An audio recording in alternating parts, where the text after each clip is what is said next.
spectrum, then you have the development of this idea of the folk, which would later become a very powerful ally of the idea of race. That somehow the Yo, character what of up, a people was Sigma? formed by their connection with the land. That somehow by digging their fingers into the soil of their native land for generation upon generation, somehow this created a unique character. The Italians with their things, and the Northern European Aryans with their things, and that was like part of like what it meant to be a person was you developed the culture that you had somehow imbibed by having generations of genetic attachment to the land. The Jews, of course, did not have this attachment to the land, and so therefore they were somehow unhuman. They were like not human in the same way as others were human. So there was a very big push in the 19th century to try to get Jews back to the land. And we see this not only in Israel, we also see it in all kinds of colonial projects in the Americas, in the Russian Empire, and so on, where there's like encouragement for Jews to engage in farming, and they largely succeeded. I mean, Israel's agricultural output is really impressive, and so on. But there, it contradicts a large trend in Jewish history, which is primarily towards um, other types of commerce, as we shall see. Agriculture posed a lot of risks without necessarily all the benefits that Jews would associate with a profitable endeavor. First is that Jews are frequently expelled from a given region. France expelled the Jews. I think it was 4 times in the 14th century or 3 times in the 14th century. It was every other generation you could be expelled from your land. You had invested all of your income, all of your wealth in land, and of course it was completely gone because it's hard to run with 40 acres on your back. There were areas where Jews were forbidden to own land, but those were actually more of the exception than the rule. It was simply not a very wise investment for Jews, not only agriculture, but even like rental properties, because who's to say that you'll be able to keep that land if the political environment changes and you're dispossessed of it? Furthermore, it's a really hard job. I once spent a summer weeding, and it was horrible. You're bent over in the sun, and you're thirsty, and you're picking, carrots apart from each other so they all grow at the best rate. I mean, my gosh, who would want to spend 8 hours a day doing that by hand? Really, really hard work. And, if the crops go bad, forget about it. So lots of reasons why Jews would not want to go into agriculture, and a lot of reasons why other forms of profit were good. Now, the last and perhaps the most important thing in many ways that could have started with this idea really is the fact that the Jews were not, especially in medieval Europe, slotted in the right spot in the corporate structure of medieval society. I'm going to explain what that basically means, but essentially Jews were not expected to become farmers, and Jews as farmers would have been way out of step with their role in society.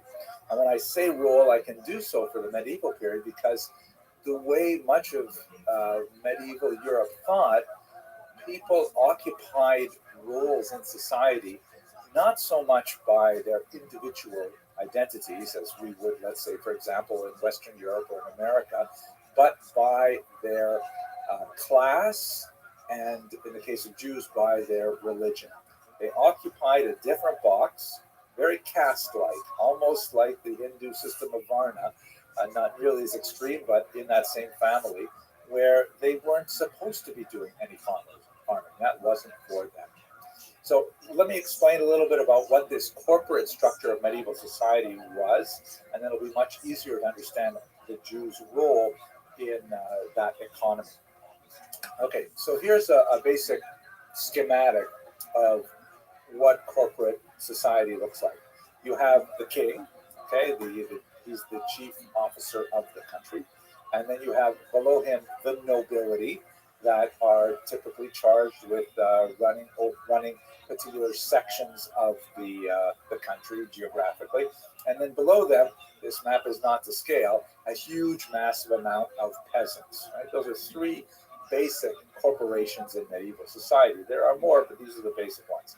And the idea is that the king and the nobles provide protection to peasants. Right? This is kind of one of the working theories as to how feudalism developed. It's a very old working theory, but the idea is that those elements of the population that were much better, warriors or organizers or leaders, sort of rose to the top, and they took on the responsibility of providing protection for those classes underneath them. And in return for that, because after all, they could not be farming and defending the border at the same time, so the peasants and to a certain degree the nobles provided taxes to the king. Right, the money flows upward and the protection flows downward. If it sounds a little bit like a protection racket, you might not be that far off from the idea of how this works. But nevertheless, that's the sort of working idea of how feudalism was supposed to work. The vassals, the lower classes, and class is not precisely the right word, but close, owed fealty to higher classes who in return had to protect them. That was kind of like the compact that held it all together. This was paralleled to a certain degree in the church. You had the Pope, and we're specifically now thinking about Catholic Western Europe, although much of this is broadly generally true for the Eastern world as well. And below the Pope in a hierarchical structure are the clergy. We've got a whole bunch of different groups in the clergy, not just the priesthood, but you also have monks and nuns and so on, and they occupy slightly different roles. And below them, the big mass of Christians. And similar to the arrangement with the kings, nobles, and peasants, you have salvation coming down. That is, the Pope and the clergy provide those essential religious services and education as appropriate, and salvific acts that allow the lower classes to achieve their place in heaven. And in return, the lower classes, the Christians in general, and then upwards the clergy and the Pope, provide tithes, provide a type of taxation that keeps the entire system working. Now, you might ask, when you look at these two structures, you might ask about who is ultimately in charge. And in fact, that's something they worried about as well, because in some periods, it was clear that the king was in charge of a given region. But on a philosophical level, one could make an argument that the Pope really should be in charge of European society, and the church sometimes was ascendant. And this meant that there were times when the interests of the king took precedence, which was typically good for the Jews. And there were times when the interests of the Pope took precedence, which was typically, but not uniformly, bad for the Jews, as we shall see. This is essentially how the corporate medieval structure of society looked. But now the biggest question you may have is, where do the Jews fit in? What box do they occupy? They're certainly not nobles. Peasants are overwhelmingly involved in agriculture, so they're neither of those boxes. They're not the clergy, and they're not Christians. So where do they fit? So here's where Jews fit in. It's really important. They occupy a position which was later called servi camerae regis, which means servants of the royal chamber. The Jews ultimately ended up becoming specifically subservient only to the king. And that was largely because of their economic role in society. Here's a really beautiful piece that probably does not depict two Jews, although they're engaged in a classically Jewish occupation. The reason why they're probably not Jews is because the woman here is clearly reading a Christian book that shows a Madonna with child there. There's also, by the way, since we're down here, a little interesting sort of peek in the mirror of the artist probably looking on as he paints this picture. But the idea of this image, which is a 16th century Dutch work, this is a money changer and his wife. If you looked at those boxes I showed you earlier in the corporate structure, who exactly is making the money here? Who exactly is working literally in coin? The peasants certainly not. They're working with goods. They're producing agricultural output. The nobility is not out there mining the rocks for silver and gold and so on. Who is actually producing and circulating coin in this environment? In order to collect taxes, for much of medieval European history, the nobility and the king had to collect it in different ways. Either taxes in kind, which meant barrels of wheat and hides of foxes and things like that, or corvée, which is essentially taxes in time, where the peasants would be required to spend a certain number of time, a certain number of days per week or per month, farming the king's large land holdings or the nobles' land holdings, or the most valuable type, but the hardest to come by, cash. The peasants typically did not hold much cash. All of their transactions were effected with barter, and when they paid their taxes, they paid it typically either in kind, their agricultural output, or in the sweat of their brow by actually working for the king. So the Jews here occupy this fascinating position as servi camerae regis, as servants of the royal chamber. You could also translate that as serfs or slaves, maybe, of the royal chamber, in which, because their economic activity does involve actual cash money, they collect a lot of this very valuable coin, and their taxes to the king are paid directly to the king with no intervention of the nobles at all. So even though they don't actually occupy a box in that corporate structure that I showed you, their box, as it were, is kind of stuck off to the side, and there's an arrow going straight to the king because they produce that money. I should also point out, as I think I did earlier, but let's emphasize it once again, that just like we saw when we talked about the Jewish communal structure in the Middle Ages, the king didn't deal with Jews as individuals at all, nor did he deal with Christians as individuals either. He dealt with them as an entire community. Meaning, if you were a Jew that lived in, let's say, Regensburg, you were part of the collective that was required to pay a certain amount of money to taxes to the king every year. And that amount of money was collected by your community leaders in the Kehillah, and they would forward the correct amount to the king directly. You yourself were basically unknown to the king. There were exceptional individuals. We'll talk about them, God willing, much later. They're so-called court Jews. But otherwise, it was done entirely on a communal fashion. And the Jews had this ambiguous position where, on the one hand, because they produced so much of this cash, they were very valuable to the king.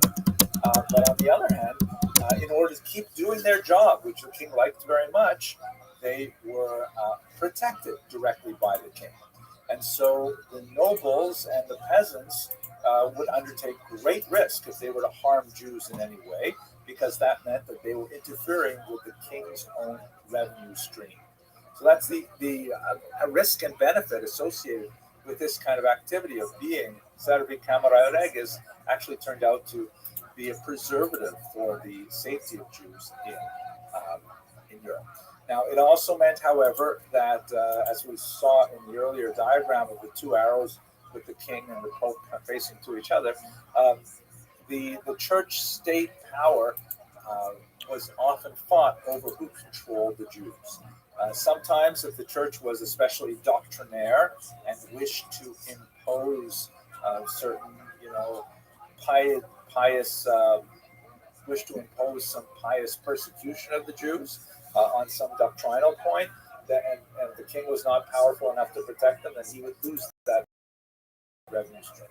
On the other hand, there were times when the king became heavily indebted to the Jews and would find it much more expedient to simply cancel his debts by expelling them, and the church might be powerless to protect the Jews who were, after all, given a particular slot in eschatological history by people like St. Augustine, saying that the Jews have to serve as a witness.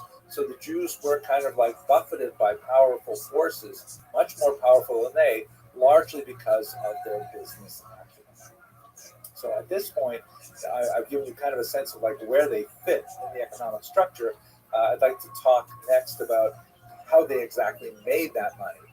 First, in terms of commerce, and then in terms of finance.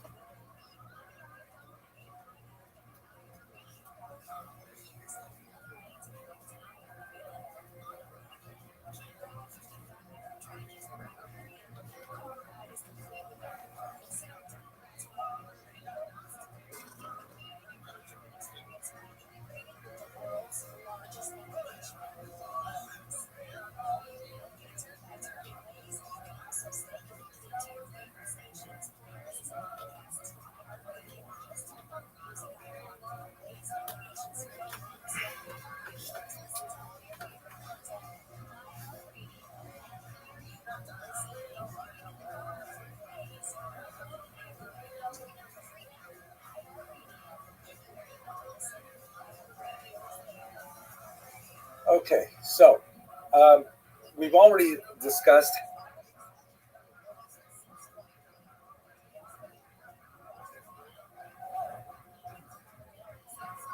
how the Jews are not especially so attracted to farming, right? Not such a great profession for Jews. But one of the areas where Jews chose to excel and have a very, very long history is in commerce. We've also looked in previous classes at the Radhanites, who are probably the most famous of the Jewish travelers and international commercial agents of the 9th century. It's described by Muslim historiography. This particular map, which kind of like gives you, I think, a little bit of an exaggerated picture, uh, but it errs a little bit on the side of expansion. But the blue routes are the ones that are associated with the Radhanites, and the pink ones are the ones that connect to it. But it gives you a sense of how these Radhanites, who were probably based in southern France on the Rhone River, nevertheless had an amazing trade network that extended over all of the known world at that time. The risks and benefits of commerce. Well, the risks are pretty obvious, right? You're traveling, you're going to dangerous places. People don't necessarily know you there. You've got to get your goods over land or over sea. All kinds of things can go wrong, but the benefits are huge. The profit margin can be massive, especially if you pick up some lightweight goods like silks or spices, very popular in the West, and you bring them over there, the markup can be massive and you can really bring in a lot of cash. There is a huge amount of profit to be had for a relatively smaller amount of effort. Some risk, as we saw earlier, for example, the Maimonides family was impoverished when the elder brother of Moses Maimonides was at sea with his worldly goods, and the ship sank, causing Maimonides to have to take up a position as a physician, which he turned out to be very well at, and also as an unpaid rabbi. But these commercial sellers had a tremendous amount of possibility for profit if they did it well. And also, it's a collective effort where it's not so much that you personally have to schlep across the Mediterranean to get the goods and bring them back. You just have to know the right people who make much smaller journeys on your behalf, especially as you become much more established. The dangers of travel and transport are huge, but as the economy begins to develop and these trade networks, we can actually see how they expand over time. They're seen to be profitable by everyone involved, and so they are generally very protected, especially in the Islamic areas where you have, everything is under Muslim rule rather than a patchwork of different rules of warring regions. And the Jews have a leg up in this. The Jews, of course, were not the only international travelers, and the Jews were not at all the only international commercial agents, but they did have a decided advantage which made them disproportionately important to international trade. This diaspora advantage includes a few things. First of all, the Jews have a common language. So when they are traveling to far-flung regions, you can have a Jew from England communicating with a Jew from Central Asia because they've got a common language in Hebrew. That's an incredibly important thing. Now, they might not be deeply fluent in Hebrew, but they certainly know enough to engage in the basic communication and negotiation for price and goods and so on. Secondly, also extremely important, they have a unified legal system, and maybe even more important than the system, the norms, expectations, how commerce is done.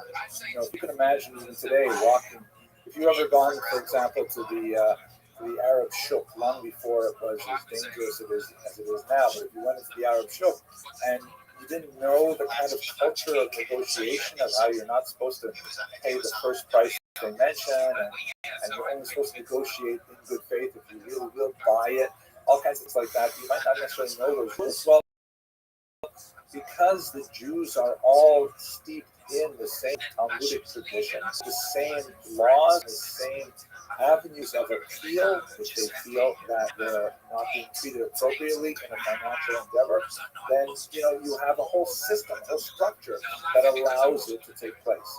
If you can imagine a Christian traveling deep in Muslim territory, let's say in what would be contemporary Iraq, he would feel extremely out of place, especially after the Crusades. Oh my gosh, extremely unwelcome. He would not have the built-in support system there that would be able to take him in and would be able to provide food and lodgings for him at a reasonable price and protection from being robbed and so on to allow him to do business.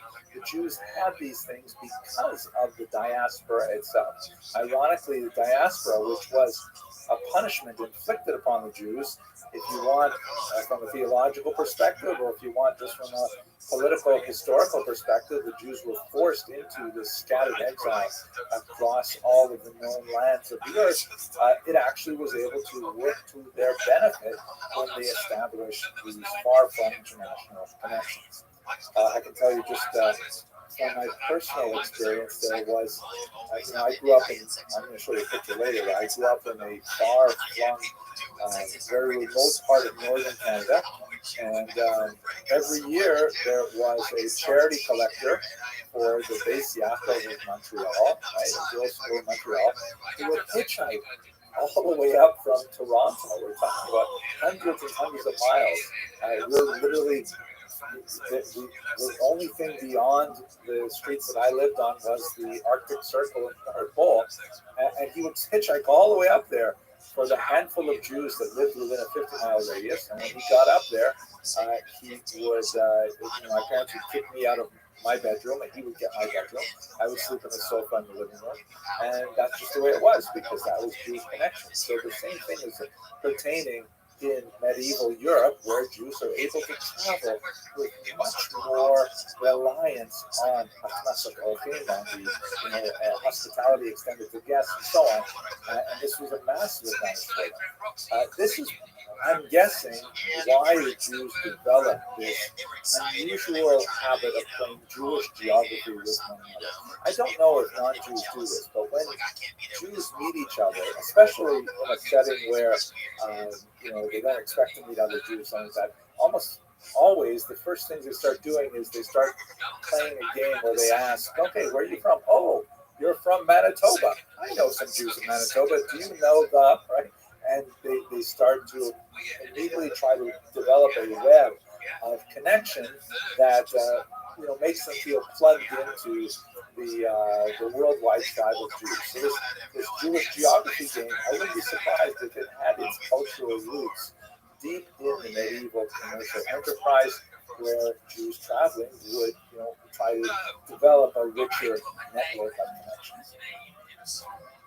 Now, what did they sell? This is a little bit more controversial. As you can see from this particular image, which depicts a negotiation between a Jewish slave trader and a king over the price of the slaves that are held in Manitoba. From the 5th to the 7th century, the most popular items that Jews were selling were luxury items from the East, like perfumes, glassware, still very expensive, silks, and the spices. We already talked about the silk root, the spice root from the East.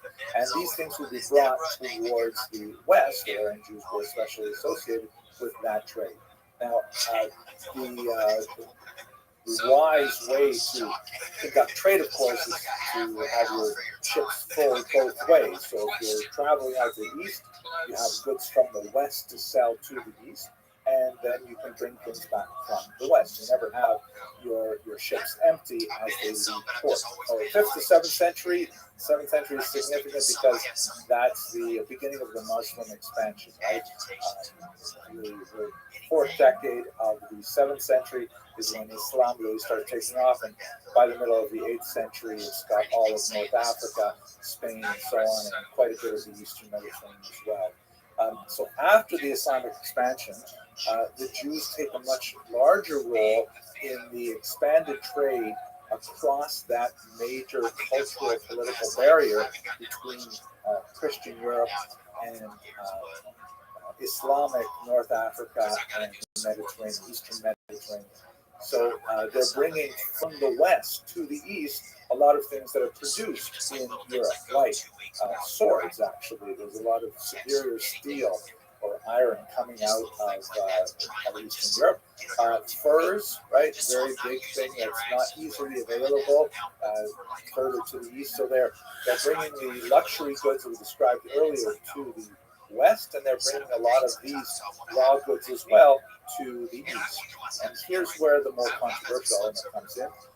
In the year 854, a church council banned the trade in Christian slaves. And this is something that we've seen all the way back from the Synod of Elvira in the 4th century and so on, that Christianity may have a problem with slavery in general, but it really has a problem with Jews owning slaves. So there's a lot of bans frequently in medieval history that emphasize the fact that Jews are not allowed to own slaves, and Jews are certainly not allowed to trade in slaves. So when there is a ban on trade in Christian slaves, not only by Jews but by non-Jews as well, so now the Jews become much more important in slave trade because the slaves are largely traded in Iberian markets under Muslim rule, that is in the south part of the Spanish, Portuguese peninsula, in places like Granada and so on. So the actual proportion of the Jews involved in the slave trade is very small, right? Only a small number of Jews were engaged in international commerce, and only a small section of the overall commerce was in slaves. But Jews were disproportionate to Christians involved in this trade, and they were definitely dwarfed by the huge amount of slave trade in general by Christians and by Muslims. But on a per capita basis, it's reasonable to assume that just like Jews are overrepresented in commerce in other goods, they're overrepresented in goods like slaves as well. Now, this pattern does not hold sway for the transatlantic trade, which is a much larger and in many ways far more exploitative trade. When African slaves were sold to the Americas in particular, certainly there were Jewish slave trade, but they were again a minority among slavers as a whole, and we should bear in mind that this was in the context of the morality and the accepted commercial practices of that day. As offensive as it may seem to us in the 21st century, it was not considered especially offensive in the 8th, 9th, 10th century, with the one exception that would not allow the trade of other Christians. When Europe, which was the source of slaves at this time, in fact, there are some theoreticians that say that the word Slav is related to the word esclave or slave. It's also possible in non-Slavic languages it refers to a very different word like glory. Yo. Like you say slava bohu, Oh, yo. glory be to God. But be that as it may, How you living, pimp? How are you? That about me, son.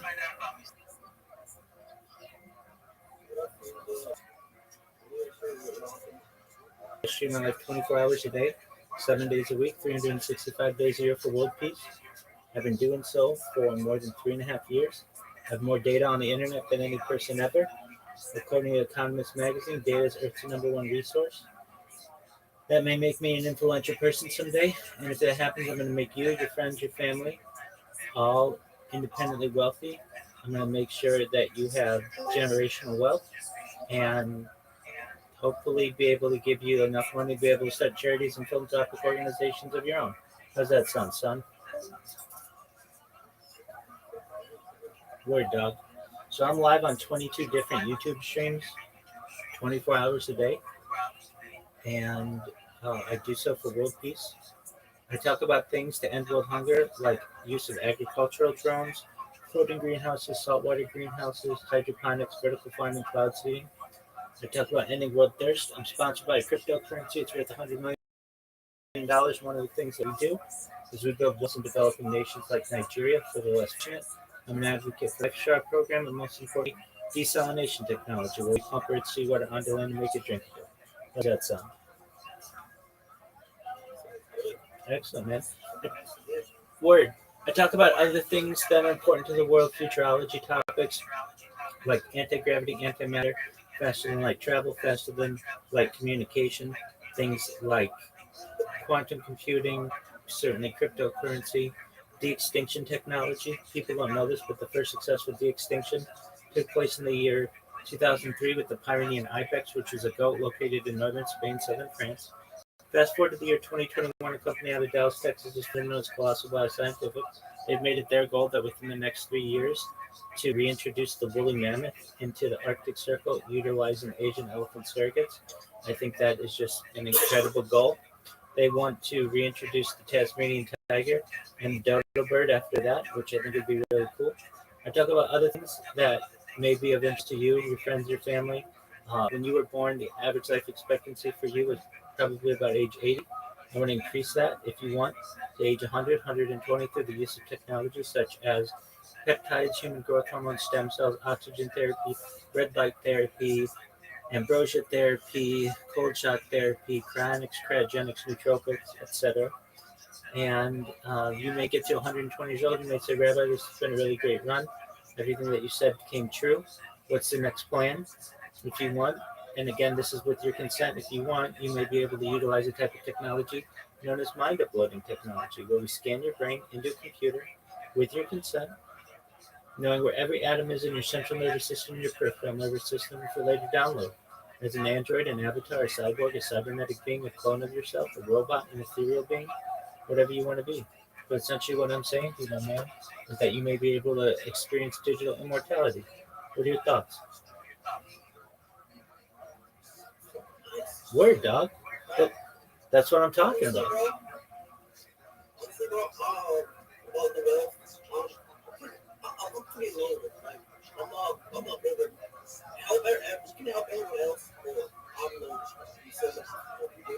Absolutely. That's wonderful to know.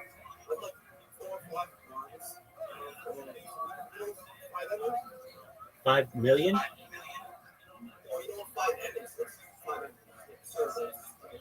Oh, okay. Very well.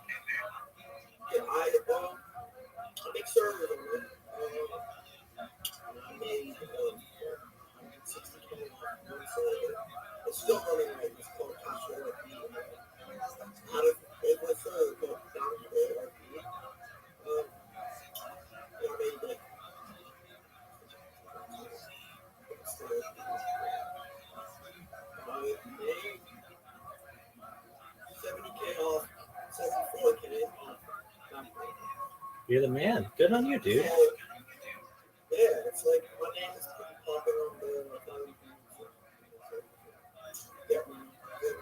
Absolutely. Right now, what I'm doing, we're making a trading market. And I thought it's time to get back to the people that support me and give me all the money against the foundation and shit. Word. So we're helping them approach it and making it happen. That's great. It's very lucrative. Good on you. You're very successful. Yeah. Question, I bought my, I bought a new car. What'd you get? The Volkswagen Tiger. Oh yeah, absolutely. That's a nice one. But get the money out of it sleeping. I don't even sleep that much. Absolutely. You got that dog in you. The blinking, it probably really shows that I can't buy it. Hey man, that happens. You got that grind in you. That's great. 4 days on the sleep. All right. I Well, mean, like, a couple of hours sleep sometimes. that's okay. You can sleep when you're dead. And there's a way that you may be able to escape that. Yeah. I was scared that when I get 5 minutes, but it's alright because we're making lots of so Yeah, you are. I'm pushing too far into clean. Good At on my you. age, I'm 18, so Excellent, man. Well, you're kicking ass taking names. yeah. Excellent. What do you like to bake? I have the watermelon ice right now. I have Mr. Blue and strawberry leopard. Very good. All right. What are your hobbies aside from building servers? Yes, building service is my hobby. Just giving people joy. Obviously, I'm getting money off of it, off making servers. But yeah, just bring back people giving joy. You know what I'm saying? They just donate. They just donate if they want to. Actually, make it expensive. So if they donate, it's for their own, like not for me. They just want an addition to my server. And sometimes I just throw in a giveaway here and there. And Word. give out. Absolutely. Do you stream? No, I mean, I've 1,000 subs, bro.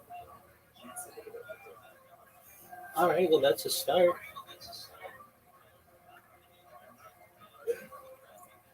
Excellent. Do you play video games?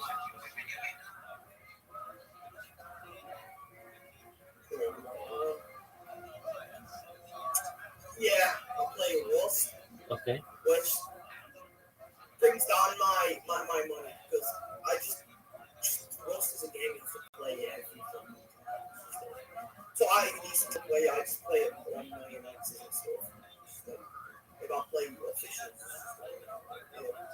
You know we're 9 months. You know we're 9 months away from Grand Theft Auto 6. yeah. It's fine, Word, dog. and I'm gonna do a giveaway on the server where like 10 people, about 10 or 20 people, GTA 5 and stuff like that. All right. Well, put me on that list. I got you. Thanks, big dog. Hopefully, we're viral by then. I appreciate that. So yeah, I live stream my life. I have more social media than any person ever. I have over 100 YouTube accounts, over 200 Instagram accounts, over 500 Twitch accounts, over 1,000 TikTok accounts, over 2,000 Twitter accounts, over 5,000 Blue Sky accounts, and over 10,000 Kick accounts. I'm the most archived individual ever. I'm the most video recorded person ever. Most photographed person ever. It's fucking nice. Word, dog. Bringing out the name, nice man. Absolutely. I basically have created the world's largest time capsule of human activity. Wow, what's up? Well, you can go back on my streams back to the pandemic and see what life was like. And my life, every moment of every day, essentially, for the last almost 4 years. You can see in the server upper left corner, it says 24/7 YouTube streams. You click that, you put it in a browser, and you'll see 22 different streams. Nobody else does that. Yeah, let's get, you know what I'm saying? Just get the word, you know what I'm saying? Like, get your money up and stuff. Yeah, you make money off the stream and stuff. Yeah, I make some. The income about the K and something. Overall, it has been, yeah. It varies. If you want me to help you with the courses, this is like you put in 350 bucks. It's basically people they give me 350 bucks. We all put in Solana, crypto, all of that. You know what I'm saying? Like everything. Um, and when they pay me 350, I bring them back a couple of thousand. And I do that with multiple cheaper than this. You know what I'm saying? So we have this Discord with like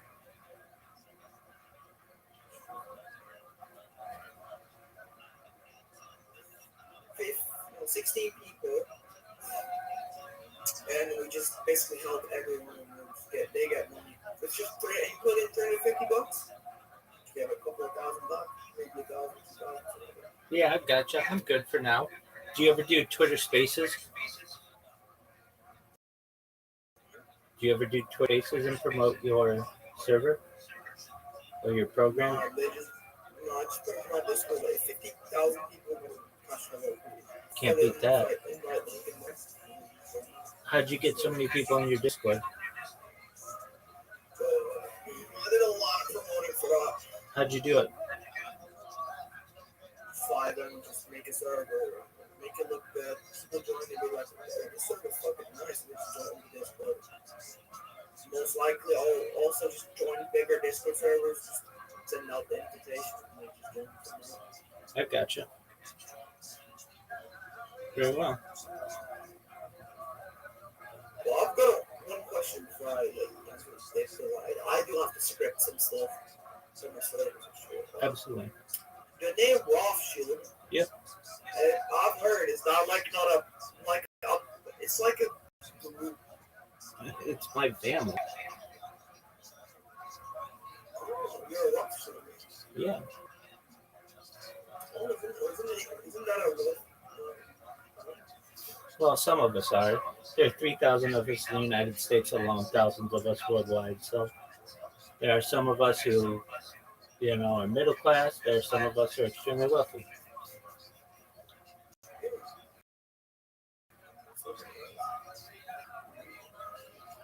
Well, hey, man. Oh, I've got one thing. You know what? OSINT is? Allsent. What's Allsent? It's something called open source intelligence. Which we have over 300 billion databases, Google, PayPal, this and that, Gmail, blah blah blah. We basically just give out. You know what Intellex is? Intelligence X. Yeah. Yeah. Information. Yeah. We give out intel on people. Excellent. Which, you know what child porn is? Well, what are you talking about? You know what child porn is? Get out of here.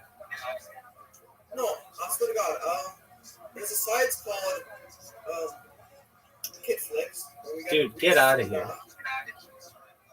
No, I swear to God, we got reaches from the site, and we are giving the pedophiles. We're giving them to the police. Okay, that's good. Yeah, that's because we do bad things with the intel and stuff. We sell people's info, but overall, we try to make Alright, money. that's cool, man.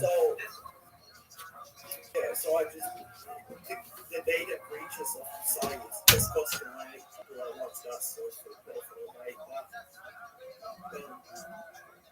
We just get them the fuck wrong. I just don't like them. It's bad for everyone. I mean, overall, we need the kids' safety, right?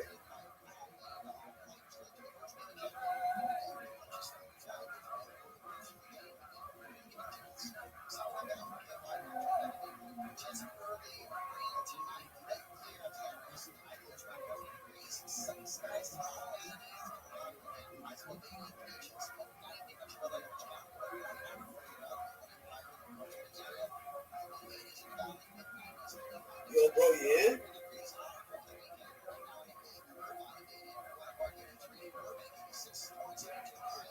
Hey, man, I'm gonna get the new round. I'm gonna go script on surgery. I just want to So y'all, I do good deeds.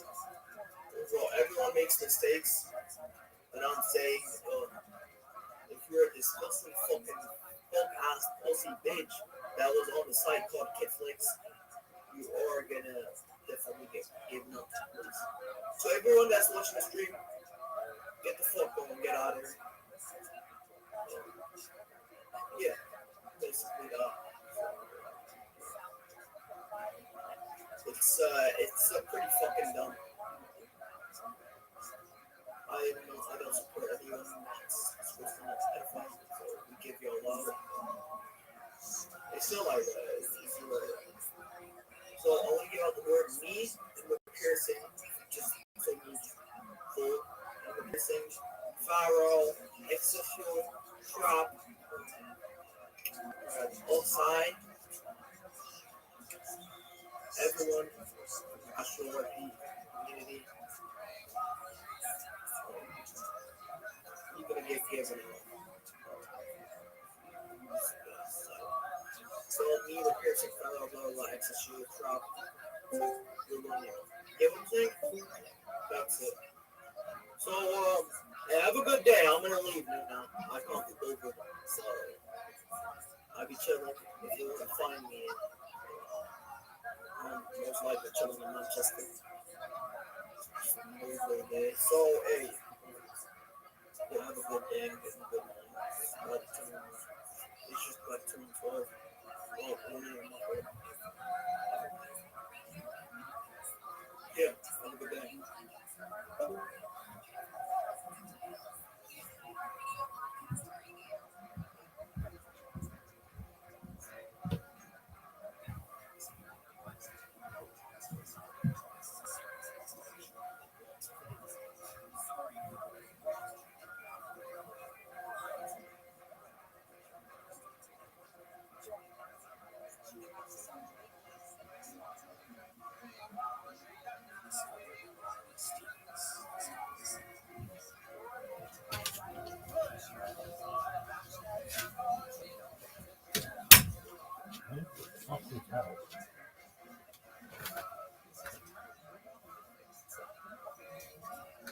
As Eastern Europe is increasingly Christianized towards the later part of the Middle Ages, then of course that becomes an area that is off limits to slave traders as well, and much of it will shift even further towards Africa, where there are still larger proportions of non-Christians available for sale in Europe. Adding to this, besides the slave trade, there was a significant expansion of trade routes in Northern Europe. The population in general in northern France and Germany has been expanding since around the year 1000. There are a lot of theories as to why this happened. It is a noted phenomenon. It appears that the agricultural output increased significantly over this time, so it might actually have a climactic reason for it. It could be that there was, just a general warming of the northern part of Europe at this point, or something to make it much more arable. But at any rate, as the north opens up, more trade routes through northern Europe open up, and Jewish populations there increase, and it's kind of like a cycle of the general expansion of trade means the expansion of Jewish migration to Europe, and the increase in the population as there is more income and so on. But that's essentially what is happening throughout this period in terms of trade. But once the slave trade becomes much more difficult to maintain, particularly in Northern Europe, and as there are increasing levels of anti-Semitic restriction on Jewish trade, which we're going to talk about a little bit more next week in particular. So Jewish trade begins to largely decrease from the huge international scale and become much smaller and become much more focused on retail and on local sales. And I reflect on this personally as well. I already told you one personal story of the charity collector that went all the way up from Montreal to my own town. But in many ways, this is really my own family. My father, Allah Shalom, and may rest in peace, standing in front of the family store in 1957, way up in northern remote Ontario. His father, the Alex in the Alex and the Son, my father is the son there. He ended up migrating from northern Russia, and he came to Canada thinking he was going to become a farmer. He was terrible at farming, like we see the talked about last video, and he ended up going into dry goods sales and connecting with lots of middlemen, what they call jobbers, down in Toronto. So he was able to connect with a largely Jewish environment of commerce, bringing mainly work clothes and things like that up to this dry goods store that was the economic mainstay of this family for almost a century. So in my own person, feel the connection with the period in Jewish history as well. Okay, so that's a discussion of the goods in Jewish commerce. Now to perhaps the most difficult aspect of it, which is typically the involvement of Jews in money lending.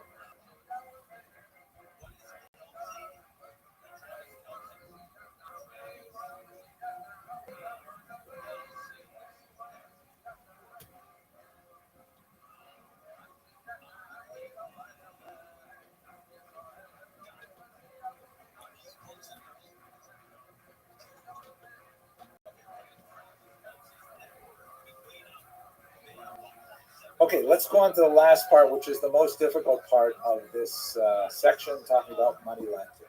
Money lending and the medieval churches. Shylock, of course, is the image. Shylock is the merchant of Venice, and Shakespeare's famous play here, appropriately indicated with a red hat, which was the badge that Jews were required to wear in Venice at the time of the setting of this particular play. So the idea of money lending is heavily discouraged by the church, specifically one Christian to another, and charging interest. If you look at Deuteronomy chapter 23, verses 20-21, it says very clearly, you shall not lend on interest to your brother, interest of food or money or anything on which interest can be charged. You may charge interest to a partner, but not to your brother. Now, there's a lot more to say about this in terms of Jewish thought, but basically the way the rabbis understood this for centuries is that fellow Jews are brothers and non-Jews are not brothers. They are in the category of foreigners. Again, exceptions where there were some Jewish thinkers who argued that that Christians were brothers as well because they believed in the same God as the Jews. Others disagreed, but for the most part, this is the way it was understood, that a Jew was allowed to charge interest to a non-Jew. Now, given that Jews basically lived in a kind of binary society where there was only Christians and Jews, there were very, very few minorities of any other religious denomination. So the only people who would be able to technically lend money on interest to Christians, if Christians aren't doing it to each other, is the Jews. So they had kind of like a monopoly on the entire possibility of money lending. The church tried to deal with this in some ways. A 4th century thinker, Ambrose, argued that it's a very beautiful thing for Christians to lend money and not charge interest to each other, kind of like a gemach, kind of free loan society. But it was hard to encourage this because, after all, there's no profit. I mean, you have to be independently wealthy and willing to risk your money to lend money without charging interest. So it was not happening.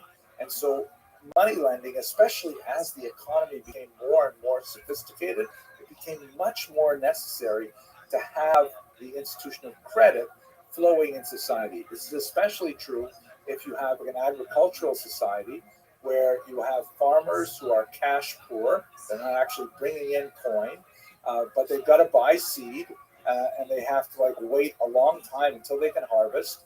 So sometimes credit is the only way to bridge that period where they will not have anything to pay for their goods and services for. Ultimately, however, the church decreed in the 12th century, the so-called Decretum Gratiani, also known as the Law of Gratian.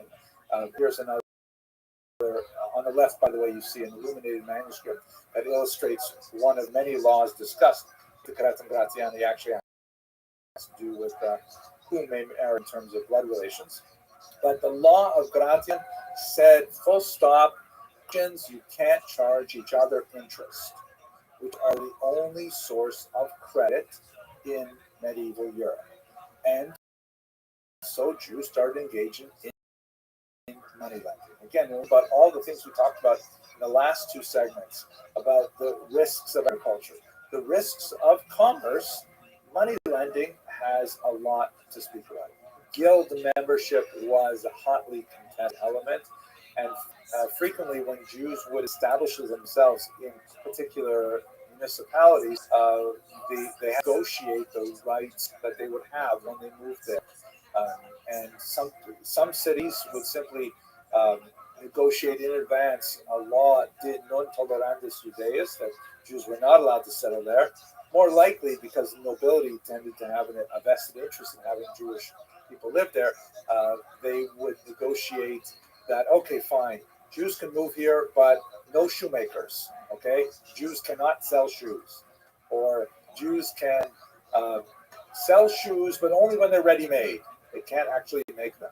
So guilds and various type of trade unions, primitive trade unions, often restricted the tasks that Jews could be involved in. Now, we definitely did have Christians who were nevertheless interested in the kind of profit that Jews were involved in. So the Jews had a monopoly, but it was only de jure, meaning according to the law, the written law. De facto, they did have to compete with Christians, and ultimately the church would find a way around it, specifically the Franciscans, and that would be the end of the Jewish monopoly, although not necessarily the end of Jewish money lending for reasons we'll see in just a few minutes. So what's going on with usury, which is kind of like the nasty word for money lending? The benefits are fantastic. It involves a high rate of profit. The rate of interest charged was anywhere from 30% to 200%. We're talking about loan shark rates. It was very, very expensive to borrow money. And so that meant that people who could afford to lend the money could make a massive amount of profit. It was an urban profession, and Jews, as we have seen over and over again in the diaspora, they have gravitated to urban settings. So this is, something that makes a lot of sense if you're living it's like you can have banker's hours. You can simply say when you're going to open, 10 to 3, and then you just let the customers come to you. I mean, it's a fantastic possibility, and it is portable. It's the kind of thing where if you're dealing in cash, especially when you have lots of contacts through commercial ventures, you can deposit money for safekeeping, you can exchange letters of credit and so on, and it requires fairly minimal effort. Moreover, the Jews were actually quite well prepared for this because they were literate, they were numerate, they had this great relationship with the king, right? The Servi Camerai Regis, where if they're making money through money lending, that means a really great flow of currency to the king directly. Later on, when we get to 18th century Poland, the king would realize if it's so easy for the Jews to make money, then we want a bigger part of it, and ultimately they would take apart the very structure that held it together. But that's hundreds of years later to talk about. Now, the risks, however, are also commensurate. The biggest risk, of course, is resentment, because we all have credit cards, and nobody likes getting a credit card bill. And when you look at the statement and you see, okay, I bought this, and what? Interest charge? Wow, you feel really bad about it, especially if you can't pay off the balance down to zero every month. You see the charge every month. You're saying, I'm paying so many dollars for nothing, for stuff I bought a long time ago and already, gone. So there's a great resentment. This can come from the peasants when they may borrow a small sum, but they carry an oppressive debt load. And when peasants get too upset, You have popular uprisings, often against the will of the king, who is happy to see Jews engage in usury, bringing more funds back to them. But if it's you can't control the peasants under these terms. The clergy are often resentful of this because it represents kind of like a legal fictional go around loophole to the law of Gratian, because the law of Gratian clearly allows Jews to charge interest, but who wants this kind of thing happening in society, even though it is economically necessary. And the nobility and even the king, however, can show resentment, because it was not at all that uncommon for nobles and even kings to end up borrowing large sums of money from Jewish populations. And then when things don't go their way, like for example, if they're trying to finance a border war or an expansion of some sort, then it becomes much more expedient to simply expel the Jews and cancel their debts. We see this happening frequently in medieval Europe. England, for example, expelled their Jews in 1290 over basically this issue, where it was simply easier to simply say, okay, do over. And as we saw in France, as we will see in France, the Jews will then be invited back a generation later, because when they expel the Jews, then they have no more source of credit. They need credit to keep their economy growing. So then they invite the Jews back. They end up borrowing a lot of money, becomes too much. They expel the Jews, and they enter into this cycle once again. So this is the kind of danger that is associated with money lending in this period. So the relative wealth and power that are accumulated through money lending can be quite ephemeral because of the large-scale resentment that can be built up in the population.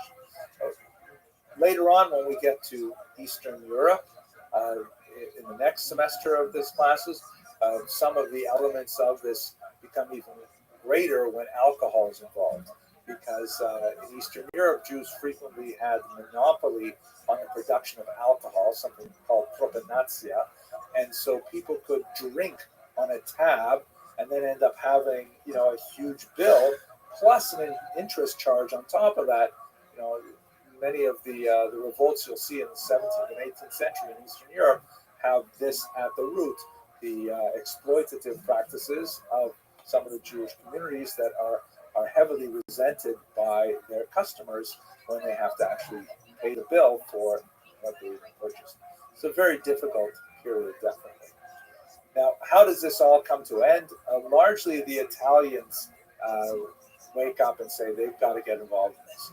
And so in Italy, in the middle of the 15th century, you have this institution developed by the Franciscan order of monks called the Monti di Pieta, which means the mountains of piety. And essentially what they do is they create their own loan societies, which operate a lot like modern credit unions or banks. In fact, this is where credit unions and banks begin to get their ideas and get started. They charge interest, but it's small interest, between 4 and 15%, which is much more manageable. And the purpose of this interest is largely to cover the overhead of hiring staff to manage the funds and so on. And they lend to Christians at a very low rate of interest, but it is approved by the church.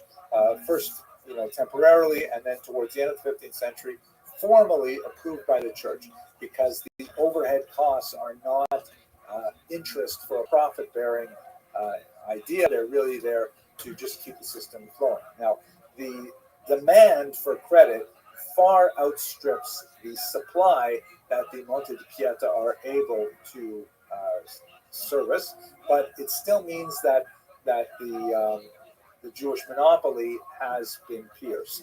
That there is now that the church has officially sanctioned this type of banking, there is no reason why one would still have to go to a Jew.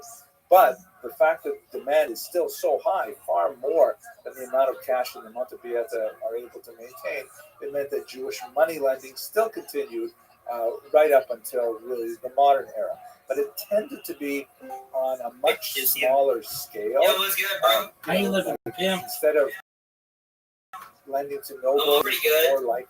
How'd you find out about me, son? World. Yeah, it's just like one of these girls were like wondering why you were. Word, dog, do you mind if I tell you about myself? I already know, dude. You want to end world peace. Yeah, I don't want to we end. can start One Piece better. You got it, big man. So, like, genuine question. How long have you been doing the stream for? I don't really like want to go with time. I That's don't know okay. if you stopped streaming ever. 5 years. So, are you like bed stuff? Like, Fuck no. I go outside all the time. oh,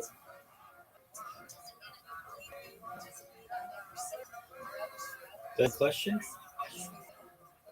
yeah. Wait, what is this on your like phone screen? What is this? Jewish history lectures.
Zoot, how are you, big dog? I was just thinking about you. How are you? How have you been? I'm gonna see my friend later. All right, that's cool. Are they cool? Yeah. Okay, are you ready to lose? Yeah. All right, pimp. Just give me a second. How have you been feeling? Okay. All right. What's new in your life? I'll be ready just in a second.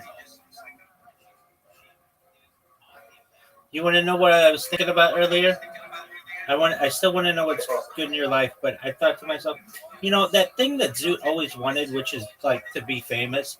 I think he's actually going to be famous someday, and he's going to be able to achieve all the stuff that he wants, and he will be very smart. I know in the beginning you were like, Rabbi, you know why I originally was interested in what you do is because you said you're going to make me a trillionaire, and I think that's absolutely fine, and I think I'll be able to do that too. And I just think that you're very smart to see what I'm doing and know that it's perhaps going to be something really big. So good on you. I feel like if I get famous, it's gonna be dangerous, and that pharmaceutical companies will either try to put me into jail for something I did do. That's my biggest fear about being famous. All right. Well, I think you'll be okay. What are your thoughts on Taylor Swift getting engaged? Who cares? All right. What thoughts on Kanye West's first album, College Dropout? That's better than any more. It's better than any of his recent albums. But I feel like it's gonna be paid until he dies. People are gonna be revisited. No, well, that wasn't bad. It was just controversial. Why do you like? I'm not disagreeing with you. Why do you like College Dropout? Why like College Drop? Yeah. It was the first album that Kanye did something that no one had done before. He was the first producer to also be a rapper and produce his own album and rap over it. That hadn't been done before. The only person who did that before him was Dr. Dre, right? The only person who did that before him was Dr. Dre. Okay. But Dr. Dre wasn't very good. At rapping. Okay. What are your favorite songs on College Dropout? I like Lost Call, which Dude, is my last track. Dog, stop. That's the best song on the album. All Falls Down. Oh, wait, hold on. Have you ever seen the video for that? Yeah. Dog, that's one of the best. Through the Wire's cool because it's rapping through a wire. The one with Jamie Foxx, Spaceship. I think it's called Spaceship.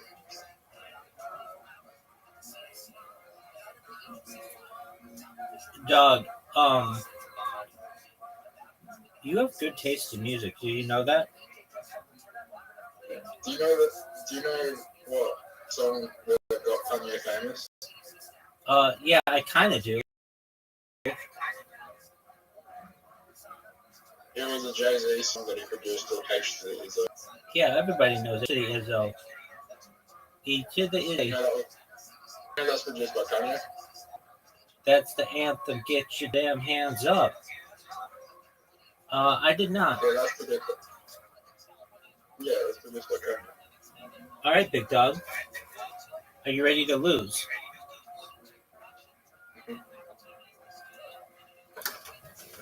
Are you ready to do stand-up comedy on Monday? Yeah.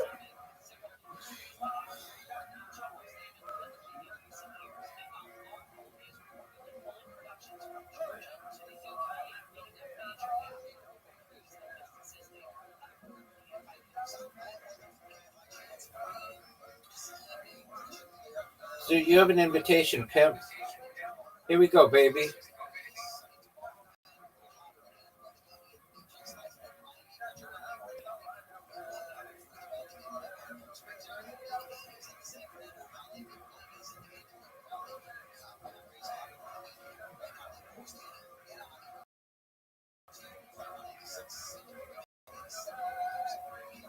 Happening in the future, Rabbi?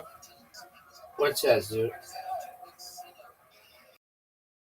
Oh no. People getting their mental health diagnoses and neurodiversity diagnoses in the future. How do you get one revoked? How do you get one revoked? Yeah.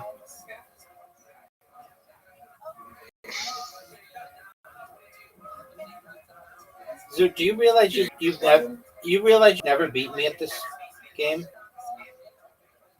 You claim there'll be court proceedings to propose misdiagnoses as we become more aware of things. I think.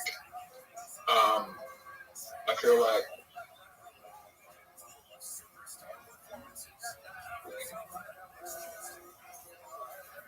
like that's going to happen. All right, Zoot. Welcome. What up, pimp? How you living, baby?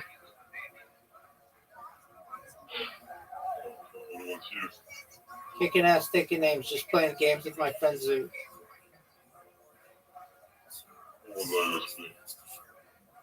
How's your day been?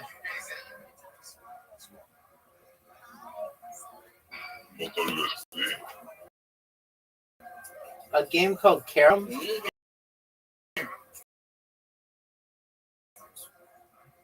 Is this in a voice chamber or is that your actual voice? What the fuck?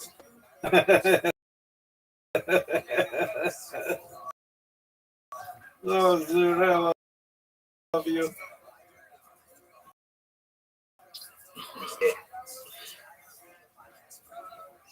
I'm from Australia.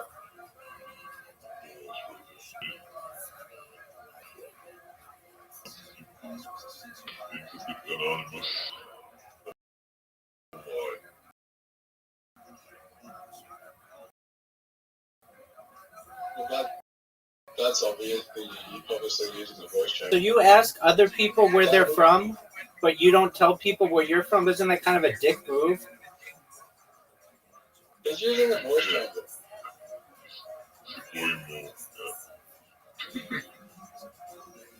Fuck.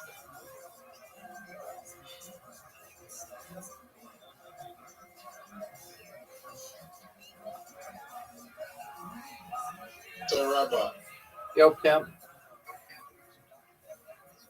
Kanye says that he's no longer bipolar because he's got an autistic diagnosis, but he hasn't got his bipolar diagnosis revoked, so he's still bipolar according to the medical documents that he has. What do you think of that fine piece of ass that he fucks Bianca Censori? I have no opinion. Would you take Bianca or Kardashian?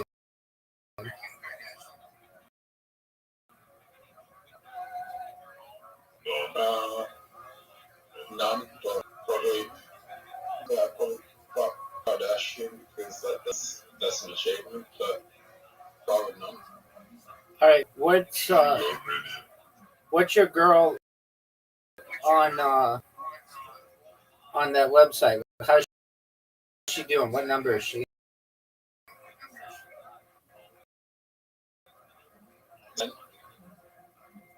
Dude, you're letting her down.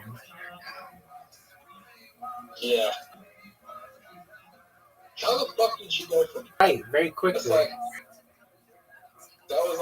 that's not usual. I'm telling you, Zoo, you must have not been watching as much as you usually do.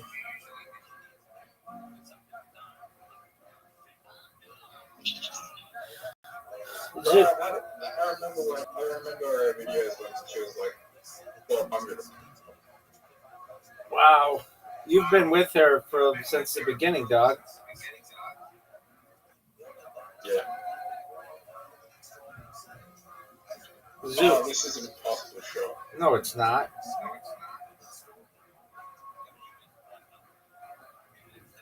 Fuck, I just wanted to say it was an impossible show. I took it into your head. Well, it didn't. I got you. All right, you ready for Match Monsters?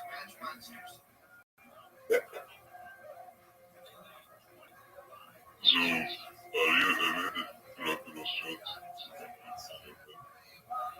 I don't know.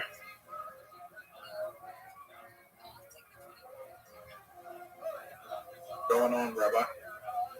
All right, you ready? Zoo. No.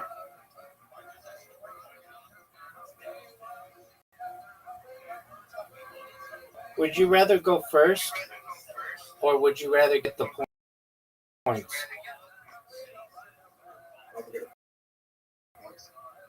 I think that's I think that's smart.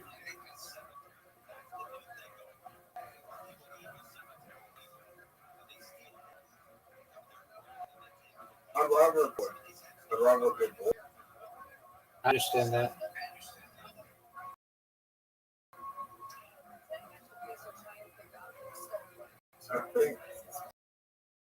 I think he might have helped me a little bit until that happened. Are you gonna go for the Blues? Why would I go for the blue? I don't know. It's an extra point, Extra man. extra move. It kicks things up. I think that's my. Probably.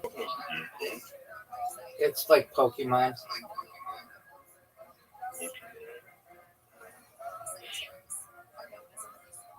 All right. It's more like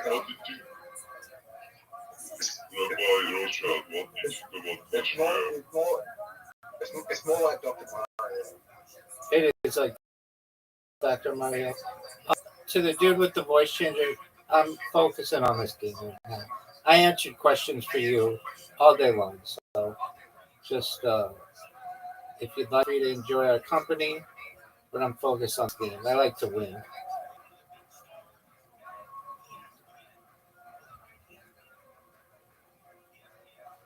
Zoo, do you see the berries?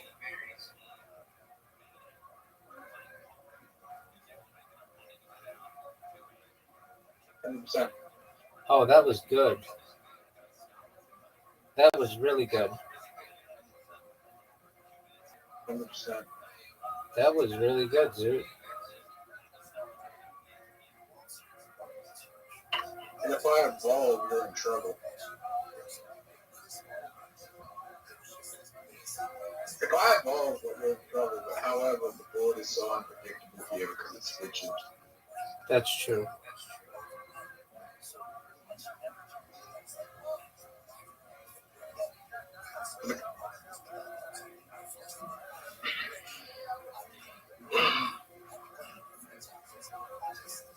Oh, I see a big move.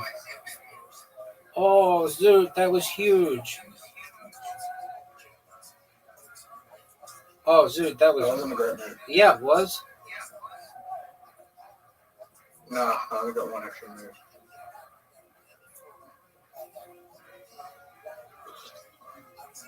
Zoot, you say this is like Dr. Mario, but Dr. Mario is just like Tetris.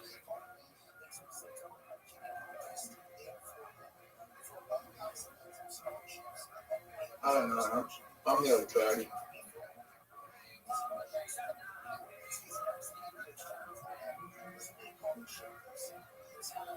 Hey, Rabbi, I'll tell you.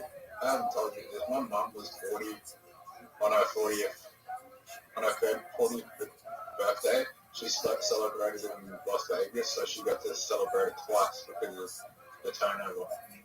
That's tight. So she had a birthday in Australia and a birthday in America. That's tight. So, oh yeah. So I might do the same thing. there you go.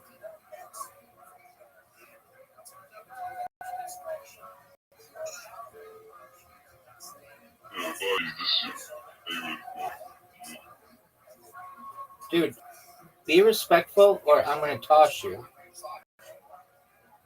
Like I said, we're playing a game right now. We're not here to answer all your questions. I answered them earlier today. Deal with us, you can, but don't be disrespectful. Obsessed.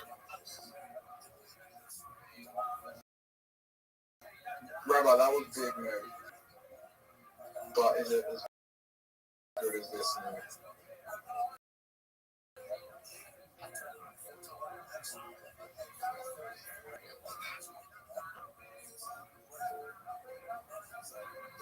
Yeah, I'm upset. All right, you ready for this one, Zoo? Ready for an amazing move? I'm gonna get hit pretty hard here. Yeah, you are, big man. 15 points or 20 points? 20 points. Yeah, but I think you just helped me. Okay.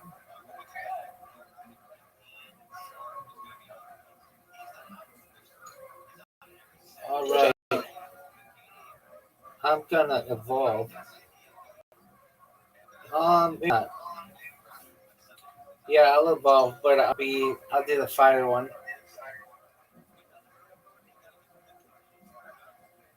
That's a good move. However. Oh, fuck. Rabbi, What up, pimp? I got fucked. I mean, what do you want me to do about it? How do I get unfucked? I see.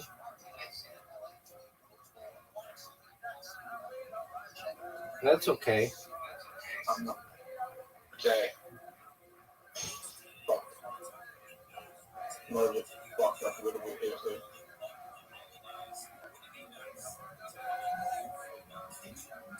Actually, no, I didn't fuck up.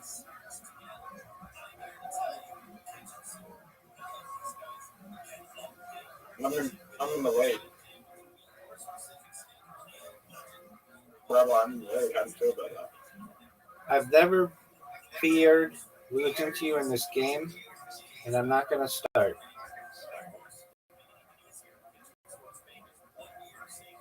Well, that was a good move. Extra move. Extra move. Good move. Oh, that was big, dude. That was big. You've got a big lead here. Is there another extra move I can make? Yeah. The yellow and the blue. Switch the yellow and the blue. It's like right in the middle. Second row. Or, yeah, second row.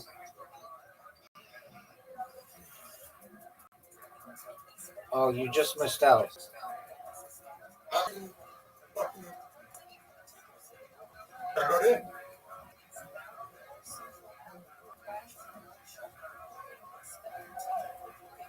All right. So do I get... So many berries on the board?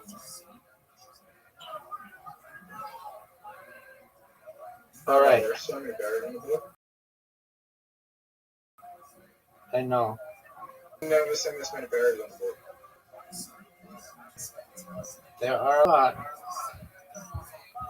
You can get 6 berries too.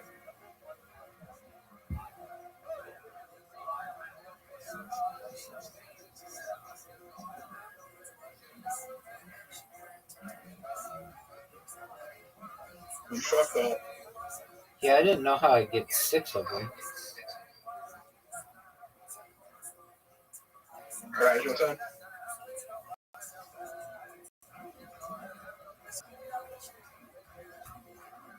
Here's the blue.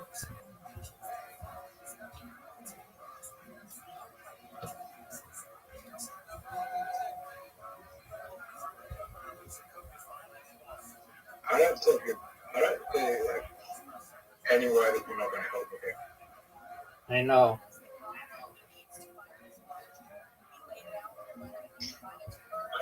Fuck yes.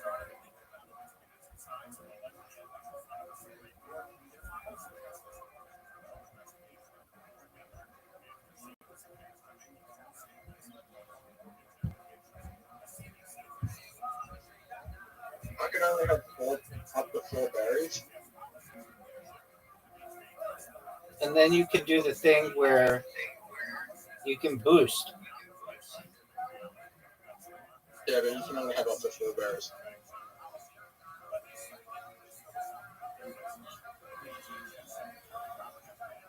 WW. Oh, fuck.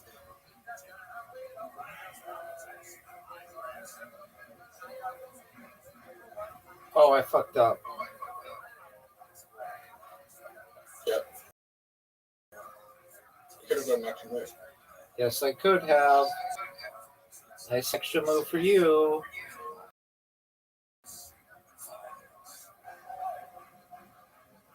I can say like I've never had changing last. You're a fucking cunt. Thanks, big dog. I want I don't think so. I see extra move. There you go. Oh, 2 extra moves.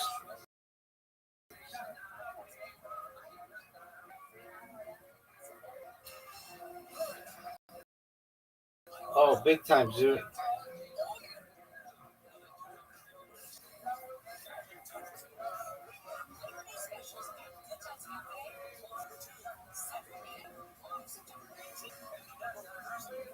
Zoo, you better make a move, son. Why did you do that? the tiles are going to move anyway. Okay.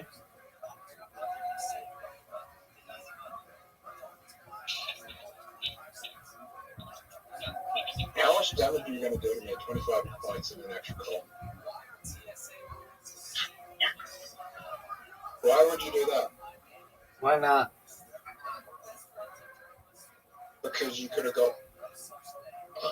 Don't know. I mean, you're probably going to just help me. You're up, big dog. I mean, you just helped me. Let's see what you've got. That's going to help me later on.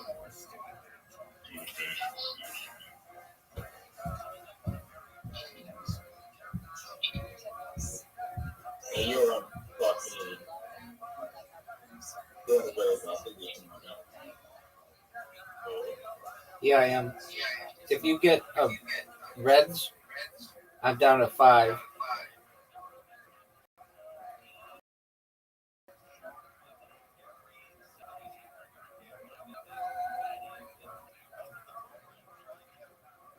Back and right. Oh, I wasn't paying attention, dude. I thought it was your turn.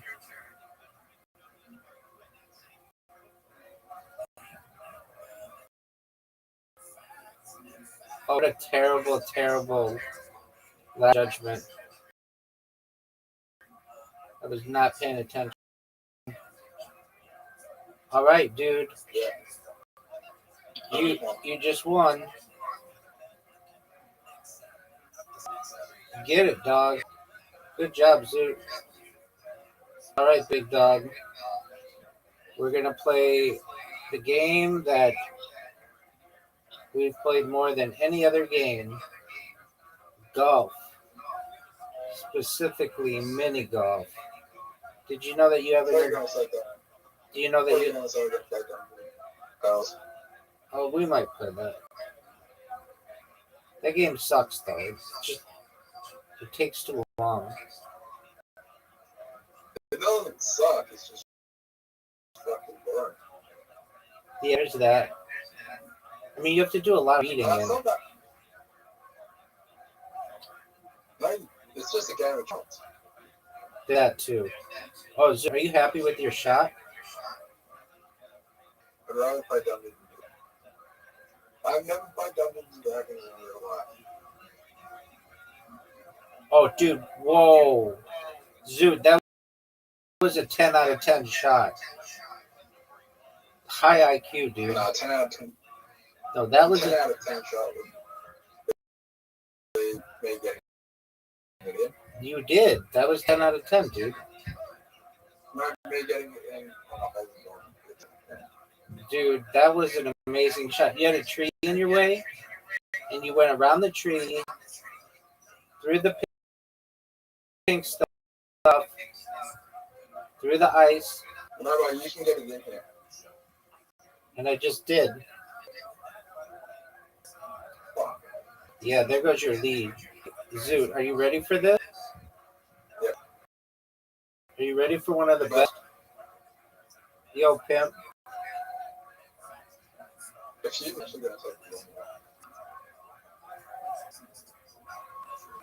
What do you Oh, fuck. do? Bye-bye. What are you gonna do, dog? Oh no, Zoot. That is a difficult shot for you to get as well.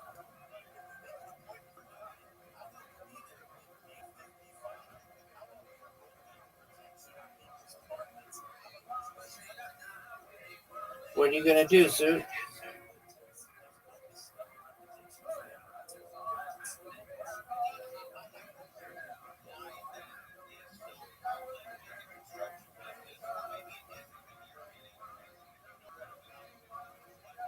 Alright, that's not a hard shot for you to get. I don't think either of us are going to get it in the way we're playing. We'd have to start making some moves. Oh, you helped me. Oh no, you didn't. Oh, that was so close to being really good for me. I don't think either of us are going to get it in. I think you could. I think this might be a real idea for you.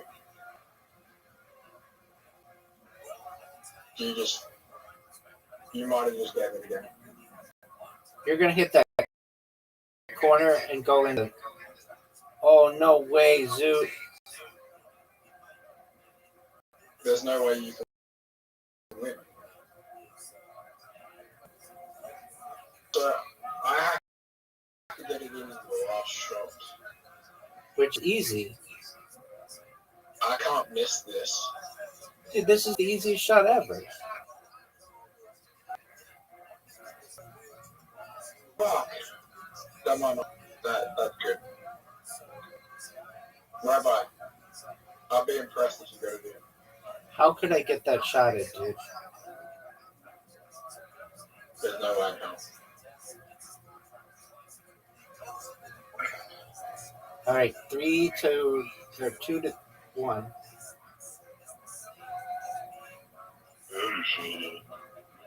Take care, big dog.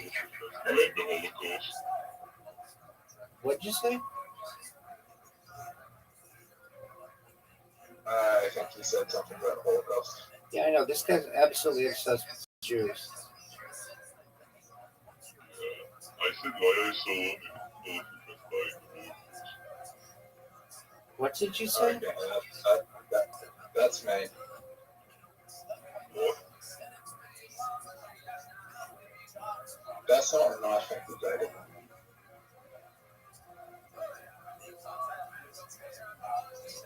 Is it no? You thinking? Yeah, that guy's weird.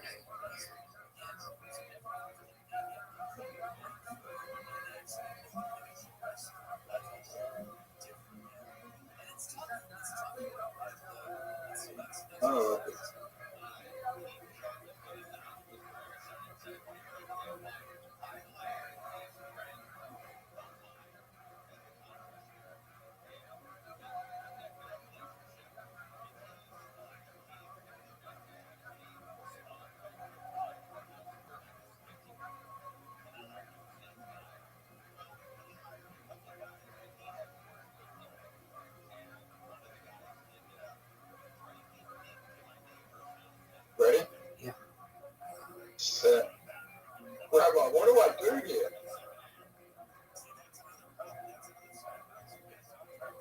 not what you wanted to do.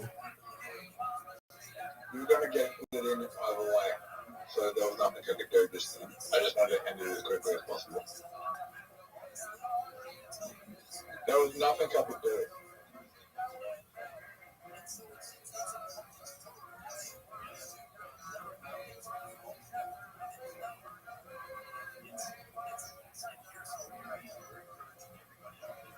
That was great.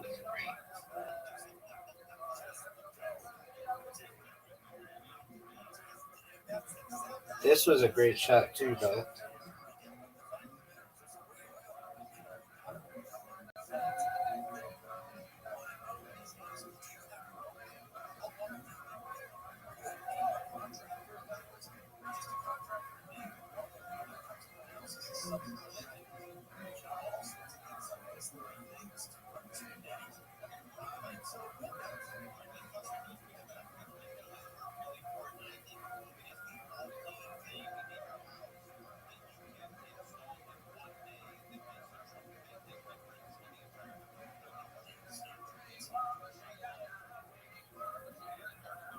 Zoot, are you there?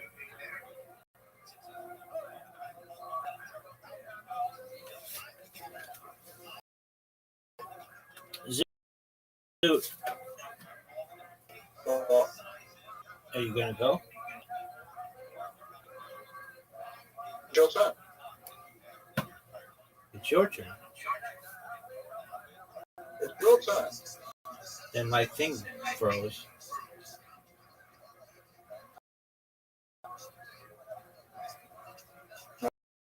Nothing further. Froze. It's your turn. I mean, I just went.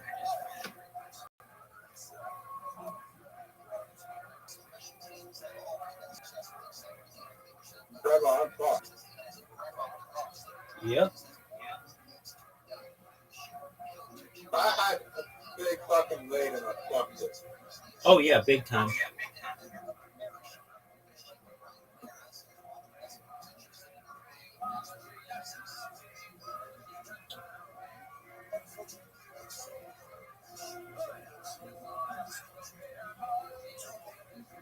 I just got a Snapchat message and just fucked up everything. All right.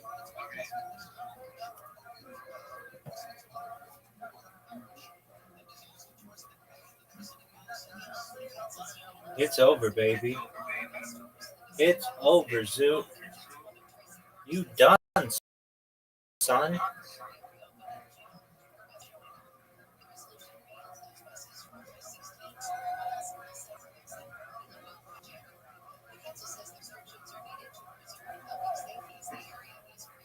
Zoot, make this.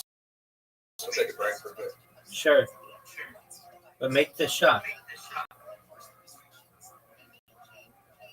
That's just it.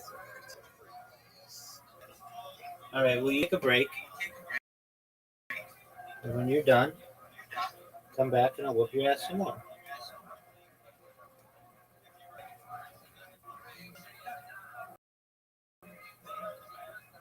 That's What'd you say, big dog? the last code for alcohol. Word, dog. Yo, fuck Zoot first and foremost for making me do this shit. Motherfucker. I had to throw everybody out the motherfucking room because I was fucking.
lend to local peasants so they could buy, spoons and things like that.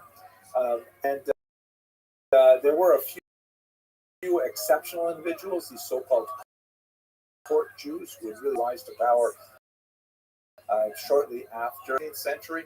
But for the most part, Jewish money lending was a much smaller affair at this point and much more local.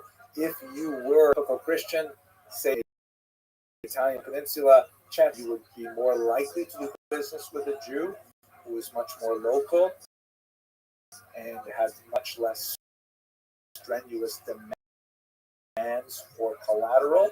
But you did have the option, especially with borrowing larger sums, let them home to be for you.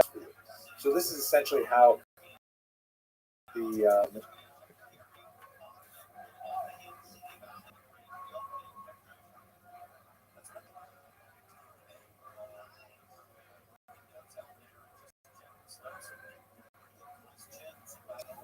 Yo, baby, we're with the next.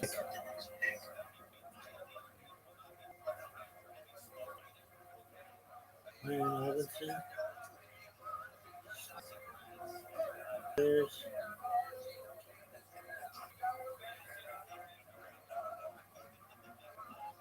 Shahid. Rashid Shahid.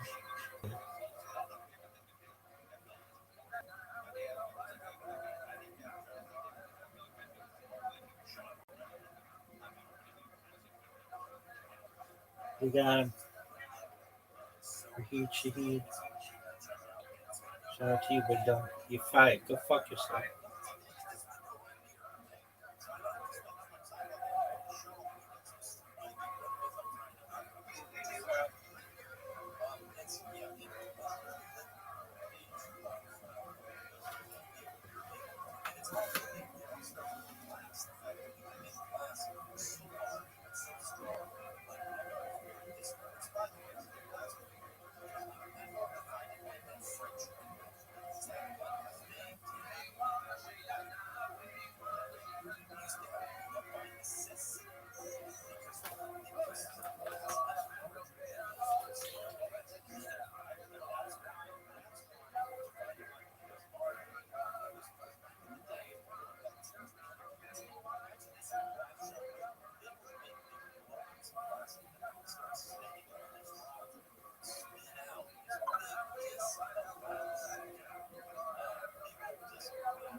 Yo, baby, we're up.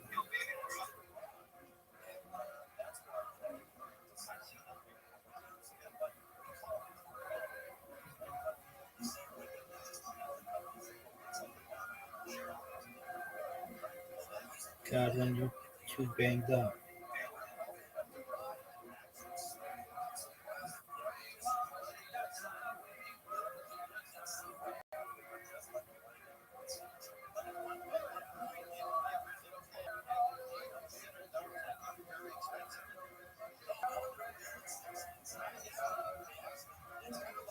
Michael Pittman.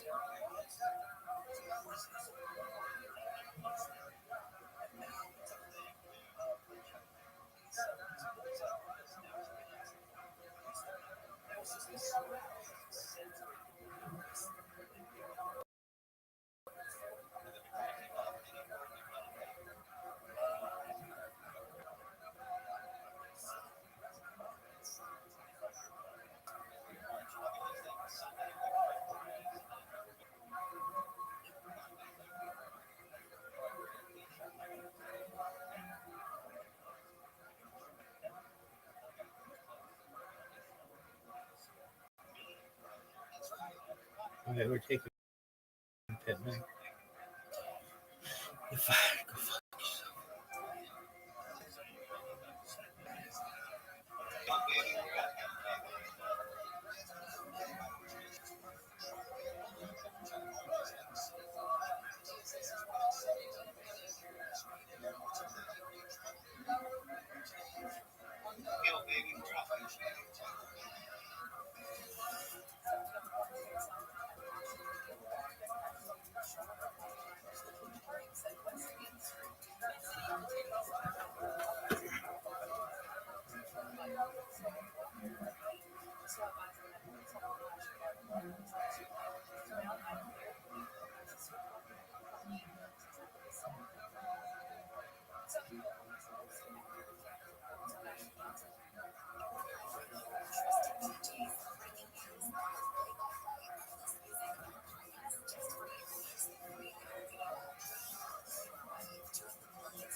somebody wants me to be a bachelor, you go home, you leave your family, and you're the bachelor.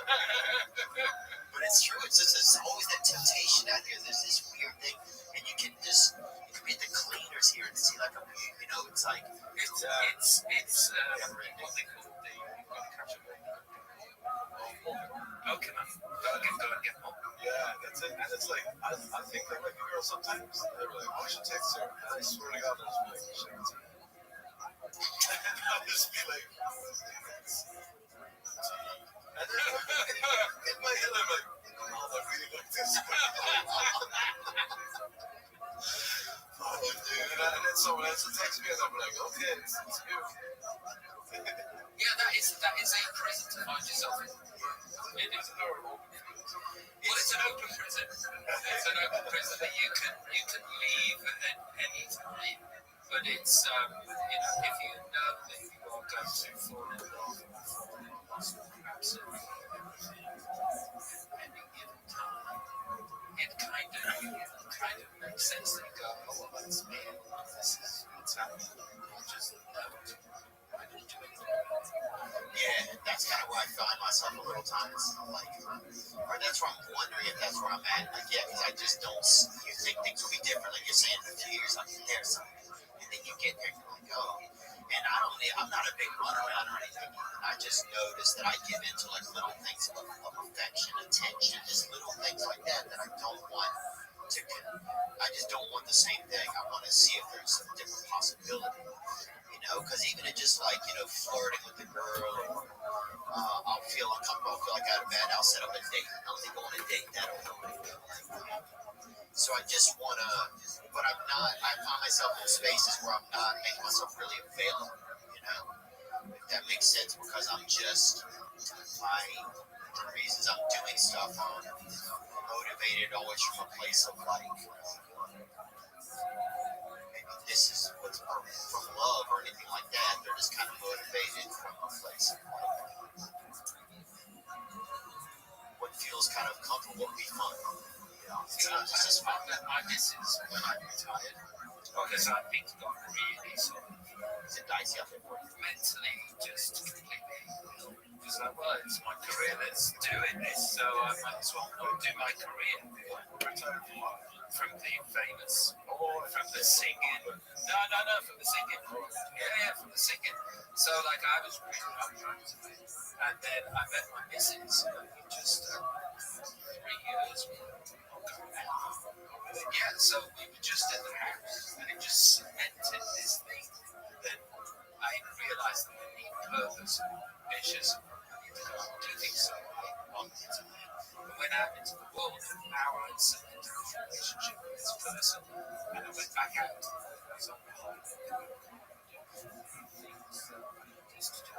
so how do you clue in quite quickly? It's like, okay, so I'm not flirting, right? I'm not going to the club, and I have to learn everything that I have done on. And I did it. Fucking did it. And if I can do it, anybody can. I'm not doing it. But if I can do it, anybody can. No, I like hearing that. I appreciate you kind of sharing some of that. Because, yeah, I think that's just kind of where I'm finding myself. I'm not, and part of me, I'm kind of excited about it. I had like 5 days where I didn't have any interaction with anyone, and I was doing really good. And I started to feel like a good relationship with my higher power. I was like, really like, oh man, I had a little bit more time. I was looking at my place like, oh, maybe I'd like to do an art or something, like, or get a candle or something, because like everything in my house is the previous owners. It's like it's all like their stuff, like there's pictures of everything. It's just like it's. Do you also think that when I get a missus, she'll do all Yeah, but I don't want to just hurry a missus in just to get, a love you want your hurry with nothing. Yeah. Oh, yeah, that's true. Complain about that because they'll be like, I'm not really settled down and there's 50 there. Yeah, that's great. See, I don't want to be that guy. I want to at least get in a place now where I can at least try, I think, to have a relationship. Also, I'm getting big vibes in your taste. Oh, thanks, man. Yeah, I'm getting like big vibes that you get. Yeah. I want to tell you about a company that I've been using for our web presence. They're a beautiful company, beautiful outfit. And they've started the last website ever. No more. Paying 10 grand to get cider. Crazy.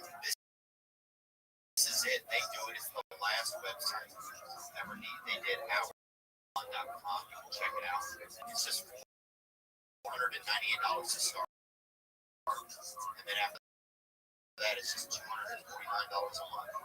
And that's it. You get on with your console. They do what they really is. You know, somebody gonna suck your blood. It's different. You know, it sounds like a dragon. Whatever. It got sent to Alaska. But this is different. I'm talking about modify.com/THE. Go there, check it out. They'll do all they build the site, they'll do the branding, they'll figure it all out for you. It's the last website. It's simple. If you're running a business, they can help. They changed my website, they put it together. They did an update the other day, gave us a new design. We're living well on the web. Modify, modiphy.com/CH. I want to let you know, I was trying to get a loan, mortgage loan, home. I wanted to get out there home. I wanted to live in something. I didn't want to be outdoors anymore. I didn't want to be battling the rain. And the problem was I had some dings on my credit. I mean, like somebody had shut up with bad news. Just beat my damn credit like it had been low. But I needed help. So I contacted this company that I'm about to tell you about, man. I'm serious. I contacted this company, and within a couple months, I had the dings off my report, and I was able to get a better mortgage. Bridge Credit Solutions. That's who. They're different. They're backed by a 100% money-back guarantee for any items that cannot be removed off your credit. I needed items removed. I got them removed. It bing bong. I got the loan because my credit score was better. I can't even tell you how much it changed. Thanks for me. You will not find the 100% money back guarantee anywhere else in the industry. You know what you're paying for at the beginning of the repair. It's written into the contract. No job is too small. Bridge Credit Solutions caters to all types of clients. That's right. They will guarantee removal of certain negative items in as quick as 24 hours. Schedule your free audit in 3 easy steps. Zoom or phone and get a free €3 credit report, $25 value with 30 days of free credit monitoring and identity theft protection. You sign up through this link, bridgecreditsolutions.com. I'm not joking. I'm living in a home because I was able to get it because they helped the credit banged up. But it's not to you. So bridgecreditsolutions.com/THEO. On schedule, a bridge credit strategist will contact you to review your report. They were, check them out. You have the same issue I had. You want to get that loan, but you got some things. Get the better score to get the better loan amount. And you save the money on the loan. Big bong. Yeah, I think I can be a good dad. I think some of it would be a little nice. If there's kids in your house.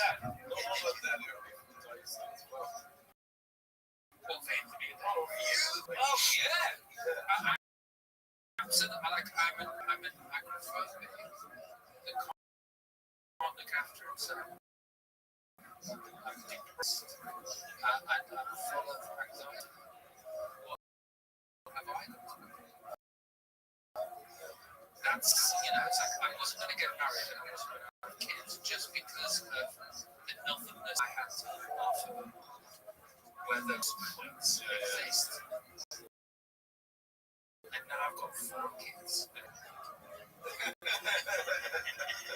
But your kid, you can put them in the house, man. You can put a kid in a room until he's 6. Sporadic. Yeah. I'm in.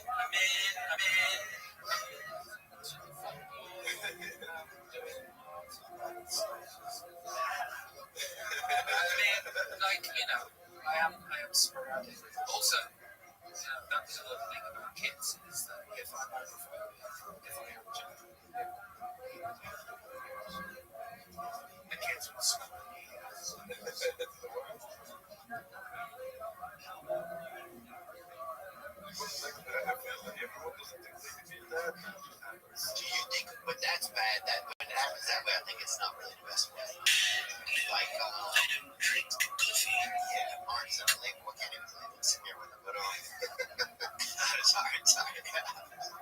This guy's just one of a kind, man. There's really nobody like this guy. Before you're like saying stuff, you're describing the bad guy, and then you're like, you're that guy. And I was like, wait a minute, no, take that back. And you're like, no, I was just describing him to say, what I do think is like, oh, might be that guy. Do you think you could ever get to a place where you can? Oh yeah, I think Really? yeah, I think no Rob's made me realize, oh, think about that. Yeah, because like you're not there. You're like runs away from that. This ain't even a great spot. So you better get over here pretty quick. But then Mark's the guy you go to if you want to know what's going on, what's fun. You know, he like is always kind of keen on like what's good out there. You know. Do they have like a lot of? I feel like in England and in the UK, that's all you guys, right? That they have more superstition than they do in America. Oh yeah. Is that true? You think? Well, I think anxiety in Ireland just goes from home. Don't touch chicken. Chicken or like prayers, Catholics. What we are, Catholics. We're like lapsed Catholics. Yeah, we're Catholics. Yeah, we're Catholics. No, because you be like, don't do that. We're Christian. Don't do that. Oh, you're sweating on this. And it's weird too, like in Ireland, if I told my friends I'm another table, the girls would be like, that's it. And people die in Ireland all the time from COVID and everything. You always see that in the movies. People dying from like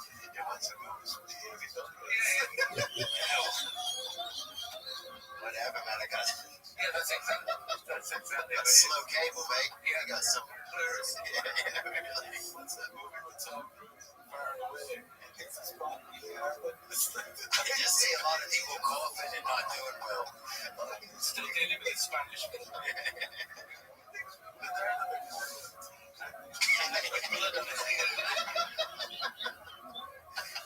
Have you left America? Yeah. We did some shows in the UK last year, 2 years ago. They did well. Manchester, London, Glasgow. Shout out Glasgow. And somewhere else, brother. Stockholm. Somewhere else. Soccer, Sweden. Yeah. So it was fun, man. I really liked it. It was, I think, during winter or it was like it was kind of a quiet time. What was this? Durban. South Africa. I don't know where. This is a different time. So what was this? The superstition? Oh no, but like in Ireland, here's the joke: touch water, touch person. And then I saw a guy who was talking about like this. You know, so it's What is that? You're like, unless I'm saying. I was like, that's so wrong. Next time in a big exam, it's spread out like that. But that's it. But y'all got more ghosts. Y'all got more older stuff over there. I'm saying because of time and everything, you guys have a lot more ghosts over there. Oh yeah. You are closer to the corners. It is so more paranormal, weird, and UFO. Yeah. Actually, I got a good question. I forgot about this.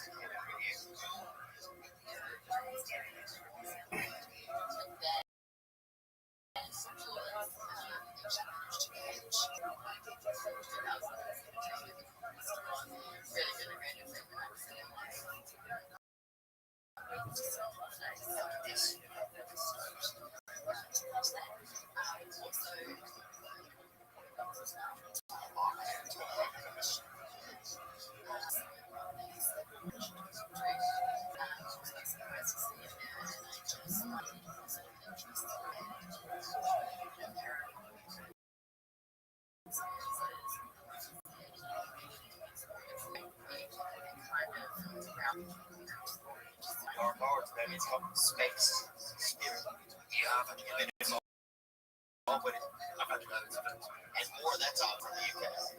That's what I find harder for me to Listen, I've got a 10-year-old home in England, right? It used to be a manner. Yeah, it used to be one of Henry VIII's wives' houses, Catherine. And I feel closer to the weird here in Los Angeles than I do something like a transmitter in Los Angeles. So the transmitter that turns on when I hear that vibe. Things haven't happened since the kids have been around. Do you want me to tell you my UFO stories? Yeah, if you got something. If you can't do it, you know it. So I am. So I am sat on a sun lounger to go beside me. Like he's here for 17 years old. She was over 17 years old. We had some issues in our industry. So. And I'm looking at and also, I would say the size of a football field. Square, that was like just silently came in, completely sober, silently came in, and it was yellow, vortex, field, came in silently, and then so, and I'm thinking, yeah. You saw it. Absolutely positive. Did you Monopoly was eliminated by Roman banks. Still, when we kind of reflect on the overall economic picture of the Jews in the medieval period, we can understand how, in particular, money lending was highly resented and would feed a growing anti-Semitic surge that is going to be the topic of next week's lectures. That anti-Semitic surge would ultimately overwhelm much of Western Europe, forcing the Jews to move further to the east. It is to that subject that we will turn next week. For now, I want to thank you very much for participating, and I hope you have an excellent week.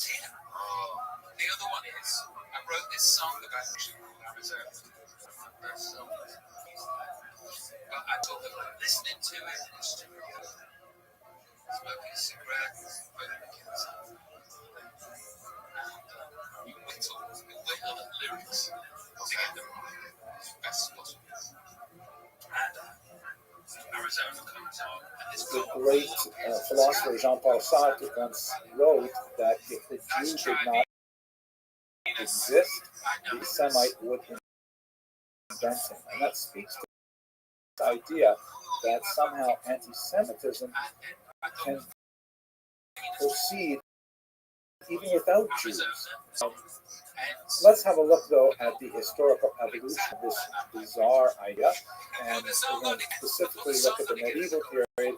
And then in the next two lectures, we'll look at the two major charges that developed in the medieval period, specifically the blood libel and the desecration of the host. So, first of all, let's just take one moment to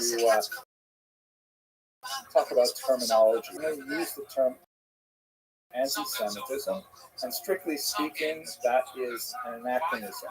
The term anti-Semitism was invented in the late century by an anti-Semite, Wilhelm Marx, and he was seeking a replacement for a common term at the time known as Judenhass or Judenfeinde, meaning the hatred of Jews. It was kind of like a rude term. It was like using the N-word in contemporary American English.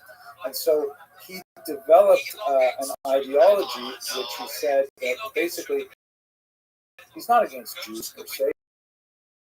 He is against something called Semitism, some kind of bizarre philosophy, organization, movement of Jews that he is anti. We'll see a little bit today, but we'll see much more when we get to the modern period what exactly that Semitism was. It was based on development of linguistically that group the Jews Middle Eastern languages in like Hebrew into a Semitic family, but otherwise completely nonsensical. It used to be spelled in English, at any rate, with a hyphen, so that, and often with a capital S, meaning that there is such a thing as Semitic, that one can be. This, of course, is ridiculous. Semitism, more anti-Semitism, to use that particular spelling. So many scholarly presses over the last 20, 30 years have been shifting to a single term without a hyphen and without a capital S, indicating that anti-Semitism is a phenomenon unto itself, Semitism. You'll still see in some, spell checkers on your word processors, or some older printers will use the older spelling, but there's a reason why we're using Semitism without the capital S. That said, the kind of antipathy to Jews that Wilhelm Marr's late 19th century hatred involved is very different from the antipathy that we see in earlier centuries. And so it is somewhat incorrect and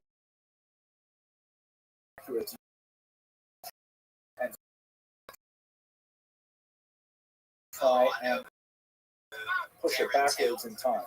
I will speak about anti-Semitism, even though more strictly speaking, there are 4 distinct stages of this bias against Jews that historians have identified, and the use of the term anti-Semitism is really trying to save that.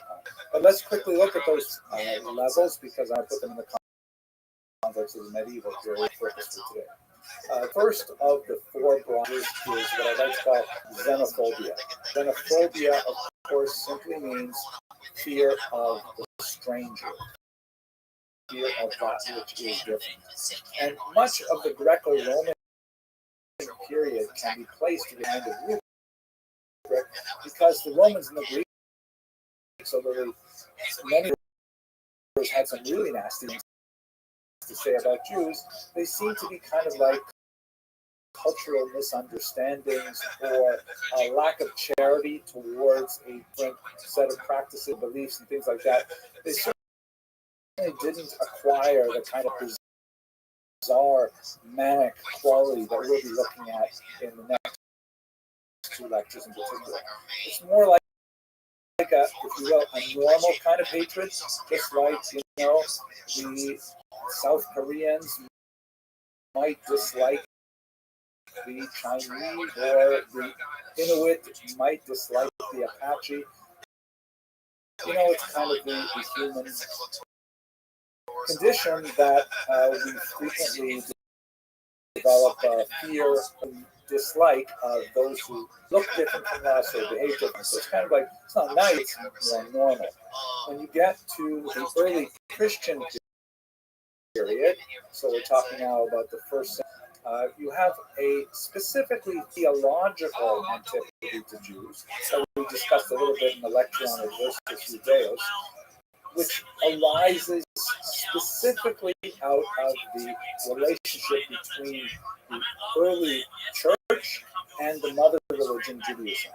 As the early church emerges and defines itself against the background of Judaism, there are some writers who will disparage the mother religion in order to create more distance, more contrast between Judaism and Christianity. So, also not very nice, but also within the realm of, because as religious groups split apart and morph into something new, they will often look with a little bit of anger at their predecessors. Those of you who participate in forums will know that when you have a so-called breakaway minion, right? You have a large synagogue, and then a small group of people are disgruntled with the rabbi or with the Jewish policy or whatever. They break off to form another synagogue. Certainly a very normal kind of satellite thing to do it. And sometimes they'll look back at the old synagogue and say, "Oh, that was so terrible. They wouldn't have Jewish club, things like that." So that's a different type of sympathy to Jews that's really rooted within the theological conflict between these two groups. The third period is today, medieval Jew. And I use this term hatred on purpose because, wow, it is so awful and nasty and so totally different from what we see in the two stages. Modern anti-Semitism, which is where we get that term today, again, kick down the road the can of discussing anti-Semitism until we talk about the modern period. But in reality, it involves two basic ideas. The introduction of race thinking, the idea that the Jews constitute a separate race rather than a different religious group, and that's really a modern phenomenon. And secondly, the idea of the conspiracy theory, the idea that the Jewish race are somehow all involved in this diabolical plot to overturn the world. There are elements of this in the medieval period, really quite minor. And modern anti-Semitism, unlike early Christian anti-Judaism and unlike medieval Jew hatred, does not need any religious movement to have any kind of belief system that is connected to Christianity or any other religion. It can be totally secular. And this is a great example of how anti-Semitism can survive massive cultural challenges, such as, for example, the decline in religion that occurs from the 18th century onward. Religion does well, but anti-Semitism thrives. So we're going to focus on the medieval period. So what are the basic characteristics of medieval Judaism? So the first and most obvious element of medieval Jew hatred is demonic ascriptions of Jewish misanthropy. This phrase just popped in because it is so clear. Misanthropy, of course, means hatred of people, hatred of other human beings, right? Anthropos is man. Like misogyny is hatred, and specifically misanthropy is like hating people in general. And unlike what we saw in the period of xenophobia, and unlike what we saw in the period of early Christian anti-Judaism, there's this idea in medieval Jew hatred that Jews somehow hate other non-Jews so badly that they will do terrible things to them, like, God forbid, kidnap and kill their children and drink them. Wow, an asteroid of hate that lands in this puddle of discomfort. It's such a huge, bizarre kind of argument. Ritual murder, the idea that the Jews need to somehow think of Jesus by choosing a child inflicted to suffer that. Where did that come from? That's really demonic, and it's real.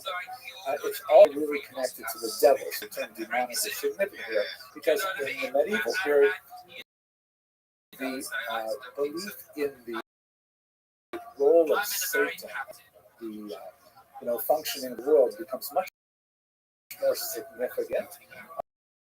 I think Dante and those like that, and I think this particular image which shows Jews burning in a cauldron there.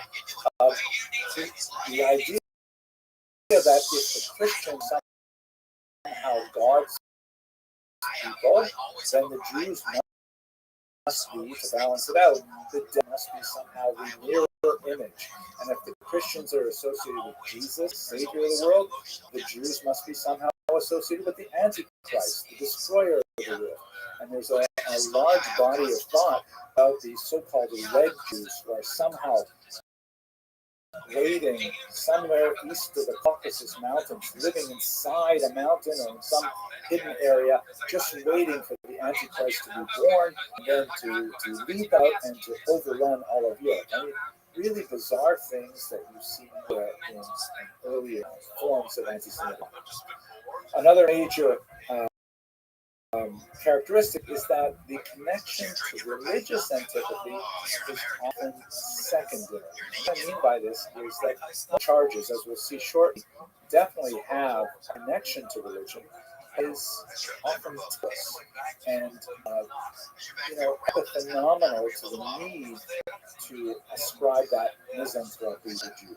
The idea that we need an to hate the Jews, so let's find some kind of bizarre story to attach to them, and religion is kind of like a veneer to hold to it. And where you see that in some really interesting sort of ironic places is that the higher levels of the church were often quite opposed to popular movements of medieval Judaism, like the ritual murder charges, and saying,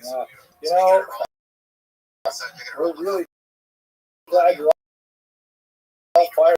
Jesus Jews to think about the passion, but the Jews are not killing Christian children to reenact it. The church finds itself in an uncomfortable position quite often, defending the Jews from mob violence because the mob has been kind of whipped up by it, this surging belief that the Jews somehow engage in these total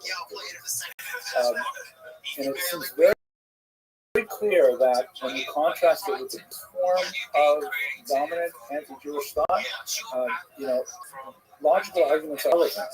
In the theological anti-Jews, Jews and Christians could have exchanges, could have debates, could even talk about the religious differences with a modicum of, you see that, for example, in the Latin translation of the Bible, that Jewish scholars of the Bible were consulted widely in order to try and figure out what the words mean to translate into Latin.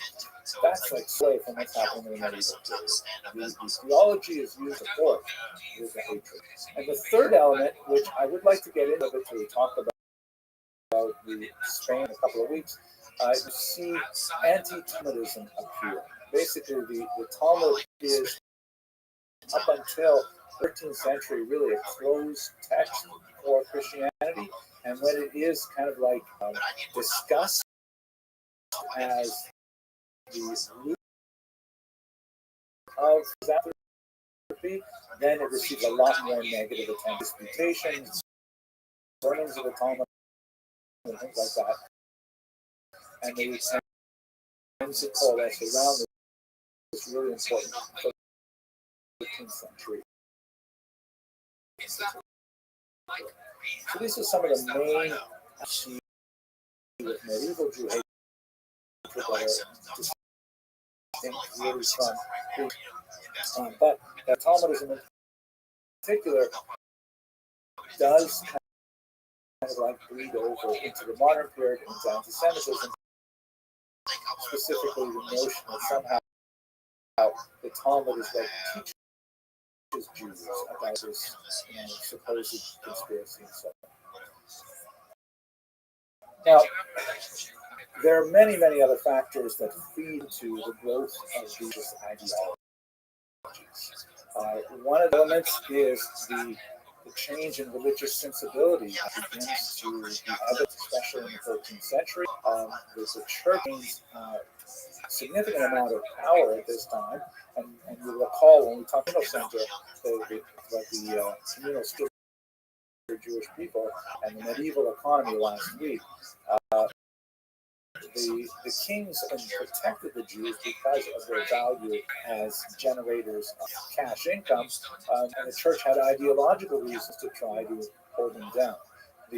With the ascendance of the church in the 13th century in particular, and the waning of temporal power under the kings, that represents a weaker point for Jews in Africa. Secondly, we also see the negative consequences of Jewish economic activity that we spoke about a lot last week.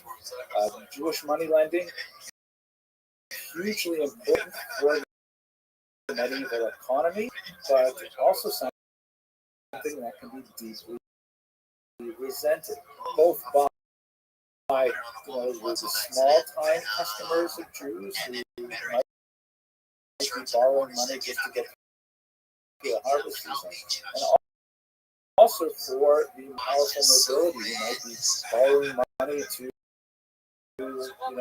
wage a war or something like that. So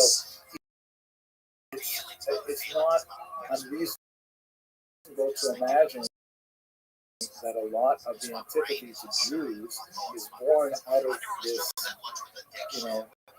resentment over the exploitative practice of Jewish moneylenders. That's not to say in any way that legal behavior somehow allows for violence to the inequality of the medieval economy is something that people should be aware of, even for our own time. But nevertheless, it's hard to imagine this is in part of the emotional makeup of those who would hate you. So finally, one other element, which I find very fascinating, and maybe we'll have time more detail at this talk, but the technological advances, technology in particular, of woodcut technology and the circulation of secular propaganda, which begins to increase after the year 1000. What I mean by secular is that it's not specifically church sponsored. Recall that medieval people, art was something incredibly precious. We live in an image-saturated time where we're constantly bombarded with images, and not only that, with video. But in the medieval period, people would look at something you consider very primitive in terms of art, and they would wonder at it. And even wealthy people who could own art would not just display it; they would keep it inside cabinets, and only for important occasions would they open it up and allow people to gaze on a little miniature piece of art. So the distribution of woodcut prints really has a significant impact, I would argue, on the social media spread of these ideas. Yeah, that's unbelievable. Did that cause you to shut it down? You're like, I'm going to roll the dice. I'm going to just melt before we I aim to say this to everybody, even though it should be obvious. The charges of ritual murder and the related bloodline are entirely false. There is no basis to the idea that the organized Jewish communities, for whatever bizarre reason, God forbid, kidnapped children and abused and murdered them and then consumed their blood. This is an entire fabrication of twisted medieval mind, and sadly, it has been an enduring myth that has continued up until the present day, all around the world. And despite being discovered so many times, that gives it an unusual lease on life. It represents a dramatic escalation in the violent tenor of anti-Semitic rhetoric, and it remains so to this very day. Here's a map that shows you how the blood libel spread throughout Europe. Let me clarify for a second. The term ritual murder emerges out of the very first one of these charges, which is 44 in Norwich, England. And in that particular story, in which a young child was found murdered and the Jews were blamed for it, there was no suggestion of the consumption of blood. There was rather the idea, the reason he was murdered was because the Jews wanted to reenact the Passion of Jesus. They wanted to go through the crucifixion once again. Later, other elements were added to the story, and most powerfully, the idea that part of that ritual murder was that the Jews needed to clean the blood from his child, which then they would use for nefarious purposes. So they're often lumped together, ritual murder and the blood libel. Here you can see in this very useful map that the number in the century, so Norwich first in 1144, the lines underneath the whole charge were laid in that century. So there were in London there was one in the 12th and two in the 13th century, and then from England it's exported to the continent, and in particular in Germany and North Italy, you see how happening over the 13th, 14th east, out through, in particular, France, Hungary, and all the way out into Russia and Ukraine. And as you can see, the round numbers indicate 19th and 20th century blood libels that continue to even our own time. Here is an illustration in a church. It's a wall painting in Norfolk, England. Shows the young William who is being tortured by Jews. You notice that he has a halo around his head, that he's acquired holiness, and in fact, many of these children who are associated with these blood libels and ritual murders were venerated. Their relics were preserved and were the site of quite a bit of religious pilgrimage and so on, and as we shall see, sometimes even beatified. The Jew wearing the red hat on the right is pierced the side of the child, which is an obvious echo of Jesus's death. What is definitely not correct in this representation is that when Norfolk's body, 12 years old, was found murdered and strangled, the specific reference that he was found wearing a jacket and shoes. And some scholars who have studied this very first ritual murder accusation suggest that the specific reference to the jacket and shoes suggests that he was not wearing pants. He was in fact sexually assaulted and then strangled. To which we are able to reconstruct what happened. It appears that this unfortunate young was a plastic pedophile who murdered him, and when he was found, he and cried was angry for this horrible crime against this child, and people were looking for a scapegoat, and the Jews, who had only been Jewish for about 9 years this occurred, were the most likely people to be blamed.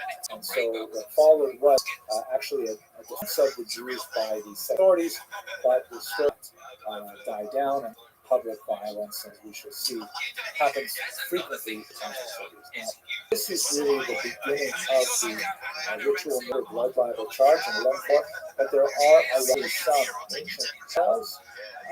The historian Josephus rebuts argument by anti-Semite named Appian, who suggested that Jews kidnap and murder a Greek child, right, as in a Hellenistic period of Greece. But there seems to be no connection between what happens 1,000 years. We also see, ironically, that early Christians killing children for these purposes. Tertullian complains of the way in which the Christians are being abused with this slander. And of course, before Christianity became a religion, as any power to speak. So it is it's a bizarre kind of thing. There are even examples of this in other cultures, but nothing with the kind of enduring imaginary power that the ritual murder and blood libel charges have been for Jews. Norwich is where we start the story. Now, what are the basic elements? I've already mentioned. The child involved was unfortunately murdered. Regarding the cause of death involving whose circulates. This is a famous depicting the martyr boy named Simon in the city of Trent. And as you can see, I've actually omitted the bottom part, which has kind of like the text that explains what's going on in the images. But all of the Jews here are clearly marked with the with the round symbol that was used to identify them as Jews. Very useful thing in our history. One of them on the left, the Judenhood, the horn hat that they used in art to depict Jews. And of course, at the center of the image is the young Simon. being tortured by the Jews, and his blood is being retrieved in that pan at the bottom that represents the bloodline. Common elements. They usually happen around Easter or Passover time. Several reasons. The most obvious being that Easter is, of course, the time of the Christian religious calendar that commemorates the crucifixion, death, and resurrection. And so the idea that this is so important for Christians, it must also be really important for Jews, and therefore the Jews must be paying attention, and they might want to also enact this event. Remember also, Easter typically falls around the same time as Easter, actually up until the 4th century, but the Jews are engaged in all kinds of unusual behavior, right? Because it has this massive house cleaning time, ritual foods, that's in particular, and so the Jews are running around doing this. They so wrapped up about this, and in particular, the requirement that every Jew have 4 cups of wine on Passover. And so the idea that they have to have this red wine in particular, something that keeps the Christian nation in the medieval world. So that the clear on the code of Jewish law, Rabbi Israel, the Ramah, if you live in a place where blood libels are drinking red wine on Passover, drink white wine so that there will be suspicion that there's something in the wine that is somehow related to Christian blood, which is, of course, as I mentioned at the beginning, completely absurd. Jews are actually forbidden to consume any blood, and one of the big processes in making meat kosher is that it has to be properly salted and drained so that there is no blood consumed. So it's just another of the fantastic elements of this, fantastic in the sense of fantasy rather than the sense of like the imitation of the Passion, as I mentioned, as you can see here, Simon is of course held in a cruciform position as well. The use of blood. Now, what was the blood for? So when you look over the centuries as this libel developed, there are all kinds of fanciful things associated with it. There was a widespread belief that Jews had an unusual stench, the photoureus, and the only way to remove it was to consume or even bathe in Christian blood. Another argument was that men menstruated and they needed to replace their iron loss by Christian blood. It was regarded as an end. In fact, there's some remarkable references to seeking out someone's blood from Jews, saying, "We won't tell anyone, can we please Christian blood?"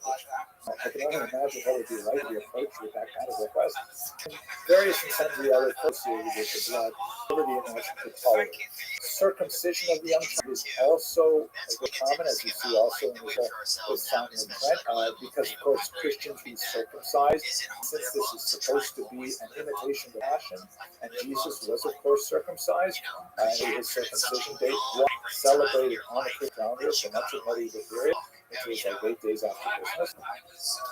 So the young child would be circumcised as part of the gorgeity of the description that often an occult, meaning that somehow the Jew who converts often will reveal the secrets that's going on in the Jewish community. They are complete fabrics, and this is contributes to the tremendous hostility that the liturgy bears to farmers, because you can have just trucking along, just minding their own Christian, like some Jew who had converted to Christianity could go up to the community, are plotting to murder a child, to kidnap a child.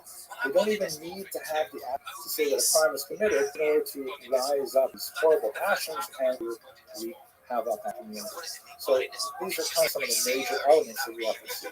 As I said earlier, the church reaction was mixed. In general, the higher levels of the church, including the popes, frequently interviewed at Jewish requests to quell the popular sentiment associated with ritual murders and blood libel. That they issued bills, they issued declarations. No, it's not true. Jews do not drink blood. They don't kill Christian children. They don't do these things. But on the other hand, the community, the laity as a whole, and much of the lower clergy that frequently illiterate themselves and couldn't even read the bills if it was handed to them, these things had a momentum of their own. And so frequently the popular surge of anger and the subsequent desire to venerate these child victims who were probably murdered by local sex offenders whose identity is known for centuries. The church has to try and placate the needs of the community to passing of these children who died horrible ways. So it's an unusual kind of moment for the church, as we shall see. The case of Simon of Trent, this is another representation of him that we see in this woodcut. He was beatified, but not canonized, which I don't know exactly in Catholic theology, but he reached a certain level, like Christian veneration, but he did not reach the top level. He did not reach sainthood and so on. Even though there are hundreds of miracles that are somehow associated with Simon of Trent after the murder in the 15th century. It's only removed from the official martyrology of the Roman Catholic Church in 1962 in the reforms that happened after the Holocaust. So it's very hard for it to kind of like a massive cruise ship. It's very hard to kind of change directions once it has been moving in one direction for a long time. Now, regarding the persistence of this very noxious myth, we've already seen how it spread all across, moving from west to. We see some dramatic 20th century cases, including an abortive case even here in New York State, where a child disappeared for about 24 hours. She got lost in the forest, and then she found her way out. But the local police in the 1920s actually went and questioned the rabbi in Messina, New York, saying, "Did you guys kidnap this child for ritual murder purposes?" Right? That's 20th century New York, United States of America. So it has an incredible, staying power with the modern imagination. Fortunately, the child found her way out of the forest, and the whole thing blew over, and the rabbi registered his deep dissatisfaction with the police department that they would even think that he should go to the rabbi and say, "Where's the child?" Anyway, one of the more famous blood libel cases in 1911, the Russian government prosecuted, this is a drawing in the trial,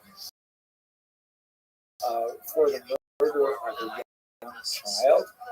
And after 2 years, nationally watched trial, because this is the 20th century, and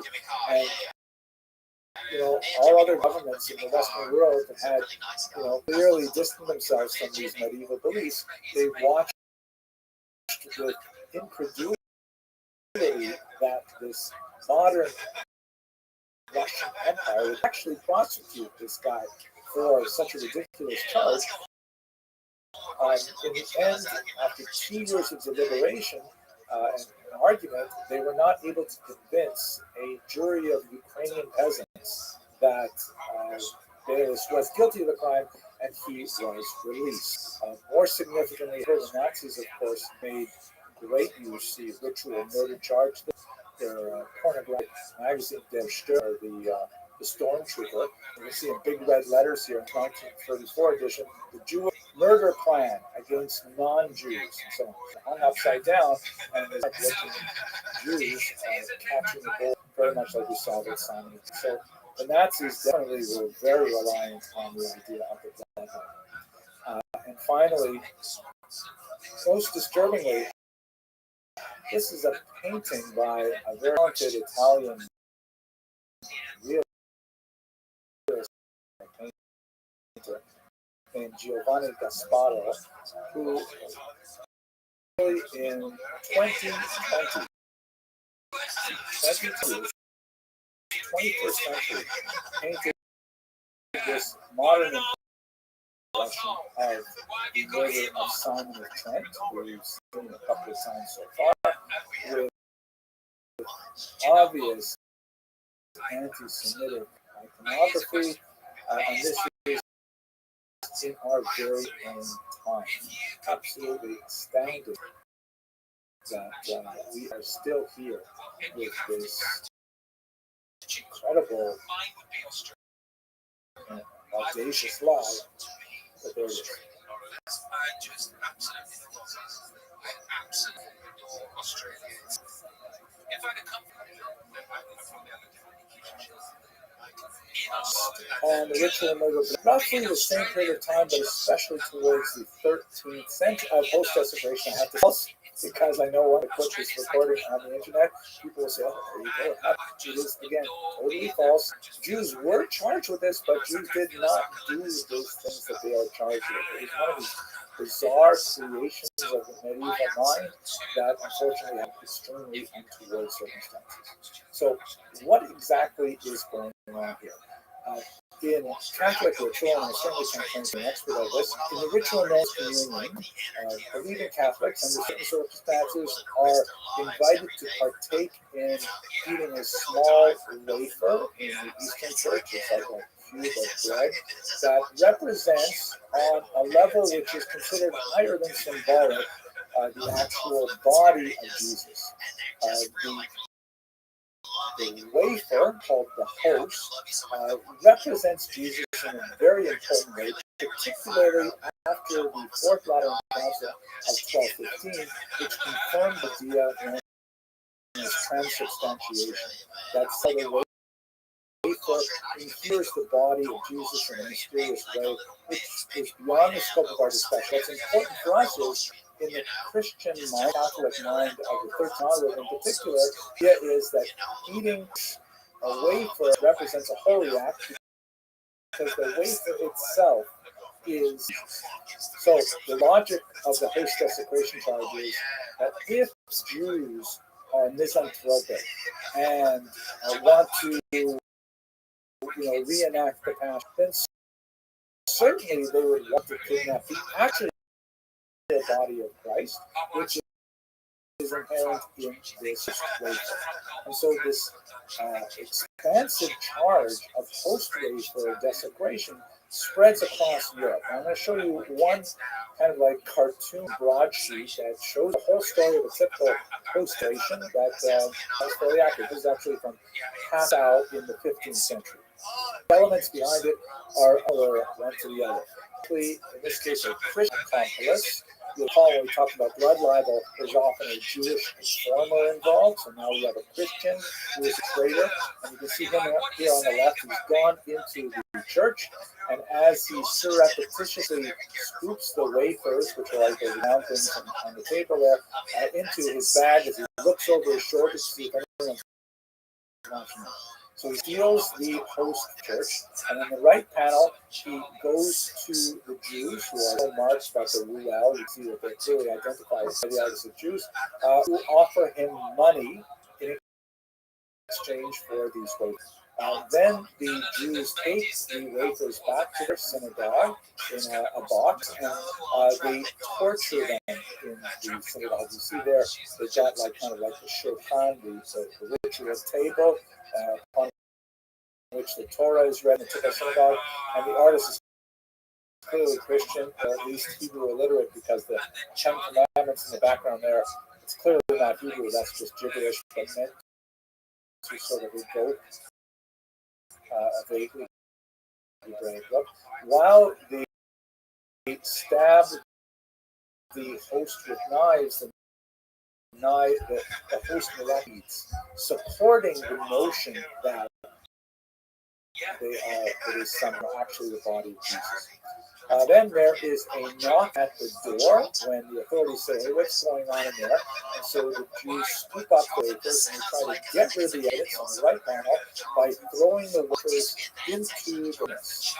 Into the flames, this image of a child appears, and doves they are caught by the angels. Like all of these stories of miraculous associated with the wafer really buttress beliefs in transubstantiation, and that represents another variable with regards to church's ambiguity towards these stories. The Jews are discovered. Authorities come in. They cut heads off.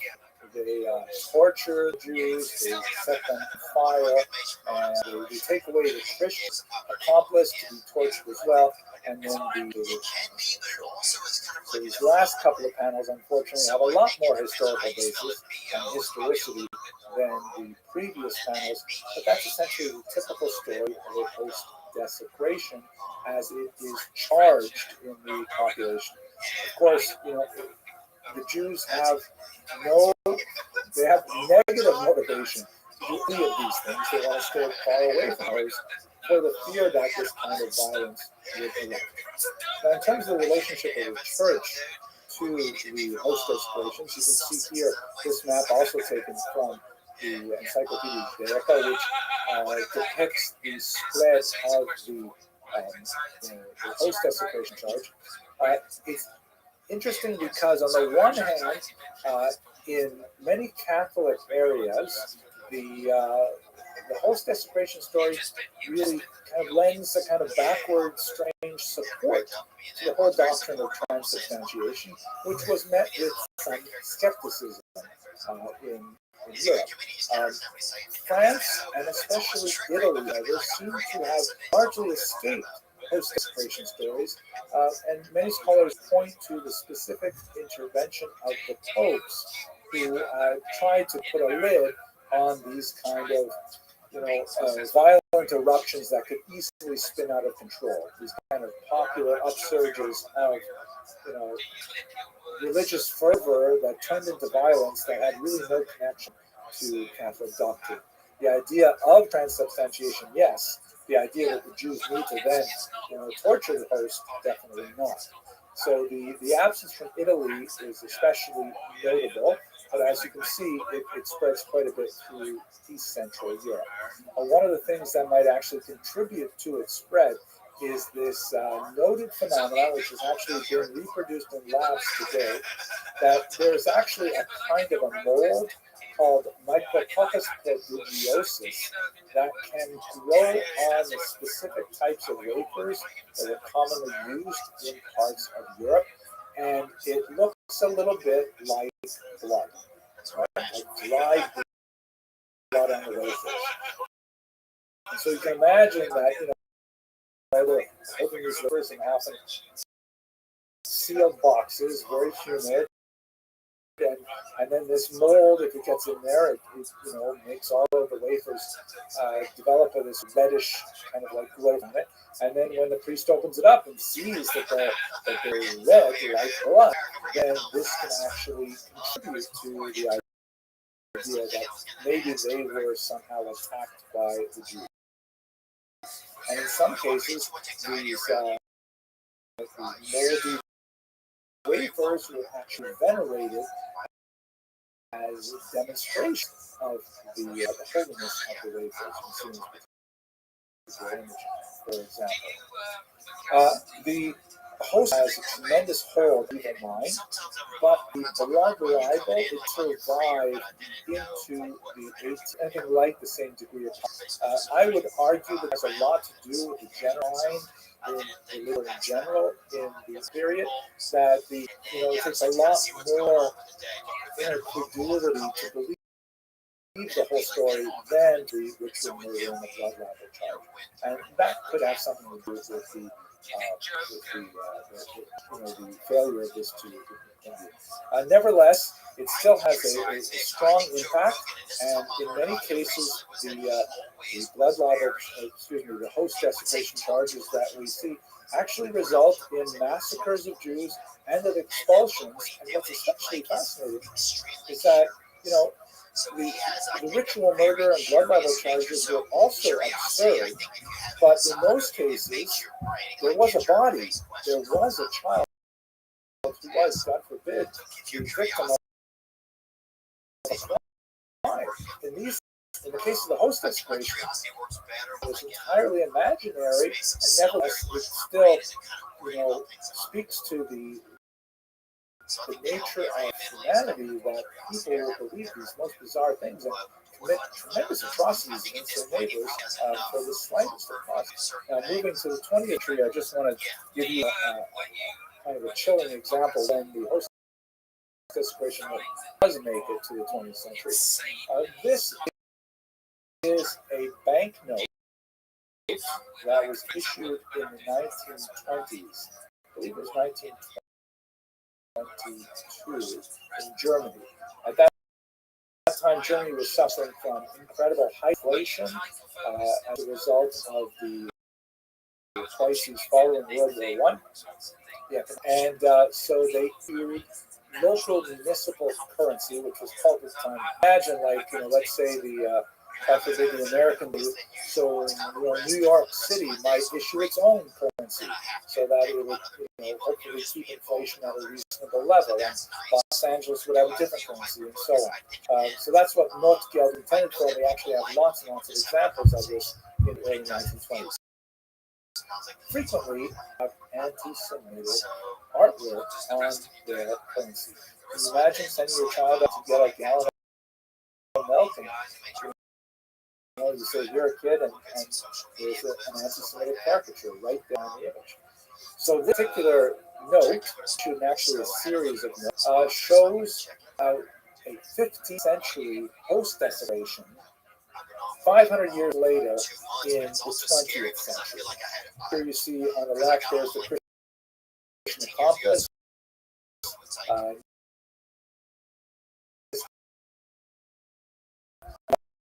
Glowing to there with very ugly physiognomy. And then in another example, here are the Jews gathered around their Passover table. And on one side, they're eating the Seder. On the other side, they are torturing the host, right? Causing it to bleed. And then, of course, the element that is inevitable when you have these host desecrations, the Jews are then burned alive in these grotesque and horrible manner. It just shows you the horrific nature of Semitism and how painful it is to see that it even appears. Okay, so that was this very difficult series of short lectures. And next week we'll specifically with the history of the Jewish movement. That's it. I don't think that, by the way, to see if there's anything coming out, is that I have 6 in Abject misery, some form. I don't want to waste another second. Jewish women in the medieval period. We're going to be painting in fairly broad strokes. We're going to kind of limit our discussion primarily to the High Middle Ages, let's say about the year 1000 to about the year 1300.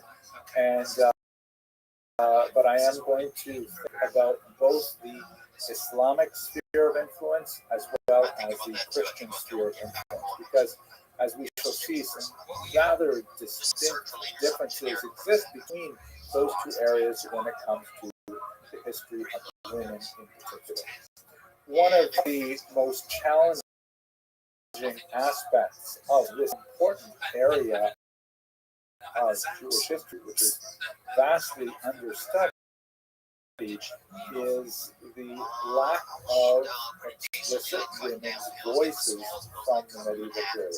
And in fact, they're not so numerous in the ancient or the modern either until you get to the contemporary period, where we to figure out history by looking at things sideways, by trying to use our peripheral vision based on what little bits of data we have. So let's just take a second to view of what are the major sources of information that we can use to understand evil Jewish history in this period. Well, Responsa literature. As you will recall, when we were discussing the Babylonian centers and earlier, one of the major areas of legal activity is called She'elot Shuvot literature, literally questions and answers. Or there will be some legal questions. Often these are a difficult one, and it will be set to writing typically and sent to a rabbi to answer. In some cases, it will be delivered orally, but the rabbi will later compose an answer. So it's really Shuvot literature because the answer is the part that is mainly preserved in the historical record. Sometimes the question is reduced to just a little couple lines at the very beginning of the Teshuvah. So there are a couple of, what is this Teshuvah literature all about, this responsive literature all about? Anything dealing with the scope of human experience that has implications in Jewish law. A person wants to know, is this kind of chicken kosher? Can I do this on the Sabbath? And much more complicated monetary and personal status issues come to the rabbis. The rabbis record an answer, and that later becomes a precedent that is cited by later rabbis as they try to determine the halakha, the decision of Jewish law. So there's a couple of difficulties with using responsive literature to understand women's history. The first is, of course, it's not written by women at all. This is an entirely male area of activity. There are precious, just echoes actually thought of this that is being discussed by that affects them very, significant way.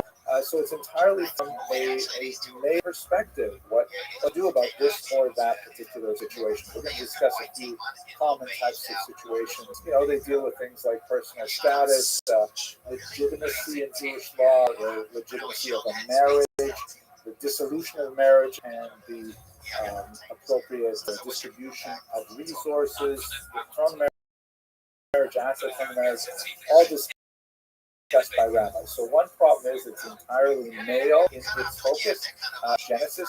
The second is that it's entirely rabbinic in its focus, right? It's not just that we're having like a perspective of what all men have these particular problems. We're talking about a particular class of men whose interests are sometimes deeply wrapped up in the questions that will be asked. For example, in the 12th century in particular, rabbis got much more involved in matchmaking than ever before.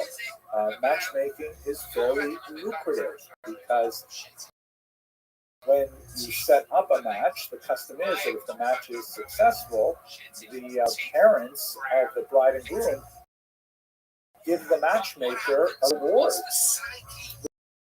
which can be in contemporary terms thousands of dollars. So when the rabbis got involved, suddenly their personal interests were financially linked to the answers they might have to give. Maybe we'll get to that again a little bit later. So first problem is it's male, problem is it's rabbinic. And both of those are like, kind of like, telescope views into society. And the third problem is that the responsa literature basically only deals with problems. It only deals with there's an unusual situation that provokes a crisis that cannot be easily resolved by a local population or even a local rabbi. And so we learn about exceptional cases from the literature, about something occurring. How do you react to this? It's kind of like, trying to determine, life and wellness guide by only looking at people with illnesses, right? Avoid this, avoid that, avoid that. What do you do to try to promote your health? That kind of thing. So the responsa literature is intrinsically distorted for those reasons But nevertheless, even with those limitations, we do get a sense quite often of what must have been the prevailing norm against which this particular situation took place. Uh, for example, in the case of a husband who takes a second wife without his wife's permission, you may see in the responsive literature, you may see a passage like a woman immediately wrote husband saying that she demands the penalty that has been customary in her land for the last 100 years. So all of a sudden we know, oh, there is some kind of customary demand that may be placed on a husband who illegally takes a second wife, this kind of thing. But that's one of the major sources for our understanding of women in the medieval period, is essentially the backdrop of responsive nature. We also have another major source of information, which is still overwhelmingly in authorship, but we do hear women's voices kind of peeking through the veil more and more, is the massive trove of Geniza documents. You'll recall the Geniza is this huge section of medieval scripture, really refuse, not just paper, also papyrus, also parchment, things like that, but things that Jews didn't want to throw away in the neighborhood of Cairo, and for some 500 years they were piling these up in the attic of this particular synagogue. And when they were discovered in the 19th century, they suddenly gave us a massive and rich view of how Jews lived in the Mediterranean basin, eastern part of the Mediterranean. It tends to be, sort of lopsided towards the Islamic environment. It doesn't tell us a lot about the much smaller populations in Northern Europe, the Ashkenazim, but nevertheless, it does give us a much more rich variety of sources other than responsive literature, which is also reproduced in the Geniza documents. We have a lot of documents that may have been dictated by women to scribes. I happen to see in Judith Baskin's very important collection of essays on Jewish women historical perspective that was published about 20 odd years ago, a little bit later than that, a little earlier than that even, where she says to date no woman's voice has ever been clearly identified in any Geniza document. I'm not sure that's still true today, but nevertheless, it's certainly true that the vast majority of those documents are absolutely male in authorship. Still, the Geniza documents tell us more about failed business arrangements, tell us more about contracts that were normal and then just, tossed in the Geniza when they were no longer necessary, and personal correspondence and all kinds of functional and dysfunctional family information. So that's a really important source as well. Then we have an unusual source, martyrologies. This is much more important for the Ashkenazic lands, where it became, especially after the Crusades, a kind of a literary genre for authors to commemorate the martyrs of various massacres. And quite often, the martyrologies give us information not only on specific individuals, very tragic stories of how they died, sometimes very heroically, women also playing a very large role in their refusal to give in to the will of crusaders, for example. But also sometimes you can get some demographic data, like you can make some pretty good guesses at typical family size. You can get some sense of how naming patterns and whether people name their children after Hebraic sources or after Jewish sources, all kinds of things that you can derive from the martyrologies as well. Finally, the ethical literature, which, there's a lot of religious literature that falls into this category. Themis and Paulus, one of the most important of which is clearly the very important 12th century source, which we discussed also in the context of the Crusades, the Sefer Hasidim. which is a remarkable document that includes a lot of fascinating discussion, exhortations for ethical behavior primarily, but also fables and stories that were circulating in that. And there are discussions of women in the Hasidim. Women are parcel of many of the commentaries in the Bible and other passages that are widely studied, and seeing how they were written, or sometimes how they were not written, also give us some insight to how women were viewed and their role in society was good. We will talk about Rashi, who was assassinated, not only for what he said about women, but what he did not say about women. It is fascinating to note that in his commentary on the Bible, very widely read, one of the major functions of Rashi is he connects the text of the written Torah, the actual 5 books of Moses, to the much larger oral Torah, the Midrash in particular, the Talmud, and so on.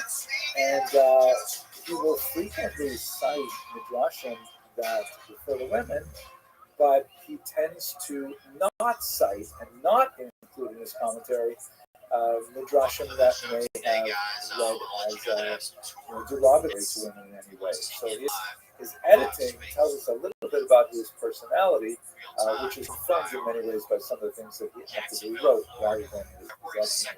He was, of course, famously the daughter of 3, perhaps 4 daughters who married very well. His sons-in-law were all scholars and so on. More about that later. So this is biographies of women from medieval period. Until we get to the 17th century, the remarkable Gipfel of Ammon, who really don't have a definitive and substantive account of a woman's life by a woman. But we have all of these other kind of ancillary peripheral things that give us some of how we can construct the woman experience of the world in the medieval period. So let's think for just a second about her legal status. And much of this is informed by the earlier Talmudic tradition, where you do have texts forms of Jewish law, halakha, in the ancient period, sort of like adaptations of these texts, the Mishnah and the Talmud in particular, for specific reasons or particular places and times, and those areas of tension between contemporary practice or desire and the halakha, seeing how those are resolved is often quite fascinating. One of the most important areas which is relevant to our study of Jewish women is the writings of Rabbeinu Gershon, who was a very important Ashkenazi rabbi known as Meor HaGola, the light of the exile, and his years are roughly 960 to 1040.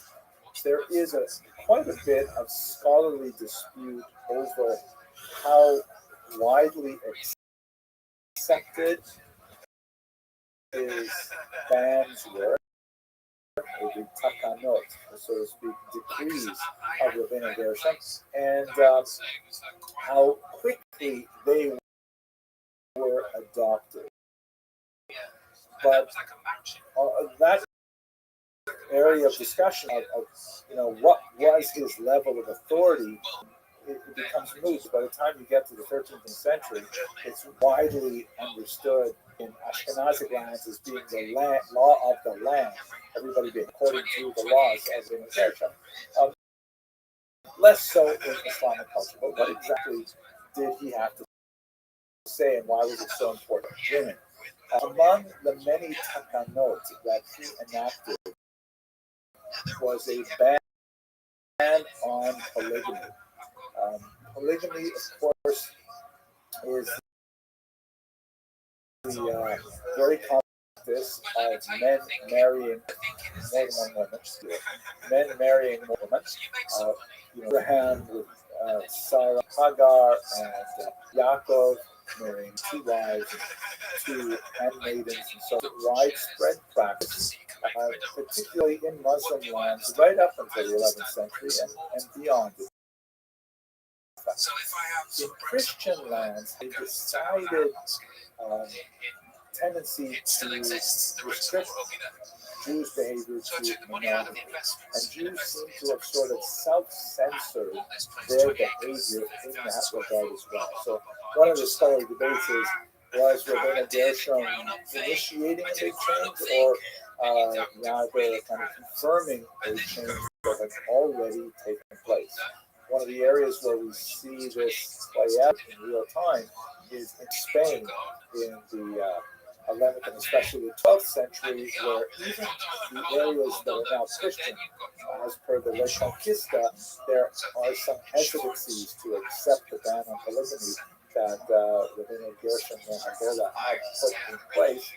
Nevertheless, there's no question that the Ashkenazic lands in Europe under Christian culture are steadily moving in the direction of exclusive monogamy, whereas in the Muslim lands in the southern Mediterranean, the Geneva documents indicate very commonly that there is no such strong movement towards monogamy, and polygamy is still very, very common.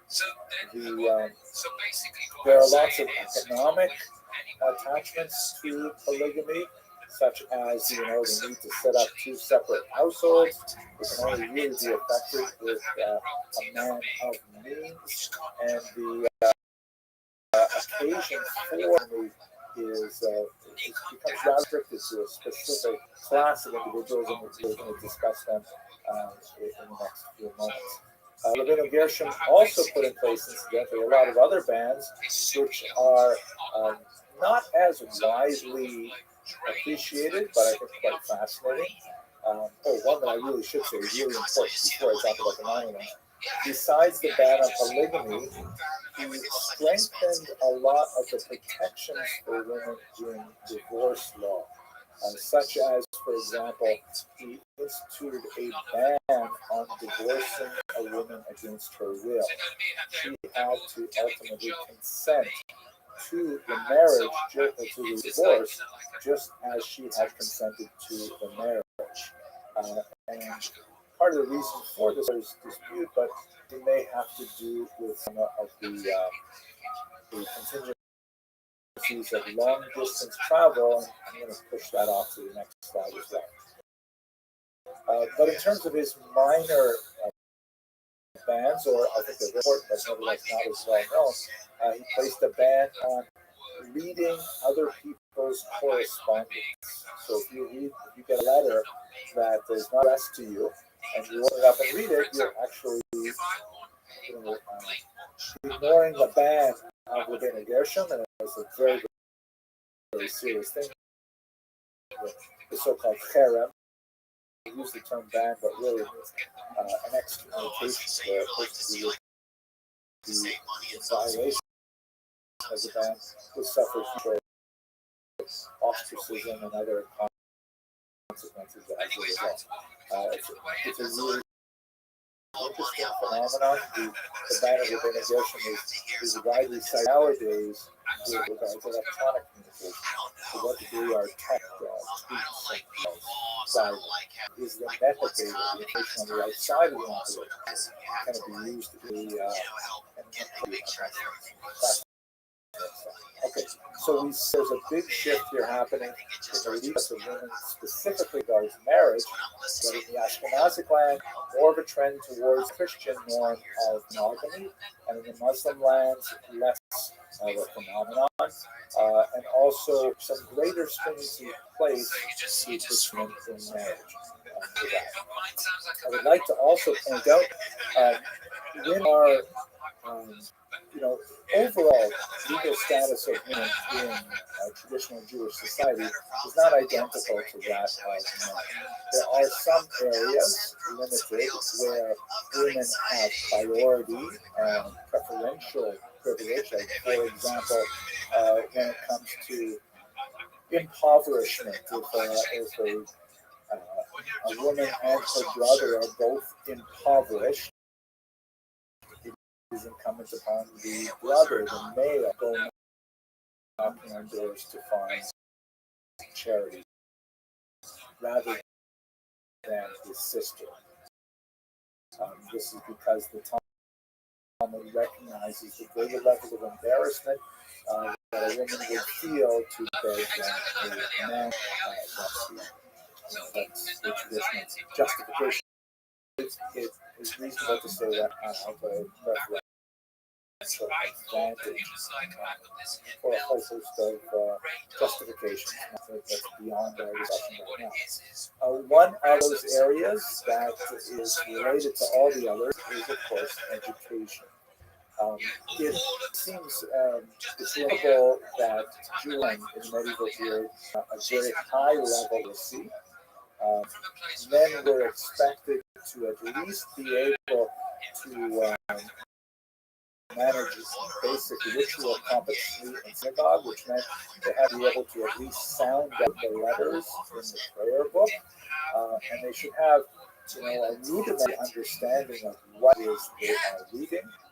The levels of literacy that we have today in the 20th century are, of course, far higher than that in the medieval period, but it's fair to say that men had pretty much universal literacy in at least one language. It may not be Hebrew, it may have been Yiddish or Judeo-Arabic, but they would be able to actually write and read in at least one language, and chances are they had at least some fluency in Hebrew. Hebrew was generally longer used as the basic language of communication. Jews overwhelmingly used the vernacular, just like I'm speaking to you, and almost American English today. But they would have literacy in that language. Hebrew was reserved really for the language of prayer and the language of scholars. So much more educated people could communicate in Hebrew much more easily. And of course, Arabic and Hebrew than any of the Germanic languages, including Yiddish. So Jews in the Islamic areas had a little bit of an advantage in that regard. What about women? Once again, we have very limited data to give us a sense of how literate women would have been. But if I can speak in generalities, it seems clear that the advantage that men have, Jewish men over Jews in literacy, was Jewish women had over non-Jewish women, perhaps to the same degree.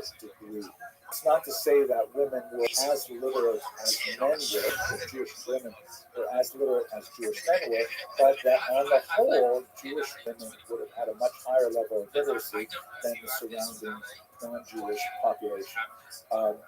Much less so in Hebrew, much more likely to have literacy in the vernacular. But let us recall that many of these vernaculars didn't even widely known of at the time. That people, Yiddish is essentially basically a German dialect with lots of borrowed terms from Hebrew, Aramaic, Slavic languages, French, and so on. But it is written in Hebrew characters because Hebrew characters are the ones that Jews know.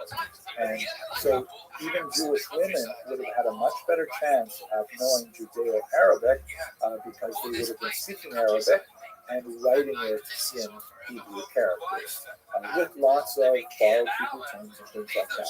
So women had at least stronger literacy than a stronger population. They probably had a level of numeracy as well.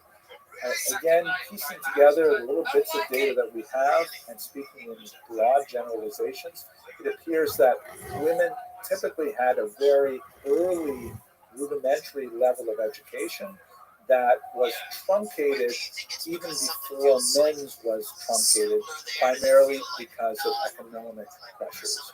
That men were expected, once they reached the age at which they could do any kind of work, the vast majority of them, their formal education stopped. So that might be, they might have been 11, 12 years old, and then they're essentially doing work or apprenticing or something like that. And For women, that age might have been 9 or 8. So they have something, but not nearly as much. They're part of the reason for this, besides the sociological and anthropological differences in experience of women's lives in general, is a Talmudic perspective, a very fascinating discussion that seems to me is in Tractate Sota, yeah, absolutely, it's in Tractate Sota, where there is a discussion about how much education should a woman receive. And there's a dispute basically between two rabbis. The one rabbi argues, and maybe I'll take a minute just to explain this to you. It's a little bit complicated, but basically, if you're familiar with the book of Numbers, in I think it's chapter 5, there's a discussion of the punishment that falls a woman suspected of adultery. She's brought to the temple, formally accused, again, she's not, her adulterous past is not confirmed, she's suspected by her husband, who jealously brings her to the temple. And she has kind of like a challenge at the temple. If she maintains her innocence, then she takes this special potion, which consists of some special water drawn from a particular source, and it has a bit of the name of God from a parchment ground up into it. And she drinks this potion, chota, and if she is innocent, then she gets all kinds of additional protections and blessings and so on, and her husband is censured for putting her through this. And on the other hand, if she's guilty, then she got death. Now, the Talmud says that that horrible death part doesn't happen right then and there. It happens after her merits are used up, or expunged away. So let's say she volunteered at a bake sale, so she get an extra 6 months before the horrible death happened. And the more the deeds that she did, the more she would stretch out her life. So one of the rabbis, going back to the Tractate Sota, says, oh, so there you go. So we should therefore teach our daughters Torah, because that will extend their lives if never accused by their husband falsely of adulterous behavior. Another rabbi says, are you crazy? You are teaching young women, kind of like an around the whole system. You're teaching them Torah to allow them to be selective adulterous behavior if they get in that situation at all. And the bulk of the rabbinic opinion for much of the Middle Ages lean towards the second opinion, which looked with disfavor at formal education of women in Torah. That obviously had to meet certain boundaries, and the rabbis said no, they definitely have to learn. Women definitely have to learn, what they need to comport themselves as appropriate Jewish women. They need to know the laws of keeping kosher, for example, to maintain the family kitchen, and many other areas like this. But pure theoretical Torah, particularly Talmud, the bulk of rabbinic opinion shied away from it based on the second opinion in the Talmud. In the modern era, get to the late 19th, especially the middle of the 20th century, there are some interesting opinions that go back, and so that's not for us today. Within this context, however, it's not like the Talmud says, absolutely full stop. It is one opinion among many that suggests that it's advisable. As you have throughout medieval history, and in numerous exceptional women who, primarily because of their birth, they tend to be associated with elderly families. I mentioned the daughters of Rashi, for example, who are privileged primarily because of the intellectual, spiritual nature of the family in which they're raised, to nevertheless see much greater level of literacy and a familiarity with the tradition. We even see a little bit later in the medieval period, actually early modern period, where there are women who are Roshei Yeshiva, who actually set up Talmud schools for men and teach Talmud sometimes behind the mechitza, behind the ritual barrier that separates men and women. Really amazing women that that defy the norm that is more common for medieval society. But as I mentioned, these are exceptional women. The vast majority of them we don't know a lot about, and it appears that their general education level is much lower than men's. That's not a surprising kind of thing given the overall environment, but it would be fair to say that women are probably more educated than their non-Jewish peers at this time. So that kind of gives you a quick overview of some of the important elements of the Jewish women's experience. I'd like to look a little more closely at the role in the Jewish family and explore some of those issues like how bigamy affects Rabbi Gershom's ban and so on, and East-West differences, and especially look at divorce law. Keeping things fresh is tantamount. It's paramount. It's important. It's one of the premier things, and I have trouble keeping things fresh. I'm not that fresh, man. I'm not that fresh. If you look at in the crisper drawer in my house, there's nothing in there. I don't really have that much. One of the most unusual aspects of the medieval Jewish experience, which in many ways was replicated right up until like the 18th century, was in Ashkenazic lands a really young age of marriage. According to the Talmud, a woman may not be married against her will, and that means the age of majority, which is basically 12 years old. And that is in itself a ridiculously young age by 21st century standards, but not at all in the medieval period. It is associated, of course, with puberty and the possibility of starting a family and so on, but there's a pronounced tendency that seems to see in Ashkenazic lands in particular to marry girls off even younger than that. Sometimes married to men who are not much older than they. In Islamic lands, sometimes quite a bit older than they. There's a lot of interesting scholarship on why this may have been the case. Part of the reason petition, but it's not forget that Ashkenazic lands in the High Middle Ages still had really small populations. Talking about communities that might have had 40 families, 50 families, sometimes even less in some of the larger communities. And so seeking an appropriate partner, and appropriate, I'm talking about class and background in general, it can be a very challenging thing. And so the competition for spouses was so intense that gay marriage tended to drop.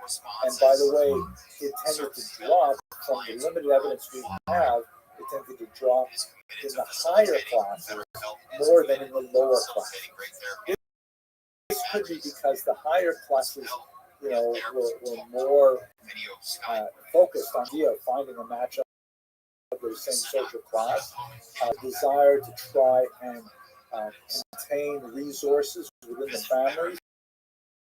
So rather than marrying a wealthy boy to a poor girl and then dissipating the family, marrying a wealthy boy, a wealthy girl meant that they, can consolidate their wealth within the family.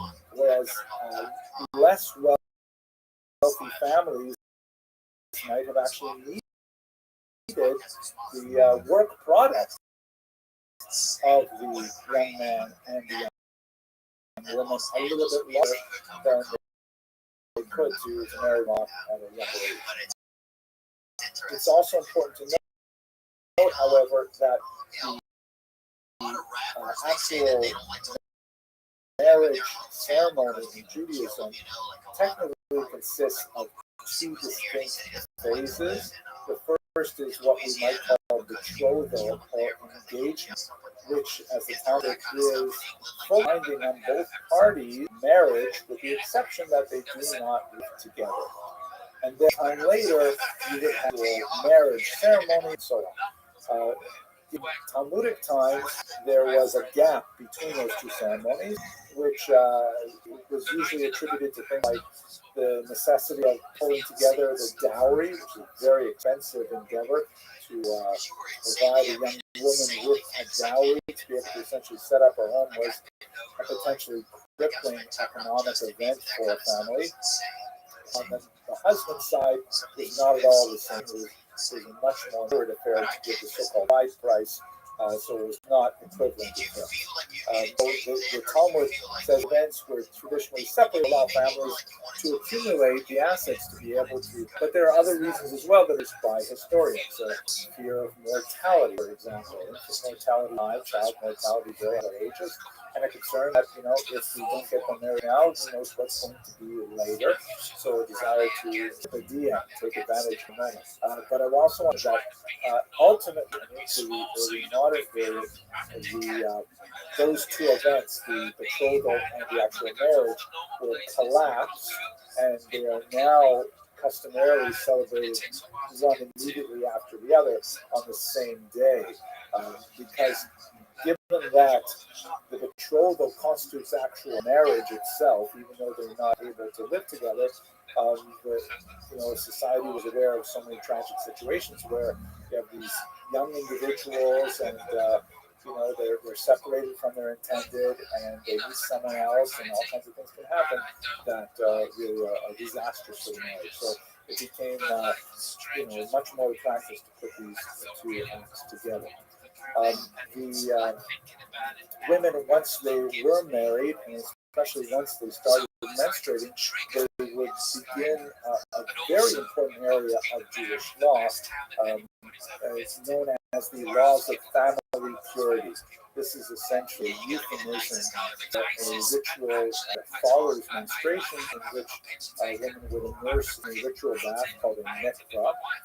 We've talked about this in the past, how this is one of the most important elements of the Jewish community, is the establishment of a formal ritual bath. It doesn't necessarily have to be a building, but the water cannot be drawn normally from a well or something like that. A river could be used under certain circumstances, or the ocean, or rainwater can be spring, things like that, spring water, but it can't simply be like that sort of thing. So the presence of mikvah is very much associated with these early communities. Not going into this in great detail, but this is a very interesting in which husband and wife would separate from each other during the period of menstruation, and some amount of time afterwards as well. And then once that is concluded, then the woman would be ritually immersed, and then regular relations resume as well. Very important element in Jewish family life as a whole, and but more than we can say in this context. Now, to return to a topic we looked at a little while ago on polygamy, as I mentioned earlier, the incidence of women, the incidence of men fade in Christian life for lots of reasons. Perhaps one of the most important, however, of the non-Jewish society. It is a well-known historical truth that the way in which the surrounding society behaves is ultimately the way in which the Jewish population living there will also behave. The Yiddish expression is something like which is hard to translate exactly. It means something like, as one Christianizes, one Judaizes. They essentially do the same thing. In Muslim countries, this was not the norm. Men could marry up to 4 wives, and so it was not at all uncommon for men to engage in polygamy, despite the ban of Rabbinic Gershom, which seems to have been primarily directed at Ashkenazic Europe and into newly Christian Spain. Also related to this is a phenomenon that is known in the biblical period and in the medieval period, but again begins to fade, the institution of concubinage, or the Hebrew term is a pilegesh. And basically, this is a kind of common law marriage in which a man and a woman agree to live together as husband and wife, but the woman lacks all of the protections of marriage, including a really important document called the ketubah, which is essentially a marriage contract that the husband delivers to the wife, promising a level of support during marriage, including, upkeep and standard of living and things like that, and more importantly, promising a financial compensation in the event that the marriage is dissolved. In other words, if you choose to divorce her, then significant penalty as well. The concubines were not protected by this Ketubah document, which leads one to wonder why a woman would enter into such a relationship. But that went beyond the scope of what we're talking about here.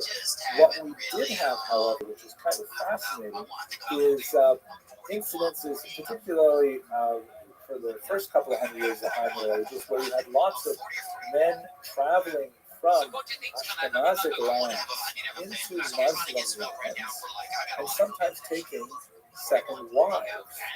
And this would be bigamy vis-a-vis the ban of rabbinic Gershom. But, sometimes they would say, well, I'm living in Sephardic lands while I do my business. And so I'm not bound by the ban of rabbinic Gershom.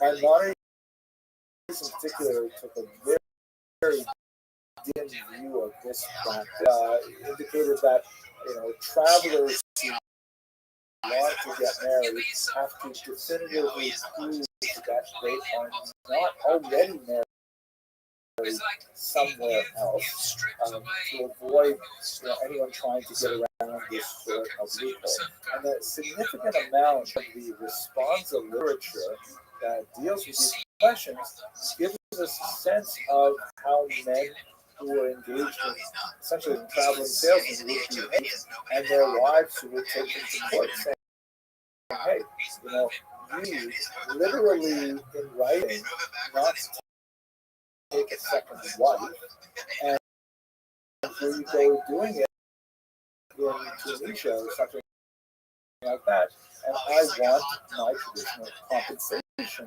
for your breach of contract. So that's a good example, I think, of how responsive literature was doing, like a unfortunate incident. Like, how common was this? How typical was this? Are we only looking at very limited amount of bad behavior or activities? Anyway, these are the kind of things that animate much of the literature and give us some sense of the relative privileges of men and women in society. What's especially relevant is in Spain, because the southern half of Spain, very heavy Islamic influence, and even as it's increasingly Christianized, you have a Jewish population there who are not necessarily content to go along with Christian requirements for monogamy and prefer to maintain normal marriages. By the way, while we're at it, I was doing some research on Saudi. Amazing Jewish wedding ring. Apparently, they were actually like only used for communities or for families, and they would be used for the ceremony, for the ceremony itself. I think this is 14th century. What a phenomenal piece of art this is. It's at the net. Here you can see the under the side of it, and it has like these two hands clasped. Really gorgeous.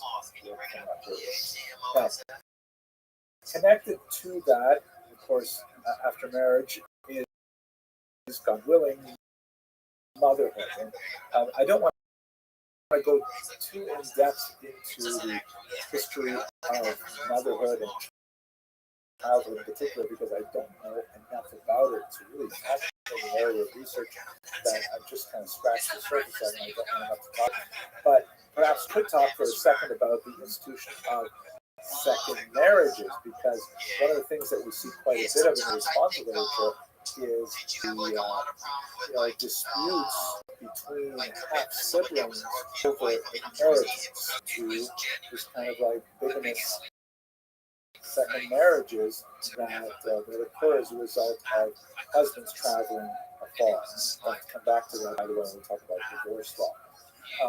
Related to is, what if a woman does not have a child and then her husband passes away? So this is a major distinction between the Ashkenazi and the Sephardic, primarily in the Muslims. According to the biblical precedent, a man dies before his wife is able to conceive a child. Then his brother required to marry her.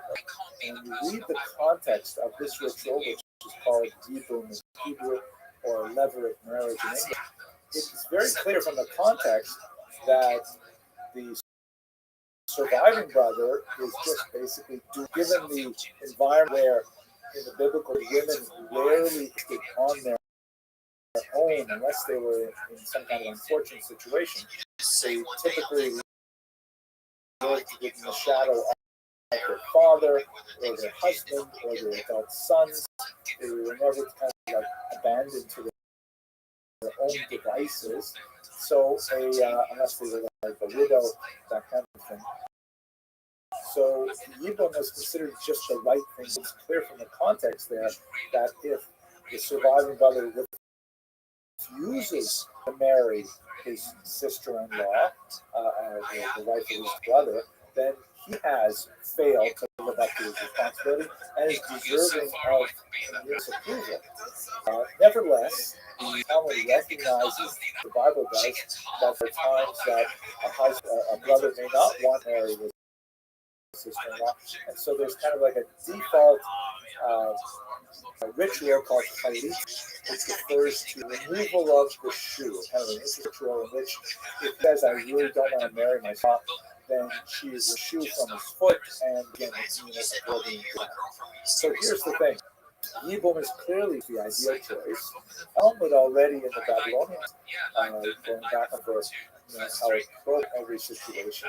Get to the Ashkenazic world, it seems very clear that the rabbis want to essentially give preference to chalitza over yibum. That is, the default case is to refuse these second marriages. They should not take place.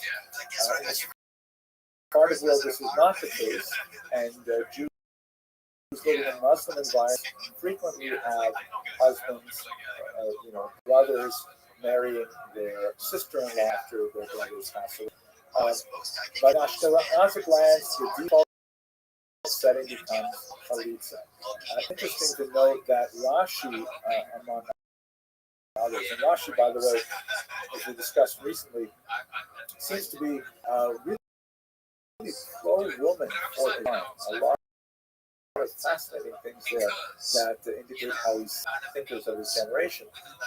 He even valorizes the woman's opinion with regard to whether she wants to marry her brother-in-law. Something that is debated in the Talmud, for the most part, dismissed in those social circumstances. But Rashi, in the heavily Christianized environment of Northern Europe, is saying, wait a second, the wife may have a lot of fun marrying her husband, and he finds time to give her refusing chalitza, refusing to demand chalitza instead. A lot of fascinating things to say. I really want to save some time for perhaps the most important element of the period, which is divorce is an issue that continues to reverberate in Jewish society today, primarily because the biblical precedent for divorce gives the husband far more power than the wife does. As I mentioned earlier, Rabbeinu Gershom put in place a ban on divorcing a woman against her will, which definitely improves the relative power differential of men and women.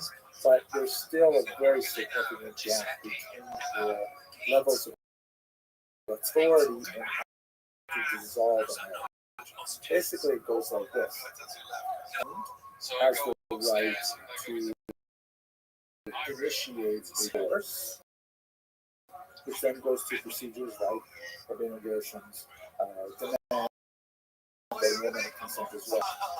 A woman, technically speaking, cannot force her husband to divorce her. She can appeal to the court, and the court has a variety of judicial tools at its disposal to try to coax and convince and even the husband into giving the divorce document, is known as a get, hence the side is a get, refuse, or refuse. But not an unlimited authority. It's not like the rabbis can simply say, well, this is working and we don't care what we grant you. They don't have a clear-cut authority to do so. And this represents a very difficult problem because the woman who cannot get remarried is called literally a chain woman or an adinah in Hebrew. This problem, of course, persists to the present day, and in fact, it's much worse in the 21st century. In the medieval period, the primary adinah is not a husband refusing to give the get, which, there's definitely a disincentive to doing so because he would have to pay her the monetary fee outlined in the ketubah to do so. Typically, what would happen in the medieval period is a traveling husband would go missing, and perhaps he was killed on the road by bandits, or maybe he decided to just simply leave France behind and adopt a new identity in Egypt or something like that. These cases are described in the Islamic literature, and this left the woman in a very difficult situation because she cannot prove that she is a widow, allowing her to remarry, and she cannot prove that she is a divorcee because her husband has disappeared. In the modern era, we have this problem where men will use the granting of a get as leverage to coerce something out of the wife, like child custody or payment of debts or distribution of assets differently. It's a terrible situation, really.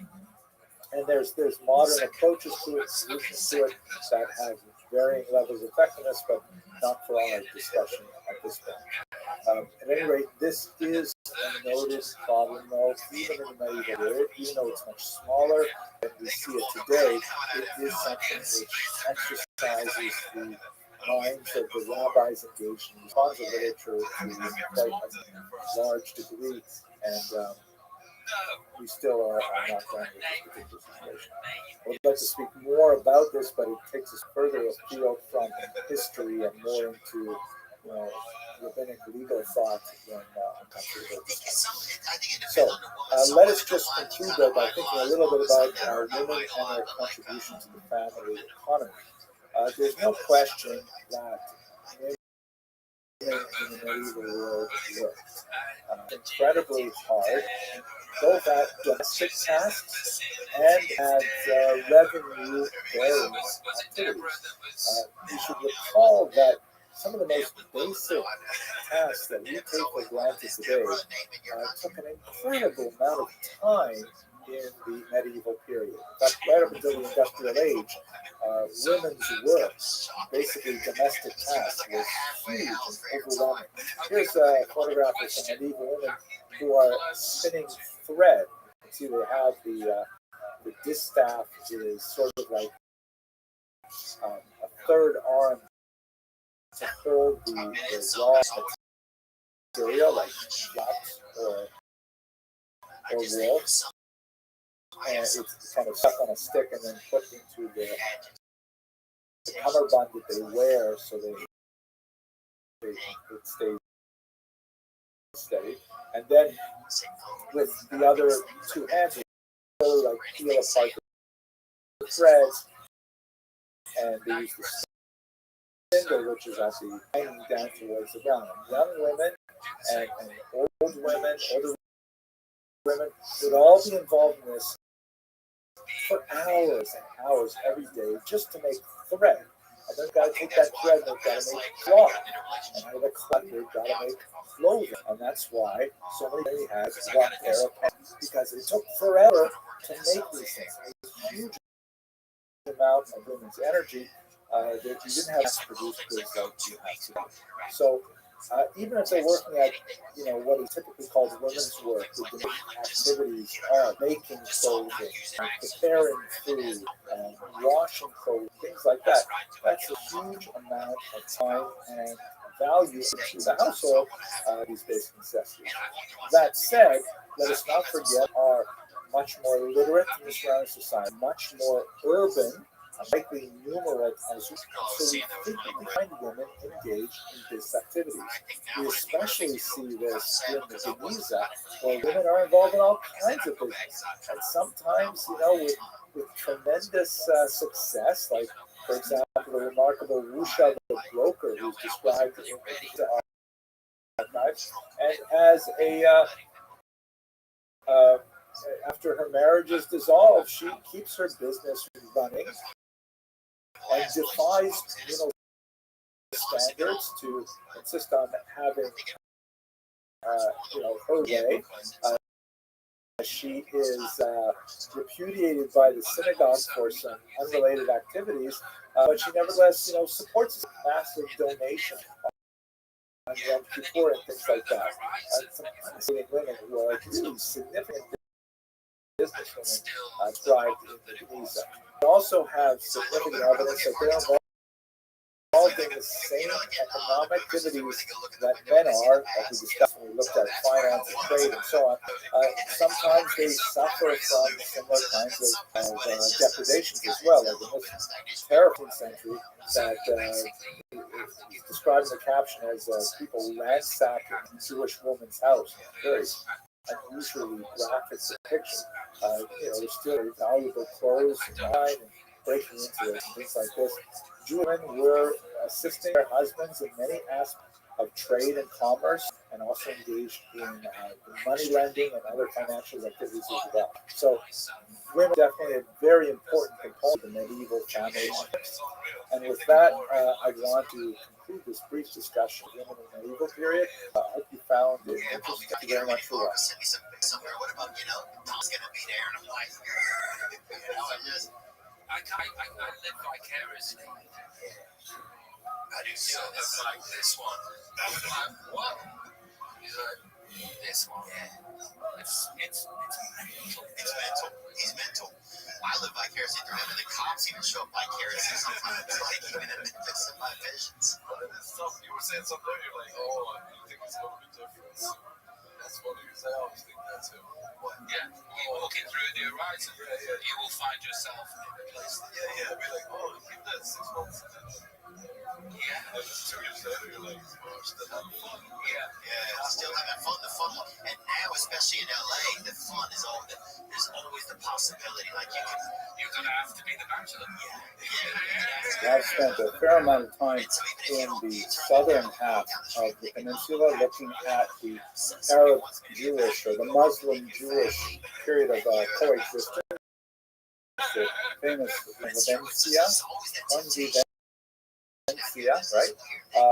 And now we're going to look at the northern half and at the later part of the ages, specifically the 12th to the 15th century, will unfortunately culminate in the Inquisition and the expulsion of the Jews from Spain. This is going to be kind of like the theme of medieval Jewish history for this course.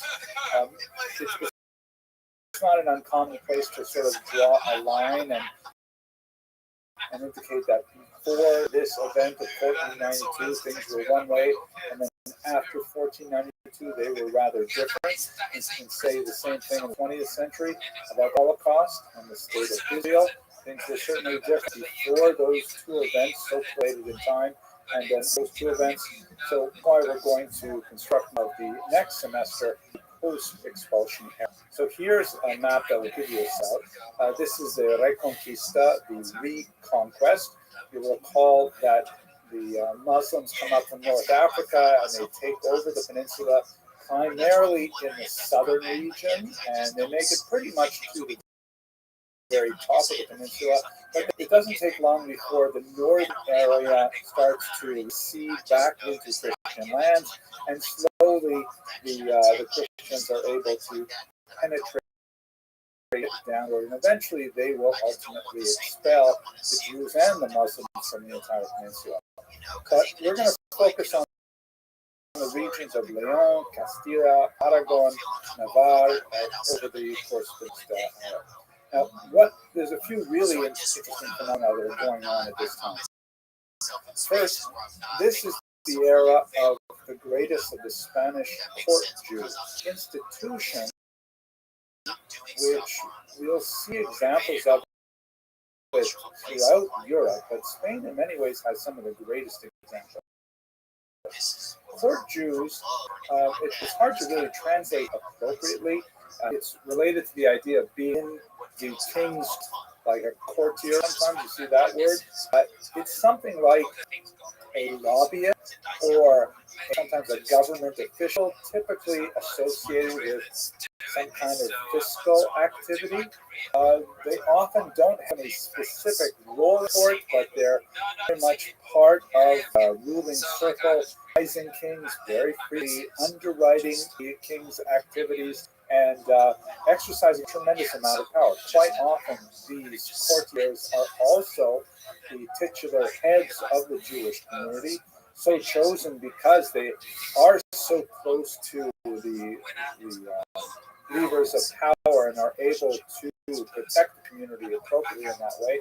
But quite often they are heavily resented by the larger non-Jewish population, and sometimes they suffer terrible falls from grace because they're intimately associated with the king that they serve. We see this, for example, with the great John Isaac Barbanel, who of course was exiled from Portugal, and then later he would be exiled from Castile, from Spain as a whole, and spent a few years of his life wandering around.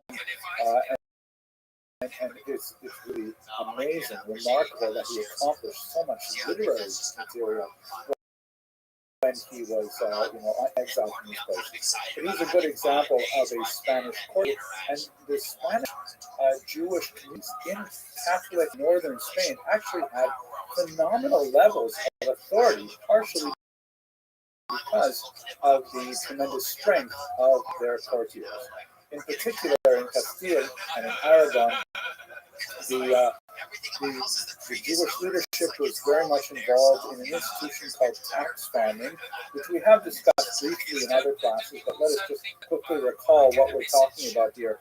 Tax farm is a typical medieval institution where the king is unable to tax every individual landowner or certainly not peasants in his kingdom. So what he does is he deals with entire communities as a whole, typically whole classes of people in particular regions, and he hires out sort of middlemen to take care of the actual collection of taxes. These are called tax farmers because if the king assesses, for example, that from one particular region he can acquire, let's say, 100 gold coins, then he will appoint a middleman, who is typically a Jew, who will go out there and, using a network of employees, typically also Jewish, they will be in charge of doing the actual collection of the taxes, the assessing of the properties, the assessing of the agricultural output, the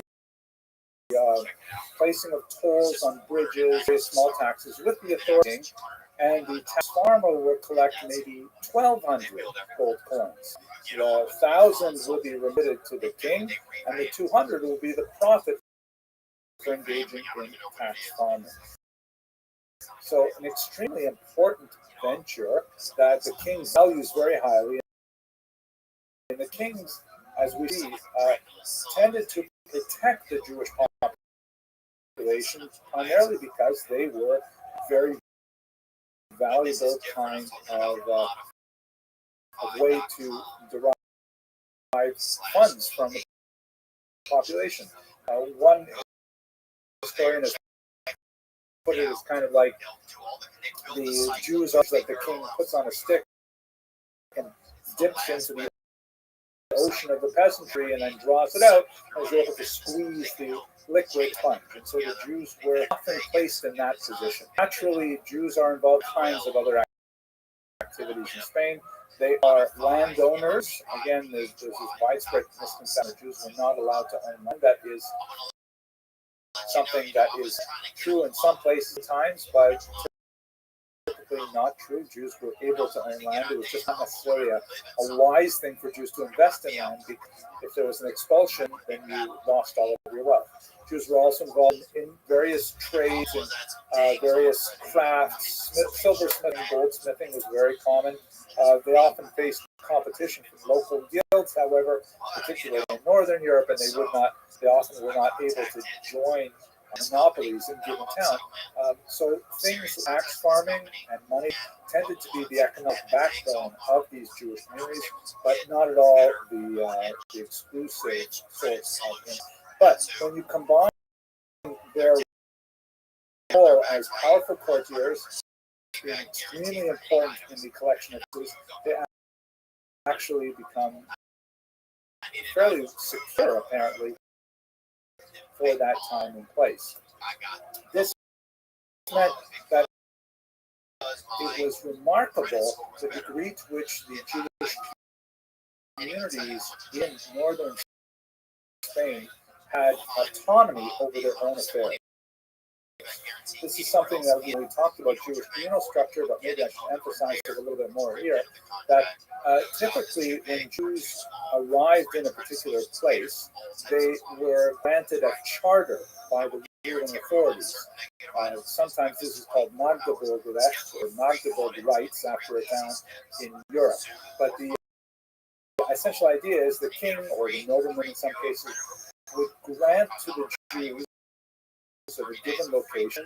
All right, you're moving here. Your community has the right to do this, to do that. Like build a wall around your community, if you like, to engage in certain trade, not necessarily in other trades. And this charter was intended as a guarantee of rights for the community, and actually observed until it was finally typically when expulsion or revolutions. Jews had in northern Spain from the 1200s till which is really incredible. Jews, for example, were of course allowed to hold their own courts by Talmudic law that baked in. This was not optional, but in many Spanish communities, there was a dispute between a Jew and a Christian.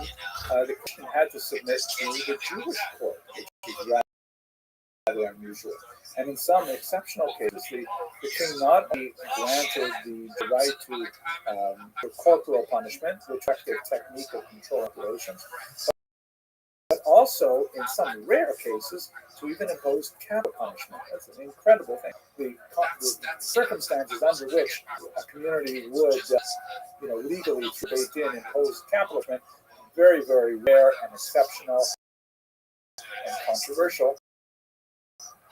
But nevertheless, this gives you a sense of the very high degree of autonomy that the Jews had in Catholic Spain from 1200 until about 1400. It was really it's not a golden era in the same way that the southern part of the peninsula was regarded as a golden era. You don't have quite the same kind of synthesis that you see between Arabic and Arabaic culture, but nevertheless, it was a period of tremendous power for the Jewish community and in general. This is especially true during the reign of James I of Aragon, shown here, protector of the Jews, even when some of the elements of their economic began to wane. And I'll explain how that happened shortly. We'll return to James I and when we talk about the Barcelona disputation right now. So, when one of the great power struggles that tends to be revealed throughout much of the Middle Ages is the struggle between the temporal powers, meaning the king, and the religious powers, the church, and specifically the church. Discussed when we looked at Jewish communal structure like charge. Philosophically, you would think maybe religious spiritual authority charge, but on the other hand, there's a lot of nasty business involved in governing. There's a lot of patronage and nepotism, for example, is a word actually comes from the medieval church. It means nephew, because he would promote, Pope would promote his nephew, quote unquote, even though it was actually his son. And so this is like a term that we borrowed for contemporary parlance to speak about, administrative. But the king really had the power, had the soldiers and so on. So the king and the church relationship, where when the king went down, the church up, and vice versa. So as we see with James the First of Aragon, there was a moment where he had to accede to demands of the clergy, who were, very upset about the power that had been given to Jews in Spain, and so he agreed to allow a disputation to take in Barcelona in the year 63. Disputations would garner a tremendous amount of, in the 13th and 14th centuries. These were kind of big intellectual pageants where Jews were forced to participate in debates over central tenets of Judaism and, in fact, Christianity. Now, it was impossible for Jews to win these kinds of debates. They were really more like show trials that were intended to demonstrate the validity of Christianity and to encourage, sometimes coerce, Jews to convert. The Christian side was typically headed up by a Jewish convert to Christianity who had like inside knowledge of what Judaism really believed and had greater Jewish skills of Hebrew, the Aramaic, and so on. So the Barcelona disputation was in that character. It was one of the earlier disputations. On the Christian side was I believe his name was Pablo de Cristiani, if I remember correctly, a convert to Christianity, but not an especially well-regarded intellectual. In fact, he kind of bungled much of the Christian side of this debate. And on the other side, James I allowed the Jewish community to appoint their leader, who was, a figure of tremendous consequence, the incredible Rabbi Moshe ben Nachman, also known as Nachmanides, right? Like Maimonides is known Moses, the son of Maimon. So this is Moses, the son of Nachman, hence Nachmanides, who was actually, a thinker of tremendous depth, who had published a lot of work that is still studied avidly today.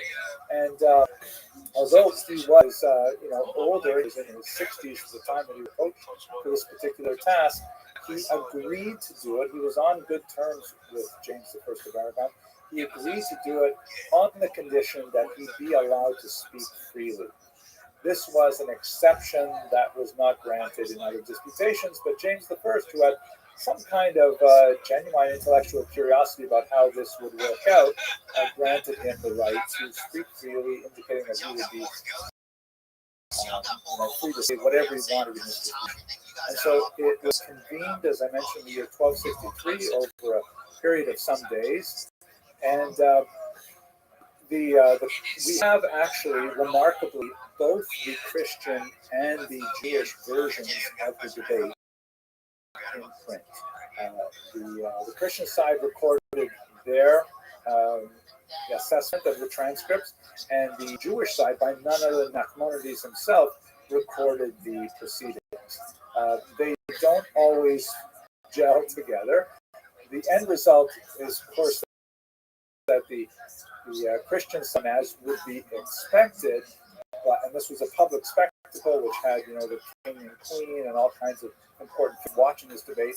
But Maimonides really he made very light work of his opponent. The Christian side the Catholic side was actually on its back foot right from the very beginning, because Nachmanides argued that the Jesus that the Christian side was referring to was not the same Jesus as recorded in the Christian New Testament. And so therefore, this defanged almost all of the most pointed arguments that the Christianity could bring in the discussion. It was rather a brilliant feint that made much of the rest of um, you know, very weak. There is, by the way, a dramatization of this on YouTube, a BBC film that was made, working with the transcripts of the talk, and it's really dramatic in general. Thus, at the end of this, even though Nachmanides really lost, the church was very upset with how well he performed, and so Jeroboam rewarded Nachmanides with 300 gold coins, and then said to him, "I believe you should leave Spain at once," because essentially they're saying, "I can't protect you." And so, in the waning years, Nachmanides' very arduous trip all the way to Israel, he found a tiny survivors community there, but he, in his last years to rebuild ways, contributed to a great renaissance in Israel. But this of the Jewish community in Spain and also its weaknesses. We should also mention two other things before rehearsals, and that is the influence of Spanish Jews, particularly from the northern region, is quite profound throughout Europe and the Mediterranean basin. Two areas in particular are especially significant. The first is the widespread study of the Kabbalah, which had some incredible proponents in the Iberian Peninsula. We haven't had much opportunity in previous classes to talk about the Kabbalah. It is fascinating, and I hope to return to it when we come back next semester and we talk about Sfat, because they had an explosive Kabbalistic study there. But the central doctrines and, in fact, texts of the Kabbalah emanated from Spain in this place and time. What exactly is it? The word Kabbalah means reception or tradition. The Hebrew word lekabel means to receive, and the idea that you receive an inherited tradition and you pass it on, relay light. So there are ancient Kabbalistic texts that really go back many, many centuries, Sefer Bahir and so on, and there are definitely passages in the Old Testament, the Hebrew Bible, that are deeply Kabbalistic in nature, very mystical. But one of the central texts of Kabbalah is originated in Spain, 13th century, and that is the famous Zohar, or the Book of Splendor. Zahar means to emanate and glow, kind of thing. There's a significant amount of controversy and some sort about the acting of the Zohar, because it is attributed by very important Tanakh of the 2nd century. But most academics looking at the Sefer Zohar believe that it was actually authored in the 13th century in Spain. Internal literary clues as to that, the strange fact that it's not cited before this period by others, and the fact that its attribution to the ancient period was placed in doubt almost immediately after it began circulating. Although there are some who believe that it is in fact a genuine artifact of the ancient world. Nevertheless, regardless of where it comes from and when it is written, it is a work of great spiritual genius, phenomenal insight into Jewish mysticism, and it was deeply inspirational throughout the entire Mediterranean basin. So that was one very strong element of Spanish intellectual exploration period. Another area where the Spanish Jews exported from northern Spain was their tremendous skill at translations, especially in the region of Provence, which is not too far away from Spain, just a little bit up the coast, the south of France, where there was a very unusual disease. We've spoken about it lectures. And one of the most exciting things that was happening there is Hebrew I should say, a lot of Arabic classes, like Maimonides, for example, was translated into by people like the Ibn family have translated. So they're bringing a lot of Arabic Jewish wisdom recorded in an Arabic language to a English-speaking language European population and really generating a lot of cultural families. A lot of science. The coast of North Africa is filled with Arabic-speaking scientists, many of whom are Jews, and the primary conduit of all scientific information happened through those translators coming up into southern Europe in particular, Italy as well.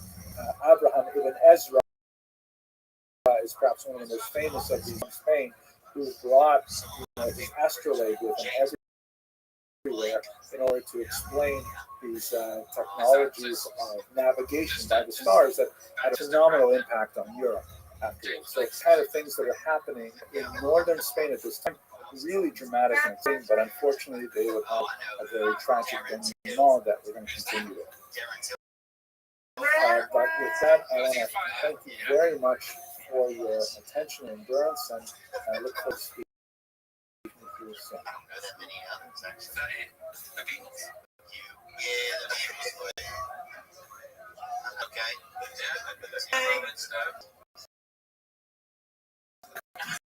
What else? I'm trying to think of things that are pretty small. They didn't even have a lot of like. I love the map in our town, Canada. They didn't even say Canada on it. It said like it had a picture of a wolf attacking a boy in a coat. There's this couple of things that happened in the 14th century that Could you point to it? No, I know. I know what's the area that it's in. Could you point to Hawaii? Could you point to Montana?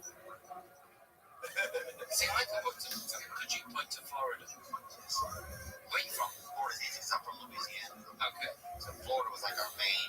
Florida was like the main place you even went. Like if you saw somebody else when I was a kid, really begin to tilt the balance negatively away from the favor of the strong Jewish communities and the tremendous power of self-government prior to the 14th century.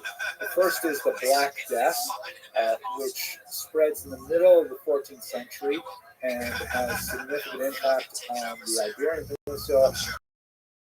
Of course, Europe is badly stricken by it. Quite often, the Jews are blamed for the Black Death. There's a widespread belief that somehow Jews have formed a pact with lepers to take diseased body parts and then somehow make a potion and dump it in the wells of Europe to poison the aquifers of Europe and spread the plague. Of course, this is all nonsense, but nevertheless, you do have some very nasty attacks, mob uprisings, attacks on Jews, and public burnings of Jews and things like that throughout Europe. Spain is not as badly affected. There are a few attacks in Catalonia, but the peninsula as a whole tends to survive from a lot of these very nasty anti-Jewish attacks. There is, however, a couple of host desecration charges that follow in its wake. You recall we spoke about this a few weeks ago, the false charge that Jews somehow need to kidnap the communion wafer used in the church and torture them somehow. An entirely baseless charge, but you will have these subsequent somehow find the Jews deep, and sometimes you will have like mass riots afterwards. So in Barcelona and Huesca, you do have a couple of these host desecration charges in the 14th century that result in the conviction and execution of Jews, but there's no great upheaval after that. But when King Per IV of Aragon passes away, James I, who was fairly well disposed to Jews, they lose a major supporter. And perhaps this is the wisdom that we see in Pirkei Avot, that do not draw too close to government because they really only care about themselves. And when the government changes, all of a sudden they've forgotten all about what he's done before, just like Pharaoh forgot about Joseph, that idea.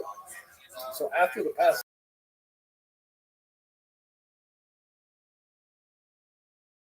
of the IV, there were changes that affected Jewish life in Spain. One is you used something called the censal, which was a dramatic, direct blow at Jewish activity in money lending. As we've discussed before, money lending was a significant part of the Jewish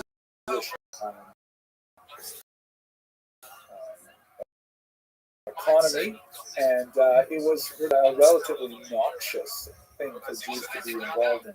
The population, on the one hand, deeply resented the Jews involved in money lending because the interest rates were incredibly high.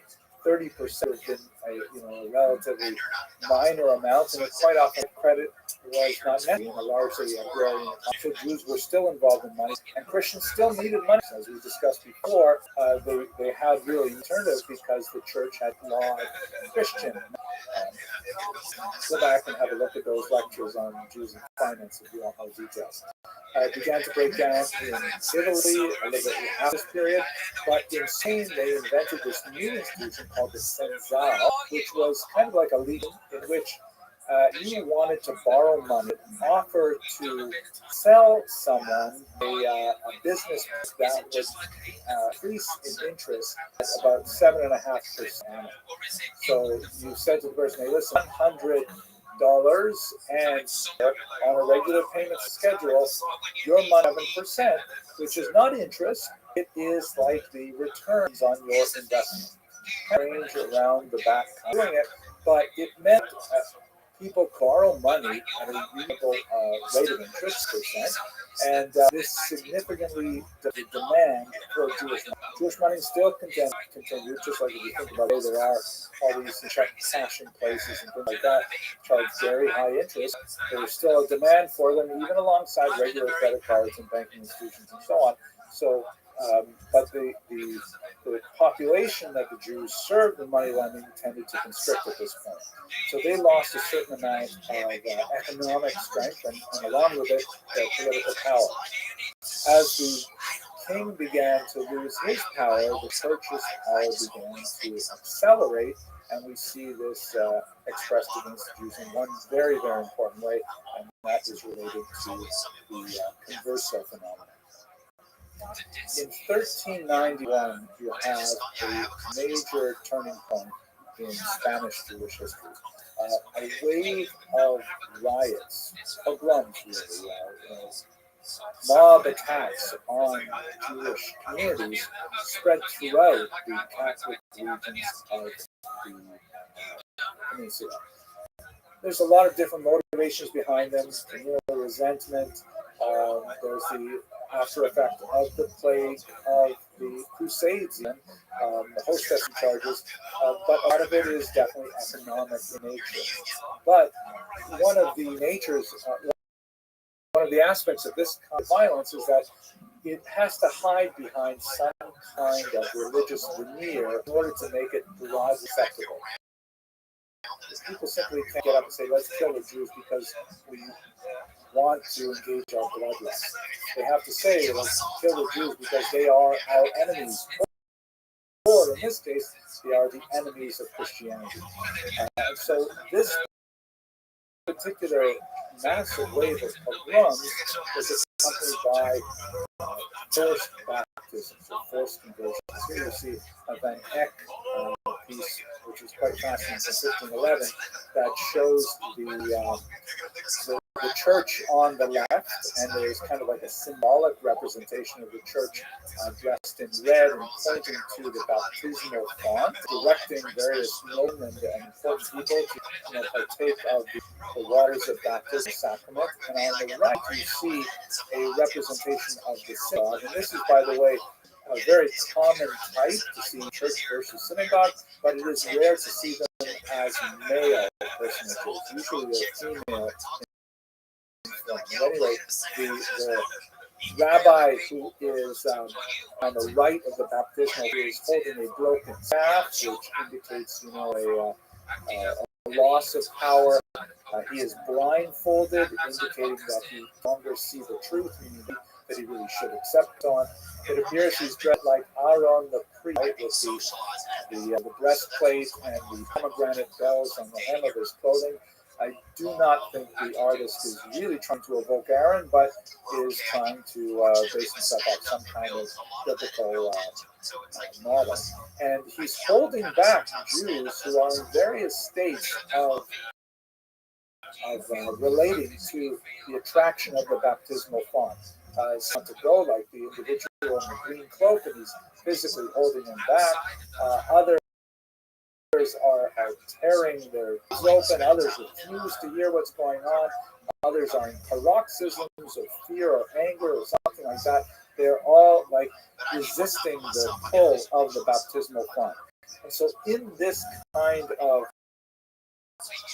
context where Christians cannot really understand why Jews refuse to simply conform to the dictates of Christianity and accept that, there's this paroxysm of violence that forces baptism on, but not impossible to think of tens of thousands of Jews across the peninsula engaging in baptism. I mentioned in the previous class when we spoke about this, on a theological level, the church has an ambiguous attitude about this. On the one hand, it's very clear, multiple states from many popes, Augustine of Hippo as well, that people may not be forced into baptism. It has to be something that is willingly accepted, or else it loses its value.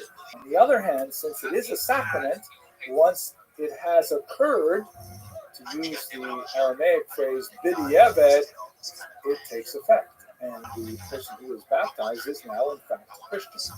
This would have disastrous consequences. For example, in 1858, when young Edgardo Mortara, a young child, would be baptized by the family maid, and unbeknownst to his parents, and then years later, the Vatican police would actually seize him and never return him. That occurred in the 19th century, which is just mind-boggling. At any rate, this created an unusual situation in Spain because you had all these Jews who were now converted to Christianity, but still fully regarded themselves as Jewish. This was largely not happening in Navarre, which is a northern region bordering France, and in Portugal, which is important because for much of this period, Portugal was regarded as a haven for Jews. As we spoke recently, Don Yitzhak Abarbanel's grandfather fled to Portugal in order to resume his Jewish identity. But in Castile in particular, this was widespread. And you also have at this time, besides Jews who were forcibly converted, you have Jews who are willingly converted. Sometimes very prominent Jews, like the Rabbi of Burgos, Shlomo Halevi, converts, he becomes Pablo de Santa Maria, he eventually becomes the bishop of Burgos, and he devotes his life to attempting to convert Jews to Catholicism. So in this kind of event where there's forced conversion, not a big follow-up of negative consequences as a result, and you have like Jewish leaders like Shlomo Halevi converting to Christianity, there is an increasing feeling of despair, like, where is our God? Where is Mashiach? Shouldn't he be here now? Shouldn't the Messiah be here now? And the conversion wave actually expands. We see this especially at the disputation of Tortosa. So we've already discussed the disputation at Barcelona. At Tortosa, which occurred after the wave of pogroms and post-conversion, you have a very long, drawn-out disputation. Jews are forced to attend these disputations, by the way. They're forced to attend sermons in their synagogues delivered by Jewish converts to, berating them for their refusal to abandon Judaism. And in this kind of environment, you have a significant number of Jews who say, why try more? Why should we maintain our Jewish identity? Let us simply convert and move on. there's so many advantages to converting. We'll discuss in a moment that it's much harder to remain Jewish under these circumstances. And this is actually something that is quite distinct from 1391. In 1391, you have this massive, digestible mass of Jews who are now finding themselves Christian. But after 1413 at Tortosi, a lot more Jews who are saying, you know what, I'm just going to go along with this because I see that there are a lot of social avenues open to me with conversion. And you know what, if God just stands by while this is happening, maybe the Christians are right. So there is a very kind of character, 1391 converts and the Joseph disputation, which lets us know that the so-called Marrano population, the term Marrano, by the way, is a derogatory term, it means swine. More appropriate term is converso, meaning someone who has converted. There's a whole spectrum of belief. There are true believers on one end who are, completely Christian in every way and wish to totally jettison their Jewish background. And on the other hand, there are stubborn Jews who resent the false conversion that they've been forced to undergo and wish to resume their Jewish identity as soon as possible. It's a large spectrum of belief, and it will have consequences later. But what this means is, as we shall discuss momentarily, now we have essentially two classes of people. We have these conversos and their children, and soon their grandchildren as well, who are kind of like Jews with Christian driver's licenses. And they can go anywhere they want, study at universities, take any kind of job they want, advance in all areas of culture, and they're viewed with suspicion and hostility by so-called old Christians who say, wait a second, this is not what we expected, especially those Jews who not even pretend to really be Christians, they're still associating with Jews, still eating kosher food, and so on. And so you begin to have a backlash growing. One of those aspects is the discrimination that is more or less racial in nature. This is a rather new phenomenon for Europe. It has some uncanny comparisons even toward Germany. The first example is the so-called limpieza sangre, or purity of the blood, cleansing of the blood. A statute first passed in Toledo in 1949, and we'll have many examples of this afterwards, that discriminate based on bloodline, based on lineage. And there's this distinction made between those Catholics who have no known Jewish background and those Catholics who do come from Jewish backgrounds. That's what I'd like to turn to next. But with that, I want to thank you very much for your attention and your endurance, and I look forward to speaking to you soon. So, I mean, the thing that I did last few weeks, have you tried magnesium? Yeah, I've been taking magnesium. It helps our take it. Yes. So, I mean, 2 pills, 2 white pills. So, Meal. yeah. So, did you take it last night? Yeah. So, I think that magnesium is After 1414, at the end of the Tortosa disputation, you have this unusual circumstance where there are Jews who adopted some level of Christianity, either an external veneer that was entirely hypocritical, or even being true believers, really entering the church, things like this. But suddenly they're injected into Iberian society, and they have a lot of intrinsic advantages. They have a very, very high level of literacy. They are very well skilled with numbers, hence numeracy. They are overwhelmingly urban, so they have a lot of advantages of understanding the nature of the corridors of power and so on. And they're educated. And all of a sudden, by becoming Christian, whether by force or by choice, they suddenly have access to everything that was denied them when they were Jews. And they are, many of them, still remaining well in touch with their Jewish communities. Those who, of course, were forcibly converted often, maintained a kosher diet, observed the Sabbath, taught their children in Jewish schools, married amongst each other or amongst regular Jewish families. Tremendous amount of attachment to the community, and nevertheless, they are having tremendous advantages, and they're displacing a lot of the traditional elites as a result.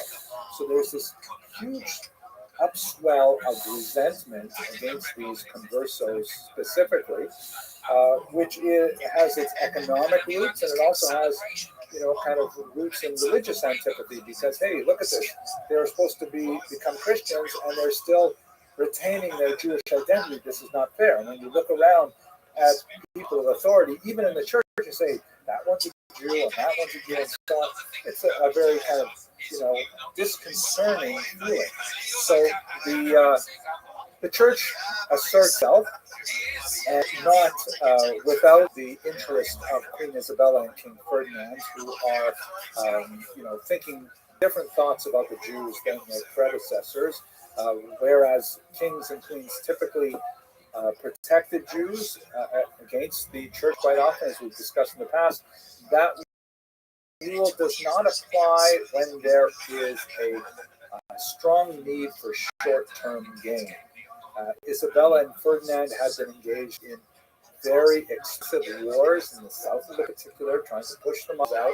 And the prospect of trying to get a one-time big surge of cash out of the Jewish population was quite appealing. So one of the ways in which this was expressed was they received from Pope Sixtus IV the permission to establish the Inquisition in Spain in the year 1478.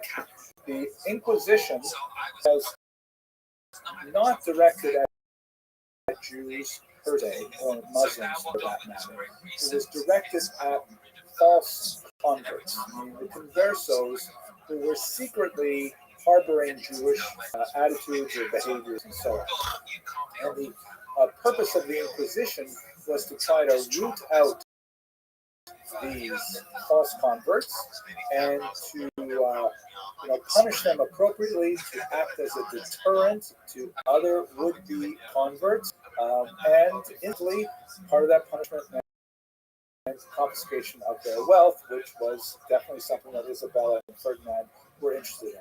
The Grand Inquisitor Thomas de Torquemada engaged in a brutal upending of Iberian society by creating this purge-like environment where, a Christian neighbor would betray a Jewish neighbor, or actually a converso neighbor, to the Inquisition. The Inquisition would arrest the converso neighbor, subject him or her to terrible tortures, demand that he divulge the name of other conversos who were also secretly Judaizing, and under the pain of torture, this would happen, and a list of names, they go out and know those people and torture those people, or purge environment rapidly went out of control. In the space age, it just got beyond deeply this penetrated, where churchmen were often accused of being secretly Judaizers and things like that. The Jewish community really was at a loss as to how to respond to this appropriately. Remember, the Jewish community per se was not attacked in this manner because they were not, Christians. They had not been converted, and so therefore they were still allowed to practice Judaism. But they were viewed with a tremendous amount of suspicion, especially as to the degree that they may have been aiding and abetting these conversions who were secretly studying Judaism and keeping faith and so on. In one notorious case, some conversos actually engaged in a conspiracy to murder an inquisitor, Pedro de Arbuyes, and this sparked a lot more popular resentment at the activity of the conversos and the Jews, as you can see in this very evocative painting, the murder and the saint visage of the inquisitor himself. But it rapidly spun out of control, and it proved to be something that Isabella and Ferdinand could not keep a lid on, but they still were faced with tremendous debts to attend. So I had to deal with. So, just some of the examples of the way in which the Inquisition looked. In previous classes, I've given a lot of examples of the torture devices they used were truly horrific. And I don't want to put them in this lecture, but if you're curious, you can go back and look at my Jews Farad series and see them there. These are three examples of mitos. They're really elaborate punishments, and they describe their little French language captions underneath that are hidden in this image. But on the left is a converso who has been accused but is not yet found guilty of practicing Judaism. In the center, you see a Jew or a converso who has been accused and then has been found innocent. So he has kind of like a beatific sort of gaze on his face. And on the right, of course, where you have this declaration of demons of heaven burning alive and things like that, you have a converso who has been accused and found guilty of practicing Jewish rituals, and he, of course, is full of tears because what happens at this point, the Inquisition itself doesn't actually murder the Jews. The Inquisition relaxes its authority over these people to the secular authorities, who then, being much more savage, of course, end up engaging in mass burning. And these mass burnings of Jews, of conversos, were conducted throughout Spain and even into the New World, really had a terrifying scenes that attracted huge mobs of people to watch these Jews. It's actually a horrific kind of environment that ripped the entire peninsula for decades.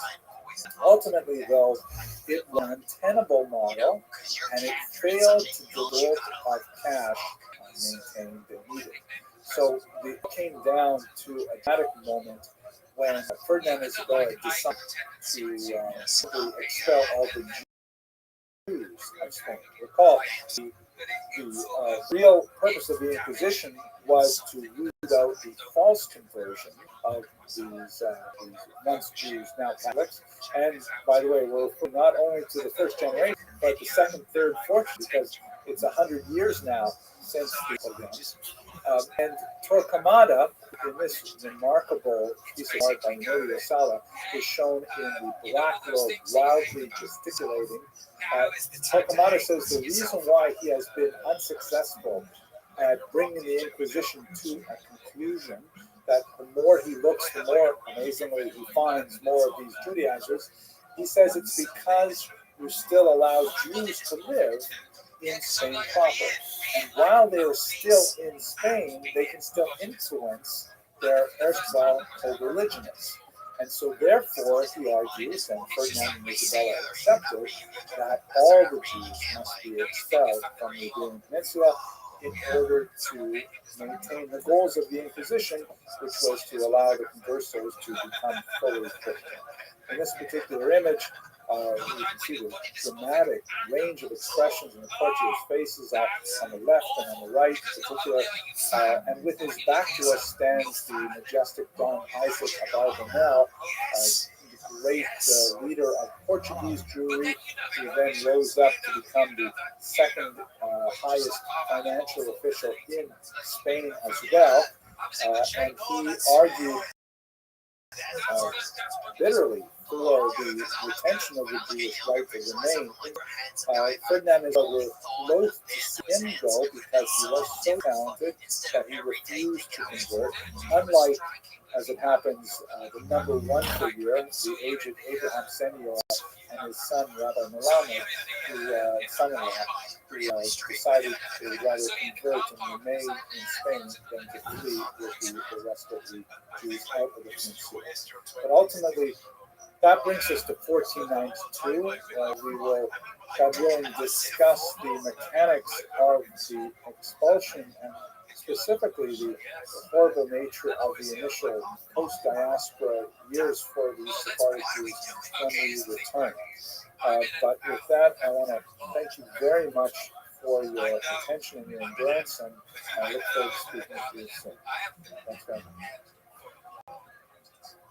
Like I've been in it for 15 years, since my wife became happy.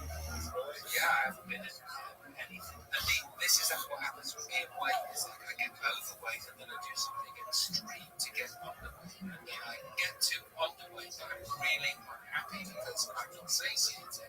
And my body's going, feed me, feed me, feed me, feed me. And I'm like, I look wicked in clothes. For that 2 seconds that happens, the minute you stop being abusive to yourself. Let's go back to the land of Israel. And although we did have a few moments where our discussion of the Jews in diaspora intersected very significantly with the land of Israel, it seems to me that we should take at least a few moments to look at the perspective of Jewish history from the land of Israel itself. We may repeat a couple of things that we looked at in much greater detail earlier, but at least we'll have some sense of continuity. Also, I think it's important because we're at a unique inflection moment politically, I think, in the land of Israel, where we have unfortunate tension, warfare, and loss of life.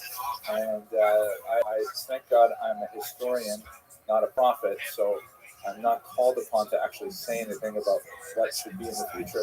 But I can look back a little bit in the past and share a couple of some of the ironies of history that, who knows, maybe they will illustrate opportunities for a more productive path forward for all the peoples of the Middle East.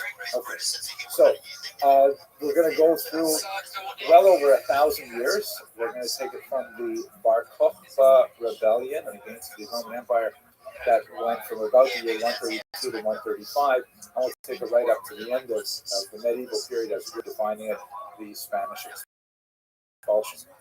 Where we left the Jews in the land of Israel, specific at this time, is that they had gone through two, and if you like, three disastrous Roman Jewish wars. The first major Roman Jewish war, of course, is the Great War that erupted in the year 66 and resulted in the destruction of the temple and the exile of the Jews primarily from Jerusalem and Judea, and horrible suffering in its way. And the final battle was on the mountaintop of Masada. Then we have the Quietist Revolt, which was not specifically centered in Israel. There were more uprisings in North Africa and Asia Minor. So I skipped over it. Many people call it the Second Roman Jewish War, but most people call the Bar Kokhba Revolt the Second Roman Jewish War. It was much tense and occurred once again in Judea, and disastrous con. So the idea of Rome was a foregone conclusion after the end of this particular war.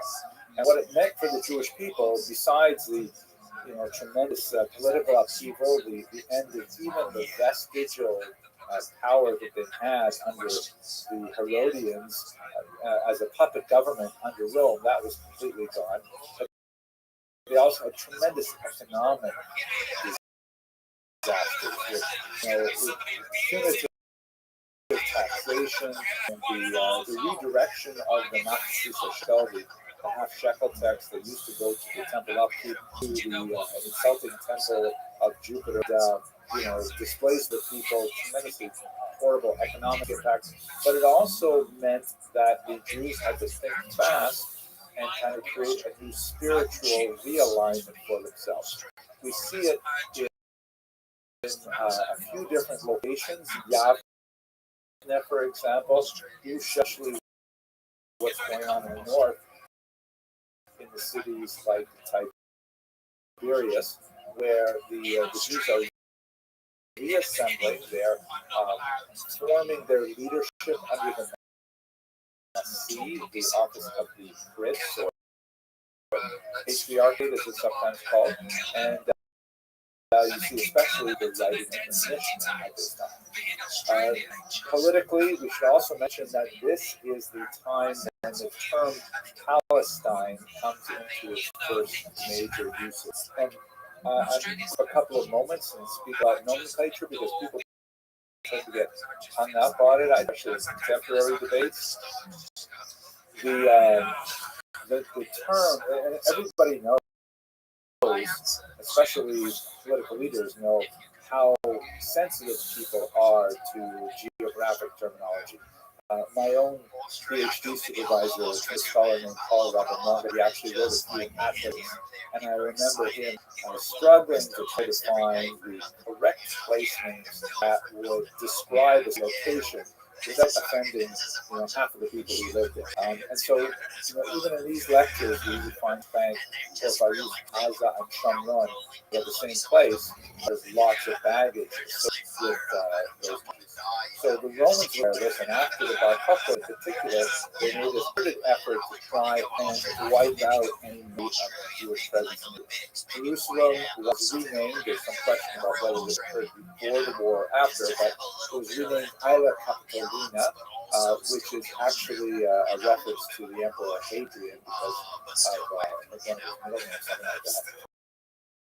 And Jews after Bar Kokhba were banned from living in Jerusalem. There was, however, about 100 years later, a noted small community of Jews who lived in Yerushalayim anyway, and it's possible that they did simply ignoring the authorities, and the authorities chose to turn a blind eye, but they were called the Hilachshet of Yerushalayim, the holy community of Yerushalayim, of Jerusalem.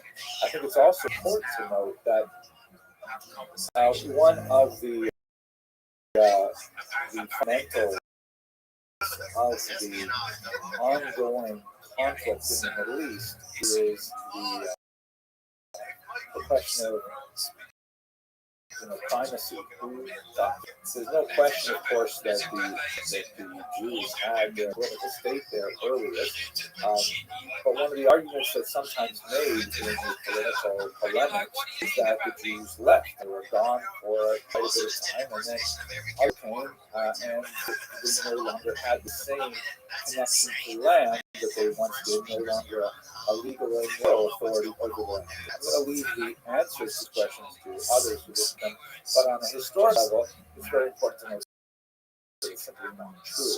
There's always been a Jewish presence in the land of Israel, however attenuated. You see that later on in the medieval period, sometimes just a little people living like Jerusalem, and Jewish people living in a place like Jerusalem. But nevertheless, there is a settlement of Jews. If we speak about the exile, it definitely speaks to the bulk of the population. The diaspora early on became much larger than the population of Jews in Israel, and definitely more prominent, more significant in all kinds of ways. But there has always been a consistent presence of Jews, however, in the land of Israel. The Gila Kaddish is one iteration of that. After Rome adopts Christianity in the year 313, things get much worse for Israel because the Romans were definitely not close friends with the rebellious Jews, rebelling everything. Addition of Christianity changes things dramatically because as a monotheistic faith, it is intrinsically intolerant of other faiths. And this is something true of all the monotheistic faiths, the idea of a universal vision of one path to truth. We could say this about Islam, and we could say it about Judaism as well. There are differences in how it is rolled out, as it were. Judaism, for example, does maintain that all other faiths, especially polytheistic faiths, are intrinsically false, but not, however, necessarily prohibited. to non-Jews. They would be considered inappropriate for a Jew, but less a non-Jew would be theoretically Jewish God. So there are issues in terms of how this is viewed. Christianity, however, had perhaps one of the most restrictive views of what others could practice and stay within the pale of acceptability. And this meant that it was intrinsically much more intolerant than, let's say, paganism, which, by the very fact that the multiplicity of gods, tends to accept the idea that some other people could worship different gods. Jews did rebel, in particular, against the Roman leader named Gallus. And this rebellion was centered in the northern part of Israel. It began in Sepphoris in 351 and lasted for about a year. It was put down very harshly. Jews were sold into captivity, much like they were in the first Roman Jewish War. But one of the ways in which the Jews kind of pivoted at that point was they recognized that, the situation in Israel is just getting more and more tenuous. And so this is the point in time when they decided to abandon the calculation of the year, of the calendar, by sighting of the moon, and to move to a fixed calendar, which is the one that we use today, that corrects the lunar solar discrepancy by adding a leap month on the 19-year cycle.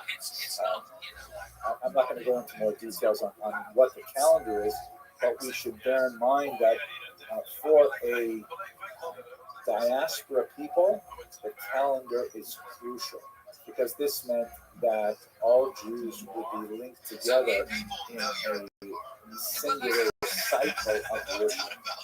Passover at the same days, Yom Kippur on the same day, and so on.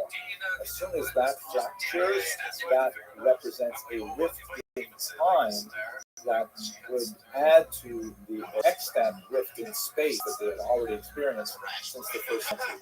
So by determining a fixed calendar that was no longer dependent on having witnesses come and testify to the sighting of the new moon, which had been the habitual practice for centuries upon centuries, this meant that Jews had another valuable tool to bring with them into the diaspora. It made them actually much more agile and flexible with regard to their existence in the diaspora culture. There is at this time a brief, however, respite where there is a Roman leader known as Julian the Apostate. I like that title. I think it's kind of cool. But he died very early. But when he was rising in authority, he promised the Jews that he would allow them, Cyrus, to rebuild their temple. And Jews got a little bit excited about this, but it turned out to be very short-lived. This was also in the 4th century. More significantly, I think, in the 5th century is the recognition by the Jews that they really had to, prepare themselves for a more dangerous time.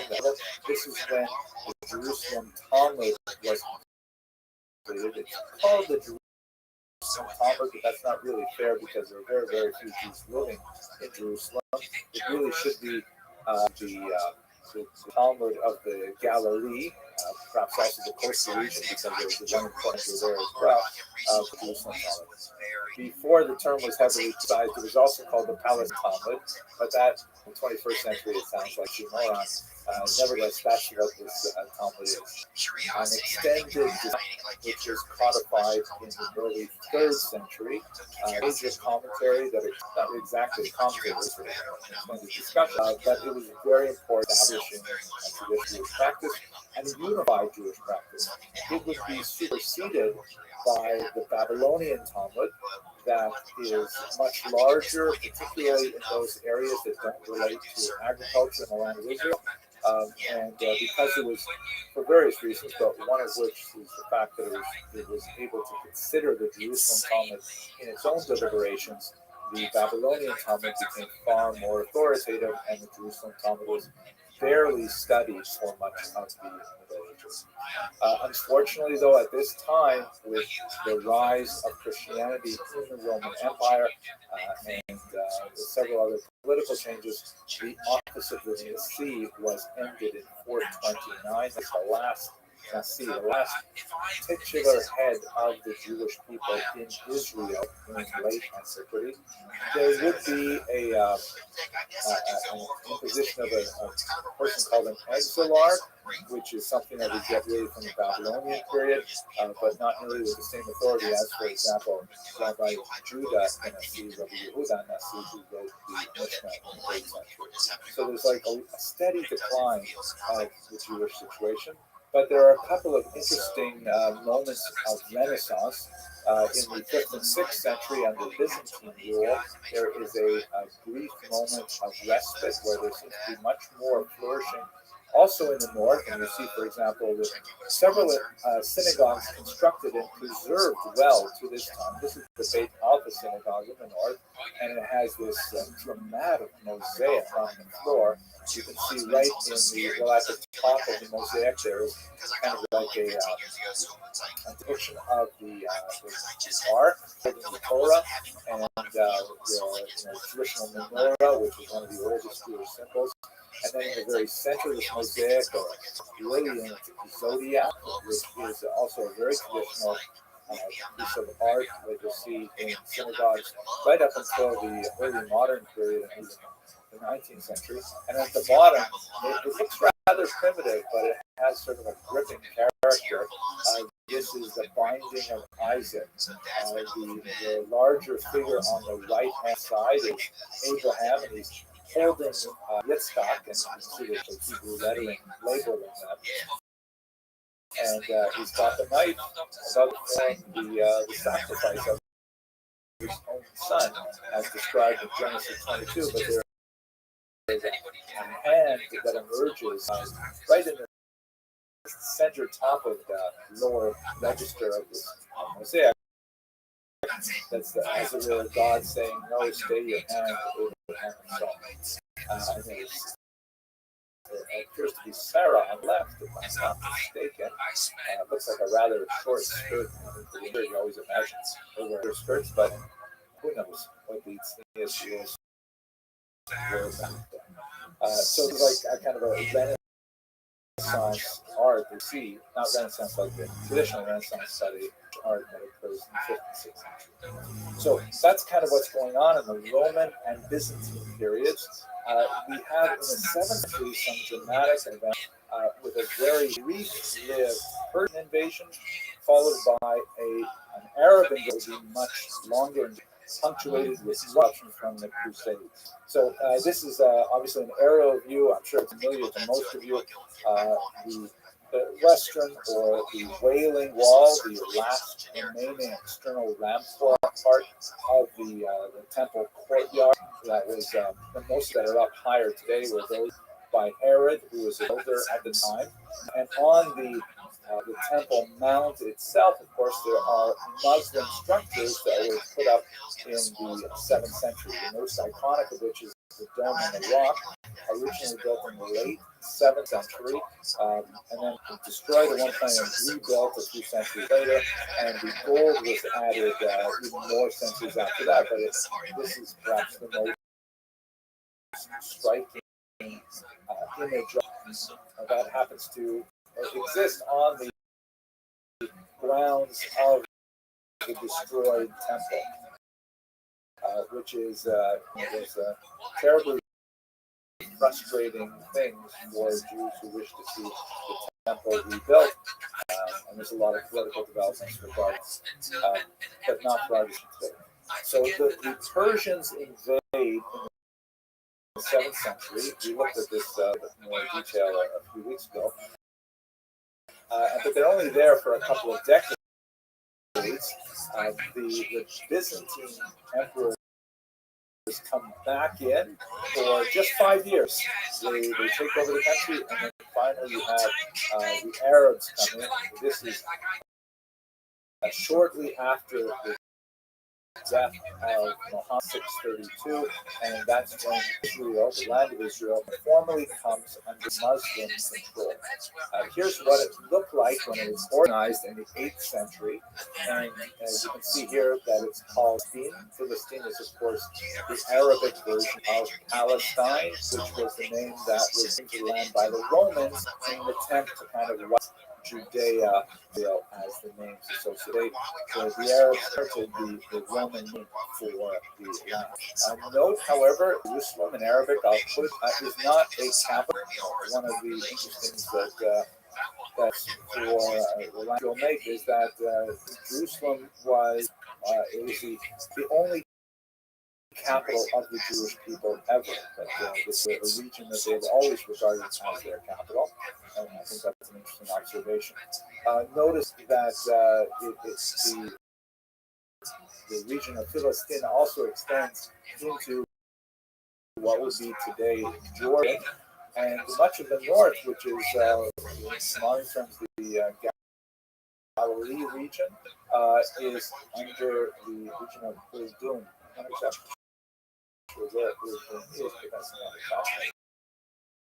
And Damascus has the very, very top part, including Donetsk, and then down in the south, it also controls some of the region on the other side, which we want to Jordan.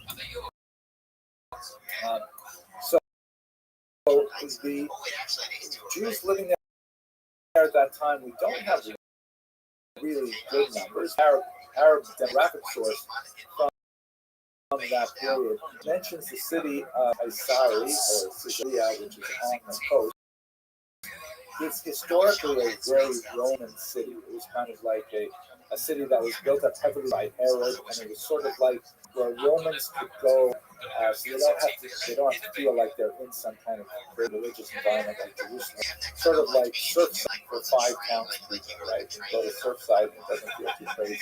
Words that there were 700,000 Romans there, 200,000 Jews, and I think there are a lot of reasons to doubt the sizes of those numbers. They seem rather large to me, I think by many-fold.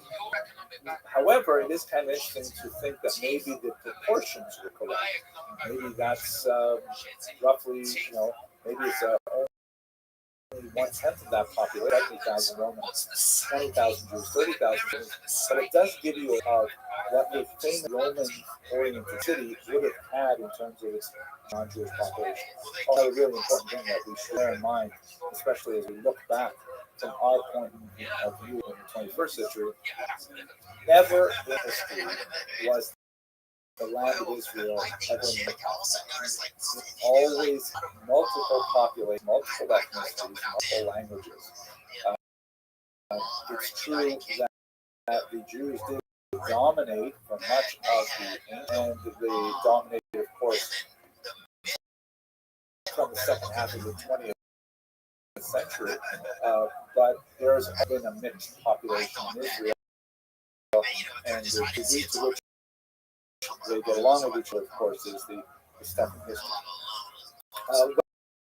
When the kind of environment that Jews were living at this time, to get a sense from when the Tamar was imposed in the 8th century, for example, just required to wear yellow-colored turbans, Christians blue turbans, and red turbans, in accordance with the more strict principles of that Pact of Tamar, which on the one hand, monotheistic faiths like Judaism and Christianity, a degree of tolerance, because they are, after all, monotheistic, but nevertheless they were to be clearly distinguished from the larger Muslim population.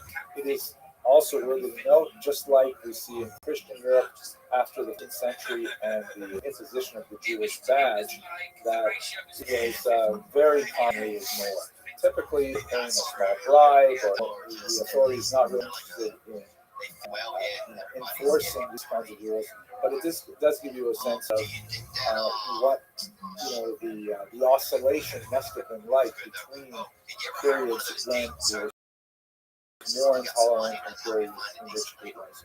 It is during this period, after the Muslim conquest, that you begin to have a very large-scale migration of Arabs, and in particular, then moving to the city of Ramla. Let me point out as well that the term Arab is an ethnic designation. Muslim is a religious designation. In other words, Arabs may practice Christianity. For example, many Lebanese Arabs are Christians, and many Muslims are not of Arab ethnicity at all. They may be Chinese, for example, or you have black Muslims in America, African American descent. So the term Arab, however, is clearly ethnic because the early Islamic empire was dominated by forces from Saudi Arabia, or today's Saudi Arabia, and that was the rule that was imposed in Israel. As you move on, of course, there's going to be lots more inter-Muslim political change with Muslim rulers who are not at all, the Turks, for example, but for the time being, we're talking about an Arab empire. Jewishly, there's a lot of fascinating things going on here. We discussed a little bit about this in terms of the rivalry with the Maids in Babylon. But for example, we didn't talk about very much with the Maccabees.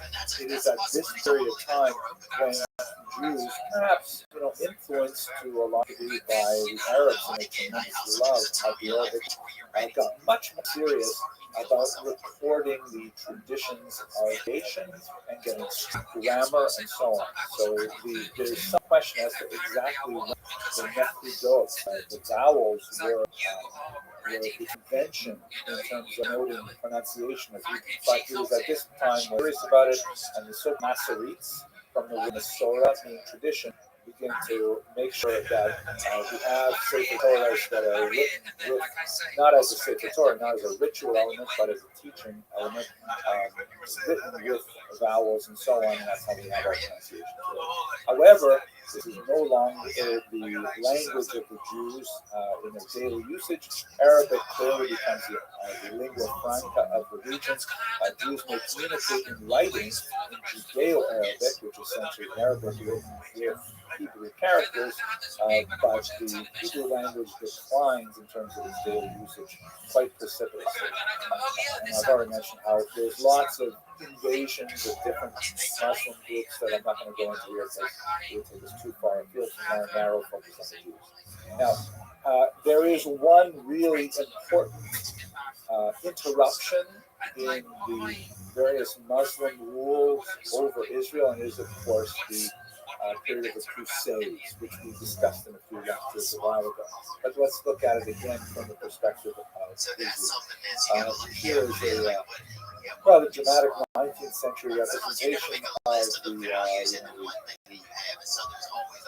religiously inspired Europeans and a fairly small number of people massacred at the feet of their horses and so on.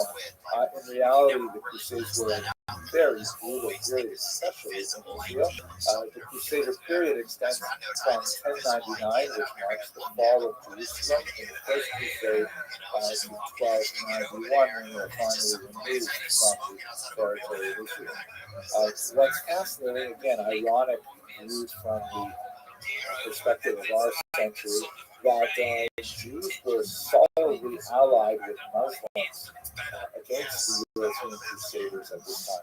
Europeans were making their way to free the land from the infidel, but both Muslims and Jews realized that this meant disaster for them. So you actually have Jews and Muslims fighting side by side for the peace of Jerusalem. Unfortunately, the city fell in June of 1099, and there was a terrible Muslims and Jews. Many of the Jews defending Jerusalem were actually burned alive in synagogue, and many others were simply sold. They had a huge exodus of Jews. Here is a map of the Crusader kingdoms at their greatest extent. actually fluctuated significantly because the Muslim rulers surrounding the new Christian kingdom were not well disposed to trade its presence, and so there was frequent fighting a couple of centuries. We hear that they did establish new locations, particularly on the coast. The Crusader remains even today. What's going on with Jews after the Crusades? Yehuda al-Kharizi reports that after Saladin, the famous Muslim defender of Jerusalem, the great walls around the old city date from his period. After he was successful in conquering Jerusalem, he actually invited Jews to migrate to the city of Jerusalem, which is again one of those sentences that it's hard to imagine having a Muslim ruler over Jerusalem saying about Jews today. But this is in fact one of those things of history that they recognized that they had an alliance that was quite strong and effective. And in fact, many Jews did migrate to Jerusalem and to Israel as a whole from prior to the Crusades, but especially after Saladin's invitation. This included 300 European rabbis who settled throughout the land, many in the northern coastal city of Acre, Akko in Hebrew. Many of them were Tosafists, meaning they were from the school of Tosafot that is in the Talmudic corpus. They included the famous Rie of Lunel from southern France, who made his way to Israel. So here you see there's a surge of Jewish emigration to Israel. It would not, significantly really populate the land, because when Nachmanides came later in the 13th century, found very few Jews in Jerusalem in particular, more than places like Akko, and also something similar we have from the Rabbi Ovadia by Tanura. Here is what the land of Israel looked like for much of the post-Crusader era. This is under the Mamluks, which is one of the major dynasties of Muslims that ruled the nation. As you can see, Israel was treated very differently. The southern part of Negev was simply abandoned to the traveling Bedouin, the Arab tribes that were non-sedentary, nomadic. And you see that Jerusalem is actually part of the Mamlaka of Damascus. Mamlaka, I don't know Arabic very well, but I think it's like Mamlechet in Hebrew, right? Like a state, as it were. And Gaza, of course, was much more significant. Gaza was actually a very large town at this point. Gaza was about double the population of Jerusalem in the 15th century.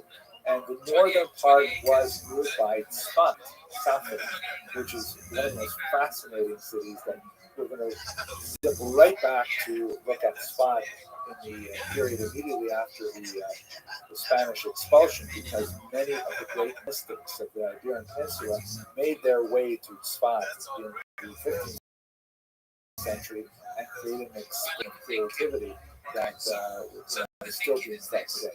So I'm really looking forward to speaking about that.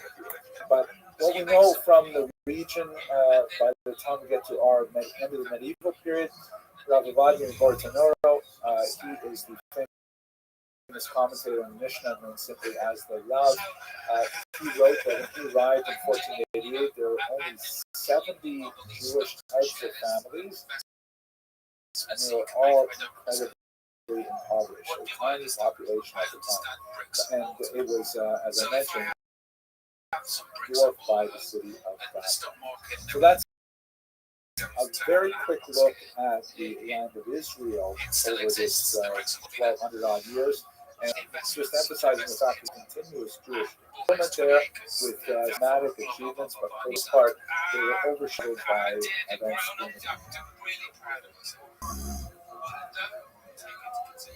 There's 28 distinct candidates. So you need 2 gardeners. And then, hold on, look. So then you've got your insurance for the house. So the insurance for the house, because the fires is separate. So the insurance of fires is separate every year. Yeah. Yeah. And then you have your house tax thing each year, which So basically, what we don't take into consideration when you buy bricks and mortar, especially in California, is that, okay, so you need 2 gardeners, 3 housekeepers, a house manager. How did the Jews survive the medieval period? How did the Jews survive? What is it that gave them the tremendous perseverance to last throughout this real diaspora? I will stipulate for the court, so to speak, that we're not going to discuss the theological basis for Jewish survival. It's a fascinating discussion, but a little bit outside my ken as a historian. I can put on my rabbi hat, even though I'm not a rabbi, and we could discuss that, but I think I'll do that offline.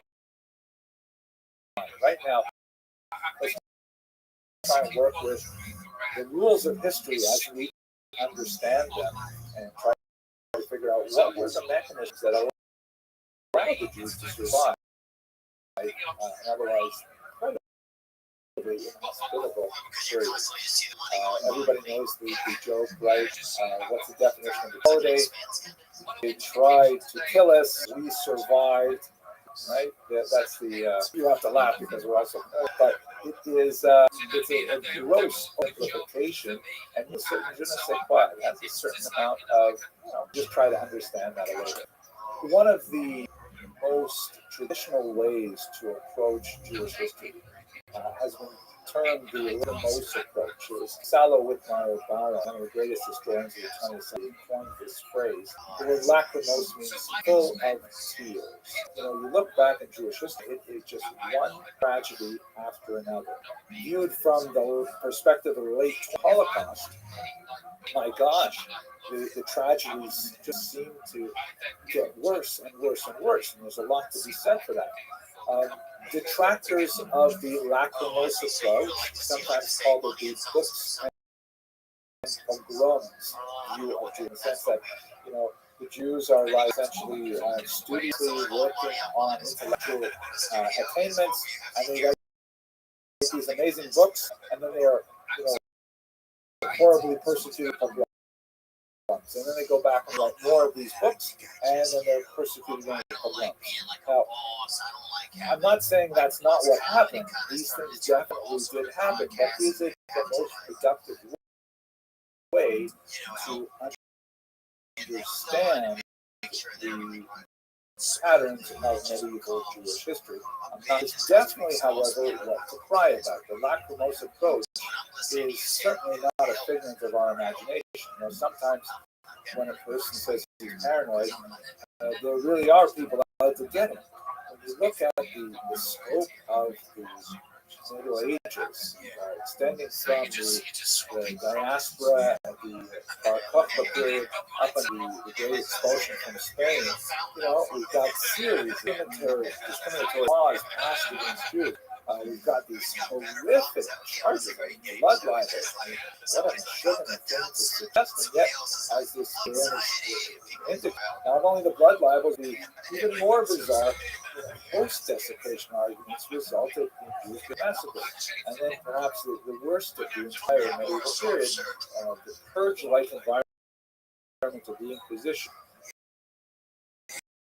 When we come back after the break, and one of the most terrifying things of the Inquisition is that when Jews left Spain, they were not left alone. Anytime they landed in a Catholic territory, they were subject to the depredation of the Inquisition. So, no question, the lacrimose approach of medieval Jewish history has a lot of merit. It should not be tossed out as a window. There is, however, I think, corrective lenses that can be applied to understand this in a little bit more sophisticated way. One of the questions that really opens up the entire area is, if it was really that bad, if it was just unrelenting persecution, why weren't the Jews simply massacred out of existence, God forbid, so many times in history? The term genocide was actually coined only after the Holocaust by a Jewish Raphael Lemkin, searching for a way to try and describe what the Holocaust meant, because the Holocaust was such a historical novum. It was something totally unprecedented, and we had no comparable example of any organized group of people at the state level bending their entire democratic toward destruction. The entire culture should be systematically wiped out. Historically, there have been lots and lots of massacres, lots of expulsions.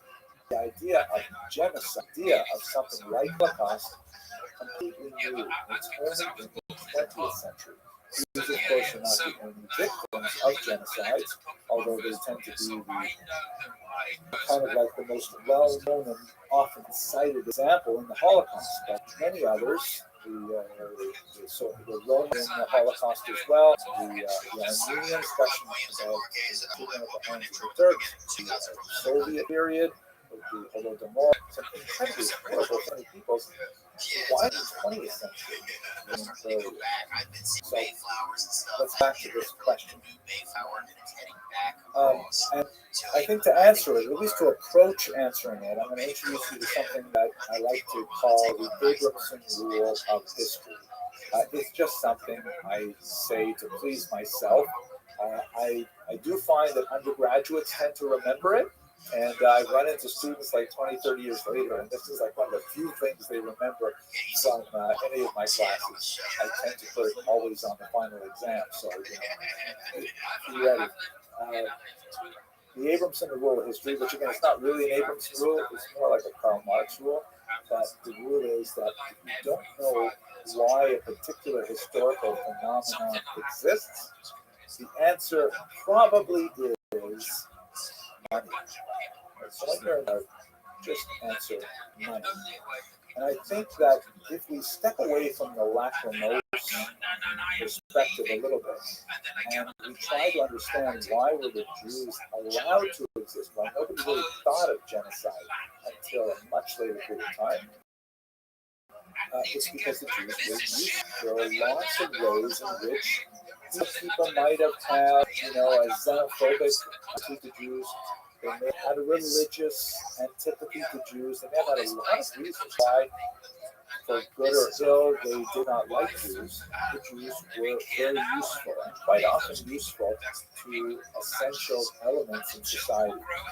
The Jews were, I think, in many ways, ironically, saved by their own diaspora, as for the purposes of Jewish living in a diaspora, they needed to be urbanized. It's very difficult to live as a minority if you're going to be agrarian. You have to, the functions that you have to have within walking distance, a ritual bath, a mikvah, a synagogue. As you know, I like to say, you have to have an Asian restaurant within walking distance. How can you possibly have a community if you can't have walking distance to Asian food? That's a joke. So the Jews tended to congregate in urban centers, which is sometimes cities. By the time we get to the 19th and 20th century, Jews are around 30% of the population of many large cities like Warsaw and Poland. And in their urban environment, they tend to develop urban skills that require literacy and literacy, and they're very, very valuable skills. Jews as doctors, very strong traditional Jews in medicine. Linguistic skills make especially useful diplomats, and on a lower level, simply middlemen, being able to travel and engage in trade, and of course, as we discussed a few weeks ago, money lending. They're urban, they're able to make financial calculations and the unusual phenomenon of a ban on Christian money lending creates a unique economic niche for the Jews that allows them to flourish. So even if we think about all of the built-up hatred that was directed at Jews over the course of the Middle Ages, we see that they possess a lot of valuable skills that many sectors in society continue to value. In the case of money lending in particular, we see that they derive the protection of the king himself as the Camerai Regis, the servants of the royal chamber. When we talk about finance, in society, who are able to generate cash on a regular basis, particularly because society is so deeply invested in a pre-modern economy with lots of barter. The Jews are the ones who are actually, generating cash that can be taxed by the king. And so the king doesn't want to see anything happen to these Jews. They are quite literally the cash cows. Jews are early on involved in mint and in the production of it.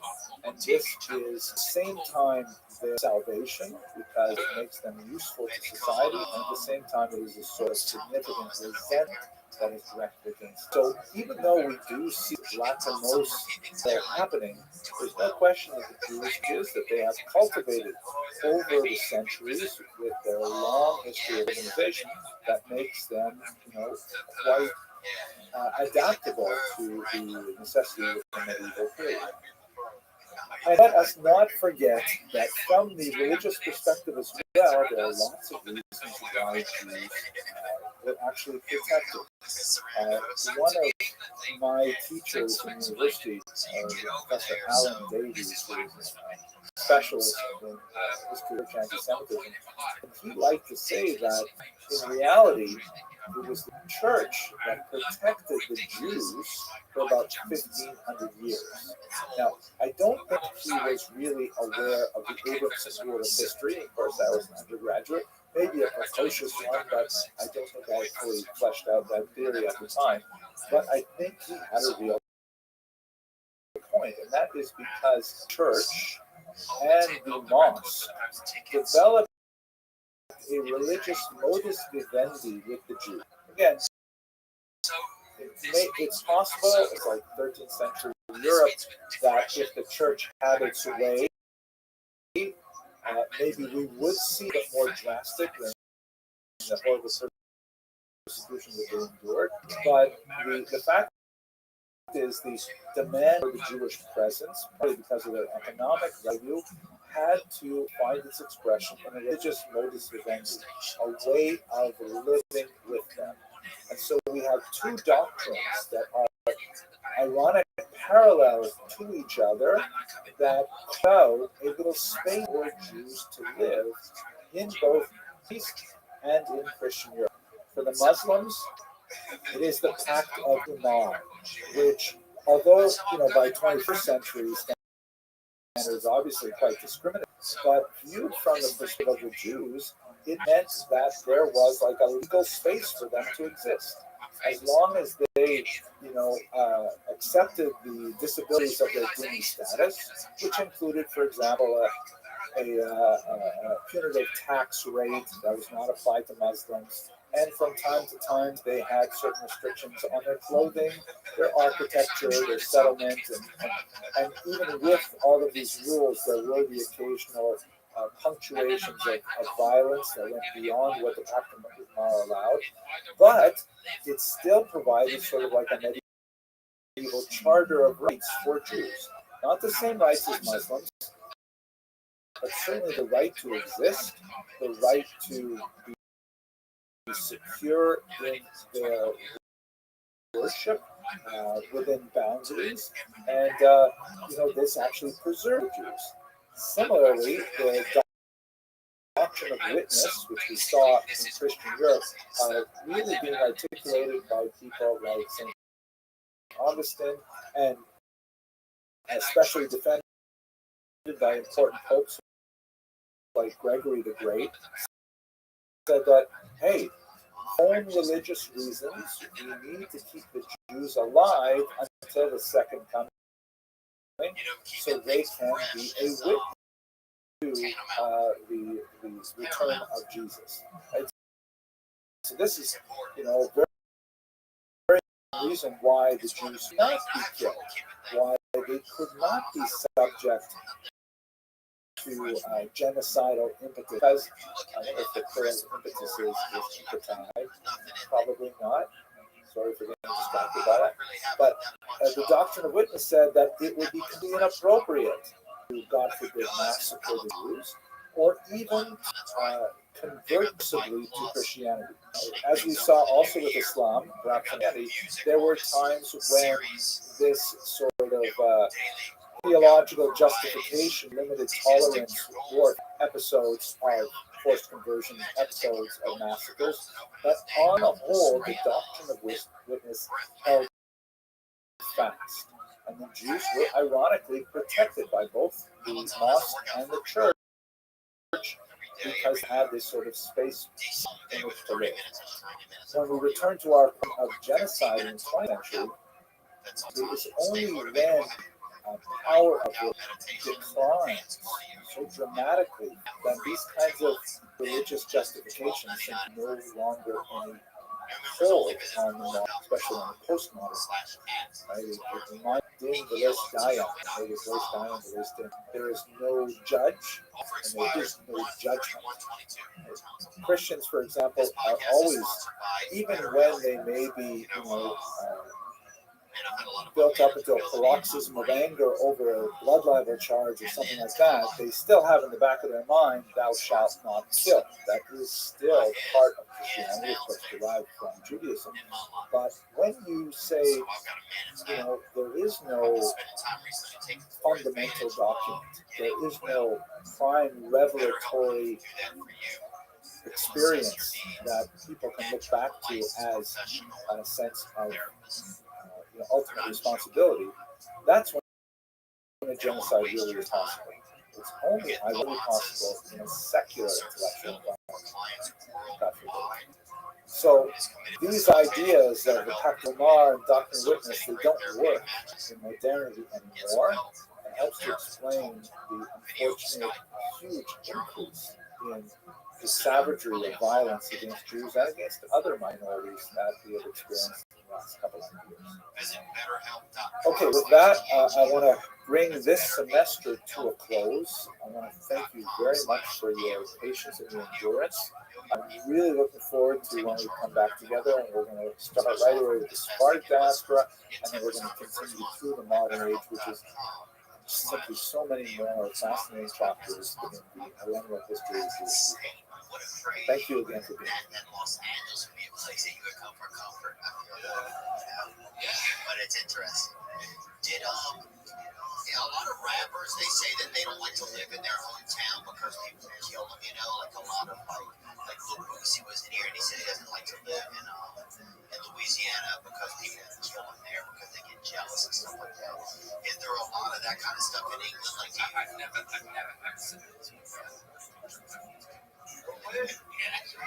Never said it.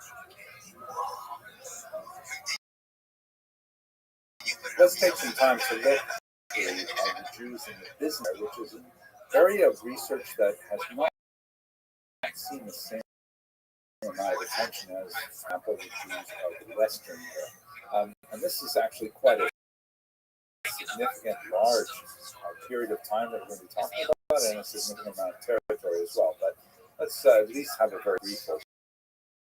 So, first of all, where was the Byzantine Empire? You can see here on this map, it is the yellow region, and it is distinct from the kind of orangish, reddish to the left, which is the Roman Empire. Both the Roman Empire and the Byzantine Empire were Christian.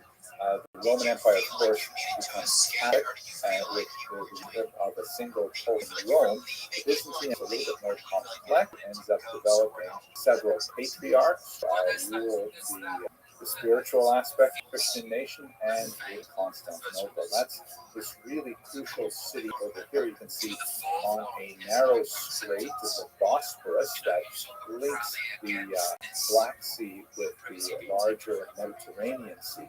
And it was known originally as Byzantium, and then from the 4th century on, it's known as Constantinople, which is Greek for Constantine city, named after the Emperor Constantine. And then after the Turkish conquest in 1453, which would mark the endpoint of today's video, it becomes named Istanbul, and it becomes, of course, a Muslim city at that point. But for the period that we're talking about, from the early 4th century right up until the middle of the 15th century, you have this significantly large Byzantine Empire, a lot of control over North Africa, Israel, and of course the concentration of it is in Asia Minor and the Balkans and Greece. It's also important to note that the Roman Empire will shortly fall into decline.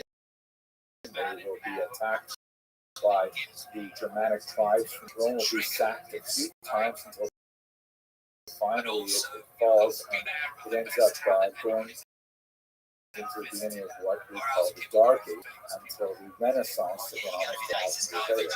So when Rome falls, the Byzantine Empire becomes the inheritor, particularly in terms of Christianity. The city of Constantinople comes, as it were, the second Rome, and when it falls in the 15th century, ultimately, the third Rome is often considered, of course, the first Rome will come back, but that's not what I was discussing. So let's focus a little bit on the Jews in the Byzantine.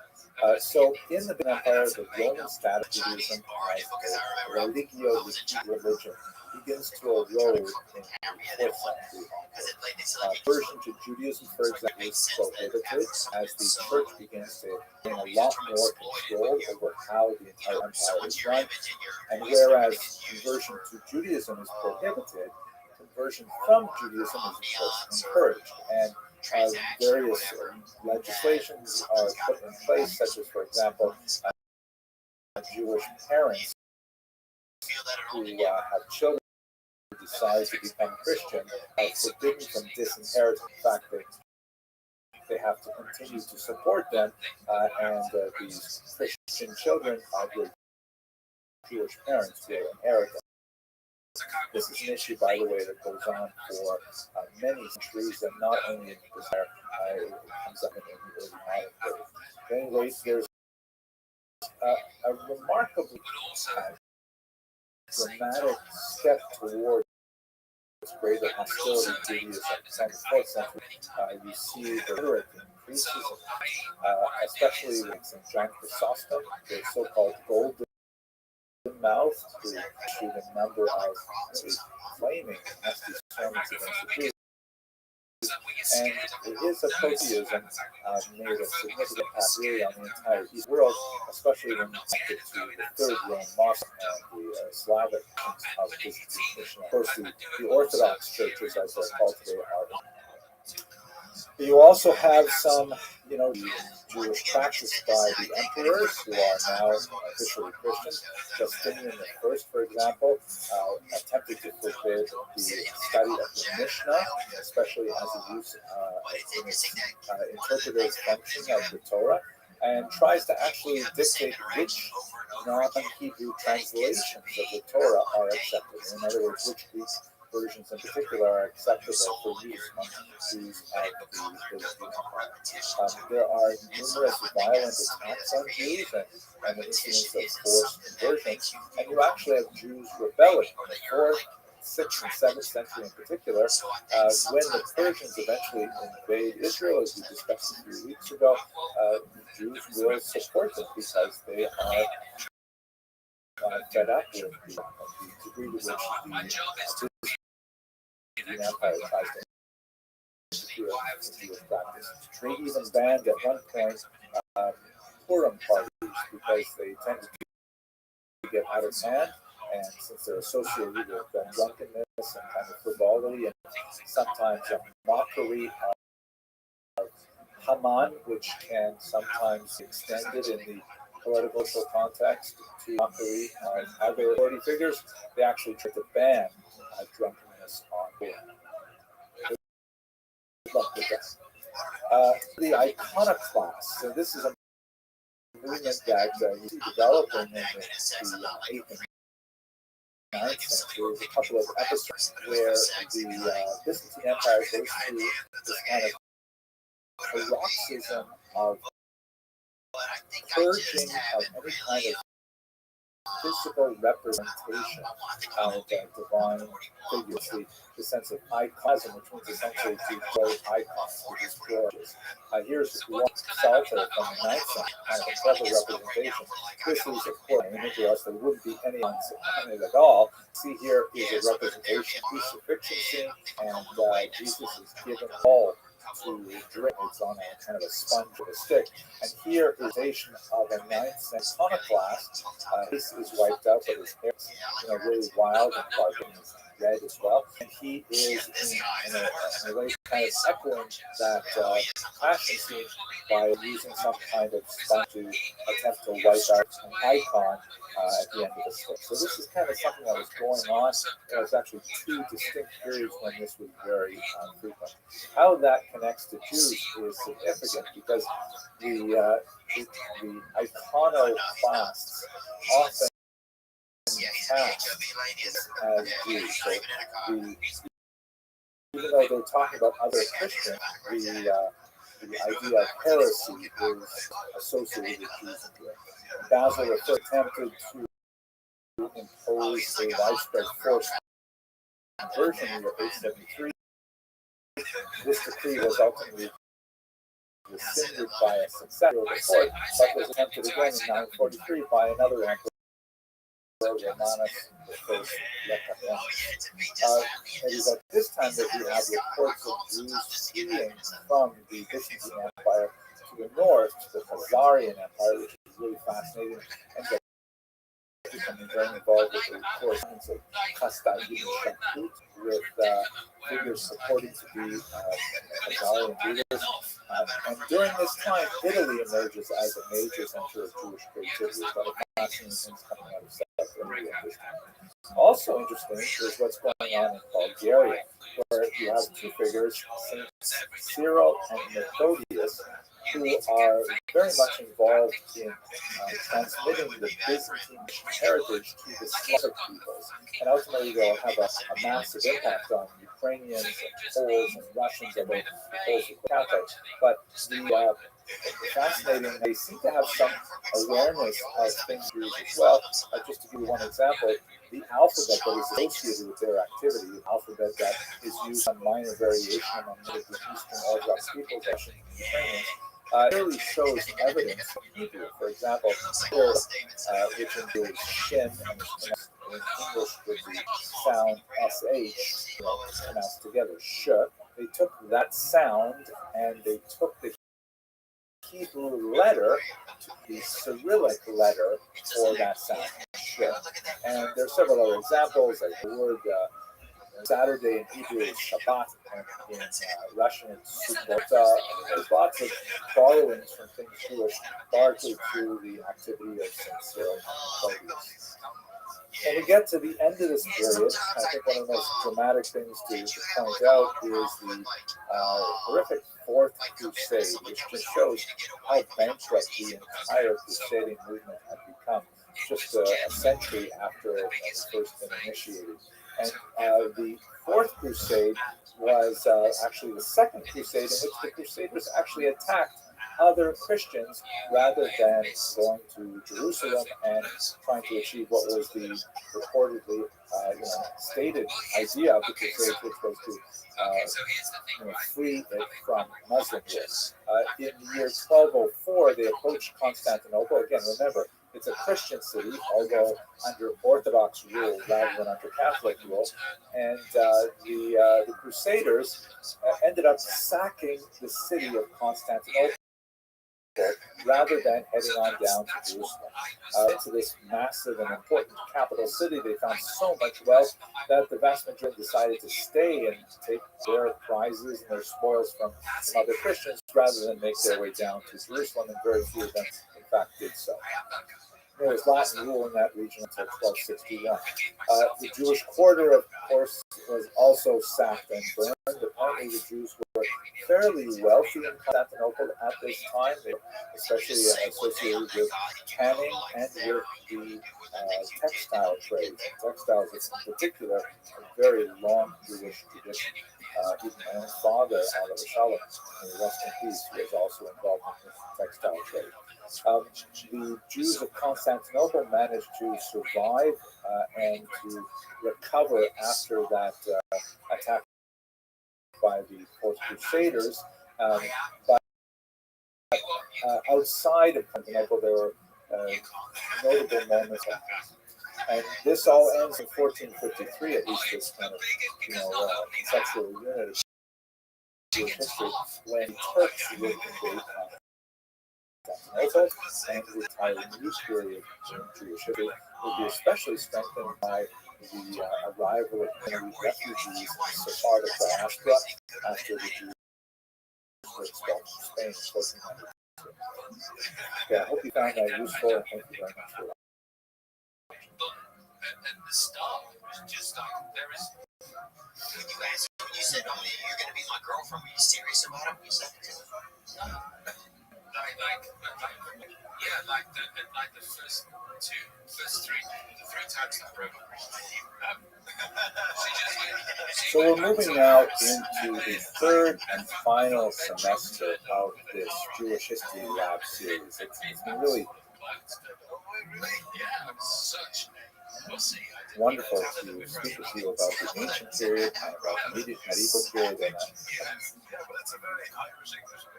And like, guess what I got you for Christmas? And I'm really grateful that you stayed with me so long. So let's take just a few moments to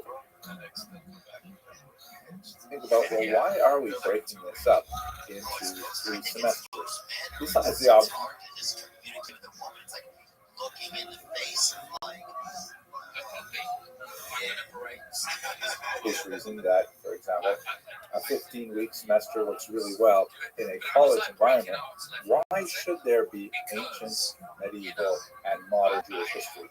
So the obvious question is, why periodize at all? If you think, for example, about the way our lives are led, you don't like very often wake up one day, oh my gosh, this is a nuke in my life. Now, there are times when there are major life events,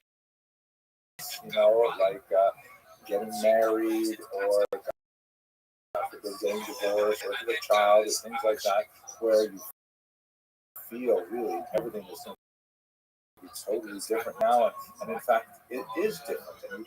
And you can really say from that particular time, my life was changed. But sometimes, you make that big change and you expect there to be a shift in your reality. You wake up a little while later and you say, wait a second, nothing's really changed. It's the same as before, just with these little details different. So why should we have any big chunks of time as a periodization in history? I think one of the most important reasons why this is so is because there's lots of, psychological, anthropological, sociological nature that shows that we are creatures of narrative. We are making stories in our minds. We like trees, we anticipate trajectory, destinies. We do these things in a spatial sense, and we all want there to be a end to the story. We want there to be climax and denouements of different things happening in a story, or it makes sense. And of course, that is the word story is like embedded in the English word history. It's not in like the general Geschichte or in the Yami, but it does work in English, right? There is a story in history. So it helps us kind of like define major chapters in history if we have these big chunks of time. So the next question, if we understand why we like to have these chunks in time, why these three? Why did we set them at these times? So first of all, let's have a look at Western periodization. And when I say Western, I mean this is what most historians up until let's say the 1950s who were trained in European or North American institutions absorb. This is kind of like the dominant European Christian understanding of the pattern of history. So if we start with the ancient period, we've got ancient Greece and Rome, amazing civilization with Socrates and Plato and Aristotle, and then with the mighty Roman Empire, this huge extent, and like that. And then with the fall of Rome, there's that steep rock, and that's what we call the Dark Ages, right? It was the fall of Rome in the 5th century. Everything gets worse and worse and worse until you kind of climb up a little bit into the 13th century or so, and you see the Renaissance, and it takes us on a pretty steady upwards until you get to the right happy us. This sort of kind of very positivistic view, right up until the World War I. And come down with the realization that, oh my gosh, we may not have advanced the brutality of that conflagration, and then of course how much more so with World War II and the genocides of the 20th century. But in general, this is sort of like the way we think of history in terms of the Christian European West. They break it into three areas: the ancient, right, which is basically from the period of the beginnings of civilization in Egypt and Mesopotamia, all the way up until the fall of Rome. And then if you move to the later period, which we're going to talk about right now, the modern period, that's sort of what we inhabit, although there's a lot to say that modernity ended with World War II, and we get into a period called postmodern. I don't want to talk about that today. It's really important, but we will have to get back to it when we move forward in this course. And in between these two ages, the ancient and the modern, you have the medieval period. In fact, the term medieval means between the eras, between the ages of ancient and medieval. That's the kind of way that Christian European historians thought of the story that is in history. Now, the problem is this is so focused on that one particular point in time, looking at history backwards with the lens that valorized Greece and Rome as being an amazing culture. It was an amazing culture, no question. And then anything that wasn't Greece and Rome was like, that's the right word, I guess, chopped liver, right? Whereas if you look at like Asian history, you look at North African history, you look at Middle Eastern history, they don't follow any of this. I mean, everything is totally different.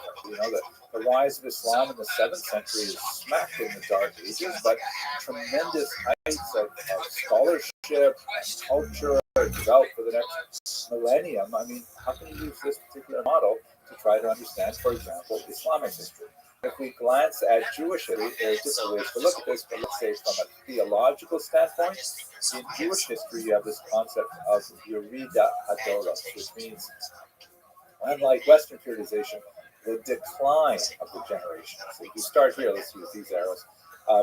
You've got from the very beginning in the ancient period, let's say back to the Exodus, you have the Dor Dea, the general knowledge that,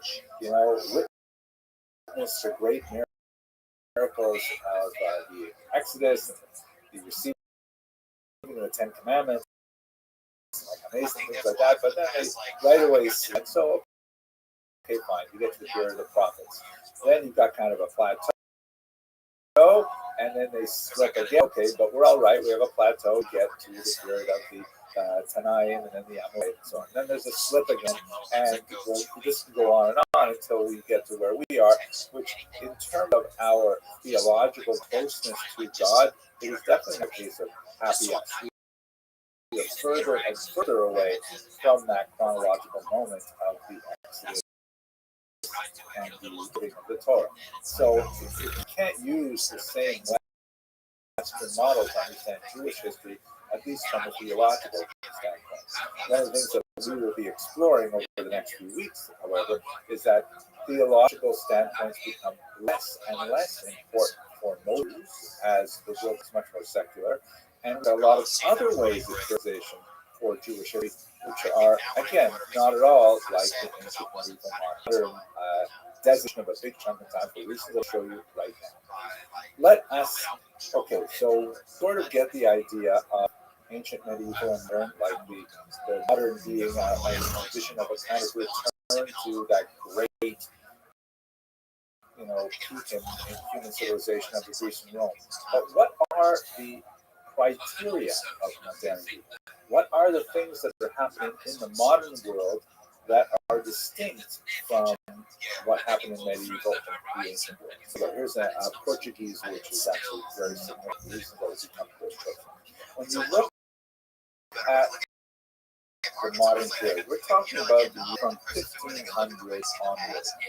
It is also very useful to get a little more specific and how about the early modern period, which is like, let's say, 1500 approaching 1800, and then the late modern period should be from 1800 and on. That's especially characterized by the growth of industrialization, factor, because the idea of technology connected to machines and artificial sources of power, moving from things like beasts of burden and water to steam and coal, things like that. These are things that happen in the late modern period. Also, political change, huge political change, the era of revolutions, starting with, let's say, the French Revolution of 1789, and then lessons throughout Europe. It's useful to think about early modern and late modern. But let me try and outline the major kind of things that are happening in the modern period writ large that will have a lot of impact. First of all, the modern period is characterized by a growth in the development of and widespread belief in the power of science, right? The science evolution, which is the gain speed, is significant because science really demonstrates a lot of the good. Hey, here's something amazing. I wonder if we could do it. Can we invent machines? Can we do these things? And it works. So people say, wow. So there's a lot more science as that connects technology. That's like, for example, the Industrial Revolution that I mentioned. Like things like, hey, if we use a steam engine and we put it on a big iron cart and we attach those cart to rails, we can suddenly increase the speed of communication. Again, more and more victories, and they all build upon each other in order to create a much more industrial and deeply interactive world, as we shall see shortly. We are living, just to jump ahead for a second, information age, where we've kind of gone post, and now we're connecting with each other and building our economies around the internet, digital communication. But that's too much for now. The age of discovery, of course, we have the discovery of the Americas by the Europeans. It had already been discovered by the Americans who are living there, right? The First Nations, the indigenous peoples of North and South America, and so on. But discovery by Europeans, suddenly, the called Old World is now connected with the New World in a very powerful and important way. This is the first step in rapid expansion, globalism, where more and more people understand that they are not just citizens of their little neighborhood and their little region, but they are actually interconnected economically, intellectually, spiritually, with people all around the world. This, of course, explodes in the second half of the 20th century, in our own lifetime, in the last 20 years or so, when the internet has made globalism ubiquitous. I mean, I'm old enough to remember when, if you wanted to translate something, you had to actually learn that language. Now you just go to Google Translate, and it's not perfect. It's actually kind of funny when it makes mistakes, but it's like a sudden leap forward in globalism because of the information. You also have happening at the same time, first, an emphasis on humanism, which is this kind of a large body of ideas that says man is the measure of everything. So use the gender of man because that was present, and egalitarianism would take a long time to catch up to this. The idea that beings are capable of determining truth and value, and since human beings becomes the arbiters of truth, it's not a big step to say we will create what is true. The more movement from the idea of a single God with a revealed text, like the Bible, that directs what is true, and more of a movement towards secular, saying, hey, you know what? Let's agree on much more basic, objectively definable aspects of truth, rather than rely on something that take on faith, is considered a less viable form of truth than science. And this, of course, leads to atheism, which becomes much more prominent from the 19th century onward. One might say ubiquitous in the 20th century. These are major changes that characterize in the modern period. On a political sense, you have this increasing sovereignty, meaning rather than rely on an absolute king as being the appropriate ruler for a particular region or a group of people, but rather the people themselves should exercise sovereignty over themselves. They should organize, and whenever they have a defining group that they feel is cogent and coherent, and that's where nationalism comes in, because people say, hey, those people on the other side of the river, they're not like us. They have the same religion, the same language, but we don't regard them as, and so therefore the creation of nations is called the imagined community, which drew sometimes quite artificial lines around which people said, we are one nation, we should therefore have our own country. That leads to revolution. You have that as well happen, especially in 1900 onward. All of these things affected Jews just as much as Christians. Things that, and by the way, these are things that happened first in Christian Europe and then spread throughout the world to the Americas, to North Africa, the Middle East, the Far East, and so on. But Jews are affected by them largely to the degree that their own communities are isolated from the surrounding community, and their surrounding community is insulated from the greater trends happening. But this big change reverberates throughout the beginning around 1500. That's why we have this time called modernity. The last topic, however, which we spend a lot more time on in this video, just a little bit of it, but we will explore it times over the next videos in this series, is that modernity implies a questioning of identity. Meaning, in the modern world, most people are waking up to the question of what does it mean to be human on a very, very basic level. I mean, we have had before that lots of clear direction, especially from leaders. This is what it means to be human, and the very closely related question to that. This is what it means to be Christian. This is what it means to be a Jew. This is what it means to be a Muslim. And typically, for much of the ancient medieval period, they were kind of like basically the same answer. They were almost identical. But moving into the modern world, you certainly have the possibility where one's identity as a human being, a citizen of the globe, may not be identical as a member of a religious or ethnic or national group. And that's where modernity becomes absolutely fascinating.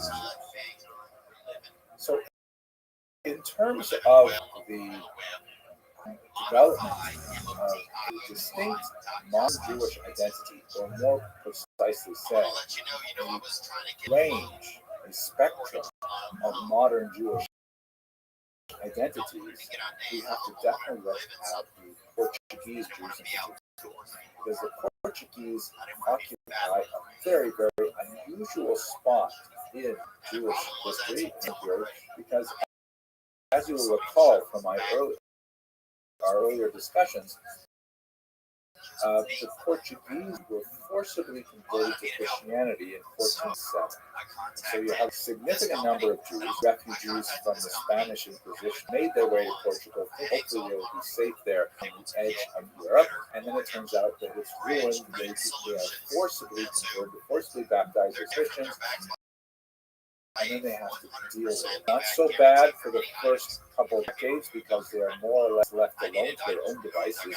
So they are effectively still living as Jews while nevertheless having Christian status. So when the Inquisition comes to Portugal as well, it's a crisis point where these so-called new Christians who are previously Jewish, forcibly converted to Christianity, now have to at risk to their own lives, figure out how will they articulate their Jewish identity in the face of the literally mortal threat of the Portuguese Inquisition. Will they simply abandon all Jewish identity and submerge themselves in Christian culture, and in a few generations hopefully forget it, and the nation would pursue their descendants for multiple generations? So this was not something that was like done at one generation and over. It was not, as they say, done and dusted. This is something that lasted for a long time and really affected how Portuguese Jews oriented themselves to the outside world. Would they abandon their Christian identity and, I shouldn't say that. Should they somehow create a hybrid identity where they are like Christians on the Jewish secretly inside? Should they, find something totally different? So really the question that these Jews had to deal with, being their far-flung diaspora, because they tended to look to escape Portugal to try and find ways in which they could express their strange Jewish identity with freedom. Let us recall that since they were simply Christians, they were not subject to actions that were imposed on them by the church as Jews. Now they could technically travel where they wanted, enter higher education, enter all the occupations open to Christians, even enter the church and rise in its hierarchy, which was not an uncommon thing for many of these Portuguese Jews. So just looking at three examples, you have people like Amatus Lusitanos, who was a converso. His family was converted to Christianity in Portugal. He went to study at the University of Salamanca in Spain. Actually, a very expert and well-regarded, world-famous doctor. He ended up moving to Italy and a few other places where he readopted his Jewish identity.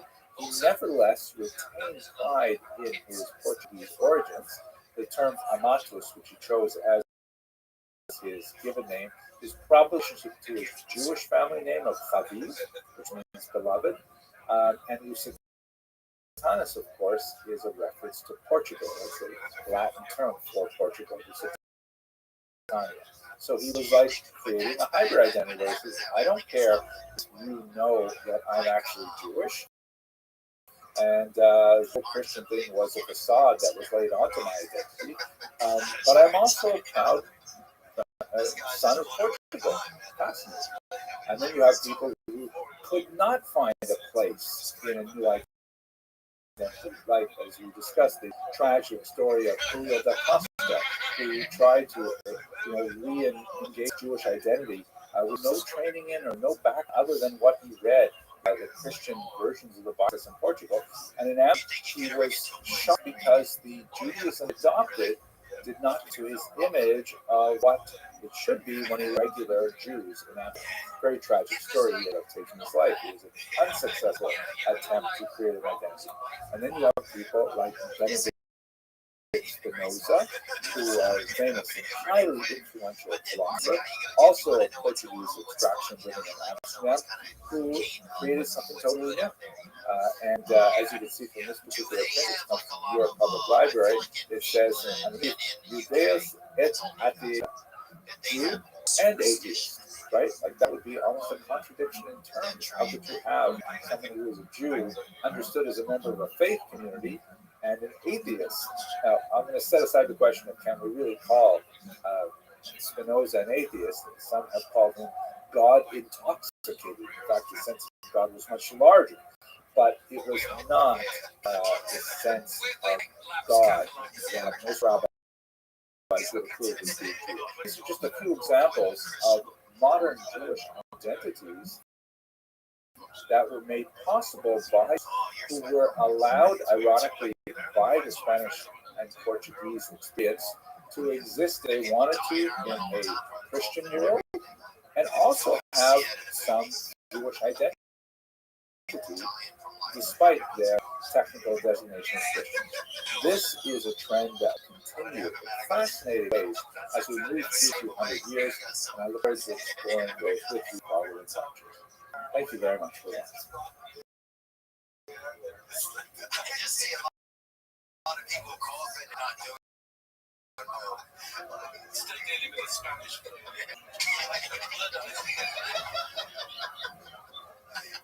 Have you left America? Yeah, we did some shows in the UK last year, 2 years ago.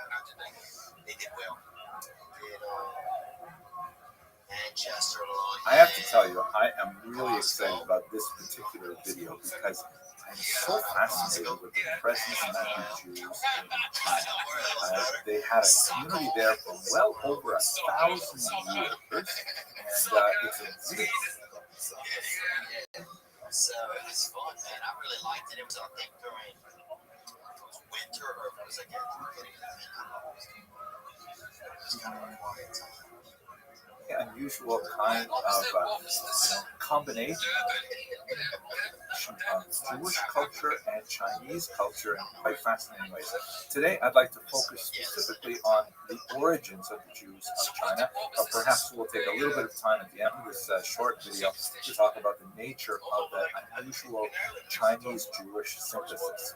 So, first of all, when do we first hear about the Jews of China? So the first encounter of the Jews of China with the Western world was in the person of Matteo Ricci. It was the first important meeting. And Matteo Ricci was a Jesuit priest who had come to China with the goal of converting the indigenous population to Christianity. They had a lot of challenges with that. We'll look at some of those. But there's a fascinating encounter that happened in 1605 when a Jew from the city of Kaifeng, with a very important Jewish population and a long Jewish history, came specifically to meet with Ricci in Beijing. And it was like, it's hard to, if this wasn't actually well documented, I think it was a comedy skit. Apparently, Ai Tian, this Jewish guy from Kaifeng, thought that Matteo Ricci must be Jewish because he had heard about this person who came from far away and he knew a lot about this particular religion and said, okay, must be a Jewish guy. Matteo Ricci, at the same time, thought that Ai Tian must be evident Christianity in China, which is absolutely fascinating. And the two of them had this, really funny encounter where Matteo Ricci is discussing things with Ai Tian, and Ai Tian happens to see this painting of the Madonna with Jesus and St. John the Baptist. It happened to be St. John the Baptist's day or his anniversary, something like that. And so Ai Tian, knowing nothing about Christianity, completely shut off from the entire phenomenon of Christianity, he assumed that this must be Rebecca and her sons Jacob and Esau. This is what it's painting. And then you see another painting that represents the four evangelists, Matthew, Mark, Luke, and John, of course, with the first four gospels, first four books of the Christian Bible. And Ai Tian thinks, oh, look at that. This must be the 4 of the 12 sons of Jacob, with the other 8 sons. It's just this hilarious thing. Eventually, they figured out that, in fact, Ai Tian was not a Christian, he was Jewish. And this had fascinated onto its own right. Now, from Ai Tian's perspective, he wasn't entirely clear on what Christian meant. And in fact, with Ricci and the later Jesuits who actually came to Kaifeng, there was a suggestion like Matteo Ricci could take over as the chief rabbi because he obviously knew a lot of Tanakh. And one of the challenges that the community was experiencing, even in the 17th century, and the decline in Hebrew literacy specifically, and his familiarity with rabbinic tradition, they were looking for a new chief rabbi. Apparently, as the story goes, the chief rabbi of Kaifeng was very happy with allowing someone like Matteo Ricci to take over for him. The Christian stuff really didn't bother him too much. It's just like another kind of like ancient story. But the fact that the Jesuits were still eating pork, that was very problematic. There was no way you can become our rabbi if you're still eating pork. By the way, when the Jesuits asked the Jews of Kaifeng, have you ever heard of Jesus? They thought about it for a while and they said, oh yeah, sure, we know about Jesus. But when they went to discuss it further, they were not referring to Jesus of Nazareth. The Kaifeng Jews were familiar with Jesus ben Sira, ancient author who wrote the apocryphal Works, as it's known in tradition, or the Sefer Ben Sira, the Wisdom of Ben Sira in English, which was a work which was incidentally lost in Hebrew for many generations and was only found in the 19th century. So they knew about a different Jew, not hilarious, I think, but historians have to get fun sometimes. Then, the Jesuits maintained a very strong interest in the Jews of Kaifeng, to a large degree, even more than Jews would with this unusual Jewish community. They were especially interested in learning about the sacred Torahs that the Jews of Kaifeng had. They wanted to see, in particular, if they were the same as the Torahs that were read in Western Europe, because one of the thoughts that Ricci had, that there was more for Christianity Hebrew Bible, it had been tampered with, used to remove that evidence. And he could find biblical books that predated that went all the way back to the posited arrival of the Jews, which, by the way, was argued to be as far back as about the first or second century of Common Era. About that in just a second. So these texts had references in it that would be incredibly important. Of course, they didn't find such things, and they actually got to Kaifeng, and they a little bit more about what they were interested in. The Jews of Kaifeng were really quite upset and refused to show them their texts. And obviously, there was also a deep interest in the Jews of Kaifeng. In some ways, Jesuits thought they had more advance with the Jews of China than with the non-monotheistic Chinese of China. And of course, that's a long story that goes on the discussion we have today. We do have an extended effort of various Christian missionaries into China to specifically try to convert the Jews to Christianity. What they did find was and very cherished synagogue type thing. Here is the drawing on an early 18th century Jesuit. Father Domingue visited it. And we also not only drew the architectural layout of it, the Jews were definitely very attached to this particular facility. Some of the historical records indicate that they rebuilt it many times. That it was originally constructed in the 12th century, perhaps on an earlier site. And he also recorded images like this of Jews of Kaifeng reading the Torah on a special kind of chair they called the seat of Moses. They would put the Sephardic style ark on top of it and open up the box, and they would read the text from the inside in that manner. It was quite fascinating. They had a really quite active and vibrant community for many centuries. So our task for us today, however, is to try to understand, where did these Jews of China come from? So here is a map that shows the various locations. Kaifeng is the most well-known and most well-documented. However, even the Kaifeng documentation refers to its relationships with other communities such as Yangzhou, where they, for example, received the gift of a sacred Torah. as you can see, that quite a few of them are all on the eastern region of China, but you have some to the west as well. And judging by the numbers, this map, by the way, comes from Encyclopedia Britannica. You can see that some of them date all the way back to the century, but that's like the first clear documentation of that community. They go back possibly much later. We have, for example, several travelers' accounts that refer to the Jews of China. Benjamin of Tudela never actually got there and referred to China specifically, but he did come very close, or easily collected reports from people who came very close and could easily have been in contact with them. Marco Polo, the famous traveler, has passing references to Jews in China. We have some fascinating Chinese tax regulations in the 14th century, in which there are, just scattered references.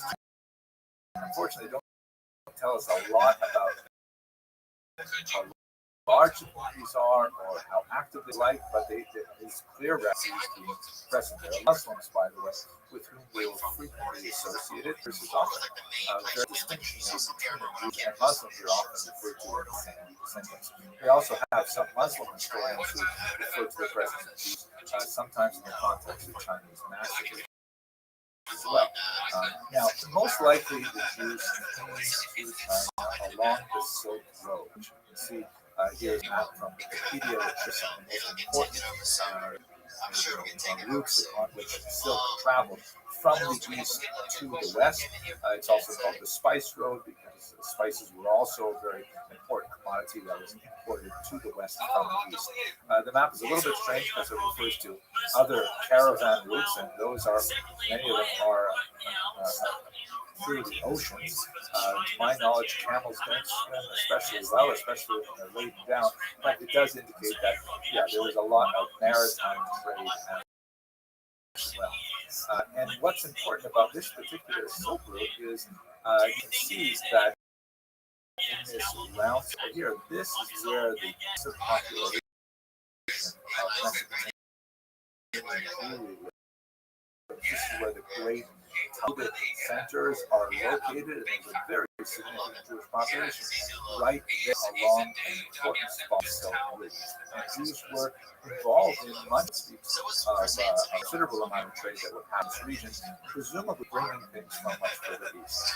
This received even more attention when Aurel Stein, a fascinating individual, who, as you can see the last name, was actually born Jewish.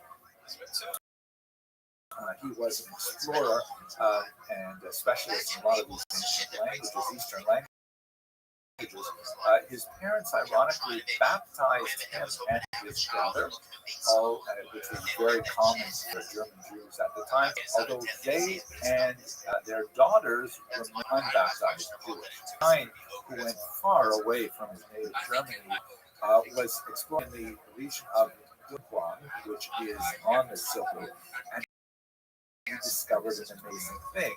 He found a huge cache of medieval documents, and scattered among these documents, which were mainly written in languages, we found also this 8th century carefully good piece of paper, which was actually a Hebrew chaf, meaning a penitential prayer, possibly associated with the high holidays, but the traveler who carried it very lovingly folded it and kept it with him as he was traveling along the spice route. The document can be dated with reliability to the 8th or 9th century, indicating that here was clearly someone attached to Jewish prayer who was traveling along the spice route as early as this period, and that's most likely how most of the Jews in China was along this route. Many of them would have settled in places like Kaifeng. According to Kaifeng tradition, this would happen significantly earlier in the Han Dynasty, which ended around year 200. It's impossible to know exactly when you settled there, but there were certainly 4 centuries before they were discovered by the West. Now, let's take just a couple of minutes to learn about what was this unusual life.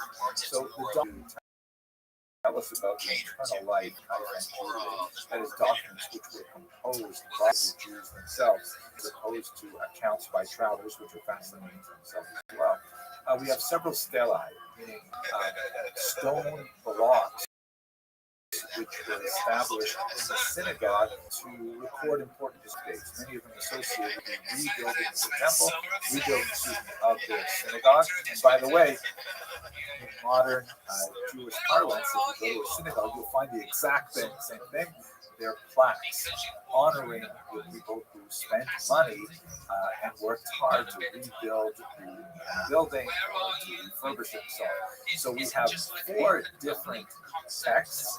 We have the earliest dates from 1489, and on the reverse of that stone block, there's another text written in 1512.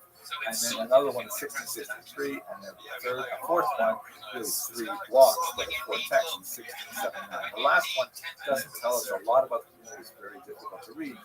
But the earlier ones tell us a lot about how the community cherished the town, built it, used the people involved with it, and also how the community had to endure some terrible disasters like a massive flooding of the Yellow River overwhelmed the town, and the synagogue was destroyed and had to be rebuilt and so on, things like that. We also have this unusual text called the Memorial Book, which is dated to the 17th century. You can see a page of it over here.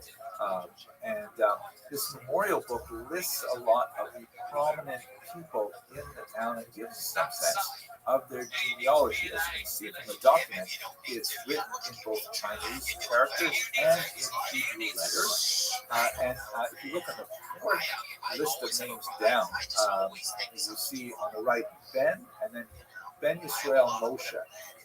And that Yisrael Moshe, under the word Moshe, which is right in the center of the document, it has an interesting kind of phrase that says he's called a Yimshi, i.e. he received a PhD. He was a doctor of advanced learning.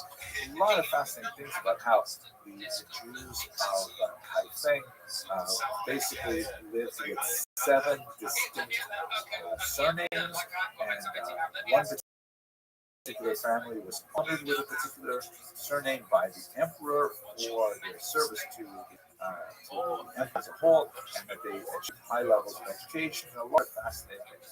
But I think when you look at all of this evidence together, in this brief video, I'd like to point out 3 distinct phenomena that I read into the text. First of all, I was fascinated by the fidelity of the Kaifeng Jews to Jewish tradition. For example, the Jesuits note that were called, among other names, they didn't use the term Jew, they sometimes use the term Israelite, but they were called Xiao Jingjiao, please forgive my creation, or a group that excises the sins, which is a clear reference to the observance of the laws of Kashrut, because the sciatic nerve has to be from animals. There's a lot of discussion about the Jews in Kaifeng, for example, would only eat meat that they slaughtered themselves. They would not allow other groups slaughter, and so on.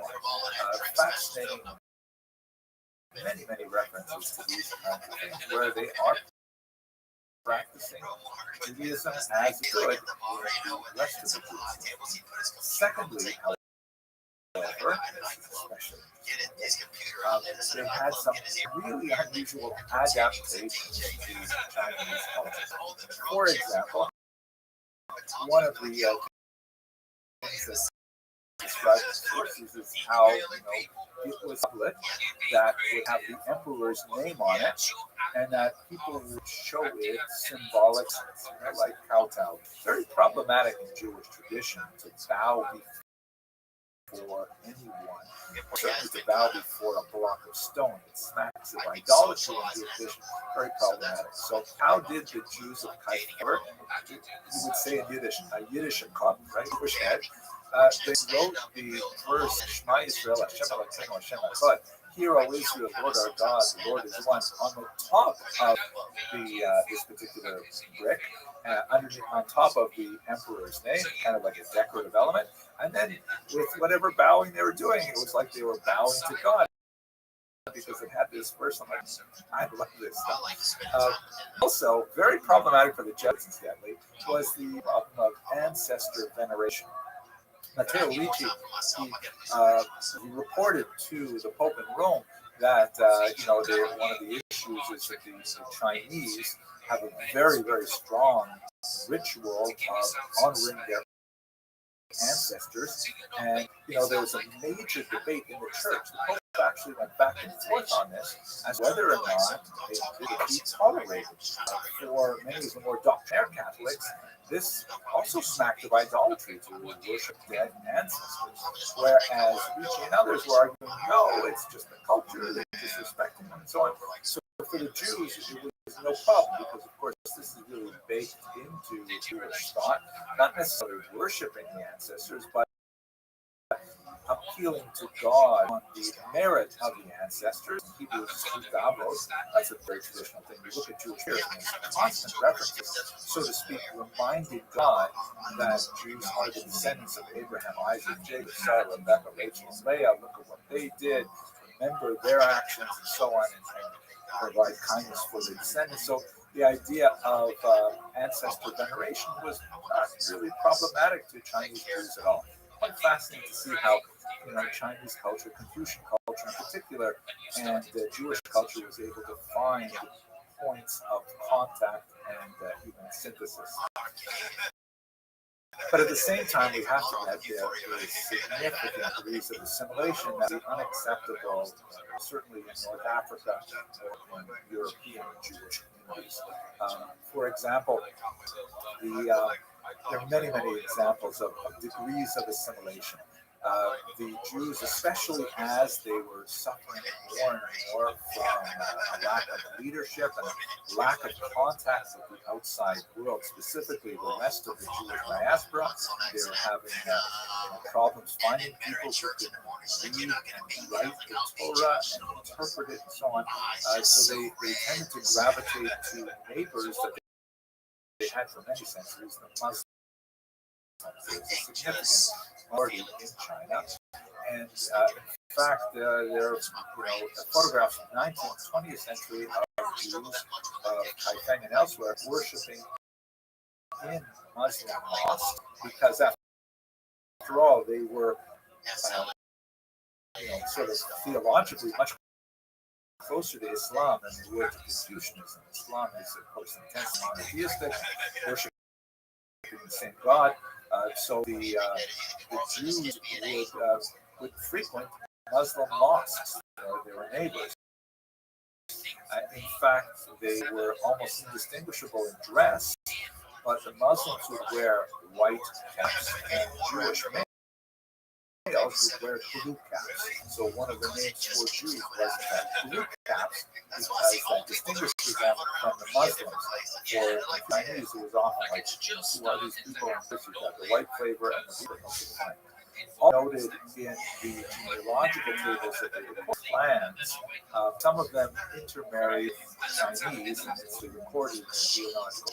It's unclear to know what sort of conversion process would happen. Do note that Jewish males were far more likely to marry Chinese women, and then Jewish women were to marry Chinese males. And in those genealogical tables, there was a clear distinction made between those women who were born Jewish, they were called Bat Israel, right, daughter of Israel, and those women who were born to non-Jews were called Bat Adam, daughter of Adam. They were married, however, and their origins were recorded, and so on. So there's definitely some degrees of assimilation, and it varies. Certain families were far less likely than others to do so, which I guess is broadly similar to American Jewry as well. The last thing that it's a sad point in many ways, but the community, of course, fell into significant decline in the early modern and into the 19th, 20th century. And one of the saddest things was that they lost the ability to really copy their Torah, to read their Torah scrolls, and ultimately they ended up selling their Torah scrolls to Christian missionaries and brought many of them back to Western Europe and even one Torah in Toronto. This is an example of a scroll which is held by the British. Analyze their Torah scrolls, and the scroll of Esther that comes to the region indicates that they were losing their ability to actually copy the Torah scroll effectively.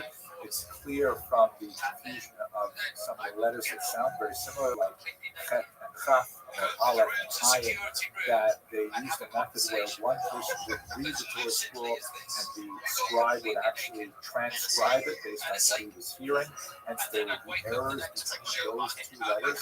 By the way, Matteo Ricci did not find any evidence that he was so hoping to find of Christian prefigurements in the Torah that were not extant. The Torahs are identical to Western Torahs, except for these obvious kinds of typographical errors. The letter Vav overused, that's the word but, and these confusions of Aleph and Ayin and things like that. So with the loss of these Torah scrolls, the communities fell into a very steep decline. Although there are still remnants even into the 21st century. And I think by way of conclusion, it seems to me that we see in the Kaifan just how important it is for the scattering of Jews to remain connected to other. Importantly, how it's crucial that they remain connected to the core text of the Bible and commentary. Without these two things, it's very difficult to last. Although the Kaifan and China in general demonstrate remarkable resilience over many centuries, and hopefully they will. Last thing I gotta say, for those of you who are doing my lectures, I want you to appreciate how hard it has been to get through this lecture without one mention the Jewish Asian precincts. I want you to know I really respect it. Okay, thank you very much for watching.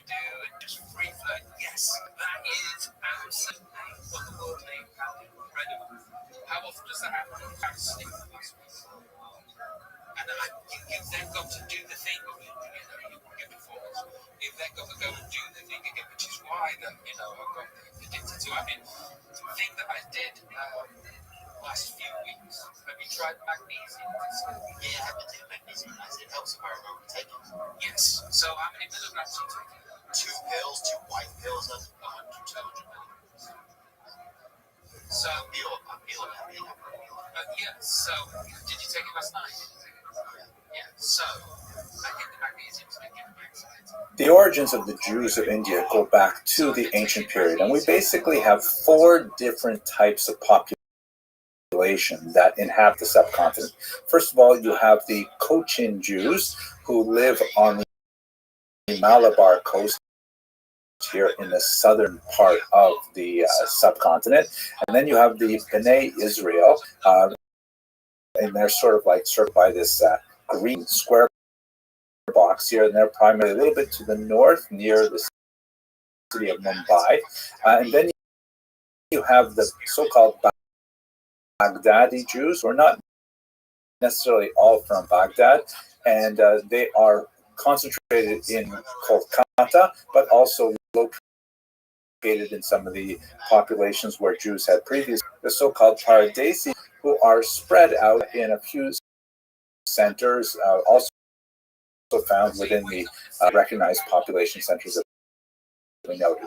Let's have a look at these 4 distinct types of Jews in a very quick overview. First of all, let's begin with the Cochin Jews, who are the earliest Jews recorded in India. They certainly date from the ancient period.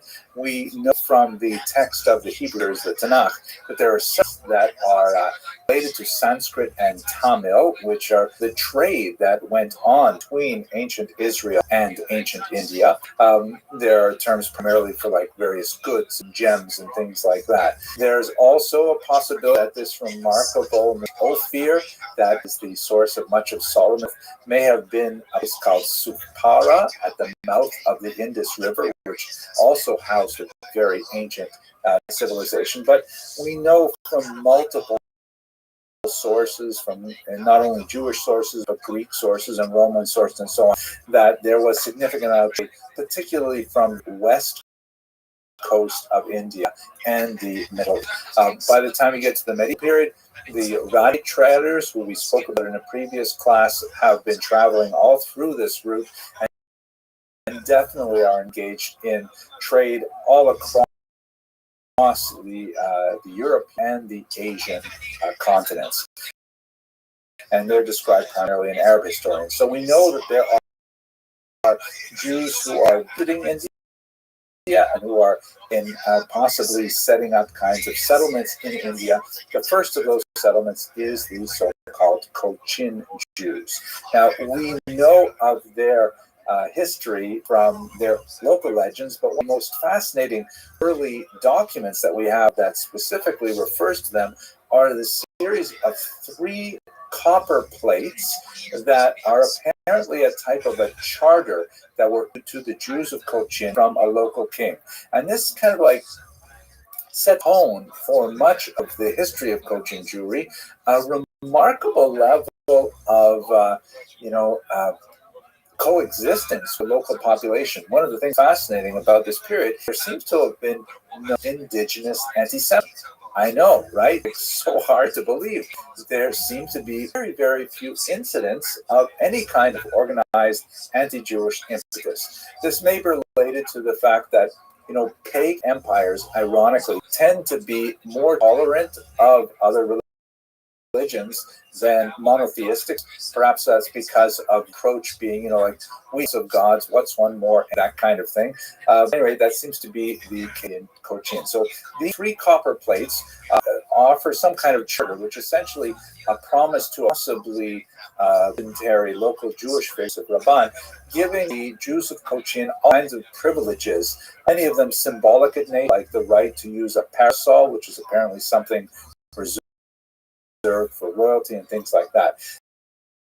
The plates themselves date from probably the 11th century, really old, and that of course does not speak to the origins of the Cochin Jews, which could have gone back easily to the ancient period.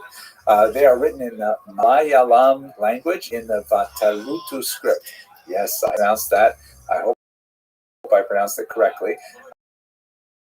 And as one of the factors that we have to bear in mind when we're studying India is that it is far from homogeneous.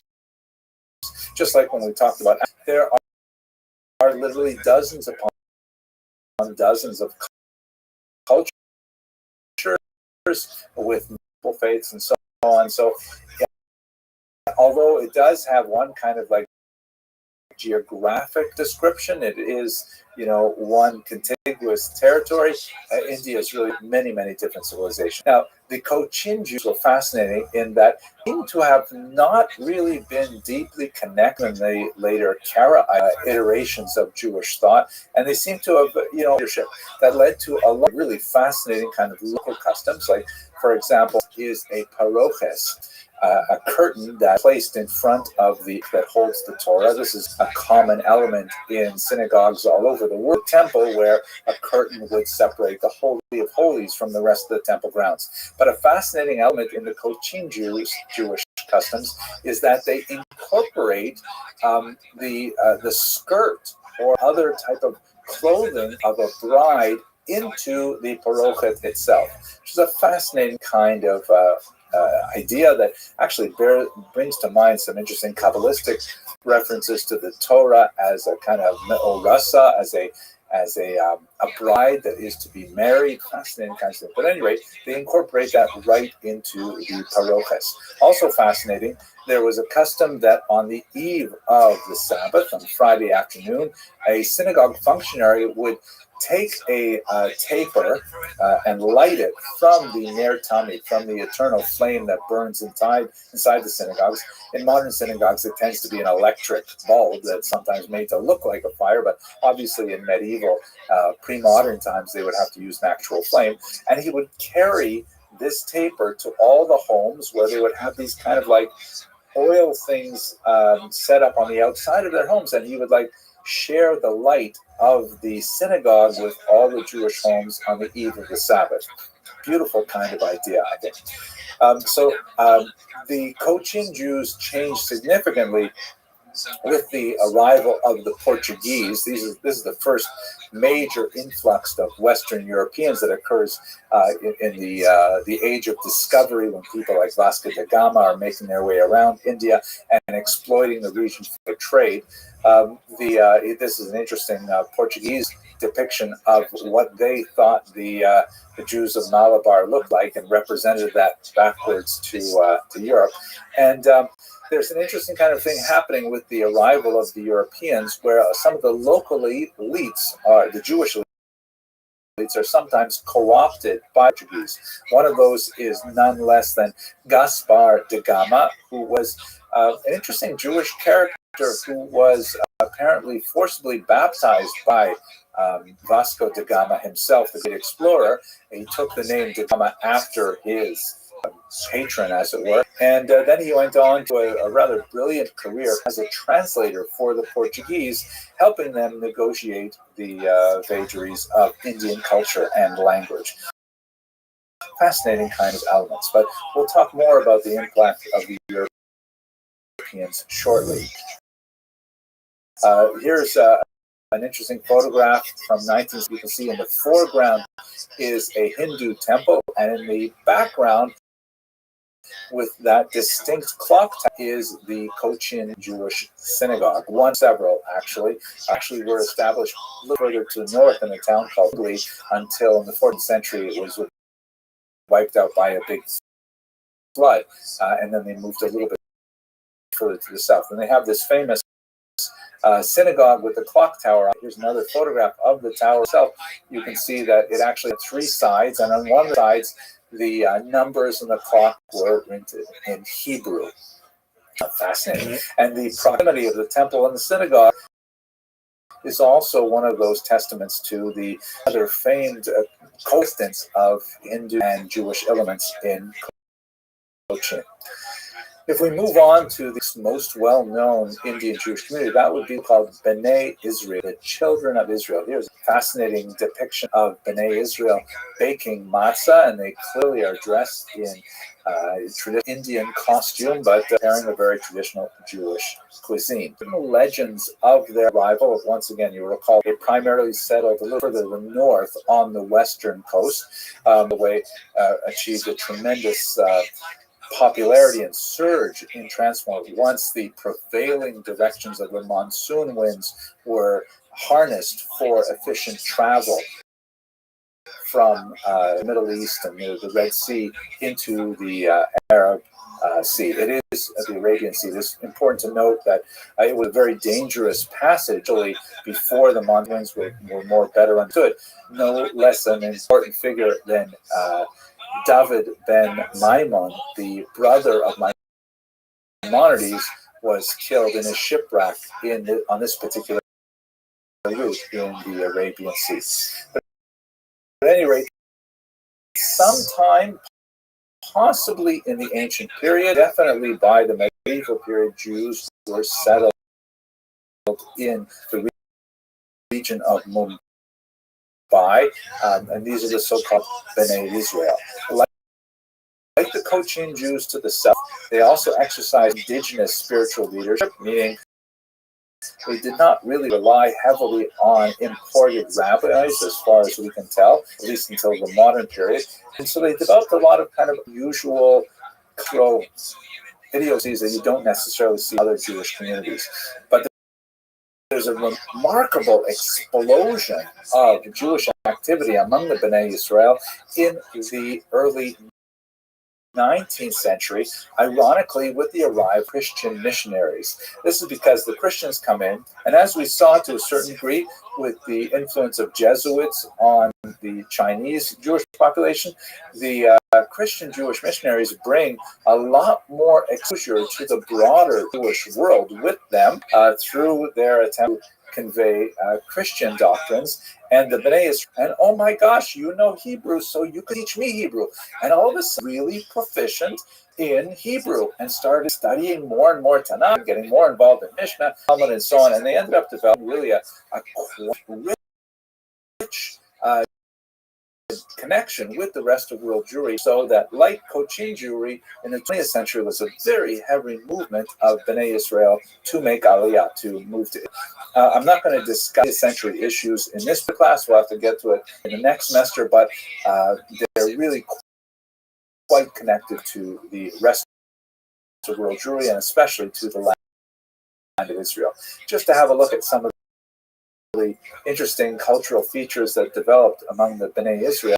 Here you see an interesting custom that right next to the mezuzah, the small device that's attached to Jewish doors that has a piece of the Hebrew scriptures in it, that from the Shema prayer. On the right, they also put up some rice stalks as a kind of prayer, physical prayer for good fortune and fertility. Fascinating. And also you see among the Bnei Israel in this particular photograph, which is from the mid-20th century. I know I said I wouldn't talk about the 20th century, but nevertheless, especially through their contacts with Christian missionaries, the Bnei Israel begin to make a distinct movement towards modernity, as you can see in the varieties of clothing and their generational differences in this picture alone. And there are many such examples of these photographs from the early 20th century. Finally, let's have a quick look at the Baghdadi Aradesi Jews. The Baghdadis, as the name implies, were representative of a significant population of Jews who began to move to the Indian subcontinent for international trade, and they began to establish strong footholds there. Many less around. In general, they tend to be known for them, even though the term Sephardi applies to Spain and the Spanish diaspora. Nevertheless, the so-called Mizrahi communities also have a tendency to refer to themselves as from Ashkenazim, who also had some migration to India, but not nearly in the same numbers. The so-called Paradesi Jews follow many of the patterns of the Baghdadi Jews, although they do not necessarily stem from the same region of the Middle East. The term Paradesi means apparently foreign, so they're like from foreign countries as opposed to local indigenous populations or from Baghdad specifically. One of the most famous of these early Baghdadi immigrants was David Sassoon, a very important builder of the Indian community. You can see him here on the left. And then with his sons, who all were very important in developing the economic infrastructure of Baghdadi Jewry. Now, at this point, I'm just going to make quickly one kind of past comment that refers not only to the Jinn and the Bnei Israel populations, who were heavily influenced by Varna, that is the caste system in India, but it was accelerated with the arrival of the British in the 19th century to classes. And have this unusual phenomenon where Jews in India will begin to break down in a caste-like status associated with their occupation, sometimes with their racial characteristics as well. And you have some complications that are not present in traditional Jewish approaches to the ban on marriages between these different self-imposed castes. There are some very limited, for example, the priests, the Kohanim, are not allowed to marry, for example, divorcees, in comparison to the very complex caste system that obtained in India up until 47, at least legally. We also have linguistic implications because many of them later begin to see the British as the power that will offer them the most opportunities for their own economic and social advancement, and so they begin to assimilate themselves or acculturate themselves towards focusing on the English language rather. Really, we're still looking at the early modern period. Talk about the other elements. I hope you found this topic as fascinating as I did, and I want to thank you very much for watching, and I hope I'll see you in more videos. Thank you. People are willing to risk their lives every day for nothing. You know, they'll die for nothing, though. Yeah, it's like it's just a bunch of human Red Bull cans, you know, they're just willing to do it. Nothing's off limits there. They're just real, like, loving and fucking outgoing. Fucking love you, someone don't want to kill you. They're just really, really fired up. I need to jump off of something and die, you know, just to give you a note. So, I love Australia, man. I would go. Let us resume our discussion of modernity in Jewish history by looking at the Sephardic diaspora. You'll recall that just 3 lectures ago we spent a little bit of time talking about what is modernity, what does that term actually mean in terms of Jewish history, and why is 1492 often taken as kind of like the turning point from the medieval period to the modern period, obviously connected to the expulsion of the Jews from Spain and subsequently their departure from Portugal as well. It's a more complicated departure. What I really would like to emphasize today is not so much the elements of modernity that advanced with the Sephardic diaspora, but just to get a little bit of a better sense of where did the Sephardim go, and just a hint of how they were such a disruptive element and pushed Jewish history into an entirely new direction, the modern period, as we discussed a couple of lectures ago. So first of all, let's start with who exactly are we talking about? Who are the Sephardim? The term Sephardi is an adjective, is the plural, which means basically people from Sepharad. This is generally understood to mean Spain.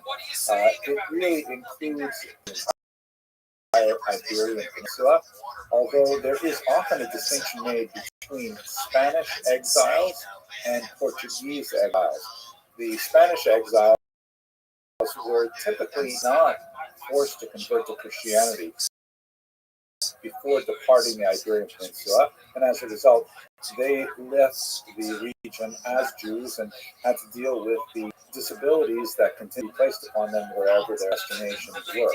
Portuguese Jews, on the other hand, subject to a mass conversion in 14, and so as a result, quite a very unusual split in Jewish and European, because here were people consider themselves to at heart and in their core identities. There's a spectrum. There's some who embrace Christianity, but they really drop out of the story of Jewish history for the most part.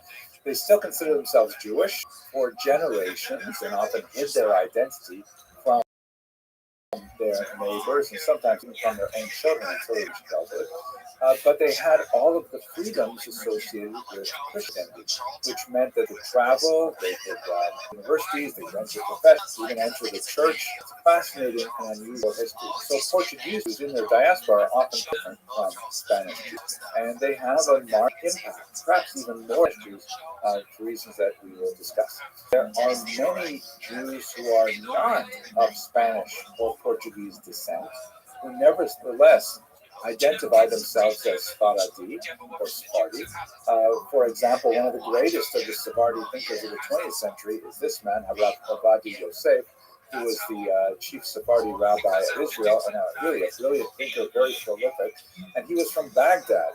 The Baghdadi Jews go back centuries upon centuries, all the way back to the Talmudic era and possibly beyond, without having anything to do with Spain directly.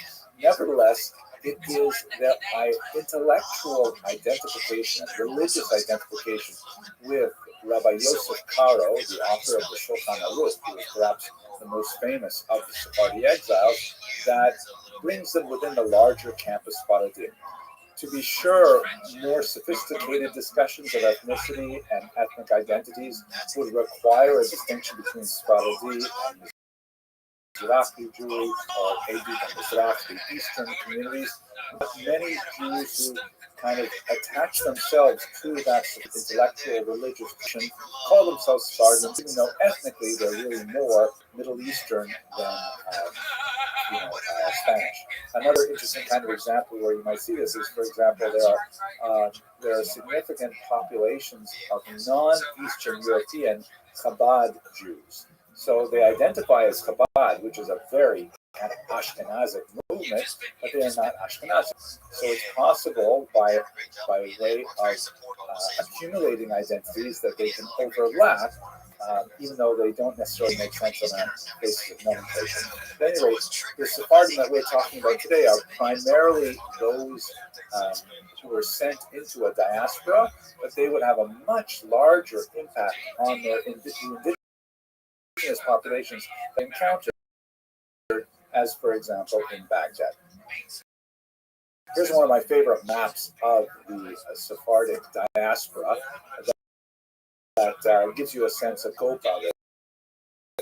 It's hard to get a really good sense of how many Jews actually fled Spain, first with the expulsion of 1492, and then with the more gradual process that took place over a century from Portugal in particular.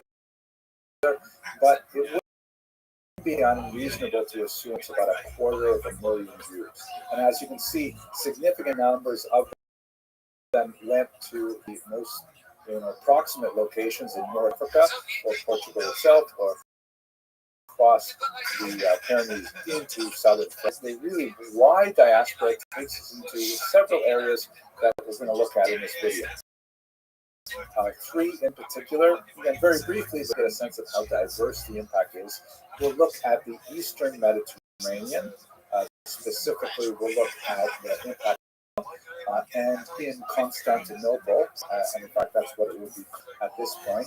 The name Constantinople does persist in the 20th century, and it goes back all the way to the ancient period, but becomes especially important because it's one of the major nations of Jews' time. Also was within this kind of culture because all of them fall within the larger Ottoman Empire. Then we're going to look briefly at Europe, and I'll focus on Italy in particular, although that was one of the major destination of Jews. Although we certainly have a lot more to say about Amsterdam, we won't talk about it today because I saved that for a couple other lectures.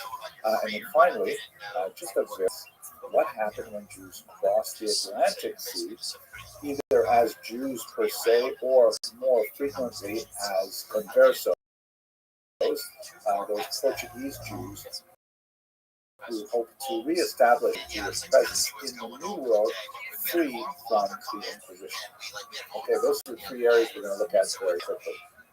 Let us begin with Israel, which is the site of an absolutely fantastic and amazing spiritual renaissance that occurs in particular in the northern town of Tzfat. Now, I plan to devote a video specifically to Tzfat because it's so amazing. I myself have spent a lot of time studying it. I actually wrote a book on one of the thinkers who lived in Tzfat at this time, Rabbi Moshe Cordero. Here you see one of the famous graveyard of the great Pulis who found themselves in Tzfat at the decades after the Spanish expulsion, custom of painting their graves blue, which is understood to be a color that wards off the evil eye. You can also see in the background there the vistas of Tzfat is located at a very high elevation, commanding all over the Galilea. But in Tzfat was rather unusual. It was really something that was not clearly the major center of Jewish activity, but for primarily tax purposes, the Ottoman Empire released some tax disabilities on new settlement in the northern part of the Galilee, and Jews who were very active in the textile trade in particular began to settle this region quite rapidly. Early on, many of those settlers were exilees from Spain and later Portugal. And over the course of the 16th century, really not even the entire century, really about 70 years, this one town attracted a brilliant number of really important mystical thinkers, including Rabbi Yosef Karo, who we mentioned earlier. He is the author of the Code of Jewish Law, and much of what he wrote was actually written with the Spanish exiles in Greece and in Constantinople, but he ended his career in Sfat. The great Moshe Alshich, fantastic commentator, very Kabbalistic kind of inclinations. Rabbi Moshe Cordova, the figure who occupied so much of my own energies, the author of Pardes Ramonim, Gomer Devorah, other great classics, and his very brief student, because they only spent less than a year together, the great Arizal, who is not Sephardic in origin, he actually came from Egypt. They were all consecrated in Sfat in this very short period of time, creating an incredible explosion of Jewish creativity in a literary realm that also coincided with the availability of much cheaper printing, with the invention of the printing that suddenly made Sfat just kind of like this flash on the horizon of great creativity. It still continues to reverberate throughout this. It did with some, there were plagues that affected, there were earthquakes that affected, and it went into a significant decline at the end of the 1500s, but nevertheless, really important transformative moment in Jewish intellectual history as a result largely of these Spanish exiles coming in. And I think one of the things that drove their thinking and made it such a powerful moment is that they really had this tremendously apocalyptic vision of what the exile from Spain meant. That it was, nigh on the Messianic era, and that how Jews reacted to it was crucial and so on. If you look, I mentioned Chabad earlier. Chabad is very useful in this context because they follow the Lurianic system of Kabbalah, which also has this very strong, inherence in human and its relationship to the impact on the cosmos as a whole. Very dramatic, very motivational, very inspirational, and so on. Much of this really stems from that huge burst of energy that comes out of Sfat. We also see in Constantinople, here's a postcard that depicts the glorious interior of the Hagia Sophia, first built as a church, then later converted mosque by the Muslim invaders. There's a postcard from the 19th century. And in Constantinople, there was a tremendous number of Jews settling there, primarily because it was the capital of the Ottoman Empire, the Great Empire, and the Sultan of the Ottoman Empire laughed at Spaniards openly, saying, "Why are you excelling the Jews? They are incredibly useful. They are literate, numerate, they are nationally because of their clear diaspora," and invited the Jews to the Ottoman Empire, to places like Tzfat, to the capital city of Constantinople. So there was a huge surge of Jewish activity of the Jewish exiles their way there. You also in some of the most important centers. Here's a picture from 1846, from Thessalonica, one of the most important Jewish centers of Greece, and it represents three women in traditional costume. On the left, a Muslim woman; in the center, a Jewish woman who is wearing absolutely amazing shape, and a Bulgarian woman who I imagine is Christian, although it's unusual to see a Christian woman veiled like that. I don't know enough about the history of costumes, but that was a really fascinating photograph. So the Jews of Thessalonica really get a huge boost from these Spanish exiles as well. So that's kind of like looking at some of the impact on the Ottoman Empire. They brought a modernized, westernizing, but at the same time deeply mystical approach to Judaism and the outside world. Looking at Europe, Italy was one of the most important destinations of the Sephardic exiles, and they were extremely creative there, reflecting backwards on the past. On the right here, you see a gorgeous translation of the Bible into Spanish, Hebrew Bible into Spanish, by these Portuguese exiles. It's called Ferrara Bible, named after Ferrara, a city in Italy, where there were significant settlements of these exiles. Many of them who brought significant wealth, supporting scholarship, in particular two women who we'll discuss in just a second. On the left, you see a Portuguese document, Consolations, Populations of Israel. Fascinating work by one Samuel Usque, a refugee from Portugal, who wrote a brilliant kind of trialogue, a sort of a play in which several biblical figures discuss the history of the Jewish experience in rhyme, and it takes us all the way up to the 16th century and folds the experience of exile within the large arc of Jewish history. A fascinating work of Jewish thought and scholarship, and also history, presented in a rather unusual way. Perhaps the most dramatic moment that illustrates what the impact of the Sephardic exiles in the Italian peninsula is the so-called Ancona affair. Ancona is a significant port on the Adriatic Sea. You can see it on this map. If you look at the Italian boot, and I pronounce that like a Canadian, I know, and you look sort of at the back of the cap, you see there's the port of Ancona and just the north port of Pesaro. Ancona was a deeper water port and a little bit more attractive to many Portuguese Jews who made settlement. And they freed in Ancona, even though it was a Catholic country, they basically, they had a fairly light supervision from Pope Paul III, and these Portuguese Jews essentially went back to their Jewish identity, even though they were technically Christians because they had been forcibly baptized.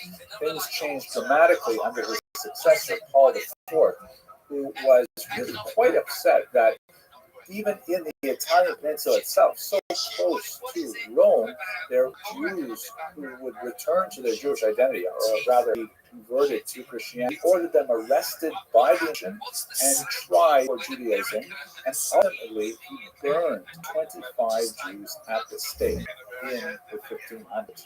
Now, this was such a reactionary kind of dramatic and draconian imposition of Catholic doctrine, but it was, not so surprisingly, but he also wrote very early in his career this book that essentially said, it is so absurd, that's what the title really means, the beginning of this book, this document, that it was an encyclical sent out to Catholic churches. It is so ridiculous that the Jews should be allowed to essentially apply their religion within Christian territories, especially those Jews who have already become baptized, forcibly or otherwise. And so he had a very negative approach to the Jews. He opposed the ghetto in Rome. He attacked the Talmud and so on in Ancona, killed 25 of these baptized Jews or returned to their ancestral faith. This provoked a dramatic reaction from two very powerful women. And I would like to suggest here that it is not inconsequential that we're speaking about women in the context of the Sephardic diaspora. Let us recall that when the Jews were exiled from the Iberian Peninsula, this was like a huge inversion of everything. All of the traditional power structures were gone, all of the traditional authority figures scattered, and it took some very strong individuals to assume leadership. Two of those very strong leaders happened to be women. One of them was Doña Gracia Méndez Nasi. The term Nasi means literally the leader, and it was a name, but it was also applied to her as an honorific. She was a brilliant woman who actually came from the Portuguese extraction, meaning she did come from a forcibly converted background, and she, of course, was incensed that the Pope would impose this on the Jews of Ancona and actually killed 25 Jews in this matter. And so she, in a rather unusual move for a woman, used her significant wealth. She was a very important supporter, for example, of the Bible translation we saw earlier, and also the consolations by Usque. She called for an international Jewish boycott of the port of Ancona. And she did this from Constantinople, where she had made her home.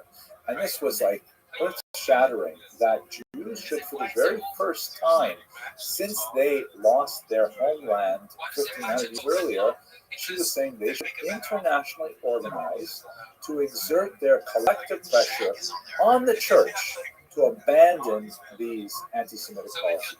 Amazing, audacious, outstanding.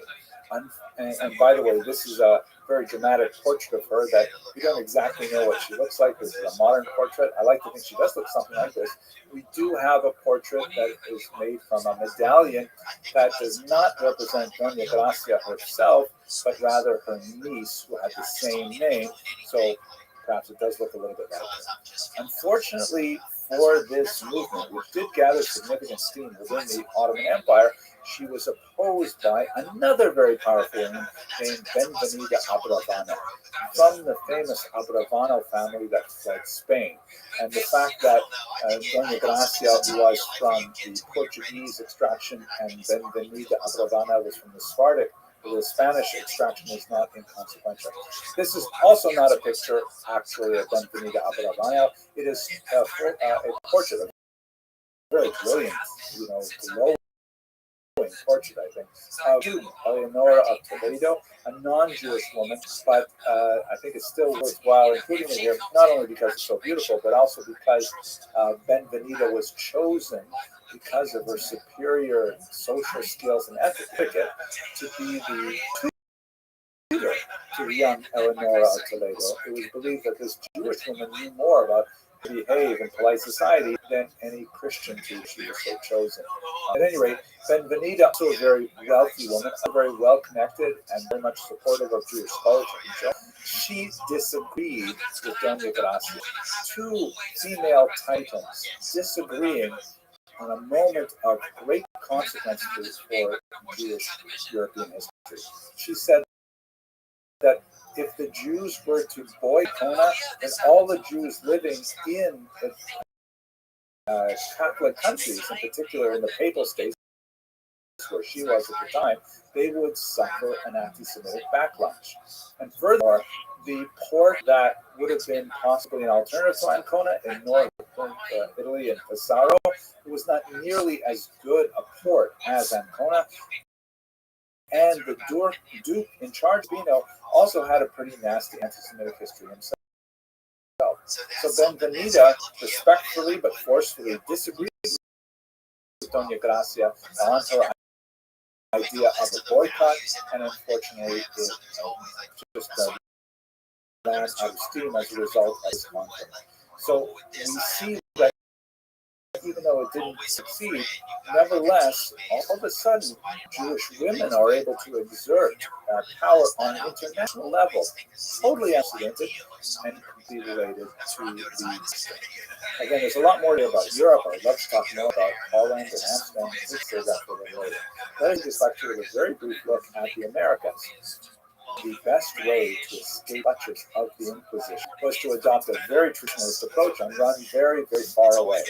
The furthest away they could run was the newly discovered territories in the Americas. So ultimately, many of these Jews would settle in America itself, in the United States of America itself.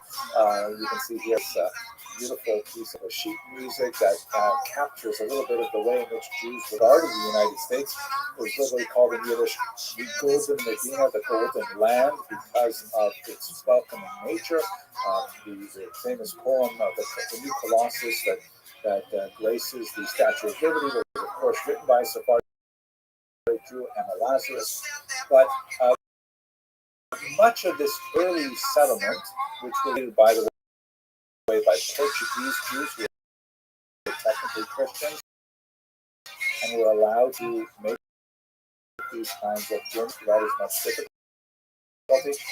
was settled primarily in the Caribbean and in South America, especially because the Portuguese had significant holdings in Brazil, for example.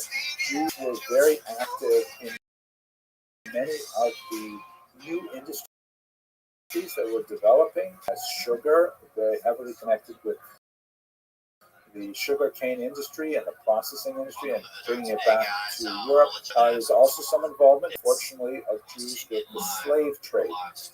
Not in any way disproportionate to their numbers in terms of their small trickle of immigration in the New World, but nevertheless it is part of overall trade, and Jews are involved in it just as much as Christians. So these communities grow significantly, particularly when we get to the end of the 19th century in the United States of America, but that's going to have to wait for later videos. For now, a little bit of a sense of the scope of the Sephardic diaspora with us. Thank you for watching. Today's guests are I'm not sure why exactly, but that's what they did, and we're very happy to have them here today. Hello and welcome to Jewish History Lab. We're going to continue today with more of a discussion on the literary, philosophical, religious level, looking at a stage in intellectual literary development that's related to a population called, sometimes spelled ACHARONIN.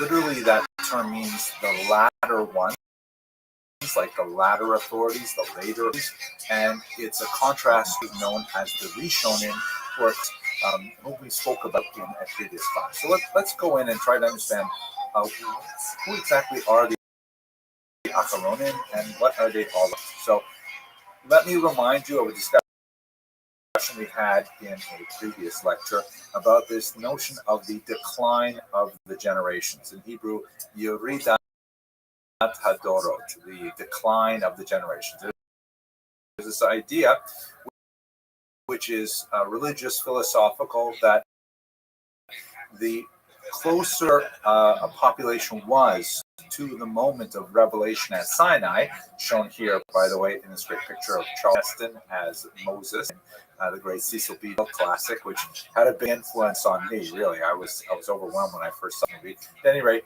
there's this idea that, when God spoke to the Jewish people, they all said, wow, and well, the greatest sort of spiritual sensitivity on a large population that had ever occurred in human history.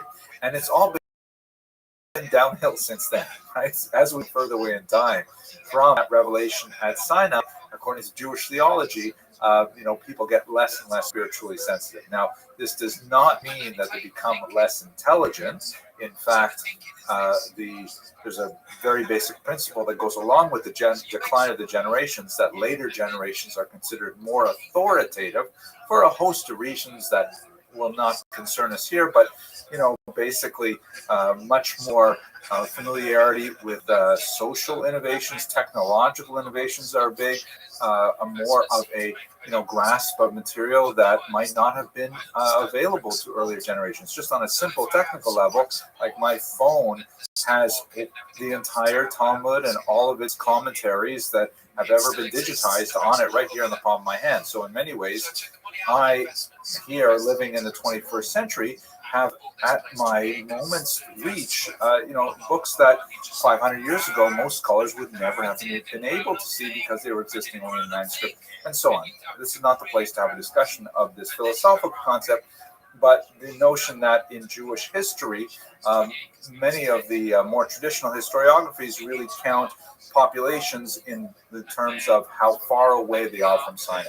So we have, for example, the generation of Sinai, which is called the Dor Dea, the generation of knowledge, because they were filled, to quote Isaiah, with the knowledge of God, despite the behavior that's described in the Bible. I have, and I'm just going to memorize some of the major levels. The post-Babylonian exile, which brought a big step down, but nevertheless still living in the temple. second era, of course. Then you have the Tanaim, or the scholars associated with the Mishnah, and this goes right up into the third century, the early third century, and then they're followed by the Amoraim, who are the main scholars associated with the Talmud. And as I mentioned, I'm skipping over kind of like subdivisions within these generations. Sometime after the Amoraim, then you have the so-called Rishonim, the first ones. And they represent such a significant shift in the type of thinking and the types of things that they did for research that we have a whole lecture alone on the Rishonim. I encourage you to go back in the series and listen to that. I want to know more about the Acharonim. But that's where we are right now.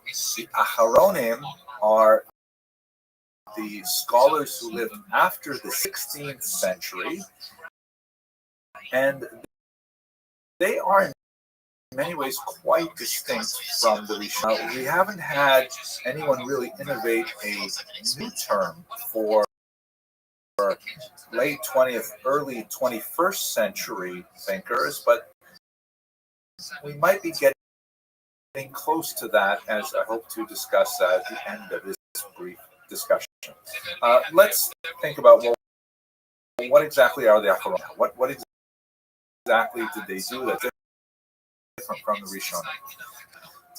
The characteristics of the Acharonim, this is something, I haven't read a lot of it. I just have to sort of think to myself what it's like studying the Acharonim as opposed to the writings of Rishonim. And I can say three things. First of all, they write super commentaries rather than write a commentary on the Talmud itself, on the Bible itself, on the Mishnah itself. They tend to write commentaries that, even when they are based on that core text, they're widely cognizant of broader literature.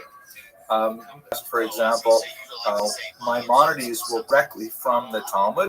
He's a Rishon, but he will not spend a lot of time talking about other commentators on the Talmud. He'll really base his halachic discussions based on his own assessment of how to understand the Talmud itself. Whereas super commentaries will be commentaries on Maimonides on the Talmud, so to be sort of a meta-analysis rather than a first-order analysis.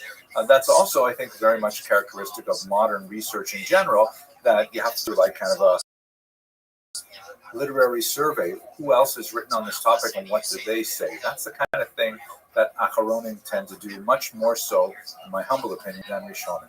Secondly, in terms of them, they are almost always written in Rabbinic Hebrew. It's interesting.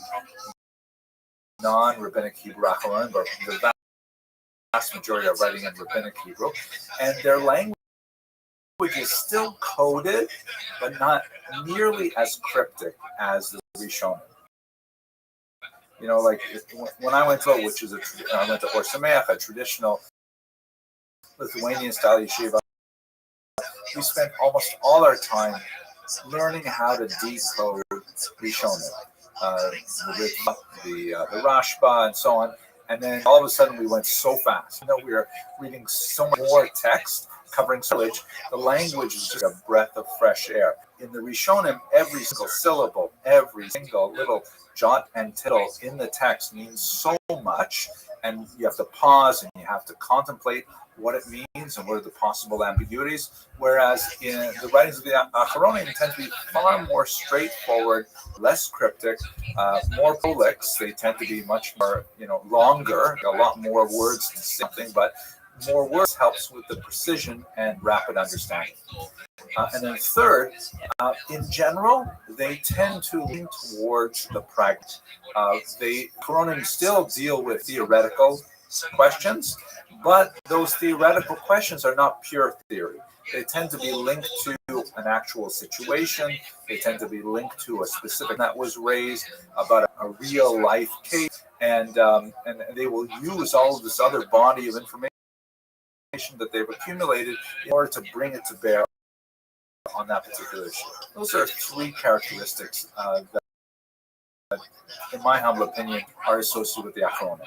It may be helpful in this context to sort of look at the first author who is widely considered as the sort of the initiator of this era, a liminal character whose writings really straddle the Rishonim and the Achronim. And this is, of course, none other than Maran Bet Yosef, Rabbi Yosef Karo, the author of the Shulchan Aruch, as this book and subtitle explains. Now,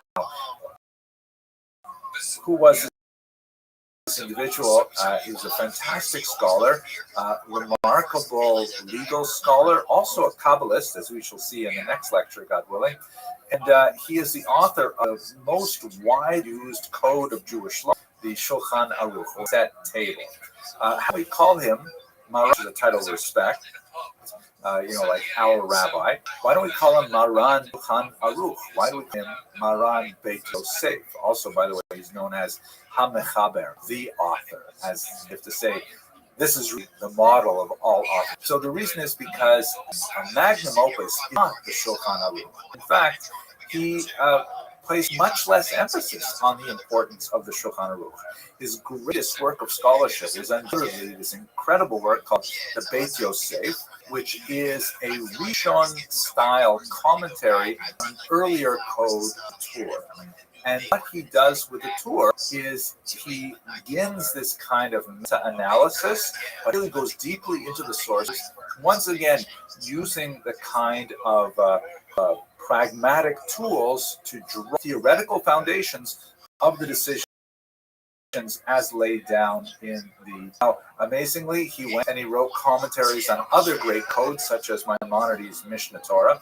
And when he had finished all of these, only then did he go on to write the Shulchan Aruch, which he clearly intended, actually, not as the primary text to be studied. He hoped that people would study his Beit Yosef and his Kes Mishnah, other works like that, on other great commentaries. The Shulchan Aruch intended to be kind of like a short form of all of the decisions that were reached after having discussed all of the previous codes. And he actually intended for review it every 30. Can you imagine studying the entire Shulchan Aruch every month? But that's really what he was. It was kind of like a short form. It was a concise version of the much longer Rishon style in terms of thinking that he put into his earlier commentaries. So the Beit Yosef is considered widely the last work of the Rishon era, and the Shulchan Aruch, by the same author, is considered the initial book of the period of the. He also had a fantastic and amazing life, which also straddled, the great Iberian Jewish population. He was from the Spanish expulsion as a child. He wandered throughout Europe and in Constantinople and ended up in Sfat, which, again, I hope to speak about in the very next lecture. Fascinating figure. So that's sort of like what the Achronim are all about. Let me just ask one last question. What about the period we're in right now? It's been a long time, 5 centuries, that we have been thinking about Achronim and writing Achronim. Is there something new? Are we in a post-Acharon period? So there are definitely Achronim who are still alive and well and working with. Rabbi Chaim Kamenetsky is one of the greatest rabbis, very widely respected, currently living in Israel, whose work clearly belongs within the genre of the Achronim. But there's an interesting kind of development that, again, I'm kind of going out on a limb here. This is not really my area of expertise. They say that historians shouldn't talk too much about our own times because we're like pressing our windows up against the glass. But when I look at like new books on thought, particularly in halakha, which is where in Jewish law, it's an interesting phenomenon of hyper specialization, partially assisted by technology, because now, if you want to find everything that's ever been written on even the most arcane subject, it's simply a Google search away. Obviously, there are some specialized databases and so on, but it's accessible. And so all of a sudden, a person can accumulate an incredibly broad grasp of what has ever anywhere been written a specific issue and book about how these come to pass. I'll give you one example, which is kind of amazing.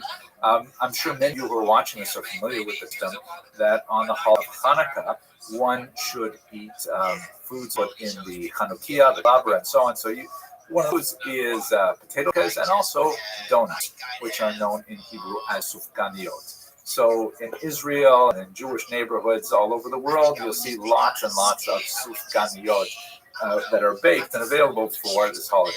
They tend not to be, at least in recent times, they tend not to be what most Americans think of as donuts. They don't have a hole in them, but they are hollow and they're typically filled with jelly or something like that. I know you don't really want to hear about this, but let's listen for this. And just a couple of years ago, this remarkable, perhaps post-Acharon work came out, Sufganim, the book of the Valley of the Donuts. And the subtitle reads that it's all about the custom of eating donuts on the holiday of Hanukkah. And it's a massive tome, actually, hundreds of pages, all about eating donuts on Hanukkah. So part of me wants to think that this is clearly post-Acharonim, that we have gotten to such a level of specificity and detail that we can use these massive works, which law and thought related to something as eating donuts. It remains to be seen what's next. I mean, what are these post-Acharonim like? I don't know how long this can last. That I have a feeling there's some great thing on the horizon, but we'll just have to wait and see. I hope you found this useful. Please consider subscribing to see so many people really interested in Jewish history. Thank you very much for watching.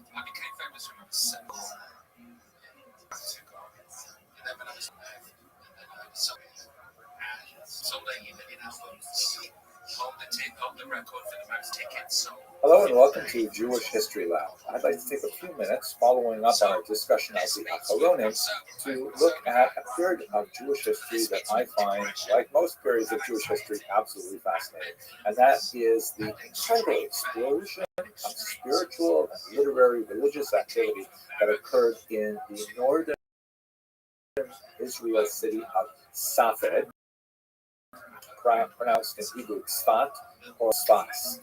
This is a remarkable period of spiritual effervescence that emerged in the 1500s in the wake of the expulsion, and in fact, in many ways, related directly to the expulsion. So let's have a look at it and some of the major thinkers that lived there and why they're unusual.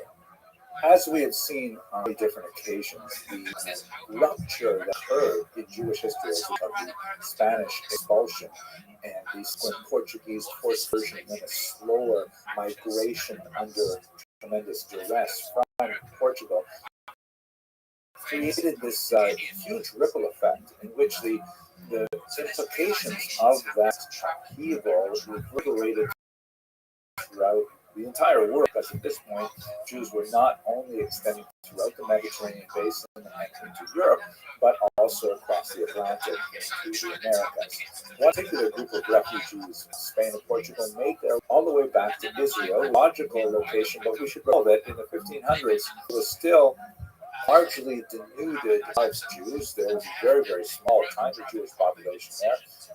The Ramban and Nachmanides had arrived in the late 13th century and had begun to revive the very, very tiny community that was there.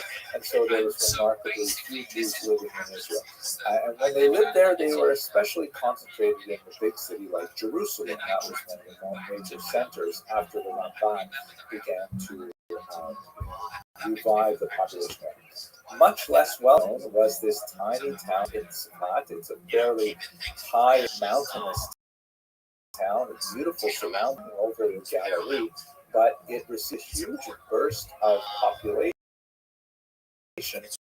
as a result not of Jewish activity, Ottoman Empire activity. Here you can see a beautiful map of the Ottoman Empire at its height, and the region of Israel was only recently conquered, and the Turks wanted to live with people who would be able to developing the economy.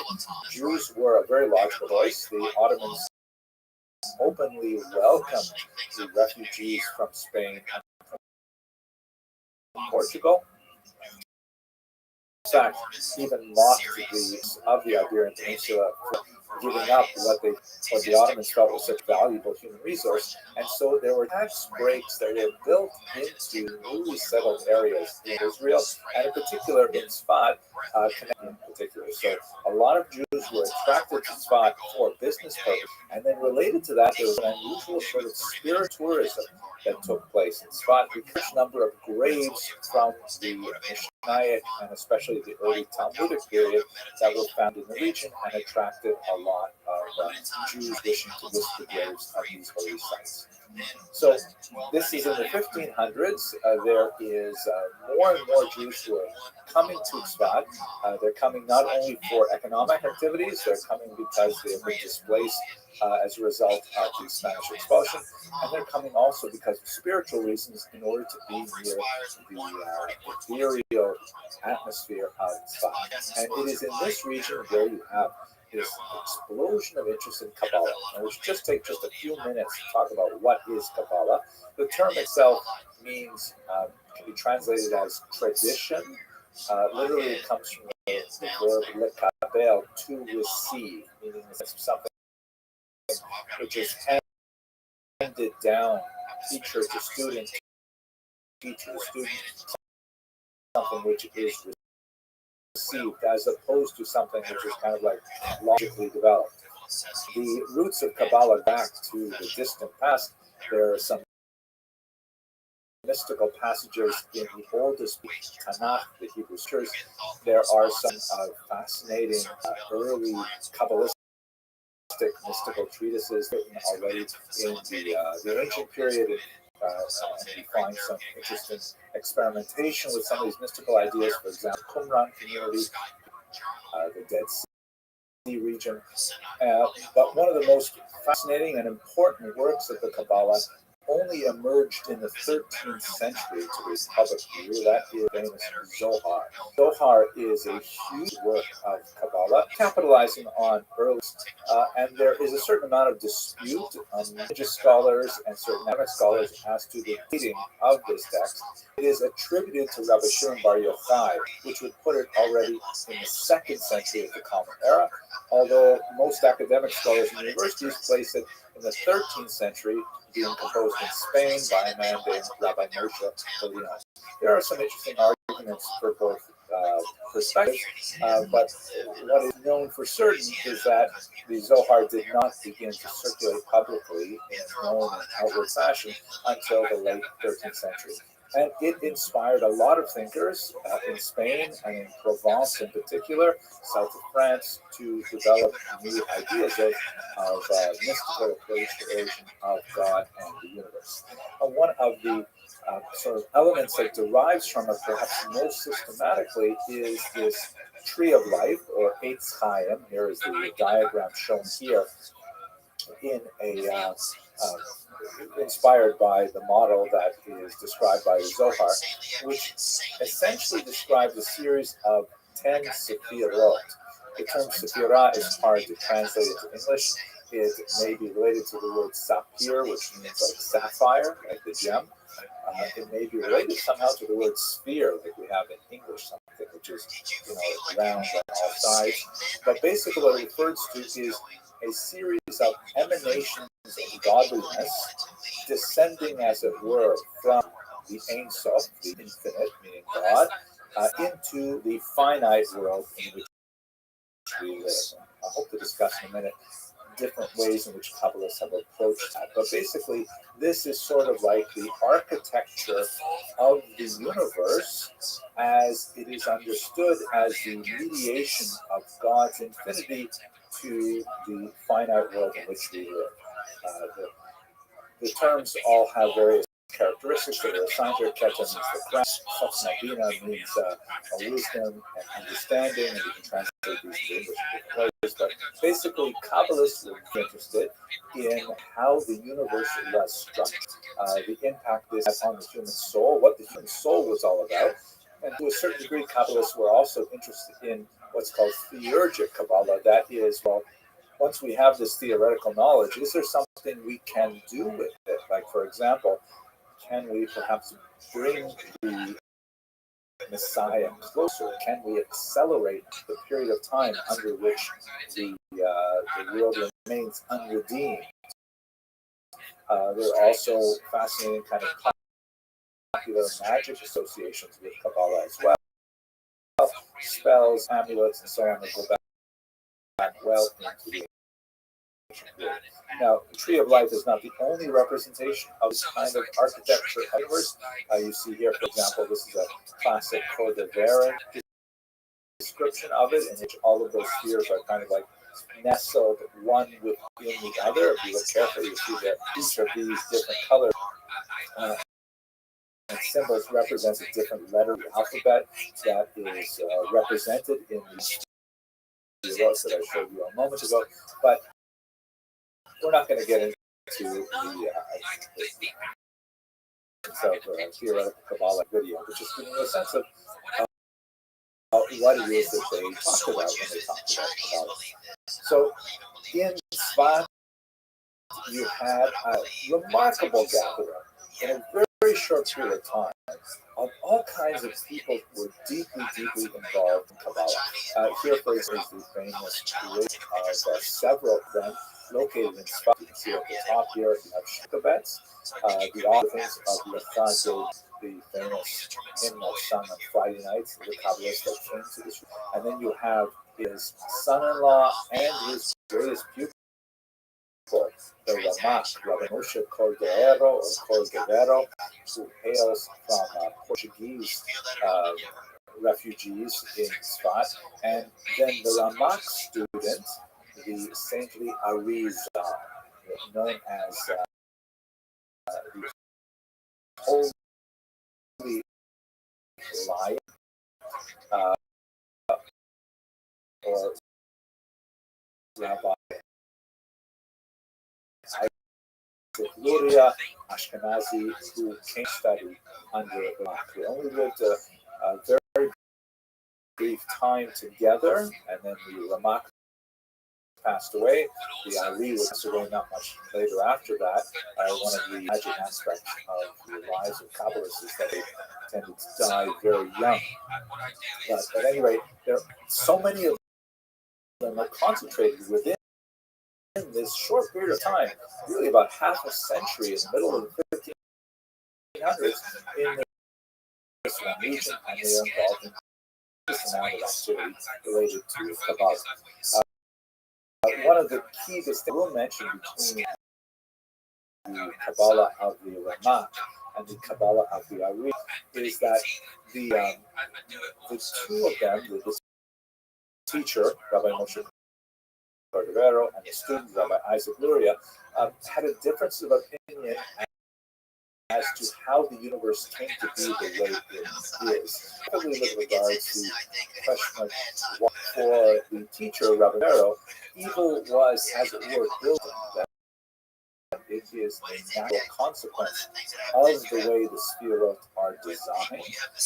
Whereas for the Ari, evil was created as a result of some kind of early cataclysm, which the Shvirat HaKelim, put very briefly, when the universe was created and divine influence was poured into, to use a metaphor, the clay containers of the Sefirot, they handle the overwhelming of godliness and the earth, as it were, absorbed the combination of godliness and the actually a clay that held the outside of the vessels.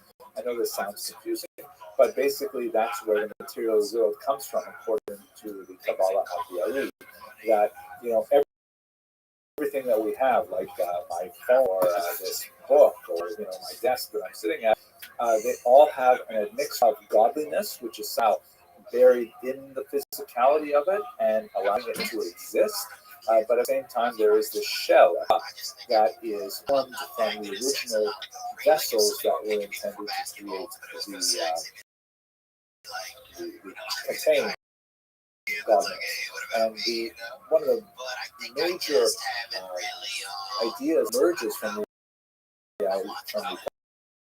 Kabbalah of the Ari, which really energized much of the later Hasidim, who borrowed much more heavily from the Ari than from the was the idea that humans have an extremely important role to play in rescuing those sparkliness that are within the physical universe. That it is the goal of Jews in particular and of humanity as a whole to raise up holiness that is buried in physicality, and that is really kind of like the driving dynamism behind Hasidism in particular, related to the vision of Kabbalah according to the Ari. Fascinating material, all kinds of so many other figures who are active at this time. But let's just turn very briefly in conclusion to fascinating things that occurs, and that is the debate over the renewal of smicha. This image is from a movie that had a tremendous impact. I was a very young child. Man, that's a great movie directed by Cesar B. DeMille. Picture of Joshua as a biblical Joshua. One of the few pictures that and Joshua was, of course, Moses' key point in the Bible. Moses transfers onto Joshua. The process, which is known in Hebrew, Micha, or in English, but literally means on of hands. You put your hands on a person's head, and you see discussions of this in the Talmud as well. Now, in ancient times, the spiritual lineage of Moses to Joshua, Joshua to the elders to the prophets, is something that is preserved in Pirkei Avot and many other literary creations. Was lost as a result of the decorative exile from the ancient period. But Yaakov Beirav said, wait a second. We have the greatest minds of the Jewish people, all concentrated here in this northern Israel town of Tzfat, including, by the way, the great elder sage Rabbi Yosef Karo, who is in the last video, the author of the Shulchan Aruch, the author of the Beit Yosef. He was in Tzfat as well. So Rabbi Beirav said, you know what? We should all get together. We should all agree that, for example, Rabbi Yosef Karo is the greatest sage of the Jewish people, and there's a very good argument to be made for that. And then we will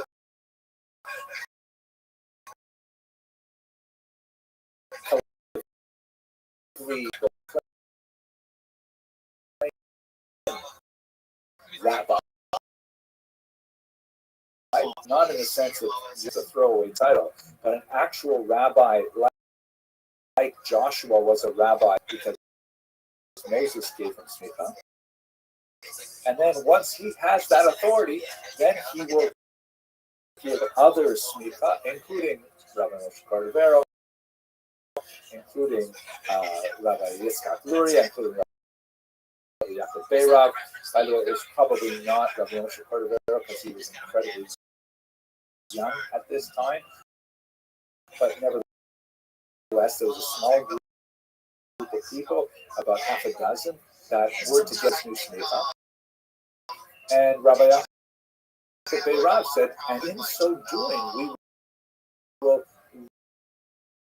read the rabbinic tradition all the way back. It's a fascinating idea and created a certain amount of interest in the Jewish world.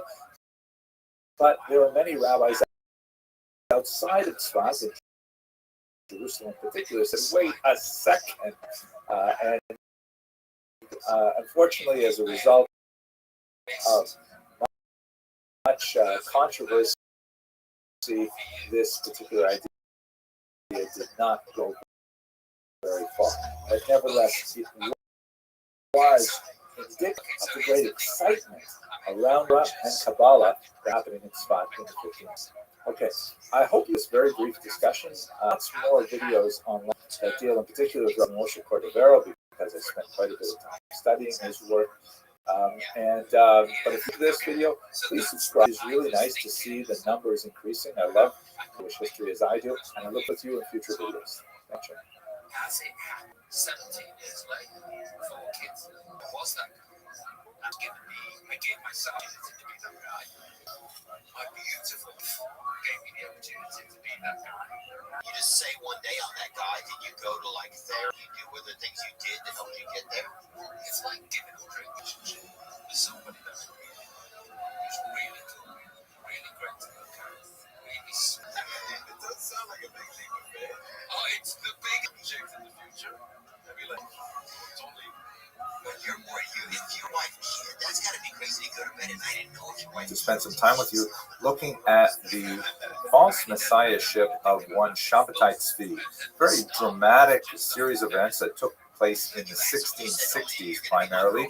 And, this is not the first time that false messiahs have made their appearance in Jewish history, but this happens to be, without doubt, one of the most consequential, particularly in modern times, because the impact of Shabbatai Tzvi's activities felt both geographically broad, meaning far away as England, in particular Amsterdam, was affected by his activities, and also chronologically, because over the next 200 years, there would be continuing reverberations of the challenge that he posed to conventional Jewish thought.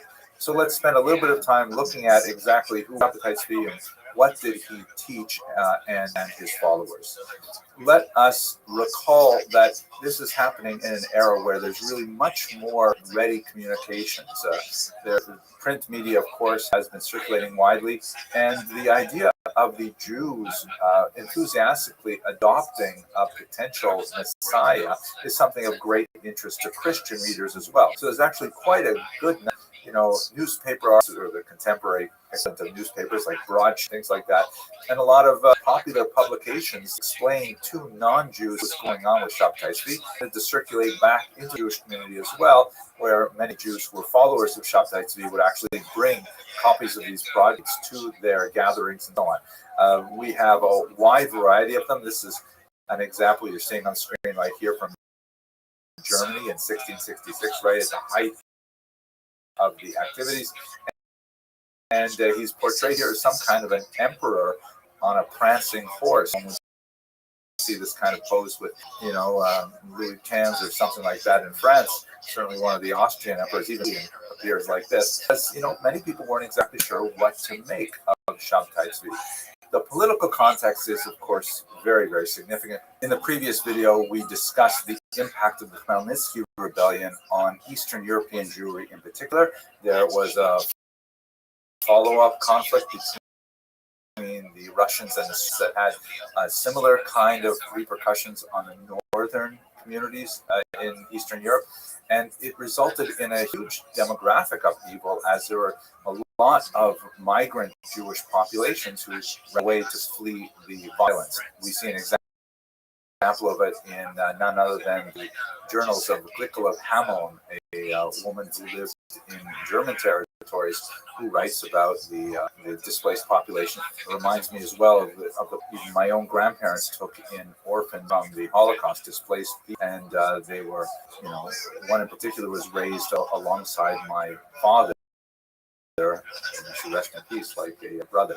So we're talking about a post-Holocaust kind of era in which there's a huge amount of uncertainty and confusion and question and anxiety over the status of Jews in Europe, the stability of life in Europe, and in many ways an eager anticipation of the future.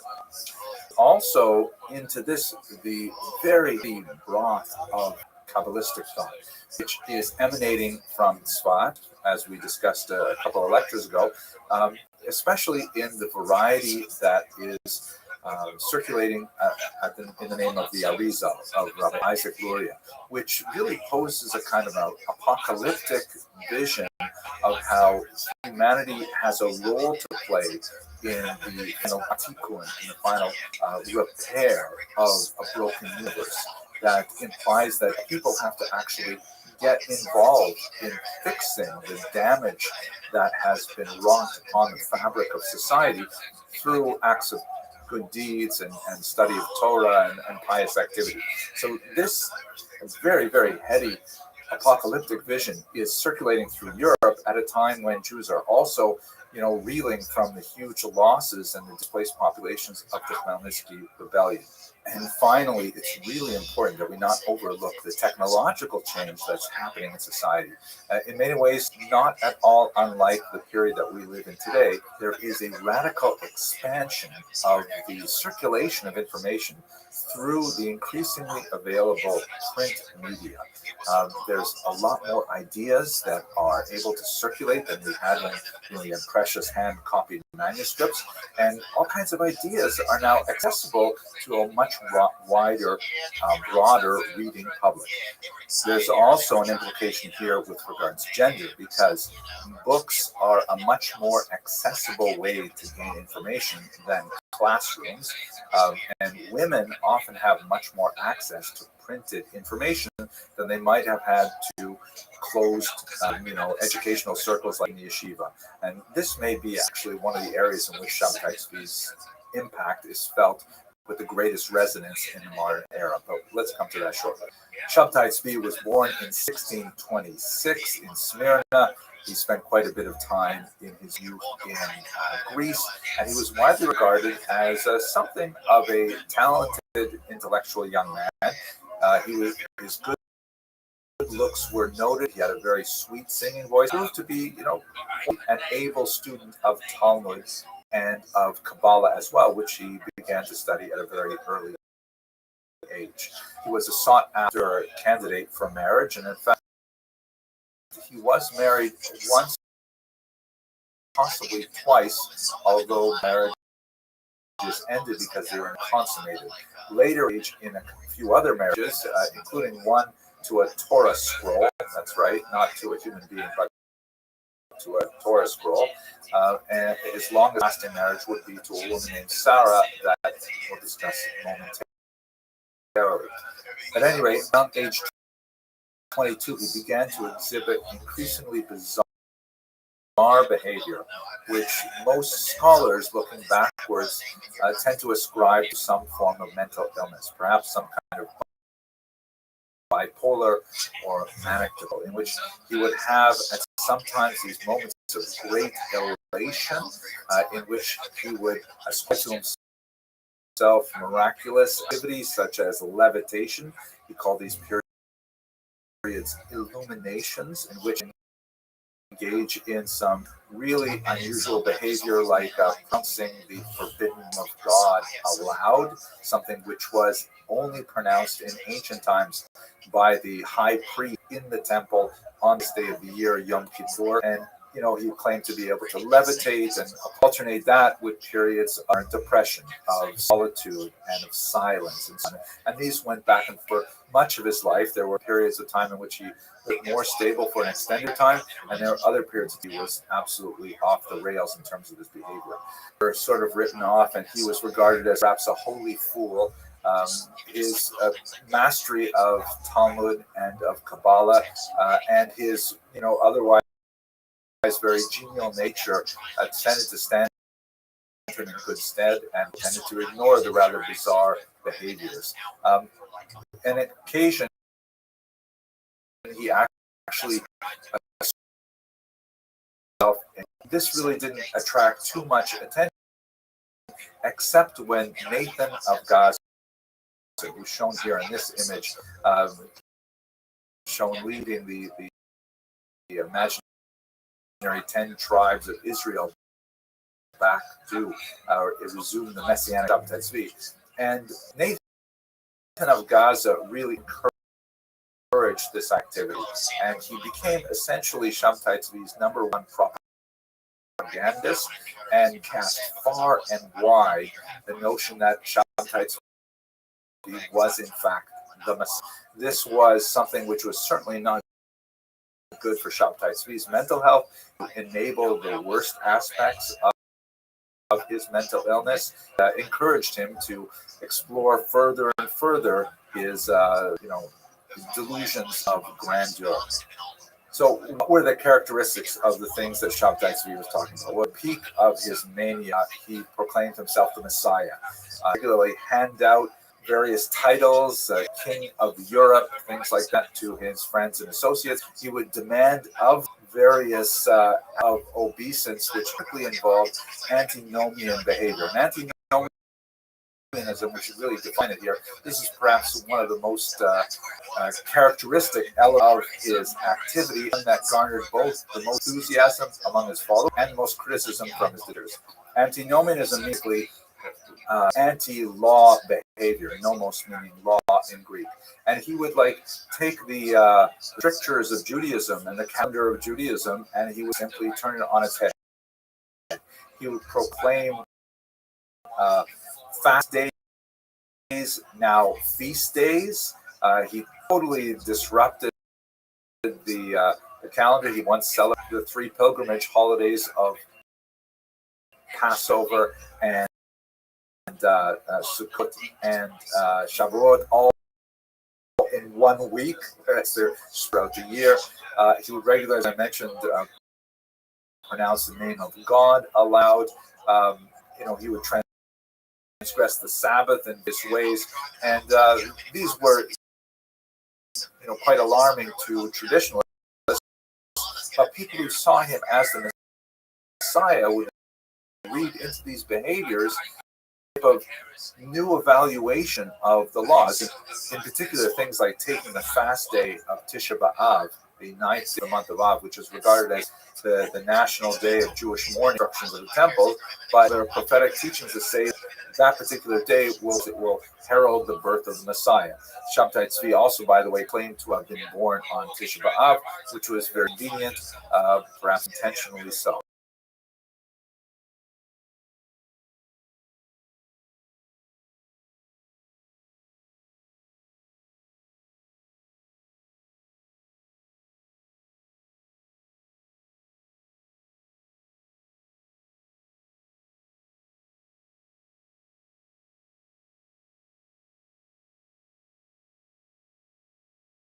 Woman named Sarah, who was a woman of questionable reputation. She was apparently an orphan from the Khmelnytsky massacres that we discussed last week, and she had quite a broad kind of range of experience. But Shabtai Tzvi saw in Sarah his opportunity to fulfill yet another type of messianic prophecy, just like the prophet Joshua married a woman of ill repute, so he too would marry Sarah.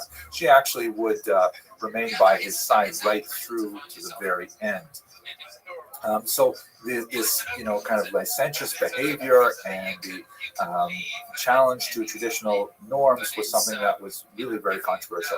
When he was at his most manic, he actually would, in one occasion in Smyrna, he took an axe and strove to break down the locked door of the synagogue because he had been barred from praying communally with them.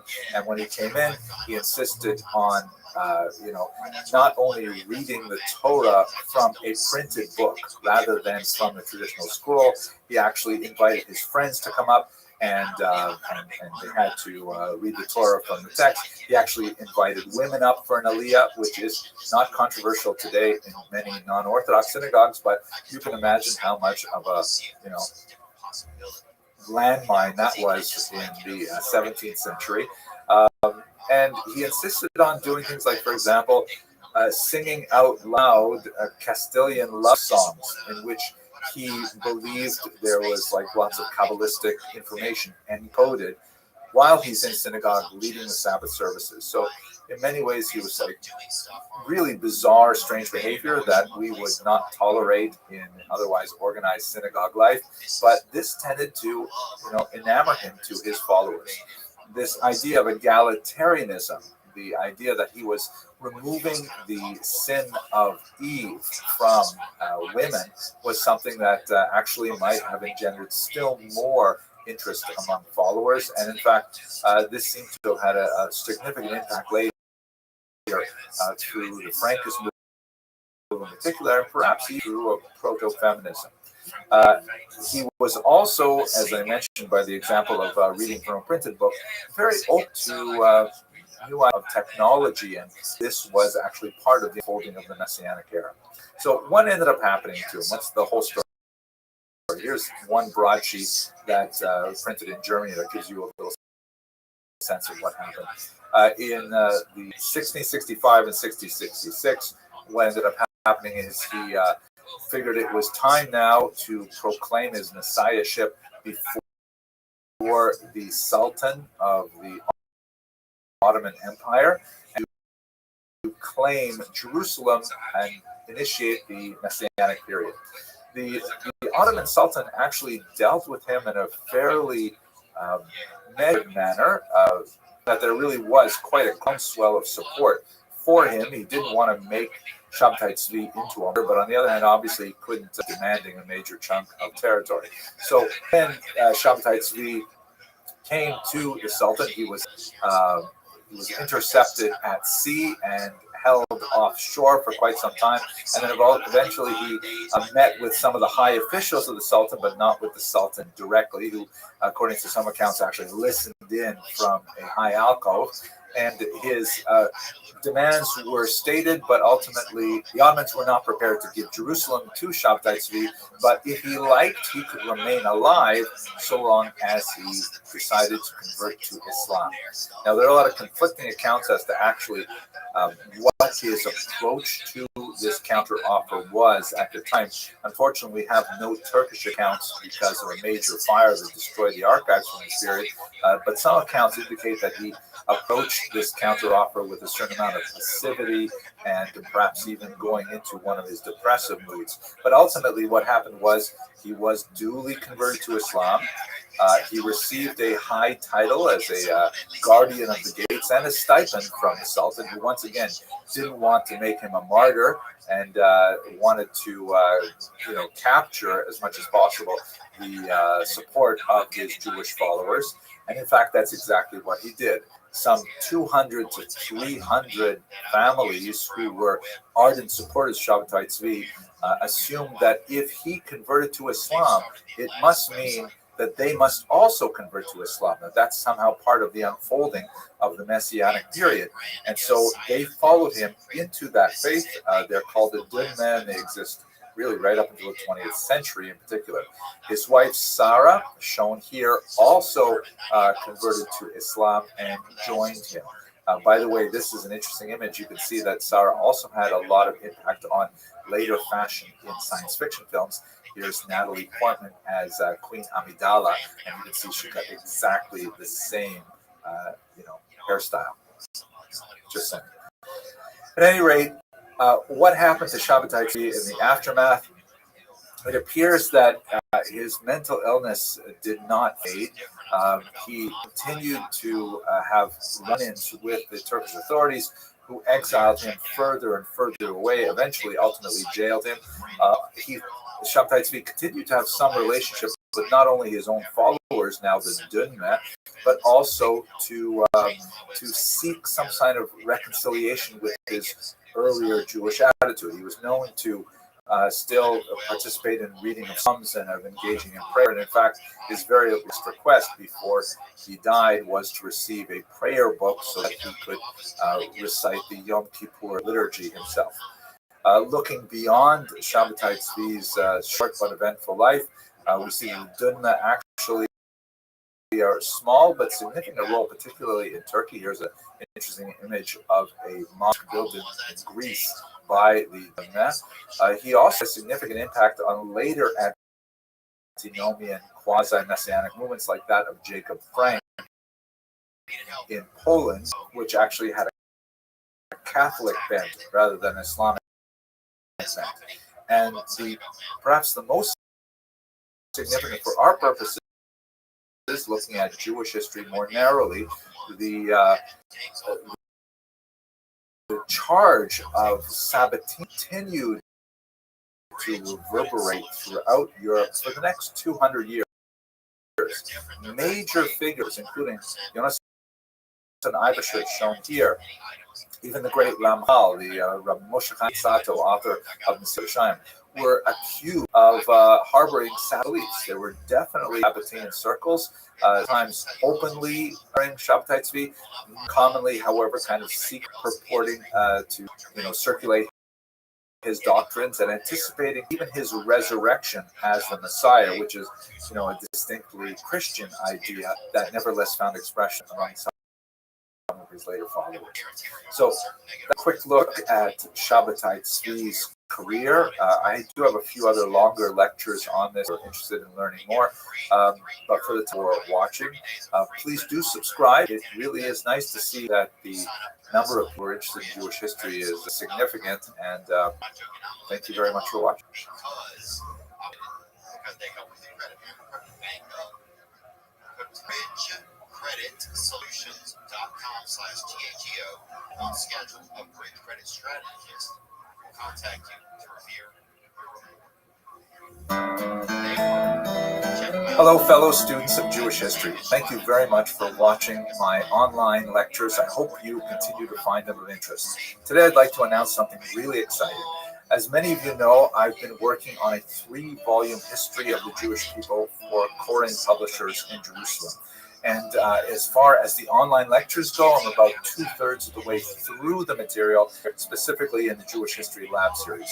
Now I'm working hard on getting the text version just right. And so to that end, I've created an online course that's going to be massively open to anyone who would like to join, specifically to allow you to interact with the videos that are already available online, but also with some self-guided quizzes that are automatically graded so you can get a sense of how well you've absorbed the material, some more interactive opportunities with myself and with other members of the class, and I think most excitingly, you're going to get a good look at the draft text of each chapter as they are prepared over the next few months. And you'll be able to actually comment on the text in this course, which will give me a chance to really improve it. So when we finally go to print, it's going to be something that is literally crowdsourced with your input so we can create a really great history. I'm very excited with the prospect of learning what lacunae you observe in the work, that maybe I should add in some more details, what areas may be perfectly clear to me, but perhaps I'm not explaining very well, and so you'll give me a sense of how I can change perhaps the presentation material. I think it's going to be absolutely fantastic. The course material for this first course is going to cover the first volume. That is Biblical Jewish History. We're going to go from the pre-Abrahamite era of Israel before the arrival of the early Hebrews. We're going to go through the discussion of how to approach the Bible as a historical text, the archaeological record. We're going to look at the Assyrian exile and the 10 lost Babylonian exile and the return. We're going to try to understand something of the world of the sages from that ancient period, the Maccabean revolt, the first revolt against the Romans, the birth of Christianity, and the second revolt, of course. We'll also look at topics like women in the ancient period, early diaspora communities. I think it's really a fantastic outline. Teach this course, I would love to take it. So please have a look at the link that's produced, and to have you in this course with me. Enjoy the lectures. Take care. Thank you very much for listening.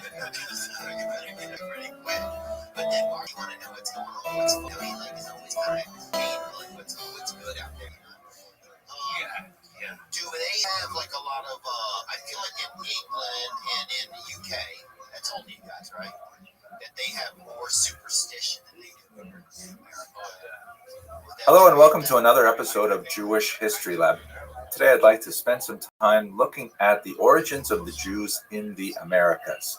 Now, we're all familiar with the famous voyage of Christopher Columbus that, of course, coincided with the expulsion of the Jews from Spain. And one of the most fascinating questions regarding that specific moment in history is the question of Columbus's own identity. He himself liked to kind of cultivate the idea that he might possibly be of Jewish extraction. As the great historian Cecil Roth once put it, the mystery regarding Columbus's origins is largely the outcome of his own mendacity. I wish I lived in a time when people still used words like mendacity. At any rate, and as a result, it is equally impossible to exclude or to confirm the hypothesis that he was descended from a Jewish or ex-Jewish family. He himself liked to, use Jewish phrases from time to time and to have some kind of buried, coded, mysterious things in his signature and elsewhere to suggest that perhaps he was of Jewish origin. He liked to use Jewish phrases from time to time. He liked to, kind of very coded things in his writings that suggested that perhaps there was a Jewish background. And he famously, for example, pushed off the actual date of departure in order it should not fall within the inauspicious time of the Jewish calendar, the 9 days that begin at the beginning of the month of Av and end 9th of Av. He actually pushed off so that it would fall within those inauspicious calendar days. But with doubt, Columbus certainly cultivated relationships with many Spanish Jews and conversos. A case in point that well illustrates his relationship with the Spanish Jewish and crypto-Jewish background was the fact that after he embarked on his great voyage, one of the first letters he sent back were to two Jewish sponsors, Louis de Santagel and Gabriel Sanchez. Furthermore, he certainly included at least one Jewish member on his group, one Louis de Torres, who was an interpreter, who was baptized just before departure, enabling him to actually take part in the Great Mission. When Columbus landed at Cuba, de Torres was actually one of the very few people to actually set on the soil of the New World, Europeans that is, and he was dispatched by to the interior of the search for gold. Now, it happens that he did not find gold, but he did establish very good relations with the indigenous people living there, and he brought back something which would prove to be very profitable indeed. He brought back accounts of how the natives in Cuba like to roll tobacco leaves and then smoke them. So, ironically and unfortunately, it was this Jewish individual who played a key role in actually bringing the habit of smoking back to Europe. At any rate, he ended up settling in Cuba, one of the first Jews on the soil of the New World. Perhaps the greatest historian of the Jews of America is Jonathan Sarna. And he points out in one of his works that, quote, the seeds of Judaism sown in mid-17th century colonial Africa fell from plants nurtured in the soil of the Iberian Peninsula.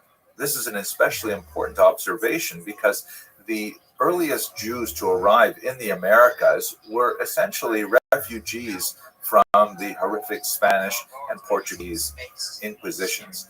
Please have a look at this map, which shows the Spanish holdings in blue shades and the Portuguese holdings in green shades. Now, it's important to note that one other place is especially significant for the eventual settlement of Jews in the Americas, and that is independent Calvinist Amsterdam. Amsterdam, of course, was not a Catholic country, it was a Protestant country, and it had a uniquely mercantile approach to the entire endeavor of settling the Americas, which actually favored the Jews because, of course, they had a long association with commerce. Furthermore, the Protestant ethic extended not only to work values, but also to a certain degree of toleration of difference, which also was extremely for the Jews. So Jews are settling in Amsterdam. They have a somewhat tenuous situation there, but in general, they have tremendous freedoms associated with the expansion of the Dutch West Indies Corporation. If we look here at the Portuguese holdings in what would later become Brazil, the region of Pernambuco is especially important because in 1630, Holland conquered these territories, Portuguese, and that allowed Jews their presence there as believing Jews and not simply as crypto Jews pretending to be Christian living in the region. So we actually have an explosion of Jewish activities in Pernambuco, in particular in the city of Recife, which was home to about 1,200 Jews in the early 17th century, huge number. Of the population living in that city, Jews constitute 1/3, which is remarkable. And they actually established quite a communal settlement there. They had rabbis there, they had a synagogue, and they had 2 schools. I wonder why they had 2 schools. Perhaps one was Yiddish, one was a little more modern. I don't know. Actually, it's because normally you would expect them to establish 1 school and 2 synagogues, right? Because you always have to have, as the joke goes, 1 synagogue to pray in and once you wouldn't be caught dead in. At any rate, this successful for the Jews of Recife ended in unfortunately because on January of 1654, the Portuguese recaptured the region. And all of a sudden, the Jews found themselves under the control of the Inquisition once again. They were given just 3 months to leave, and the entire Jewish community was dissolved as Jews found other places to live throughout the colonial region, some of them returning back to Europe. Now, this reconquest of Recife in particular meant several things for Jews around the world.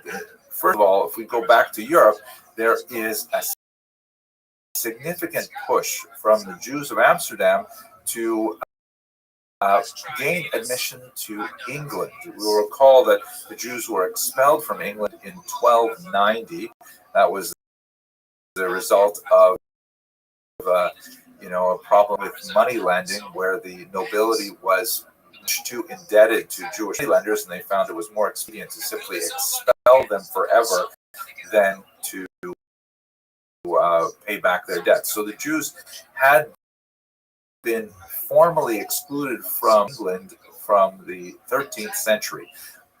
Under pressure from Amsterdam's Jews on Oliver Cromwell, the ban on Jews entering England was quietly lifted, and actually population in London began to develop, which was very significant. Of course, would have much greater implications later on in history. But looking at the culture, we see that there are a few major news created out of the ruins of faith. First of all, in Curacao in 1615, but the formal community in 1659, and in Cayenne and Suriname. And these populations would later extend elsewhere in the Caribbean. Jamaica was established in the 18th century, for example. But most significantly, I think, on a demographic level, is the implications of the Jews who made it from Recife to a place called New Amsterdam in 1654. New Amsterdam, of course, is New York, which would be one of the greatest centers of Jewish population throughout the rest of the modern era. Now, there were Jews already living in America prior to the arrival in 1654, but they were, isolated individuals that, came and went without leaving a lasting impact. For example, one Joachim Gauns, who was a metallurgist and an engineer who was living in Roanoke in 1585. He was actually arrested and accused of blasphemy in 1589, and he didn't leave much of an impression in Roanoke. Another Jew was Solomon Franco, who arrived in Boston in 1649, but he ended up leaving because he could not post bond for himself as a new arrival in the country. So we have just a couple of scattered individual Jewish explorers, no real community developing until September of 1654, a few months after Recife is dissolved by the Portuguese, where you have 23 impoverished Jewish refugees on a boat called the St. Catherine landing in New York City Harbor, then New Amsterdam. 18 of them, according to one account, were women and children. So small group of bedraggled, penniless refugees arriving in New York ended up becoming the nucleus of the mighty Jewish population here. Now, they were met by this man, Peter Stuyvesant, who, I know what you're thinking. You're looking at him and you're saying, wait a minute, are you sure he's not Jewish? I mean, look at that massive, healthy yarmulke that the guy is wearing, right? And I have to say, it kind of looks good on him. but he certainly was not Jewish.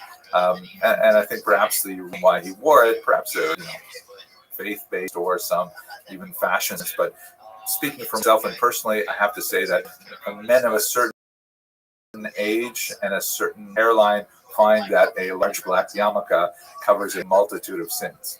You know what I mean? At any rate, Stuyvesant was himself a deeply religious member of the Dutch Reformed Church. He was a son of a minister, and he himself was an elder in the church, and he was aghast at the idea of admitting Jews to this new colony, which only had 750 people living there at the time. This was not out of character for Stuyvesant. He was intolerant of many other groups. If they weren't Dutch Reformed, then he was not interested in promoting their settlement. He was especially, irritated and energized over the Lutherans, and would not allow this Christian group to establish a colony in New York at the time. So when these Jews arrived from Recife, he wrote to his bosses in Amsterdam and said, listen, can we please expel these refugees? To quote from his letters, deceitful, repugnant, hateful enemies, blasphemers, and he basically wanted to have to do with them. But ultimately, Stuyvesant lost to market forces. Jews in Amsterdam put a lot of pressure on the Dutch West India Company to allow the Jews to remain there. They had suffered tremendous losses with their communities in Recife. It should be noted that the Dutch West India Company also included Jews among its shareholders.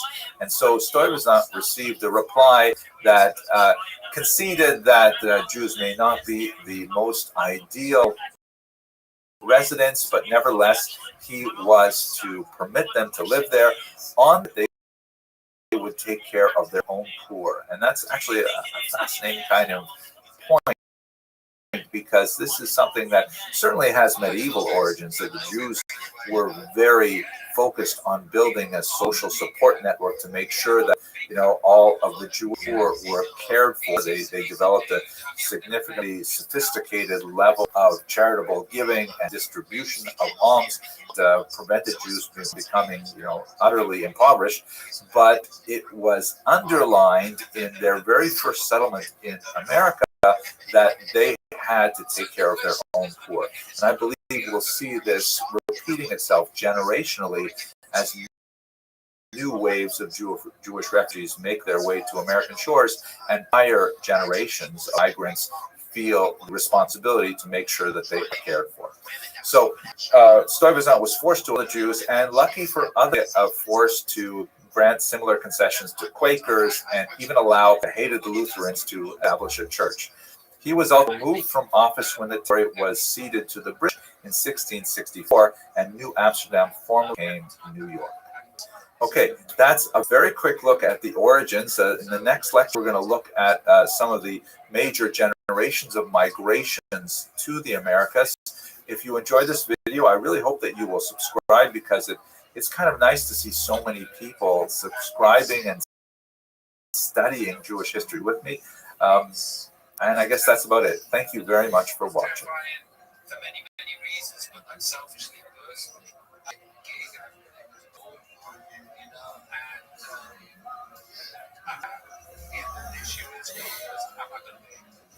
Jewish History Lab. In the previous video, we looked in the Americas and the remarkable story of the 23 refugees who landed in New Amsterdam, later New York. What I'd like to do in this short video is to take a broader approach at the most significant waves of migration to the New World, with emphasis on the United States and to a certain degree Canada, because these waves of migrations had a major impact on what would become one of the largest Jewish populations in the world within a couple centuries. By the time we get to the 18th century, New Amsterdam has become New York and is under the British, And there are basically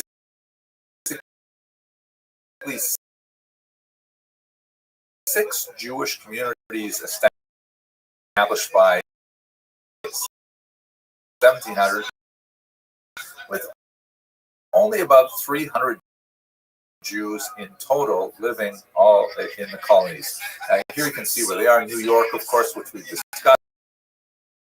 Also Newport, Rhode Island, where the Touro Synagogue was established.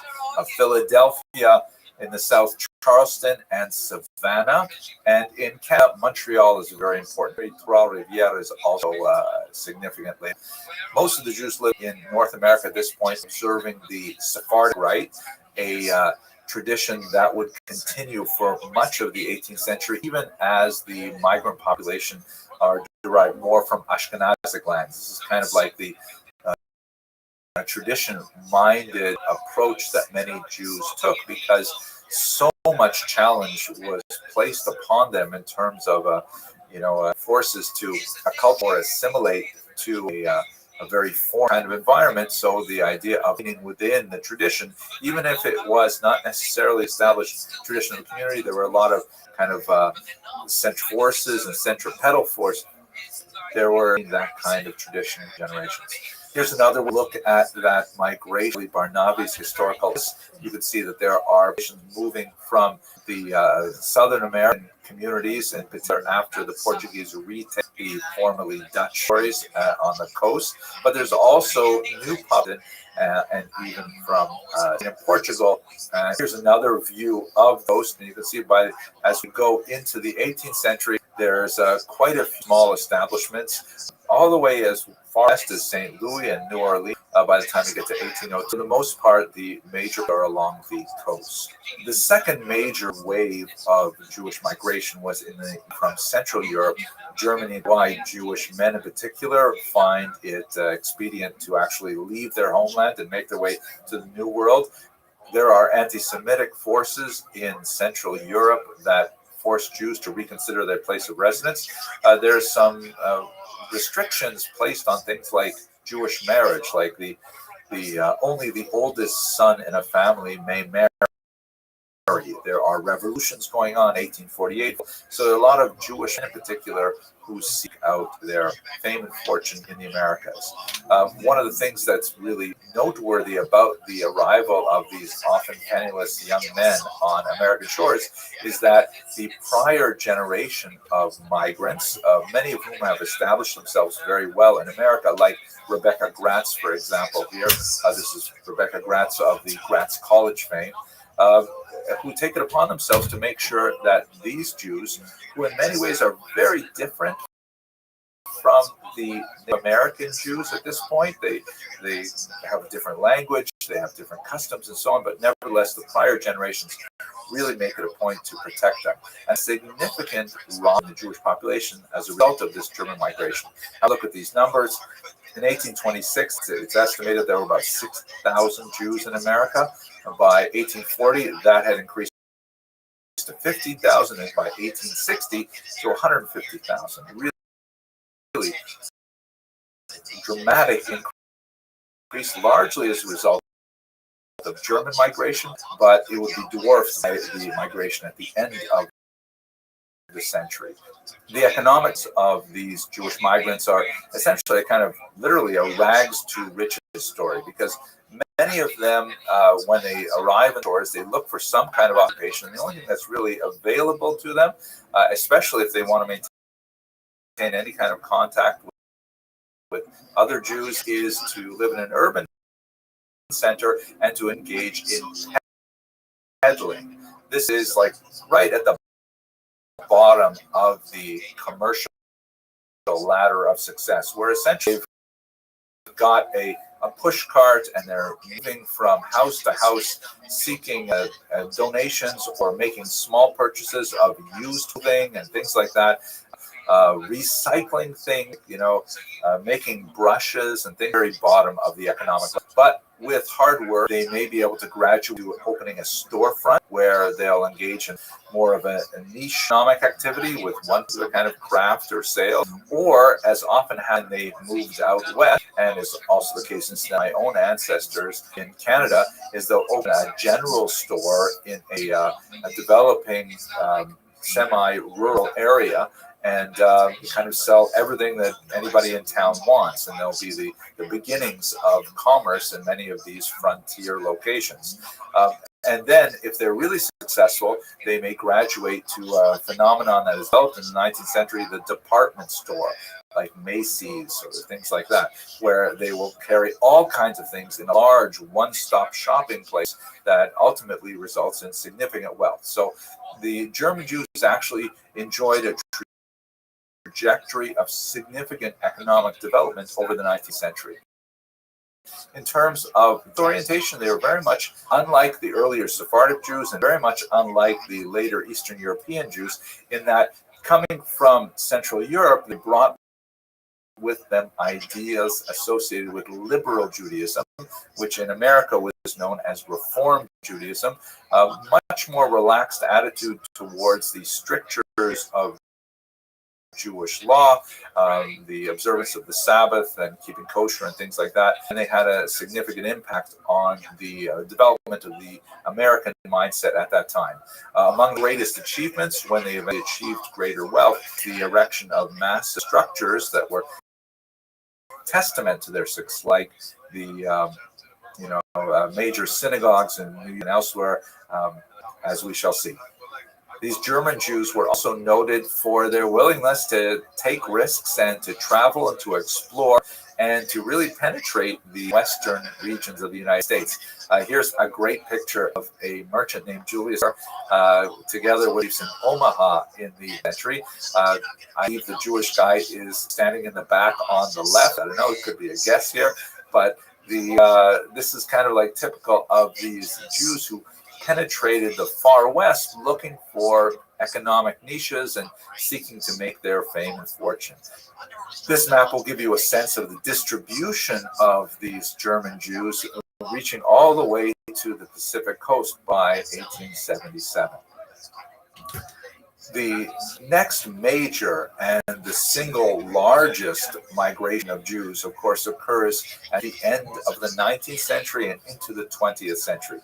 This particular map shows only a piece of it. It shows only Jews migrating from the Pale of Settlement, that is the region where Jews were allowed to live in Tsarist Russia, and it only calculates the numbers from the beginning of a pogrom wave in 1881 until the dissolution of the Tsarist Empire in 1917. But it gives you a sense of some of the proportions of this major migration. About 1.75 million Jews seek to make their lives in the United States. About 70,000 Jews looking for universal health care decide to go to the civilized country to the north, 111,000 to South America, about 250,000 to Western Europe in general, smaller numbers, 45,000 to both South Africa and 45,000 to the experiment of Zionism in the Middle East, in Israel, of course. And then 5,000 make their way to join the very tiny community that actually goes back to the colonial era in Australia. So we'll talk a lot more about this a little bit later on in this series, but let's have a look at a couple of maps from Eviatar Friesel's really fascinating Atlas of Modern Jewish History, just to get a sense of the overall population of world Jewry at this time. Here you see what world Jewry looked like, let's say in the year 1800. There are less than 1 million Jews around the world. About 70% of them live in Europe, and the rest are roughly evenly divided between North Africa and the Ottoman Empire. When we get to approximately the year 1800, you see that the population has overall grown significantly to 3.2 million Jews. But once again, Europe dominates with about 2.7 million. There are about 250,000 in North Africa and in Asia, which is basically the Ottoman Empire, but also in Central Asia at this point. The Americas has increased to about 10,000 by the time you get to the year 1800. And that's all the Americas, South America, Canada as well. Oceania, very small number still, 500. By the time you get to the end of the 19th century, let's say the year 1900, now you've got about 10 million Jews worldwide, a significant population increase, and it has shifted to Eastern Europe. Poland and European Russia has the largest population, the largest increase as well, but there's also a dramatic expansion of the Jews living in the U.S. and Canada, over 1 million by the time you get to the year 1900. The rest of America is about 35,000. So this gives you a sense how the overall picture changes. Okay, we will spend much more time later on talking about that last migration, but for now, I want to thank you for watching. I hope you enjoyed our video. I do enjoy when you subscribe, because seeing those numbers go up makes me feel like, wow, there's so many who are enjoying Jewish history. So please subscribe. And otherwise, I hope you have a great day. Thank you very much.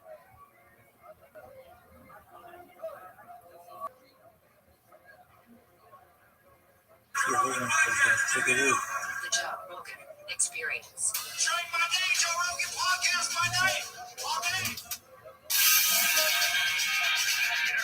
Hello and welcome to Jewish History Lab. Today I'd like to look at the emancipation of the Jews in Western and East Central Europe. In many ways, this particular period, which begins at the end of the 18th century and extends into the 19th century, represents really the coming together of a lot of pre-modern impulses and results in the ultimate political emancipation of the Jews, or the granting of equal rights to Jews throughout Western Europe. As we shall see, the legal emancipation of the Jews is not quite the same thing as the social emancipation of the Jews, but nevertheless, it's a fascinating story, and in many ways it represents the beginning of modernity as we understand it today. Now, it's really important for us to just take a second to think about, what does this word emancipation actually mean?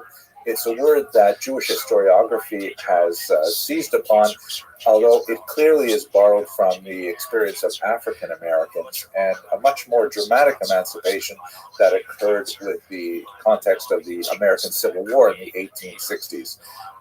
There's a huge contrast. In many ways, it's really not a fair word to use, but that is the accepted term, so we'll go with it. The Jews, prior to their emancipation, were not slaves. It's not the same thing as the African Americans experienced.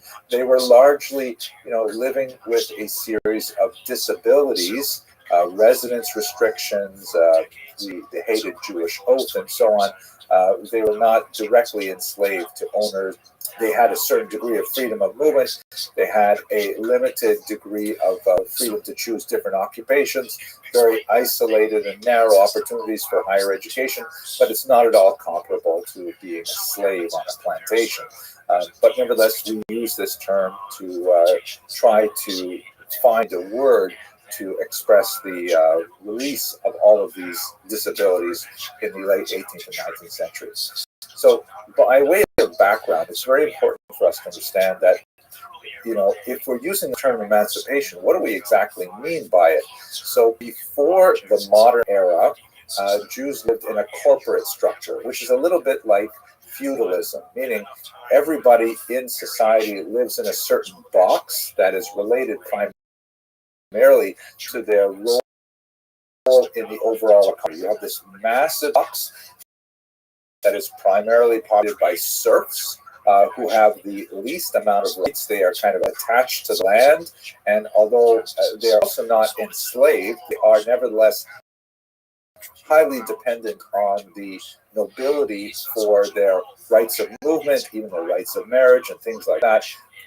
But they nevertheless have kind of like day-to-day freedom that makes them very unslave-like. The Jews were not in that box. The Jews were also not in the box of the nobility, the knights, and groups of people like that who engage in various activities that are specifically, related to their high status in society, managing large, farms and things like that. The Jews were closest to the beggars, or the sort of incipient middle class were dealing with various Jews were heavily urbanized, but even in urban centers, they were frequently denied formal burgher status. They were tempted of professional guilds and things like that. And so they weren't really in the burgher class or burgher status, even though they tended to, in their lifestyle, be closest to them. They obviously were not in the clergy, which was another box in the kind of feudal design of medieval society. So what exactly were they? Well, as we've discussed in previous lectures, they were essentially servi camerae regis. They were servants of the royal chamber.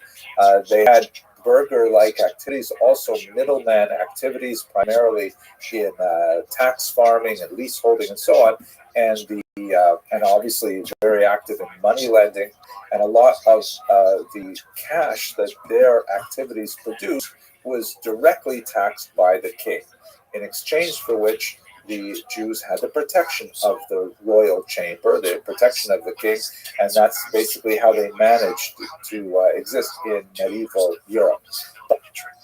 But with modernity, a lot of things changed because it was no longer possible to keep people in these boxes.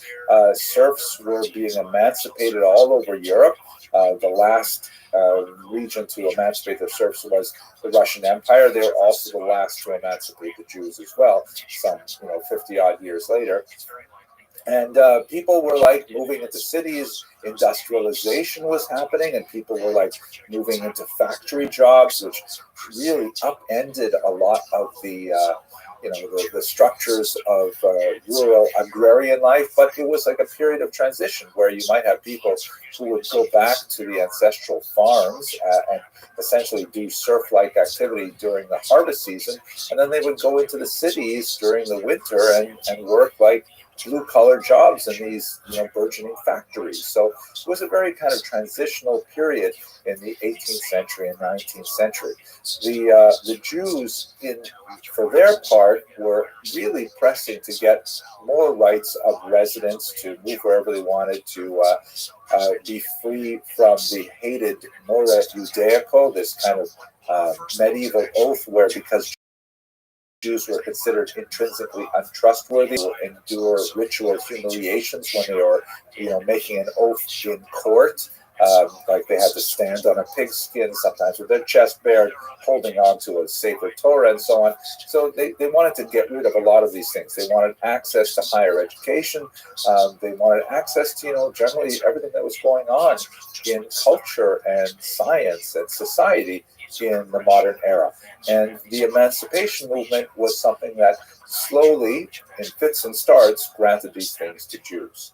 Obviously, it was very closely related to the Haskalah that we discussed in a previous video, the Jewish Enlightenment, because while the Jewish Enlightenment was primarily an intellectual movement that was about changing the way Jews thought and bringing it more into line with the intellectual currents of contemporary European culture, it was also a political movement. It was saying that, if Jews can be reformed in terms of their use of the vernacular, in terms of their relationship to society, and understanding their civic responsibilities, then society should in turn give them the legal rights of citizens. Let us not forget that for much of medieval history, Jews were considered formally travelers. They were like resident aliens. They were not considered like normally subjects of the king like everybody else was.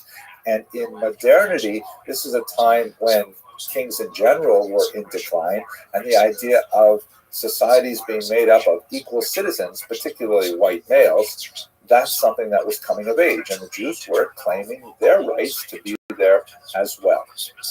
So let's look for a moment now at the United States, which was technically the first modern country to formally emancipate the Jews. And it was not the hardest thing in the world for the United States to do. This is because the Jews did not constitute the major challenge to emancipation. Obviously, African-American slaves were the big challenge. America is very much a society that is still trying to come to terms with the racial character of its history. And the Jews were nearly, but not quite white. this is not the place in this class to talk about the gradual whitening of the Jews, but one of the things that is largely true of American society is that Jews were generally considered like not quite white like Northern Europeans were. And by the way, this is not only Jews, this is also Irish and Italian people and so on. Up until really the 20th century, these peoples were considered kind of like off-white in the skin tones of social structure in 18th century America, and the 19th century as well. They were not quite in the same degree of whiteness.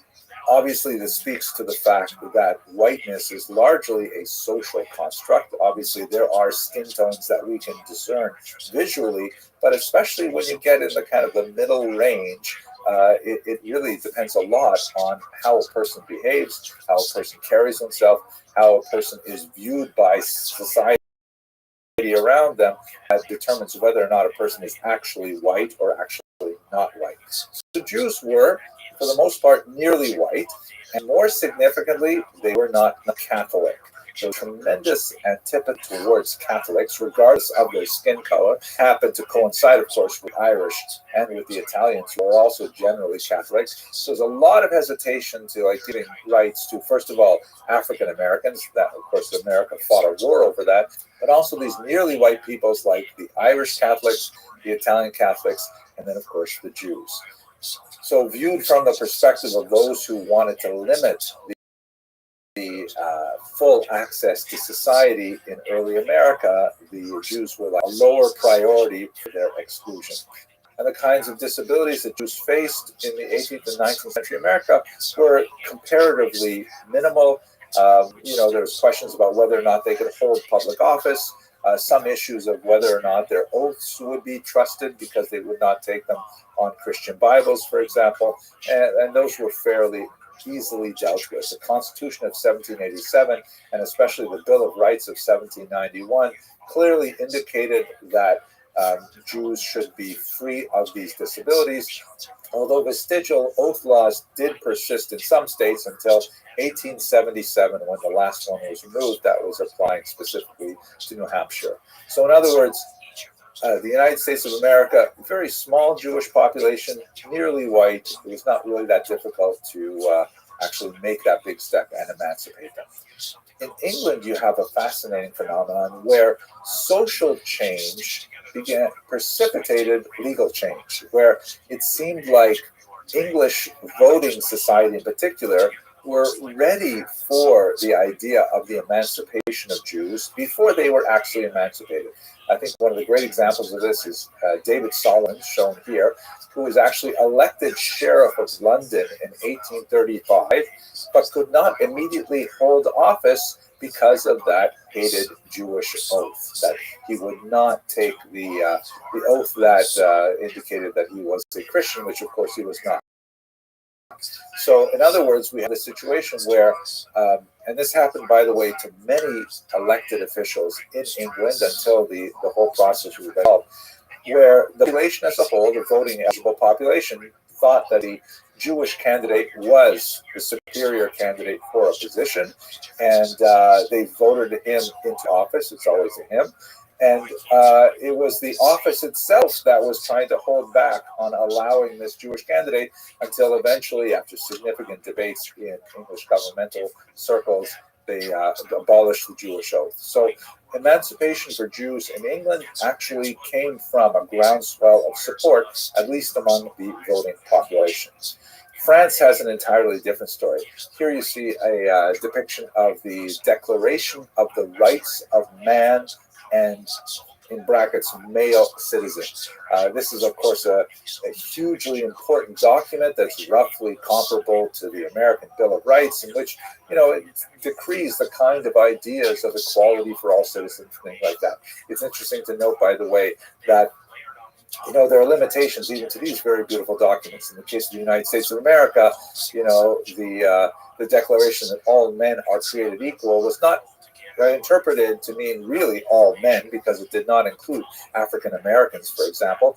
And this Declaration for the Rights of Man and Citizen, a revolutionary figure named Marie Gouze actually said, hey, wait a second, why does it have to be in the masculine? And so she composed a declaration for the rights of woman and citizen. And the word citizen, of course, in French can be declined either as a male or as a female. But the French government at the time was not willing to accept that. They were really only thinking about men. Honestly, it says man and they meant man. But that's beyond the scope of our discussion today.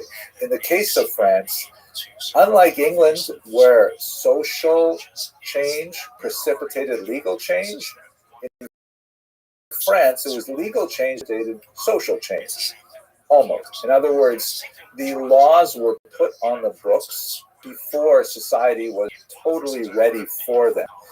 So what happened in France is you have the revolution in 1789, and then almost immediately, Jews start saying, hey, what about us? We're included too, right? We're also part of this revolution. And philosophically, it was really hard to say no, because so much of the grounding of the French Revolution, like the American Revolution, was based on this flowery and soaring rhetoric of the equality of all people and so on. So that includes Jews too, right?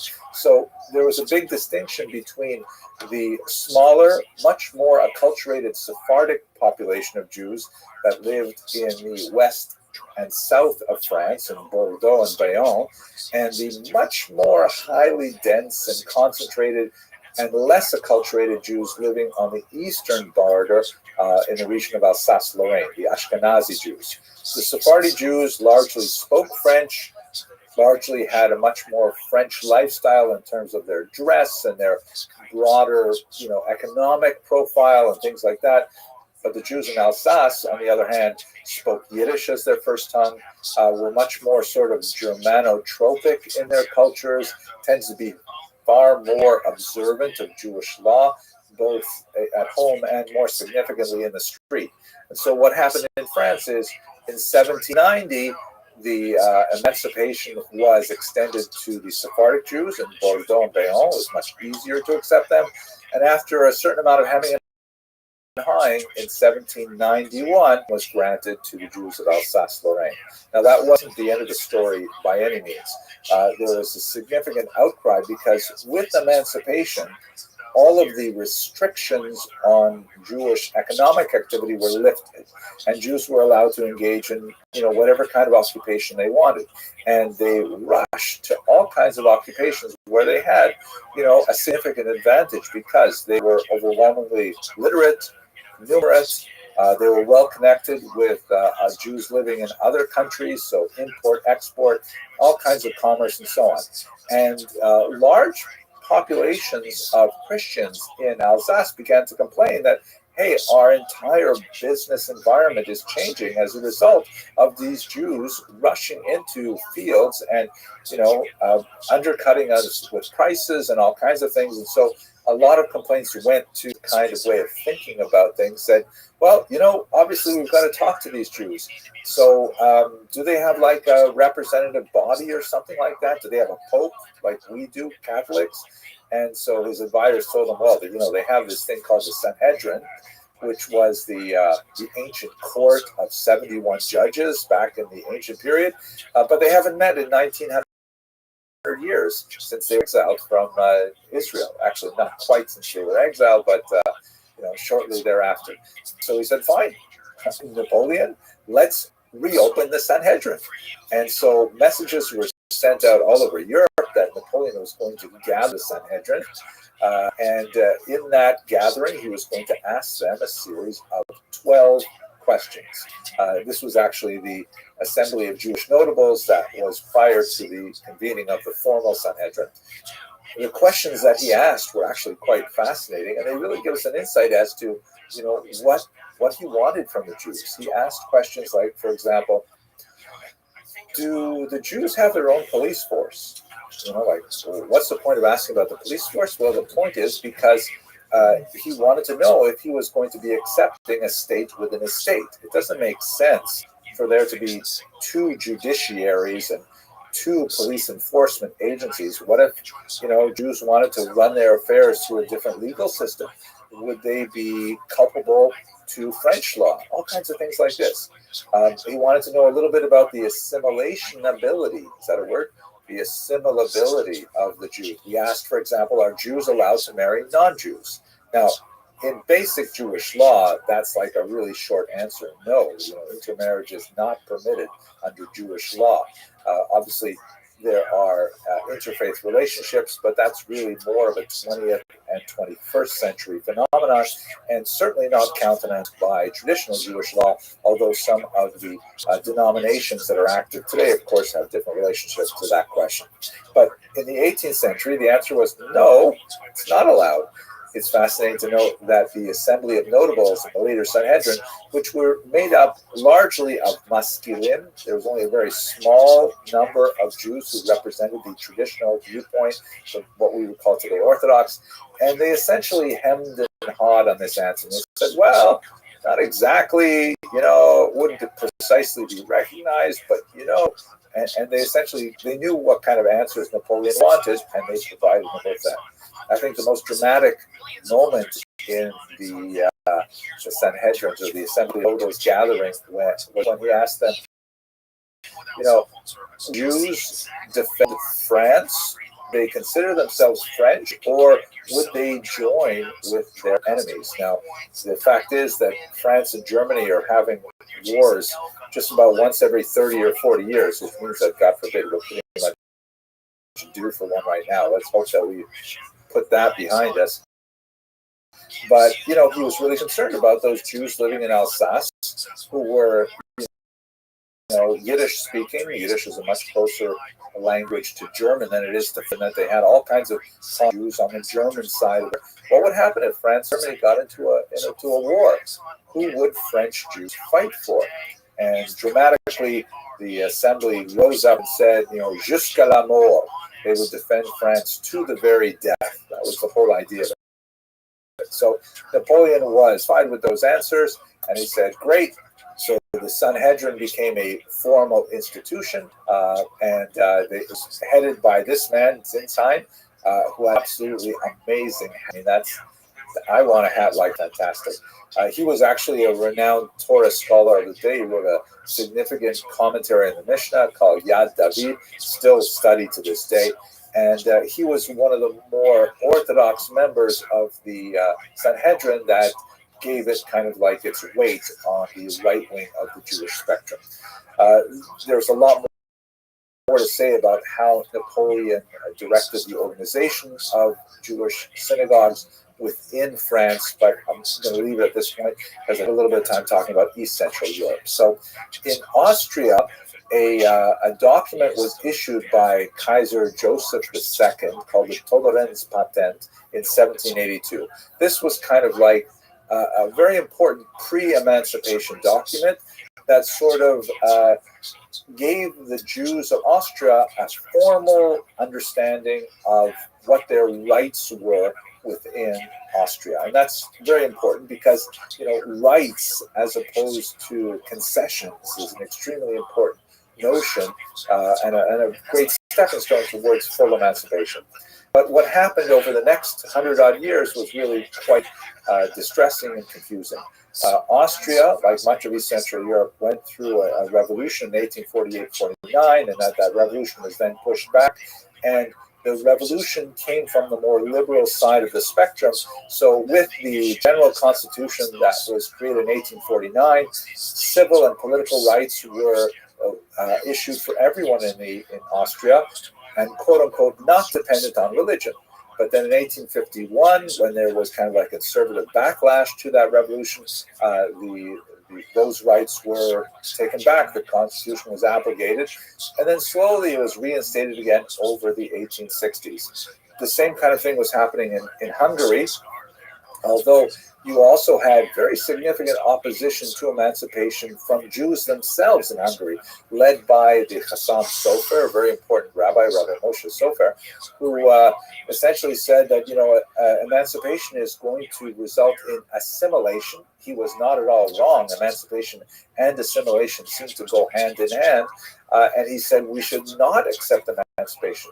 We should demand to have unequal rights, because that's really a very important tool that the Jews use to maintain group integrity. Nevertheless, this was the zeitgeist, the trend of the times, and with the formal uniting of Austria and Hungary in the Austro-Hungarian Empire, then there was formal emancipation granted to the Jews as well. This is also a period of tremendous social change in urban areas, in particular in Budapest. Hopefully we'll come back to that a little later. Finally, in Germany, this region has the most extensive, prolonged struggle between liberal and conservative elements, specifically with regard to Jews.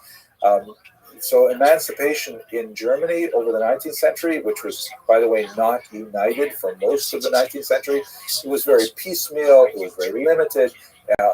Rights given to Jews were frankly extended in a very grudging manner, and there's a tremendous amount of social hesitancy. So like in great contrast to England, where social change demonstrated the readiness for emancipation well before it was actually granted, in Germany you had a situation where there was definitely very little social readiness for emancipation.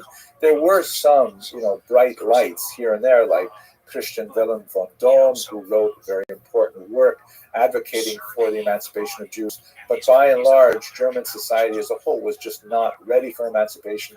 But a far more representative figure would be someone like this man, Heinrich von Treitschke, a very significant historian who entered into a very heavy debate with Heinrich Gretz over the publication of the latter's History of the Jews.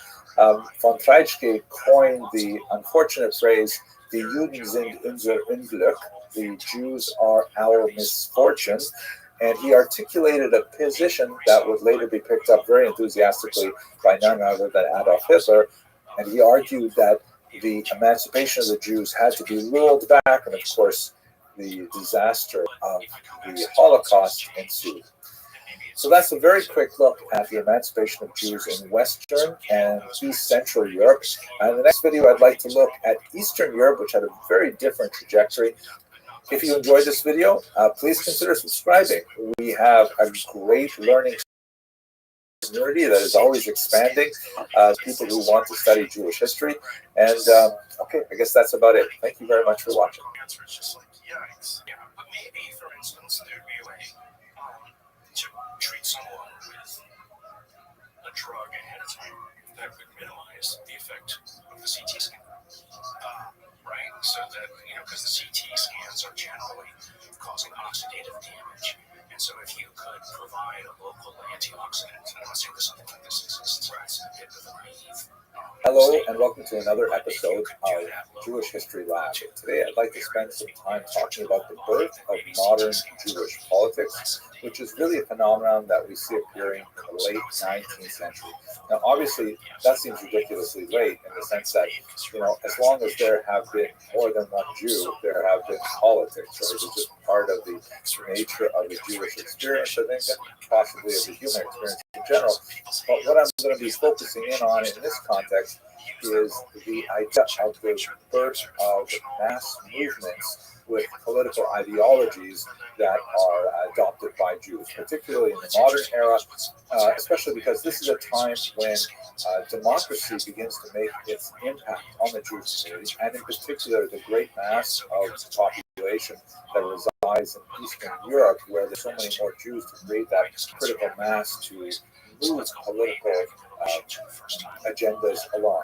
And prior to the 1880s, by and large, Jews were quiescent when it came to political activity. They largely trusted their leadership to have any kind of interface with the secular authorities.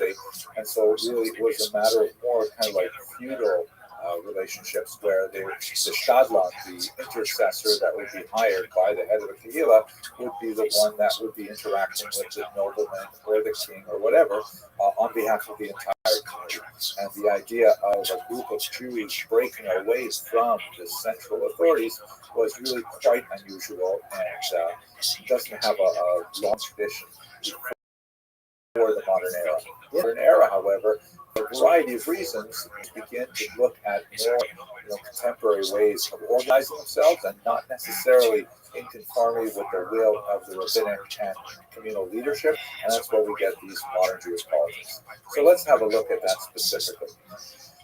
I think we can date the major important turning point in the development of modern Jewish politics to 1881. That is the date upon which Tsar Alexander II was assassinated, shown here with his son and with his wife. He was a very popular Tsar in Eastern Europe. He was the great Tsar liberator because it was on his watch that the serfs were liberated. It was definitely not a complete solution like the emancipation of Africans in America. It was not a funded emancipation, like they went from one set of difficulties to another set of difficulties, but nevertheless, the Russian populace as a whole tended to regard him favorably. The ones who did not, in particular, were the revolutionaries, the early socialist movements that were burgeoning in the 1870s. And in 1881, a group of them, organized under the name Narodnya Volya, the People's Will, tossed a bomb at his carriage and killed him, as you can see in these contemporary newspaper accounts of that act of violence. The rumor went out throughout the empire that the new emperor, the son, Alexander III, gave the populace permission to beat the Jews for 3 days. For a long time, Jewish historiography basically took this as some kind of face value. And if you've seen Fiddler on the Roof, there's a famous scene where Tevye is approached by a policeman who wants to give him some kind of heads up that a pogrom is coming. But it seems like this is not an accurate depiction of what happened in Russia. In reality, the pogroms went way out of control. The Russian Empire and the government were certainly not the architects of the violence. They had a great difficulty trying to control them. The entire administration, the police force, was exposed as being inept, excessively bureaucratic, too slow to respond to this rapid movement of violence that essentially followed the newly laid rail lines that were connecting many communities. And the pogroms went on not for 3 days, but for 3 years, till 1884. And it really underscored the fact that Russia was no longer capable of maintaining itself as a Rechtsstaat, that is, a country governed by law. There was simply too much anarchy possible, too much chaos possible, and that is really something that the Jews as a minority fear tremendously. So it is the violence that erupted in 1881 and extended for a few years that really triggered the rethinking by Jews of their political status, or ethnic populations that were minorities in a particular region, like Poles in Ukrainian territory and vice versa, things like that. And it was something that really just got way out of hand for the Russians. Now, this map and the few charts that I'd like to show you right now come from a really interesting article. It was published in 2019 by Elena Grosfeld, Sekon Sorokhansakali, and Ekaterina Zhidovskaya that point out something that really should be fairly obvious, but no one else, to my knowledge, has really made these correlations. The pogroms, why did they happen? So there's definitely a certain amount of latent anti-Semitism in traditional society, and we can tie it to certain church teachings and certain economic practices of the Jews, and the long-term resentment that goes back to the Khmelnytsky rebellion, the Haidamach rebellion, and so on. But Jews basically lived in relative peace alongside their Ukrainian, Polish, Lithuanian, Latvian, and Russian neighbors, with only a few significant punctuations of violence, like under Khmelnytsky in the 17th century and under Honka in the 18th century. So the majority of Jewish history in the Pale Settlement was relatively peaceful, not necessarily loving, but one of coexistence. So why all these pogroms all of a sudden? So have a look at these charts. Let me just move over to the other side of the screen here. So this is a chart that shows the number of pogroms in the years 1800 to 1928. And I'm a little bit suspicious of the last number because I always thought there was a much bigger surge in 1919. But let's take it at face value for now because the conclusions are going to be really useful. Here is the number of pogroms correlated with years of crop failure. And as you can see, yes, pogroms do correlate with certain periods of crop failure, but by no means all periods of crop failure. There are some periods when, a terrible crop situation, especially before 1881, that do not result in anti-Jewish violence. And in fact, there's a rather extended period before the Russian Revolution in 1917 where there's no violence to speak of. So what's going on there? Then if you look at a different kind of factor, political turmoil, the same kind of thing holds. Yes, those periods of violence against Jews in 1881 and in 1904-05, because the Kishinev pogrom and the Civil War pogroms, they coincided with significant political upheaval, but lots of periods where you had political upheaval and no violence against Jews. So what's going on? So what the authors of this study did, which was very clever, is they put together both of those variables, list violence Jews, and this is the money chart here. Wow, look at this. The purple lines demonstrate that when there is a combination of political turmoil and crop failure, that is a disastrous time for anti-Jewish violence. Meaning those two factors joined together have a direct correlation with violence against Jews. And I think this says a lot about the fundamental working pieces that motivate people to attack their neighbors in this circumstance. Okay, let's go to the political thing. So under these circumstances, right, you've got 3 years of chaos in the former Russian Empire, and Jews are basically saying, nothing's working here. We've been relying on our traditional leadership for a long time. We're very disappointed with how they handled, among other things, the Cantonistan crisis that we discussed in the previous video. We have to do something different. And so basically, Jews decided en masse that they were going to use 5 distinct strategies to meet the moment. Here they are.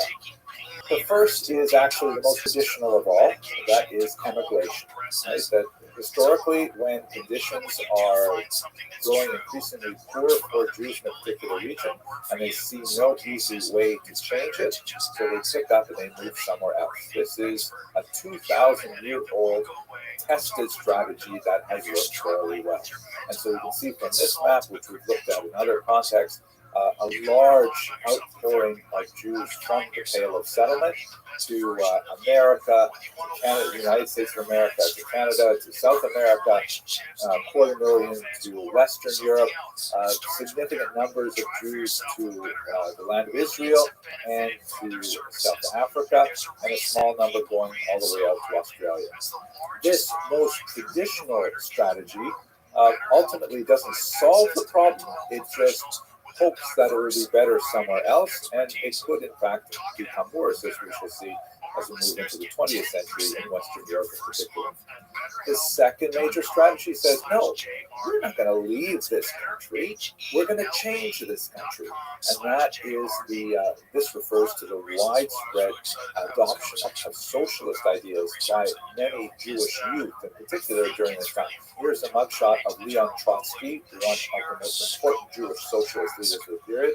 He was the mastermind behind the 1905 Wildcat strike that ultimately forced the Russian government to change its way of operation.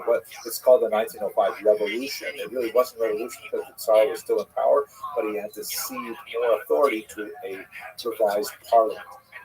What is not as well known about Trotsky's personal problems with the Russian Empire is that in 1905 it was virtually impossible to get a decent haircut anywhere in the Russian Empire. So anyways, Jewish socialism. This was something that was antithetical to traditional Jewish values, primarily because socialism, following the ideas of Karl Marx, who was himself born Jewish and baptized as a child by his parents, was rather anti-Semitic himself, a self-hating Jew, and he had lots of terrible things to say about religion in particular, and Jews as well. The socialists tend to have a very anti-clerical position, and so it did not represent the mass of the Jewish population, but there was definitely a segment of the younger population who felt like socialism, although it represented a radical break from Jewish culture and thought and so on, nevertheless represented the way forward for a more enlightened society. We'll continue with this, God willing, in the next video.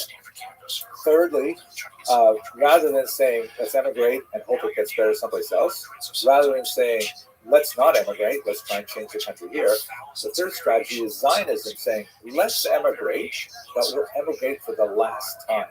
We'll emigrate back to our national homeland in the land of Israel, and we will there reestablish a Jewish polity, a Jewish state, a Jewish army, a Jewish flag, Jewish passports, and so on.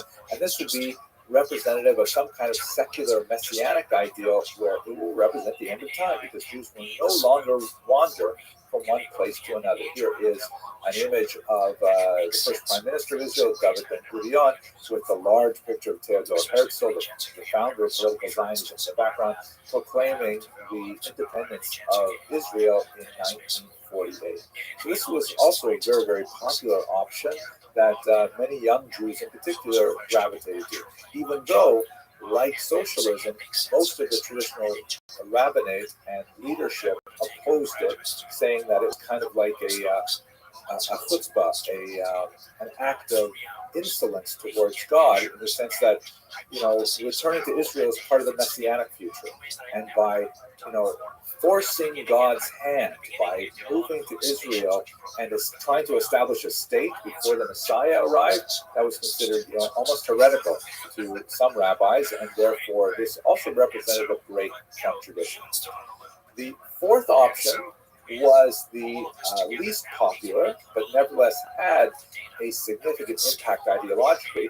This is the notion of diaspora nationalism, that said essentially, okay, we're not going to leave, no immigration.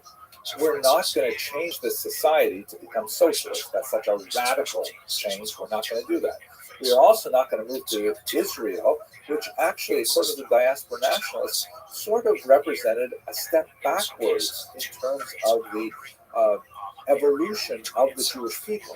Because as the founding ideologue of diaspora nationalism argued, the Jews had sort of advanced beyond the stage of needing a political state to constitute their own identity.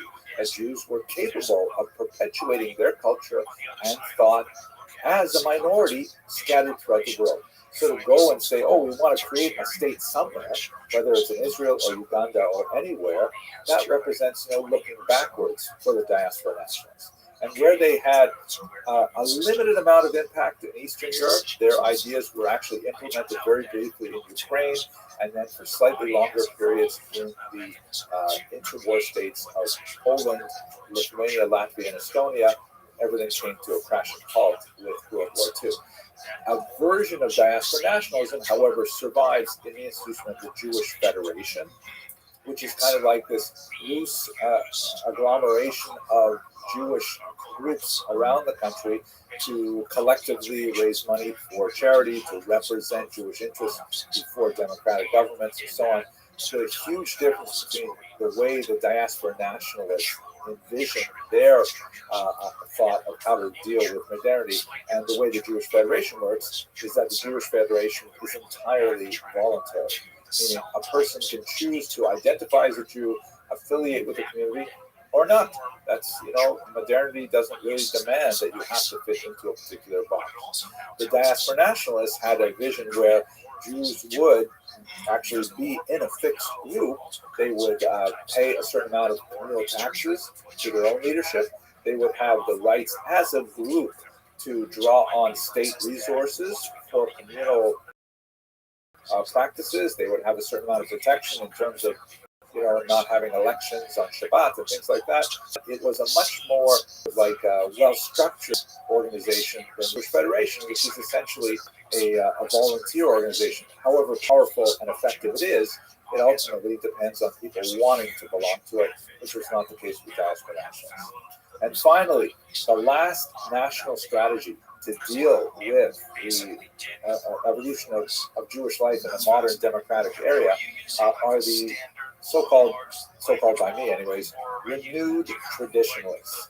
These are Jews who really are still in many ways thinking to the pre-modern era of traditional Torah leadership, definitely very much an orthodox kind of way of thinking. And they're saying, wait a minute, why are Jews organizing politically? We should be investing much more energy in our religious activities. We should be focusing on things we need as religious Jews. However, given the rapid advance of democratizing movements in Europe and the promise of a democratic Russian empire, which turned out, not to work out that way, but at least not in the 20th century, at least not the beginning of the 20th century. We'll talk about that later as well, God willing. They said, you know what? If we don't organize politically, like these other non-religious movements, then we will lose an opportunity to express the voice of religious Jewry, which represents a very large proportion over the overall. And so the renewed traditionalists, with parties like Agudas Yisrael, Agudas Achim, and several other groups, they essentially tried to promote a religious agenda, that really demanded things specifically for religious observance within this new democratic or proto-democratic environment. Okay, those are the 5 basic strategies that Jews chose from. There are lots of shadings in between them. Let's just have a look at what they look like on a political spectrum. And essentially, I'm going to be reviewing the material in the last group of slides, but we will be putting it in a graphic format so it's a little bit easier to understand. So here you go. Here's a typical political spectrum, the way we would study it in American political science, or things like that. You have a line, and on the left you have socialism, and on the right you have capitalism, right? If you think about American politics, at least until recent years, you could say that Democrats would be just slightly left of center, Republicans would be just slightly right of center, but basically they're really close to the middle. Jewish politics are not like that. You can have really wide ranges of extremes between. But Jewish politics is not so simple that we could all live on just one spectrum. In fact, a second axis has to be added, and this relates to the question of Doikite, which means basically here-ness. Do we believe, political parties or political organizations would argue, in developing Jewish life here, so in the diaspora, or do we believe in doing it dort, over there, meaning in Israel? Are we more Zionist inclined than diaspora inclined? So every party has to fit on both of these X and Y axes. If we look in the lower left quadrant where you have socialism and Doikite, most important party is the General Jewish Workers Bund, BUND, that was actually one of the earliest parties to form illegally in the Russian Empire in 1897. It actually claimed a very large number of followers. It was essentially a very leftist agenda that was exercised in the Yiddish language, largely because there was a significant population of blue-collar workers in northern Pale settlement, Lithuania in particular, that were very receptive to socialist thinking. And so the Bund really relied on the Jewish proletariat, which was quite significant, particularly in the more industrialized North. By the time you get to the 1917 revolution, there were 30,000 card-carrying members of the Bund. Now, backing up, what about in the quadrant to the lower right? You see that we have this man, Shimon Dubno, who represents the diaspora nationalists, right? They're definitely very big in Doikite. They did not favor the idea of moving to Israel, but they didn't think that the country had to be so radically changed on a socialist agenda. They're really more existing within a capitalist economic framework. Now, if we go up to the top right quadrant, we have, of course, very important group, the Zionists, and there are many, many shades of Zionist interpretations, but the most significant one was the group that was founded by Theodor Herzl, shown here, the father of modern political Zionism, who in 1897, same year as the Bund, had the General World Zionist Congress. And the movement that he was associated with was called the Allgemeine Zionisten, the general Zionists. It was more of a big tent, large umbrella kind of Zionism. This is contrasted from the revisionists who are up here, sort of like more extreme Israel, more extreme, not necessarily capitalist economically, but definitely in a kind of political sense.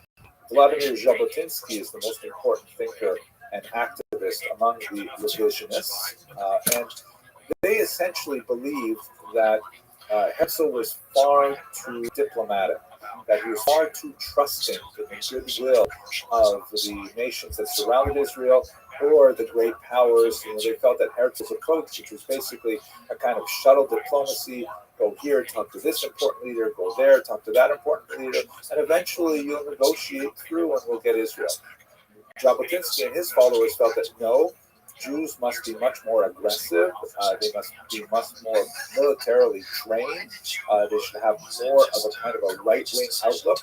These two approaches of Herzl and Jabotinsky essentially formed the core of the political party Likud later when Israel became a state. Finally, if you move over here to the upper left quadrant, you have a very important movement, the Poalei Zion, the workers of Zion, who were definitely very aggressively Zionist, but they felt that it would be a shame if Israel would just be a reproduction of some Western European state. They wanted Israel to be established on socialist principles. They invested heavily in kibbutzim, collective farms, the sort of ideal of the Israeli-born Sabra, who has a rifle on his back and is hoeing the land and is draining the swamps and things like that. That's kind of like the ideal of Poalei Zion. And this movement is primarily responsible for the core of the Labor Party that dominated much of early Israeli politics. So if you think this is complicated so far, we're not even finished yet, because Jews are not satisfied with two political axes. We have to have a third axis, right? We have X, we have Y, and now we have Z, which is kind of like a third dimension. I'll draw that with sort of like this curved green line, and this represents the religious parties. Because up until now, all of these groups have been either anti-religious or new on religion. It leaves out a huge group who still held religious values, and traditional Judaism was sacred to them, and they did not want to, abandon its dictates. So the first group we'll look at are the so-called Mizrahi. These are Orthodox Jews who believe that, contrary to the dominant rabbinic opinion, that somehow working alongside secular Zionists to establish a modern state represented an abrogation of divine will, maybe that was precisely what God wanted. That maybe the coming together of secular Jews for the holy purpose of rebuilding Israel, in fact, represented the gradual unfolding of the Messianic ideal. They followed in large part the teachings of this individual, Rabbi Abraham Isaac Kook, who's a brilliant scholar who lived in Israel and was a very profound Zionist. Although he was not specifically politically motivated, he didn't lead the party or anything like that, but he was kind of like the ideological founder of many of the ideas that are encapsulated in Israel. And then finally, and I'm actually saying finally for real right now, we also have those traditionalists, the renewed traditionalists, who did not agree that Zionism should be embraced by religious Jews. And furthermore, they certainly disagreed with everybody on the left side of the spectrum who were anti-religious or at least neutral on religion. They wanted to embrace religion. So these were the groups, like the Agudat Yisrael, that basically decided to organize themselves in order to defend the rights and opinion of religious Jews. Among great achievements are the Siyam Hashas, the Daf Yomi program, which I'm very proud to participate in myself. I give a little 2 to 5 minute class on every single page of the Talmud, 2,711 folios that over the course of a 7-year cycle the students of the Talmud complete the entire corpus of the Babylonian Talmud. This is the most recent celebration of the completion of another cycle that was held all over the world. This happened to be a meeting at the MetLife Stadium. I was actually present at this particular celebration. So that's kind of like the things that Agudat Yisrael does. They think about, what do yeshiva students need, what do kollel families need, and they're all sort of like working in politics in order to defend that sort of tradition. So that's a graphic representation of how these political orientations develop and relate to each other. It's complicated, I know, but as my father, Oliver Shalom, would always say, Henry, it just gets worse. Okay, I hope you found this enjoyable and enlightening. And if you haven't subscribed yet, please do. It's really nice to see that lots more people are interested in studying Jewish history. And if you don't want to miss a lecture, make sure you click on the little bell button on your YouTube so that it'll give you a notification. Hey, a new video is happening or a new premiere is happening where we can actually communicate in real time with the chat. And of course, we have other levels of membership, which give you access to other lectures and live events and things like that. But I'm really happy that you're with me for this video, and I look forward to speaking to you in the next one. Thanks very much for watching. Of how the system is working. Before, it used to be you'd look at a computer chip and you'd see just a computer chip with a few wires. But imagine now that you, as a scientist, have a microscope that's looking at the complexities of the wiring diagram that's connecting this resistor to that capacitor to that diode to this transistor. That's where we are now. Hello and welcome to another episode of Jewish History Lab. Today we're going to begin discussing the Holocaust, one of the most difficult chapters in the long history of the Jewish people. Please note that this information is intended for educational content only. I will only be speaking very briefly about the Holocaust within the context of this series, but if you are curious and are motivated to learn more, I have an entire online course which is specifically on the topic of the Holocaust, and it is free and open to the community. Please see the lecture notes for a link to that particular course. What I'd like to do today is to speak a little bit about the interwar period and the Jews. But let us begin first with a discussion of the terminology. What is this word Holocaust? Where does it come from, and why do we use that term?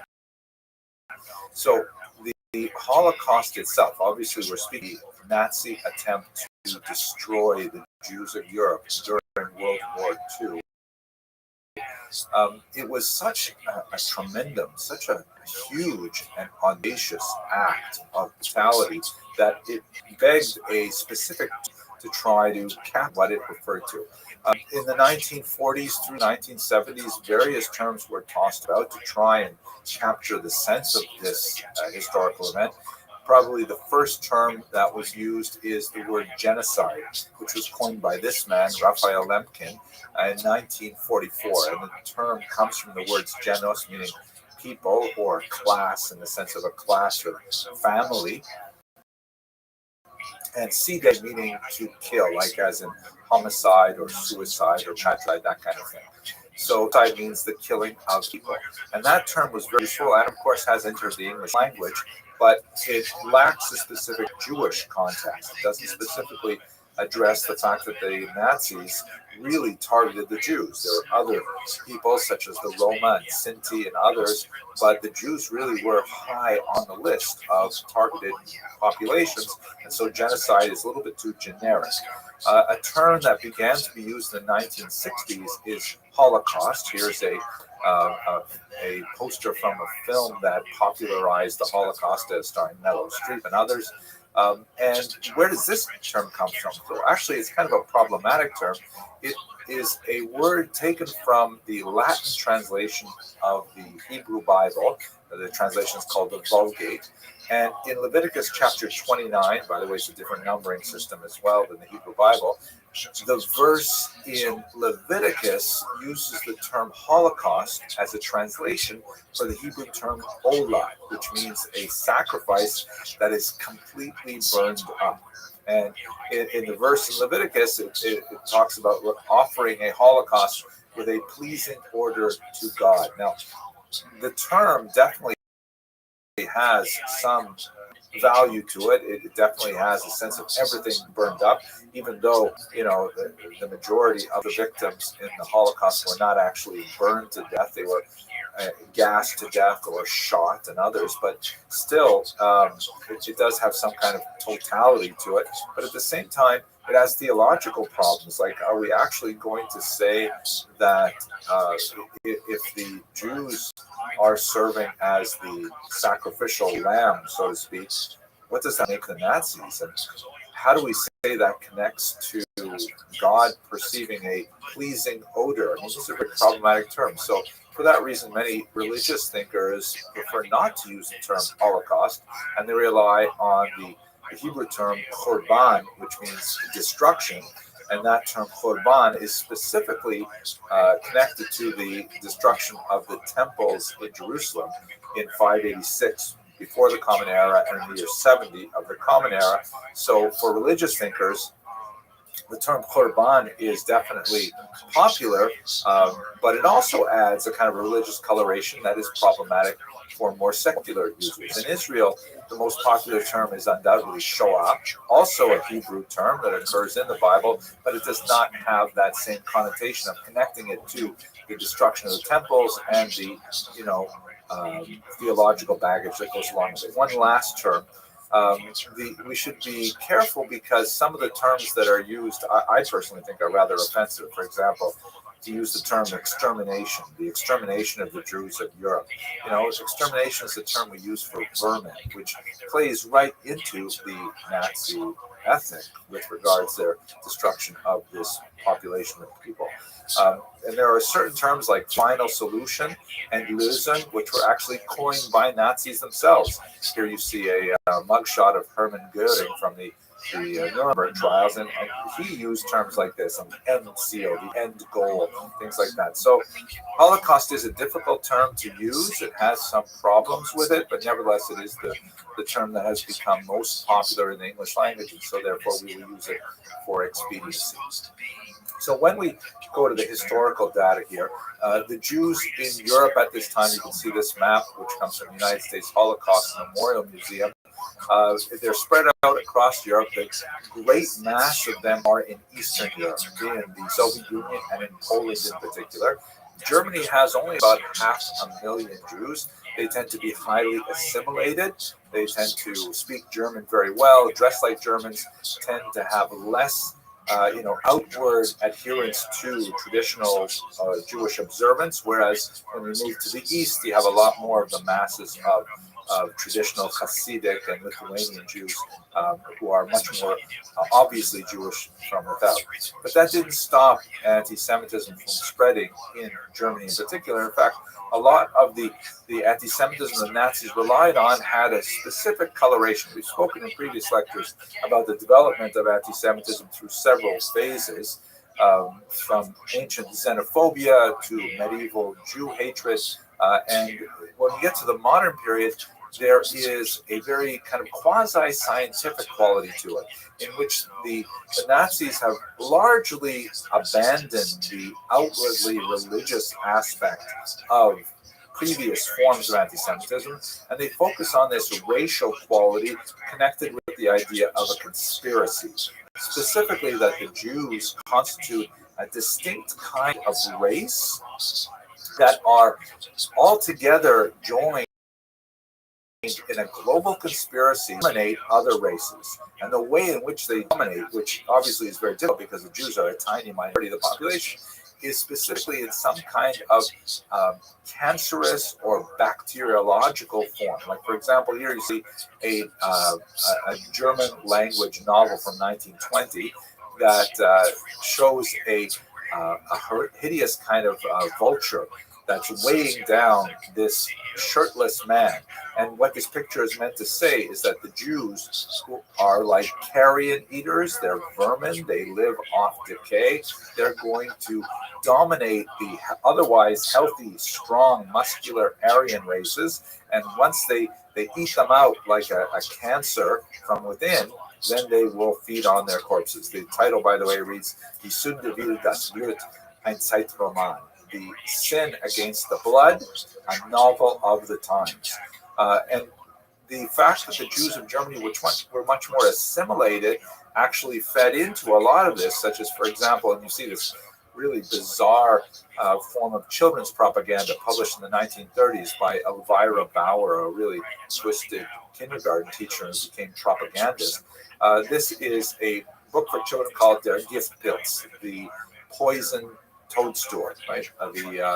And the thing about toadstools is that they look like mushrooms, but unless you are very careful and you know the signs, you will always mistake them for healthy mushrooms. And you might eat one of these, but it's actually poison. So too, the metaphor goes that the Jews look like regular Germans, but in reality, they are quite distinct, racially different, and they represent a threat. It's the kind of theme that goes on in that particular piece of propaganda. The Nazis frequently referred to Jews as various kinds of vermin who are bent on destroying the entire world through a global conspiracy, like this French language piece of Nazi propaganda that shows the Jew as some kind of like vicious tarantula straddling the globe, or here's something from the Warsaw Ghetto that shows that the Jews carry typhus, they're associated with deadly lice-borne disease, and so on.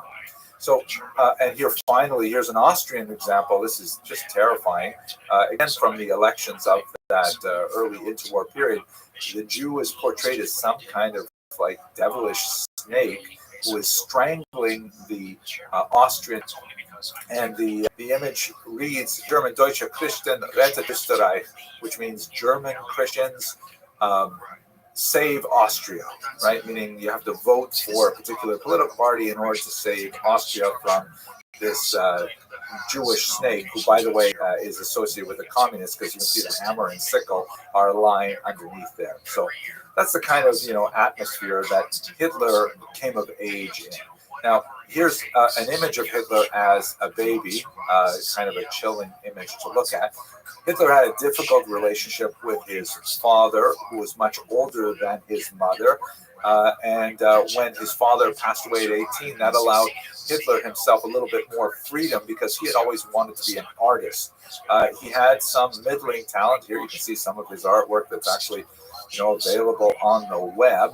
Unfortunately for the young Adolf, he was not especially talented, and he was rejected from the Vienna School of Art. A rejection that stung him bitterly, and in fact he complained about it in his memoirs later.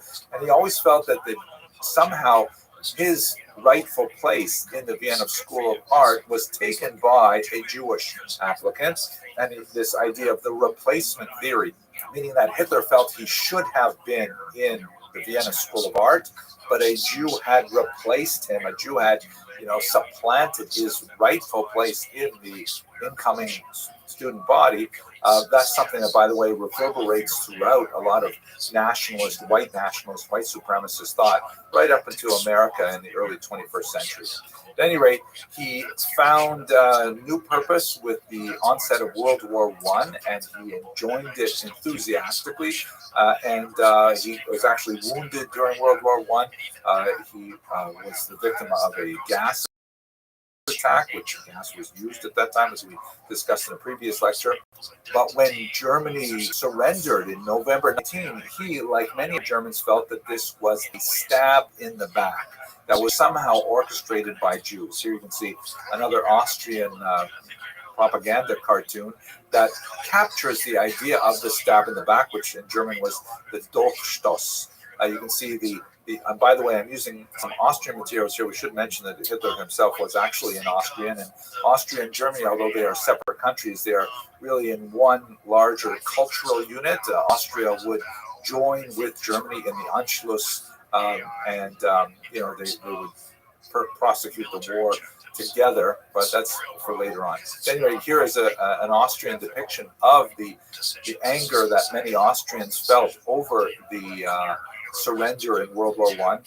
There's the lantern-jawed Austrian soldier with a steely gaze, defending the Western Front, and sneaking up behind him is this hideous-looking woman that has a Jewish star on the French-style hat that she is wearing, and with this leering smile, she's stabbing him in the back, meaning that the Jews somehow betrayed Germany and Austria from within, causing a lot of anti-war sentiment and causing the Germans to surrender prematurely before they could have actually won in World War One. Hitler, when he came back from the war, got very much involved in right-wing politics. He participated in the Beer Hall Putsch, in which there was actually an attempted insurrection for which he was arrested and sent to jail. Here is a picture of him, believe it or not, in jail. He actually had a very cushy time there. The judge, who was clearly very sympathetic to Hitler's aims, and although he could not let scot-free, he gave him a very light sentence in jail, brief duration, allowed him a personal chef, all kinds of ridiculous things. And it was in jail that his reputation was secured. He got, credibility for having gone to jail for his right-wing beliefs. And while he was there, he wrote his memoir, Mein Kampf, My Struggle, in which he essentially laid out his political program. It's a rambling, frequently incoherent document that lists all of his anti-Semitic complaints and his, ambitions for Germany and so on. And essentially, this gave him, when he was released from prison, a lot more popularity. He used these thugs that were organized in the so-called brown shirts, the Sturmabteilung, to intimidate much of the population in the various elections that were held in the 1920s and 1930s, but he never gained a majority of the vote with his Nazi party. Here you can see the elections of 1928. He only got 2.6% of the popular vote. He got actually quite a bit more in 1930 and 1932. His primary opponents were really the Communist Party. In March 1933, he garnered 33%, with a lot of dirty tricks. But ultimately, when you look at the comparison with the other parties, you can see the Communists lost quite a bit in that last election. The Social Democratic Party, the second largest, only had 20% of the vote. So in the coalition-style government that was prominent in many European countries at the time, Hitler was given the opportunity as the leader of the largest single party, the plurality, to form a government, and that's when he was able to come to power. He proceeded early on to identify Jews with the so-called Nuremberg Law that clearly identified them by racial characteristics, that is, how much blood was in them as measured by their grandparents, creating a very racist society that was dependent for all kinds of advancement in various careers and in public services like education and so on whether or not one was free of any taint of Jewish blood. Jews were removed from civil service, from the courts, from education, and a whole series of measures were put in place to gradually push them out of German society. This culminated in a dramatic attack, the largest attack of its kind, called Kristallnacht in 1938, where there were it was really a nationwide pogrom against Jews, a widespread attack, widespread burning of synagogues. The name itself, Kristallnacht, comes from the broken glass that littered the streets of German cities. And it was kind of like the last warning for the Jews of Germany that they had better get out. The difficulty was that although many Jews were really quite willing to leave Germany, and a large number of them did, there were very few countries who would actually accept them at that time, as immigration quotas were imposed and fewer Jews were able to find safe haven elsewhere. We're going to continue with the onset of World War II and the Holocaust in the next lecture. Thank you very much for watching. I think that's ultimately the evolution of human beings. And yeah, look, I know you've done a lot of work with UAPs and the like, and I think you've done some really fantastic work, and you're very objective in your analysis of what this whole situation is.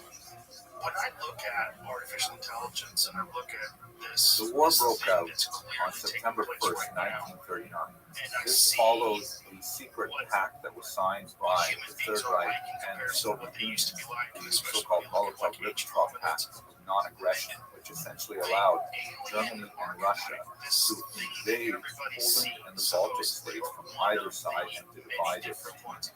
We're going to focus our remarks on the region that was conquered first by the Germans, and then later on in the next video we'll discuss a little bit the nature of the 2 years that Jews experienced under Soviet. The first encounter that the Jews of Poland and the Baltics in particular had with Third Reich soldiers was primarily through these ritual humiliations that they endured, often photographed and sent home to relatives and loved ones back in Germany. But it did not seem clear that the Nazis really had a solid plan for what they were going to do with the Jews of Eastern Europe. While the Nazis had planned in advance their military advance in Poland, it does not seem that they had really thought of what they were going to do with the Jewish population, more than 3 million of whom lived in Poland itself. But it seemed clear that they certainly wanted to expel them from the regions that immediately bordered Germany, 2 parts east. And so they created this section called the General Government. Here shown in Polish. The green area was expanded after 1941 to include the district towards the bottom right of this map. At any rate, it seems that they pushed a lot of Jews into this general government in particular, and for Jews throughout the region, they began to collect them in ghettos.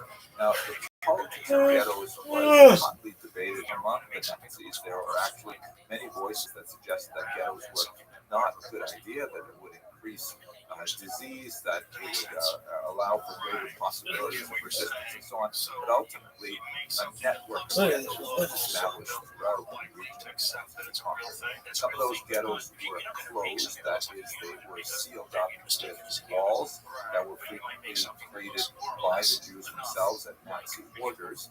Other ghettos were technically open, that is, Jews could simply walk out of them, and then they would be exposed to the local population, which would frequently denounce them, blackmailing them for funds, and often they were at severe risk of being murdered by Nazi soldiers.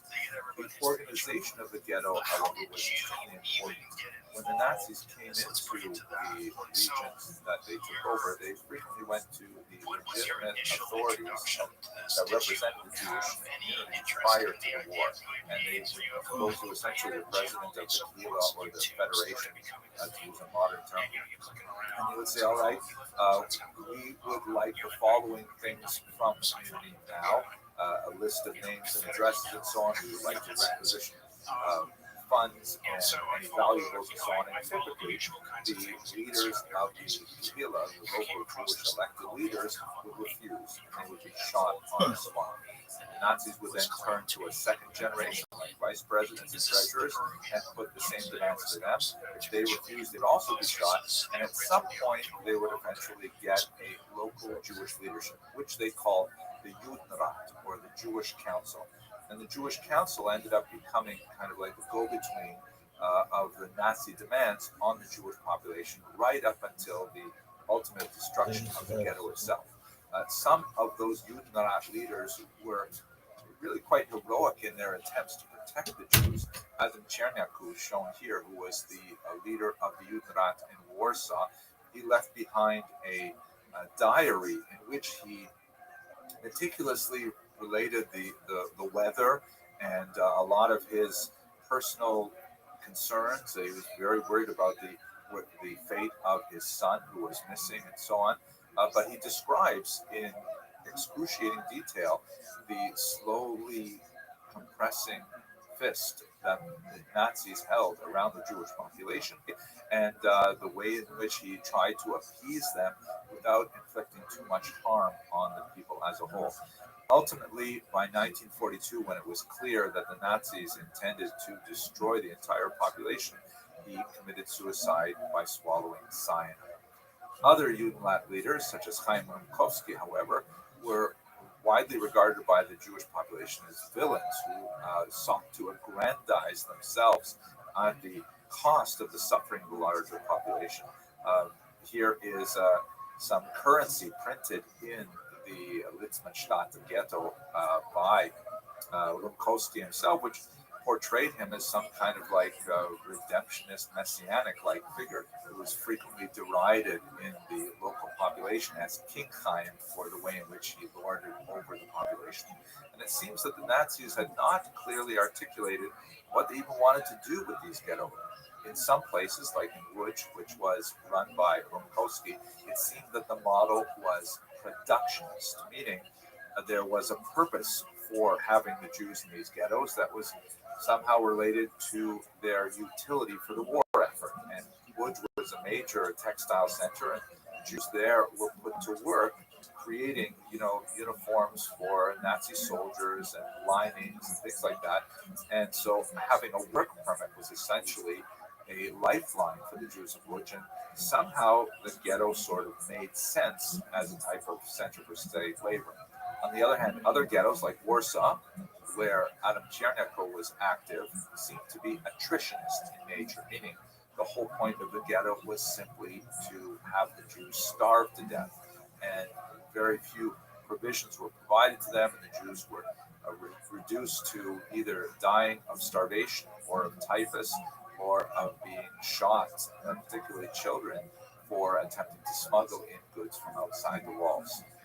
Order was maintained, or a semblance of order was maintained in the ghetto by the so-called Jewish police, who were set up by the Judenrat and were aided by the local population for their enforcement of Nazi objectives.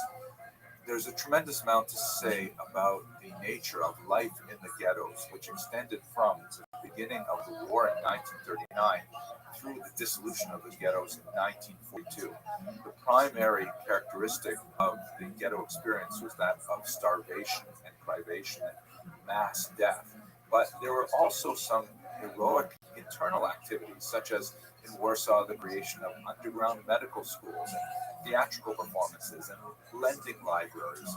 Really an incredible array of activity that the Jews engaged in the ghetto to try and return the semblance of normalcy to their existence, even under these unimaginable conditions. There was also, unfortunately, a very active black market and even activities like nightclubs and so on. A tremendous amount of gambling, prostitution, and organized crime happening in the ghetto as certain individuals took advantage of the suffering of the population as a whole. Ultimately, nothing would matter because all of these ghettos, whether they were productionist, whether they were attritionist, whether they strove to meet the needs of the Nazis or the demands of the Nazis, I should say, or whether they tried to resist, they were all destined for destruction. There were notable episodes of resistance in the ghettos. Perhaps the most famous is that of the Warsaw Ghetto resistance. The uprising occurred in April of 1943. Just by that date, however, you get a sense of the fact that the resistance happened really quite late. The ghetto was largely emptied of its Jews in the summer of 1942, and it was only a small remnant that chose to heroically, albeit symbolically, fight against the Nazis. On the other hand, there are other ways of looking at resistance in the ghetto that affirmed life without necessarily taking up arms against the Nazis. One great example of that is the spiritual resistance that was organized by Rabbi Kalomis Kalmash Shapiro, shown here, known as the Eish Kodesh, a rabbi who continued to be active throughout the entire period in Warsaw, organizing clandestine gatherings of Jews to hear Hasidic philosophy and giving Jews strength under these unimaginable conditions. In 1942, however, the Nazis moved to a new phase of the murder process, and which will involve the death camps. And it's to that we will turn next in the series. Thank you very much for watching.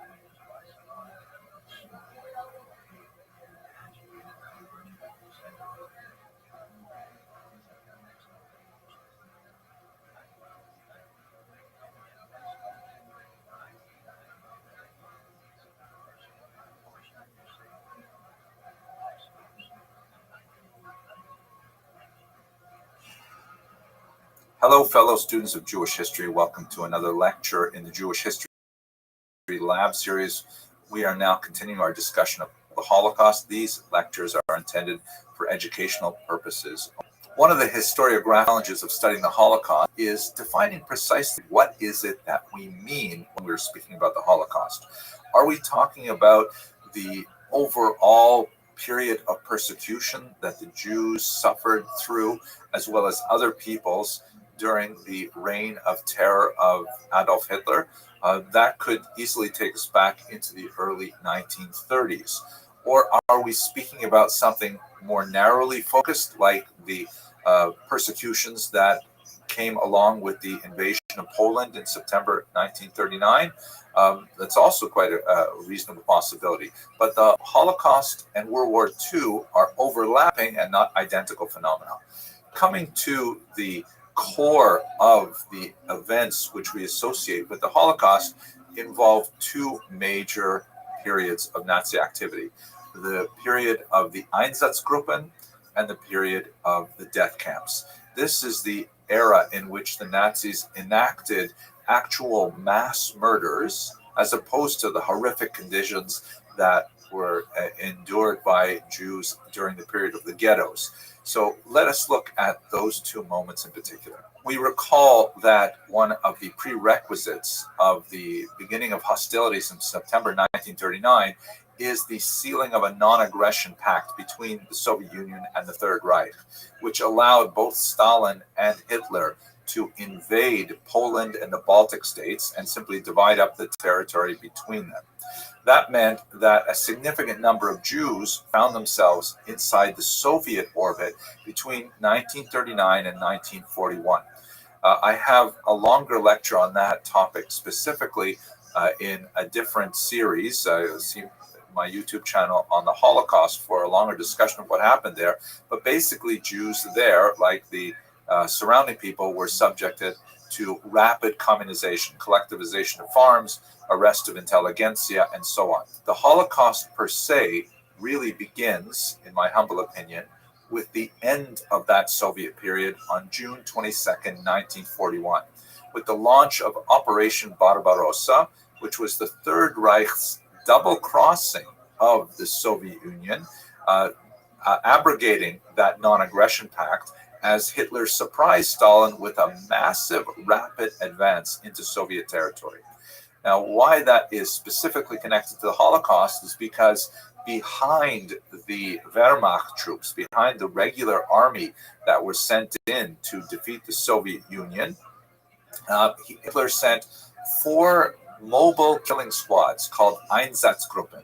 As you can see in this map here, these 4 squads spread out throughout the territory that they conquered in the Soviet Union, and their task was not to prosecute the war against the Soviets, but to prosecute Hitler's war against the Jews.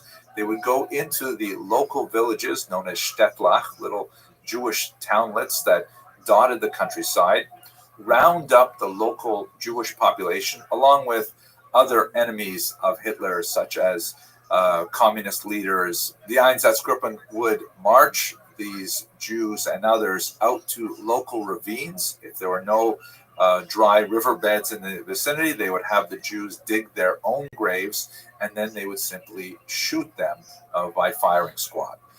This is sometimes called the Holocaust by bullets, because it represented a remarkably large number of casualties, civilian casualties of the war.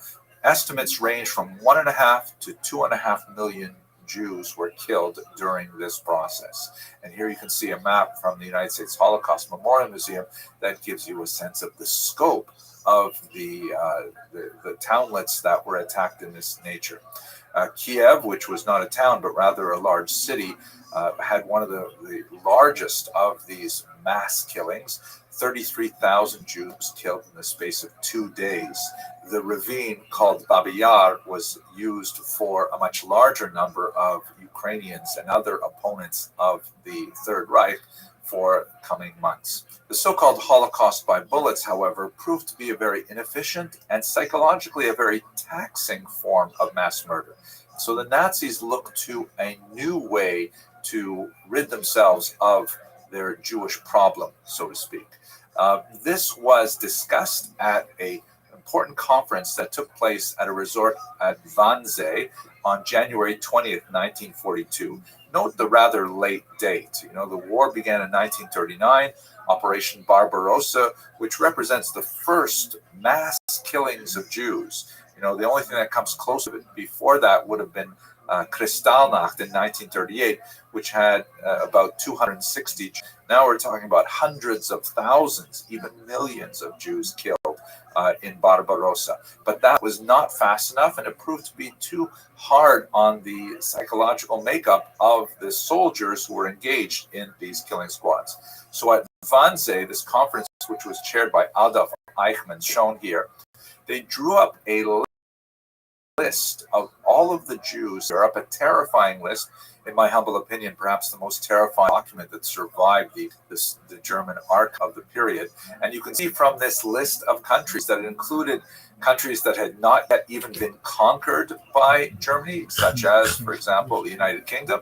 And it included even 200 Jews living in Albania, giving you a sense of just how determined the Nazis were to hunt down every last Jew of Europe.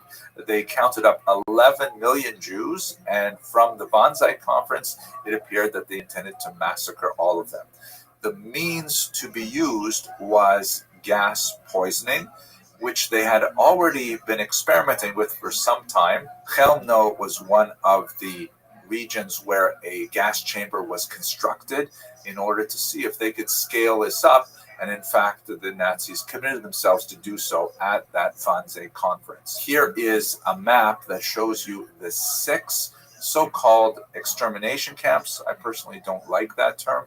The German term was Vernichtungslager, which means make into nothing camps, or destruction camps, or perhaps most simply death camps. These 6 death camps, Chelmno, Treblinka, Sobibor, Majdanek, Belzec, and Auschwitz, were situated in and around the General Gouvernement, which still had a very large concentration of Jews in the ghettos that we discussed in the previous video. And they were very different in terms of camps from the concentration camps, which Hitler had set from the early 1930s. Like the concentration camps, which held largely non-Jews, particularly in the early period, they're political enemies of Hitler.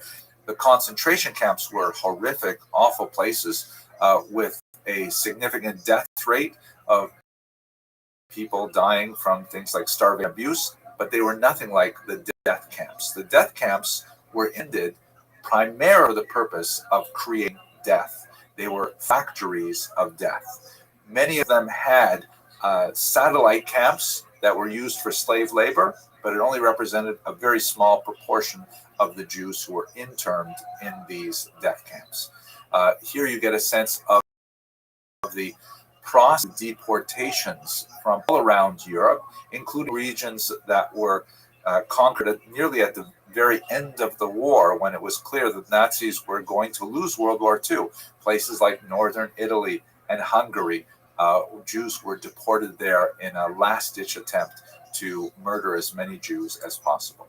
What was the process? Jews were rounded up and placed on cattle cars, some 6,000 a day leaving Warsaw.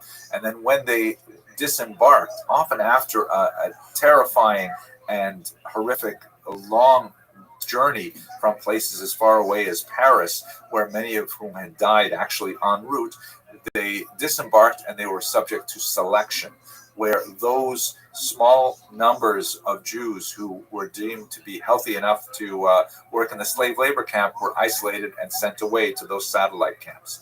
The vast majority of the rest of the Jews were shorn of anything that could possibly be of value on their persons, not only their personal belongings, but also their prosthetic limbs, eyeglasses, gold teeth, even their hair was taken from them.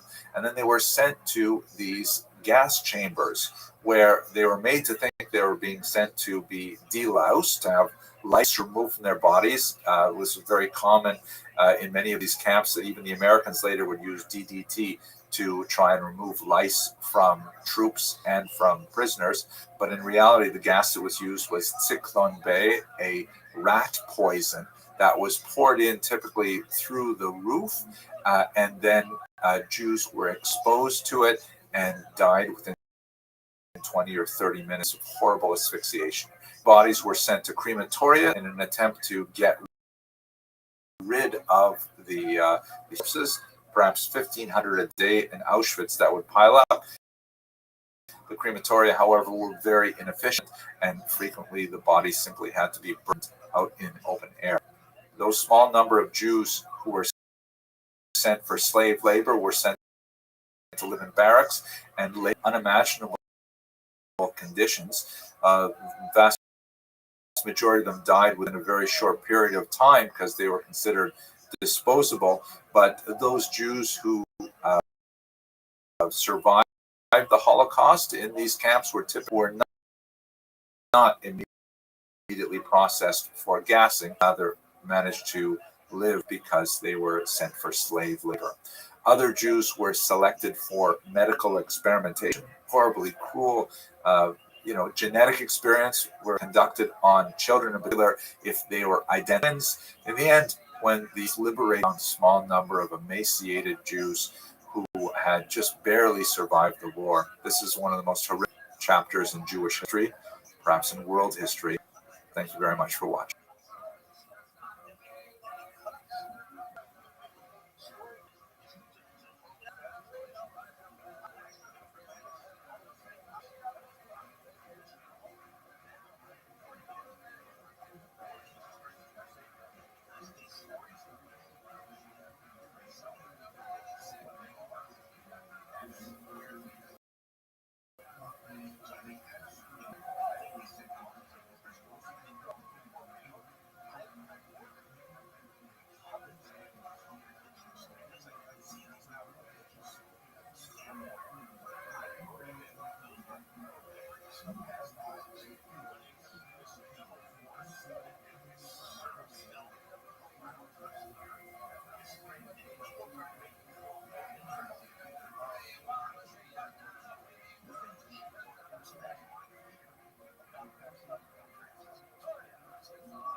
Hello, fellow students of Jewish history. Welcome to another lecture in the Jewish History Lab series.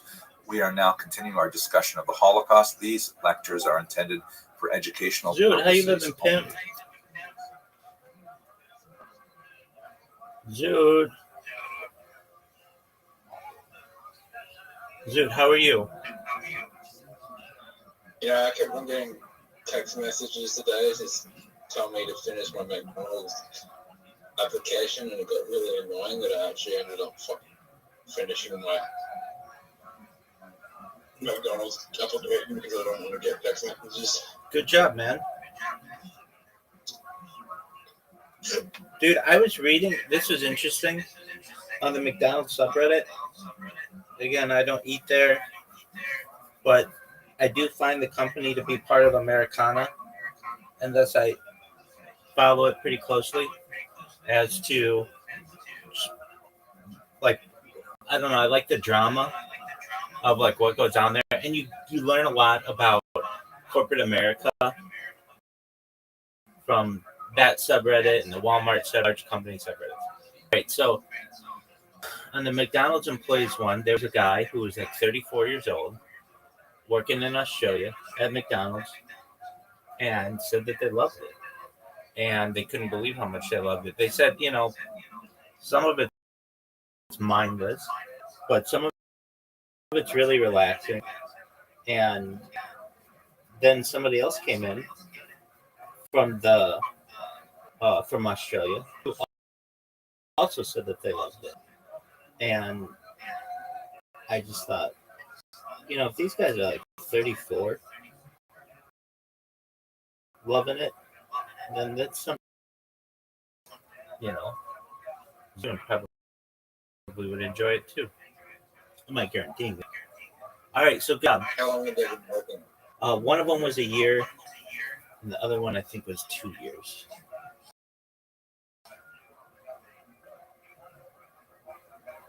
So that was just something that I thought was interesting. All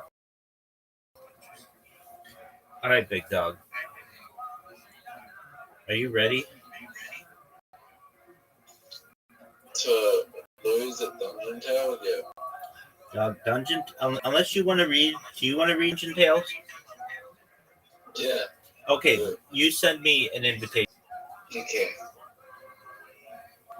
It's the one we play the least.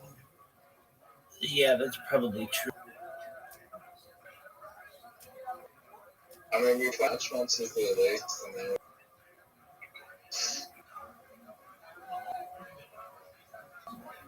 we just don't do an invitation. All right, big dog. Okay. Now, I think we are going to go for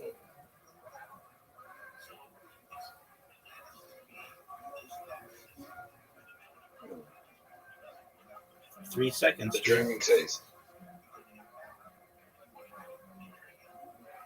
All right, Who are you picking? Wizard.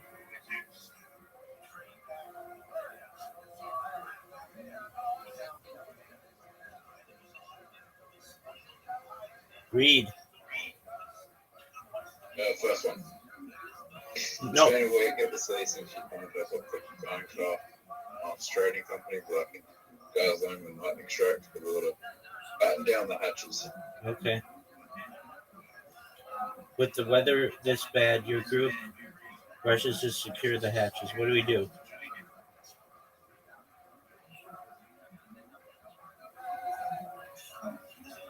We're good. Yeah, you got to read faster though.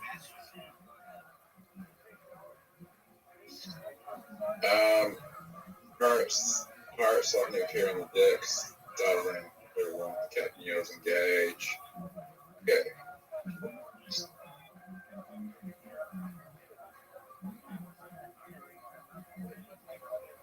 Oh, yeah.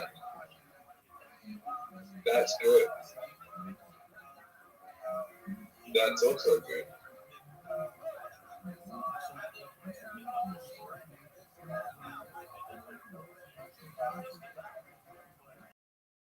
So it's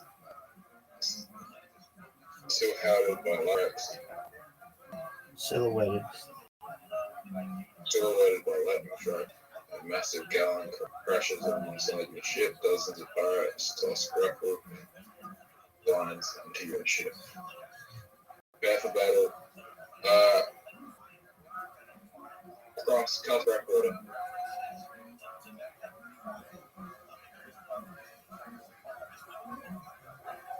I have to go.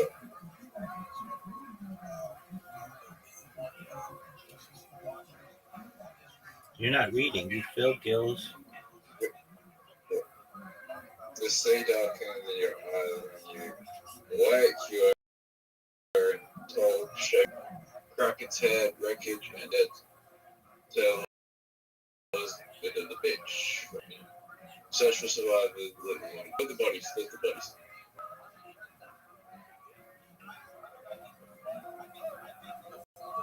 Okay, that's good.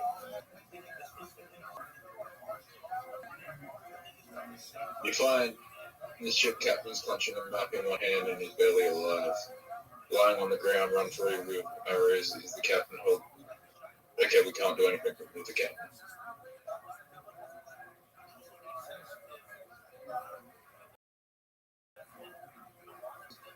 The captain comes up blood, find the sea worse Blair, and you're lost to the northwestern sky is a huge smoky mountain top. To the northeast, a dense jungle. Do we go to the volcano or climb the jungle? Jungle. Last time we went to the volcano, we got fucked. Right. Last time we chose the volcano, we got fucked. Right. You're not reading. After a little bit of walking for You need to read faster. Advanced towards the huts, but you see no one suddenly. Suddenly pops rather with the men surround you. Do we challenge the leader or intimidate or stand off? Challenge him, dog. Let's go challenge the leader. The warrior challenges the biggest lizardman. Lizardman is impressed by your bravado. Suddenly, a monstrous roar comes from out of the gigantic front. There appears the lizard terror. Okay, let's do.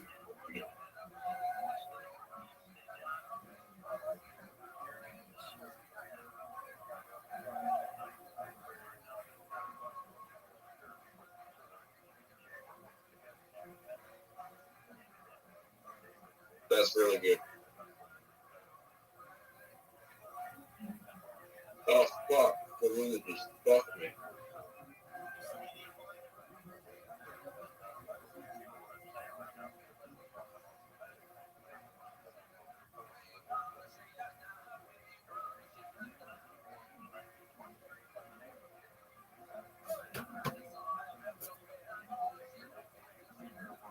Better shit back to the lizard. Oh, I missed.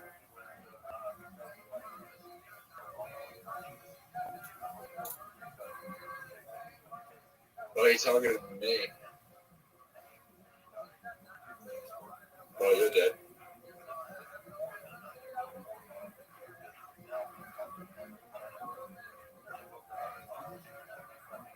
You think I can win? It'll be interesting.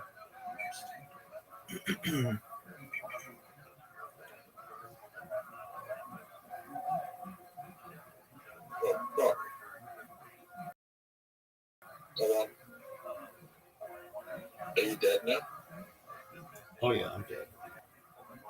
Oh no. I came Just back. track your fire goes against the bait. Do bit nuts. The lizard men show you the path behind the jungle to the pirate queen's citadel. She commands a huge fleet of ships. Sneak around the ship, cause a distraction. Sneak around the ship. You got it. You're not in good health. But you're a one-hit kill right now. All right. You make it into the deck and cover shadows as the game sets out. The voice goes to you. from the captain's quarters, Hela, the pirate, try to take ownership. She draws the sword. Oh,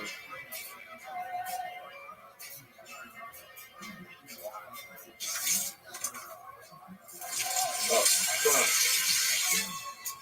That's not good.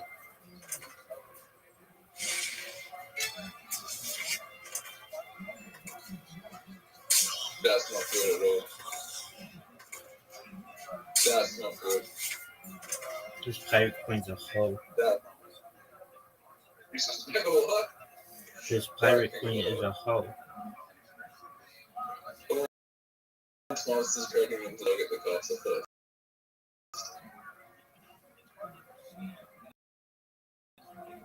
What was that?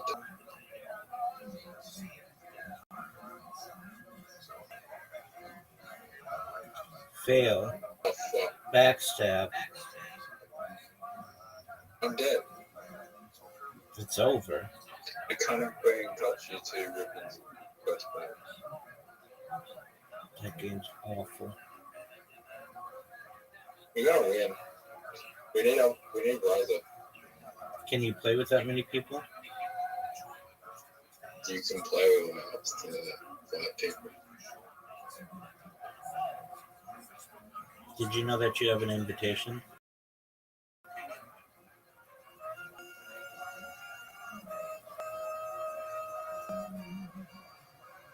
Do you know that we're going to choose the same much monsters and it's going to be boring as fuck? What'd you say? We keep on choosing the same monsters. That's okay. To be fair, they are the best monsters. I think so.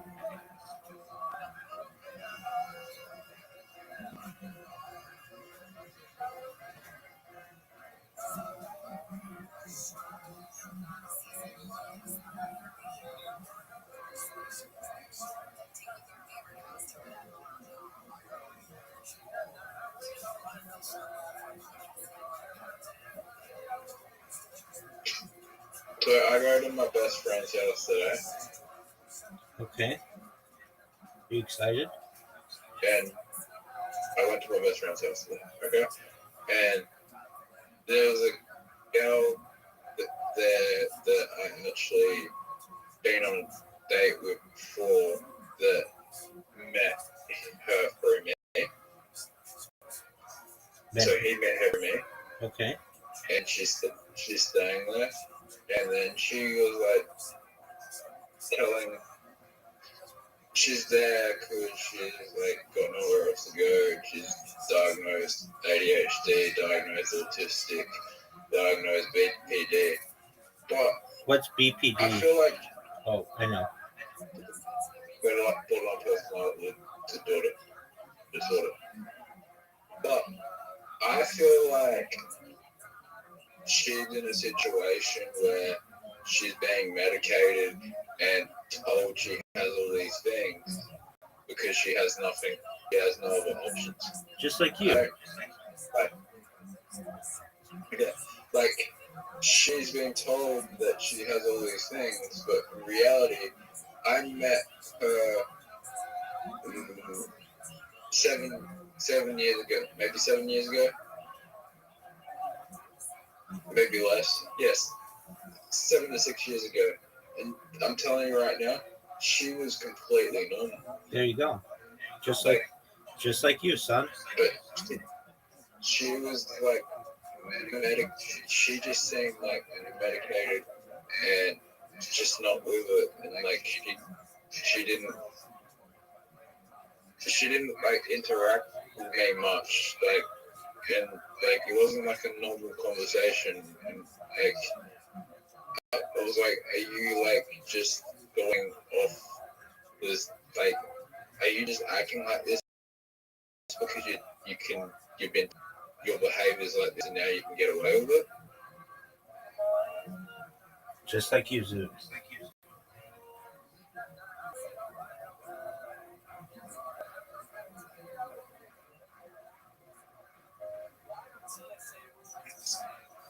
You met someone who's got the same issue that you do. Yeah. And then it hit me. It hit me all at once, right? It hit me. I don't think either of us have the issue. I feel like we've been told we have these issues and we're acting out because it's an excuse to solve it. We're looking for excuses to solve it. The blame. Precisely. You're exactly right.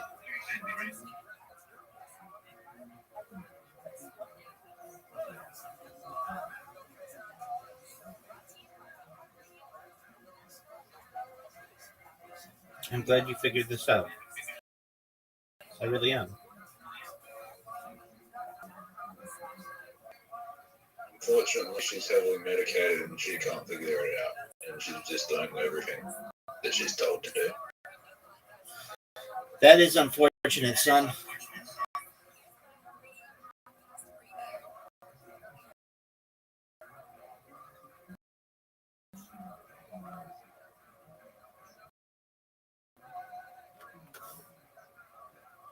If you could only one match monster to have, which one would it be?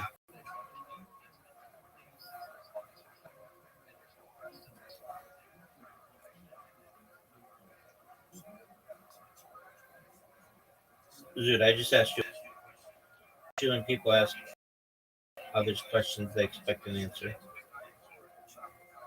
Sorry, Telescope. Yeah, that's the correct answer. But you should have just said the green one.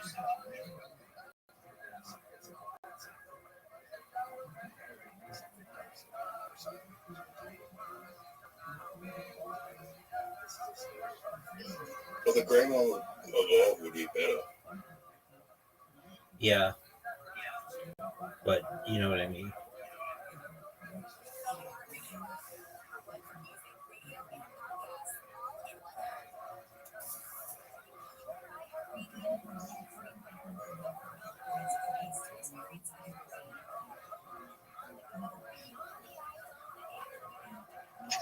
So you don't trust psychiatry?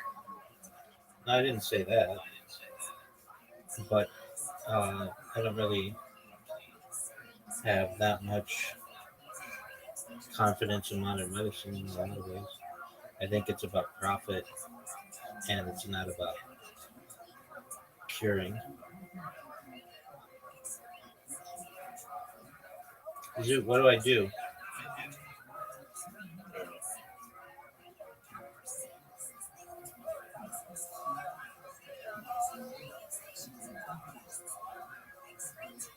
I mean, just in the United States, so long as the American Cancer Society has is worth billions of dollars, they don't want to find a cure for cancer.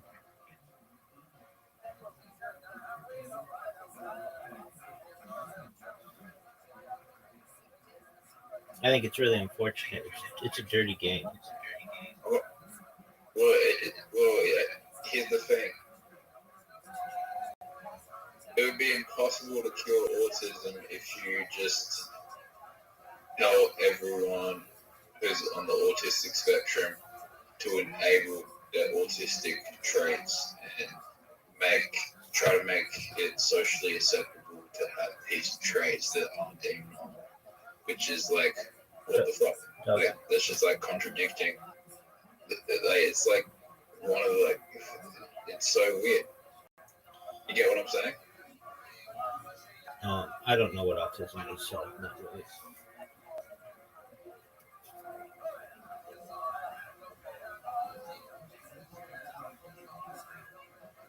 I don't think anyone fucking does. I don't even think the people who study it really know what the fuck it is. Good. I'm glad I'm not alone. When telling me I have it, I don't know what the fuck it is. So. Yeah, dog, they kind of just tell you that to get you out of their office.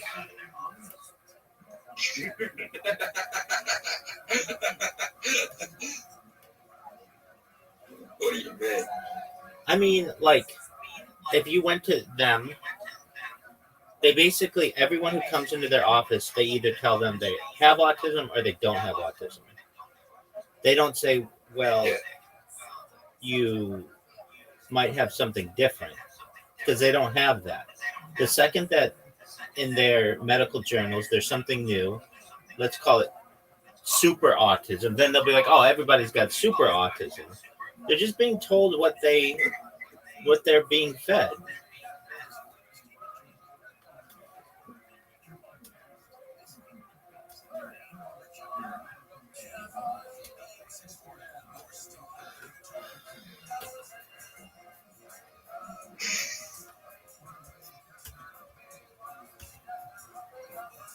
I think I want to have super autism. Yeah, that's another.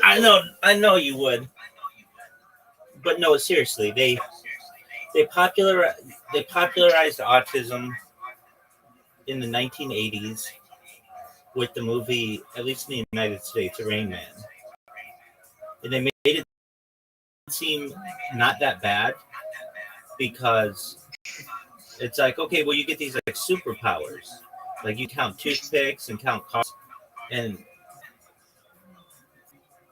in reality, those it's a really bad life. I mean, you have like a lot of social issues, but I mean, that's not autism. That's a Down syndrome. which is like a form of autism. Not everyone with Down syndrome has autism. No, I didn't say that they do. I don't even think Rain Man had autism. We'll have to look that one up.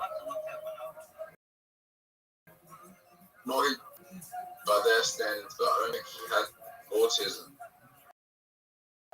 Look, I can just tell you this. I'm a little bit older than you are. And I never met anybody with autism.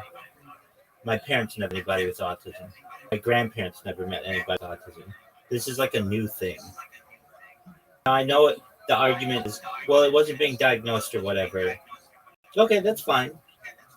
But why that in the year 1980, 1 in 15,000 people were diagnosed with autism? The year 2025, 1 in 10 people are diagnosed with autism. What changed? I mean, I'm telling you, my grandparents would. You are going to meet people in your life who have this disorder, and it's like 1 in 15 people. Fuck no. It's like they would say, like, you'll meet people with special needs in the world, and you have to treat them with respect. But that was with like Down syndrome and people who had like multiple sclerosis and that kind of stuff. I mean, it wasn't like there's this boogeyman disease that's out there, and then people use it as such an excuse. I hear it.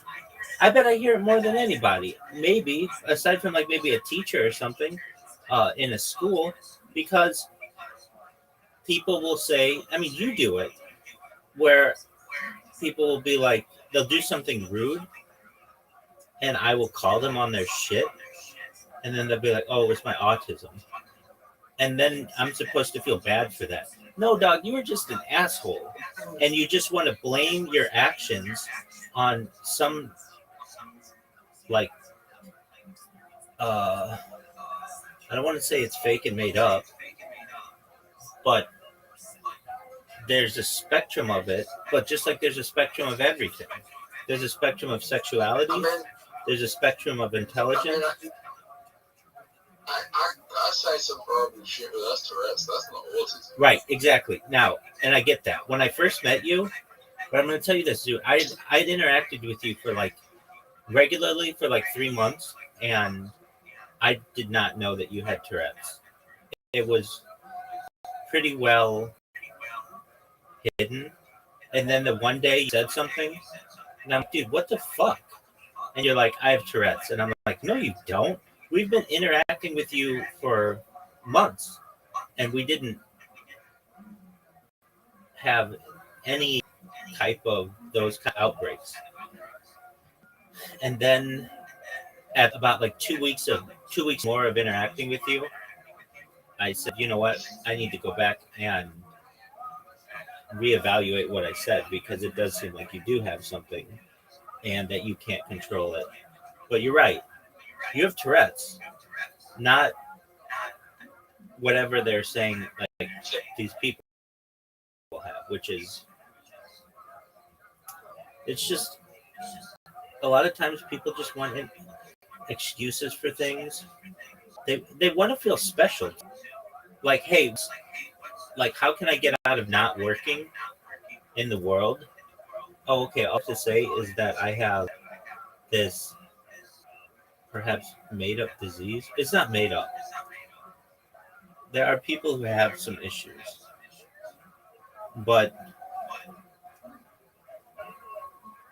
some people do make it up. I mean, like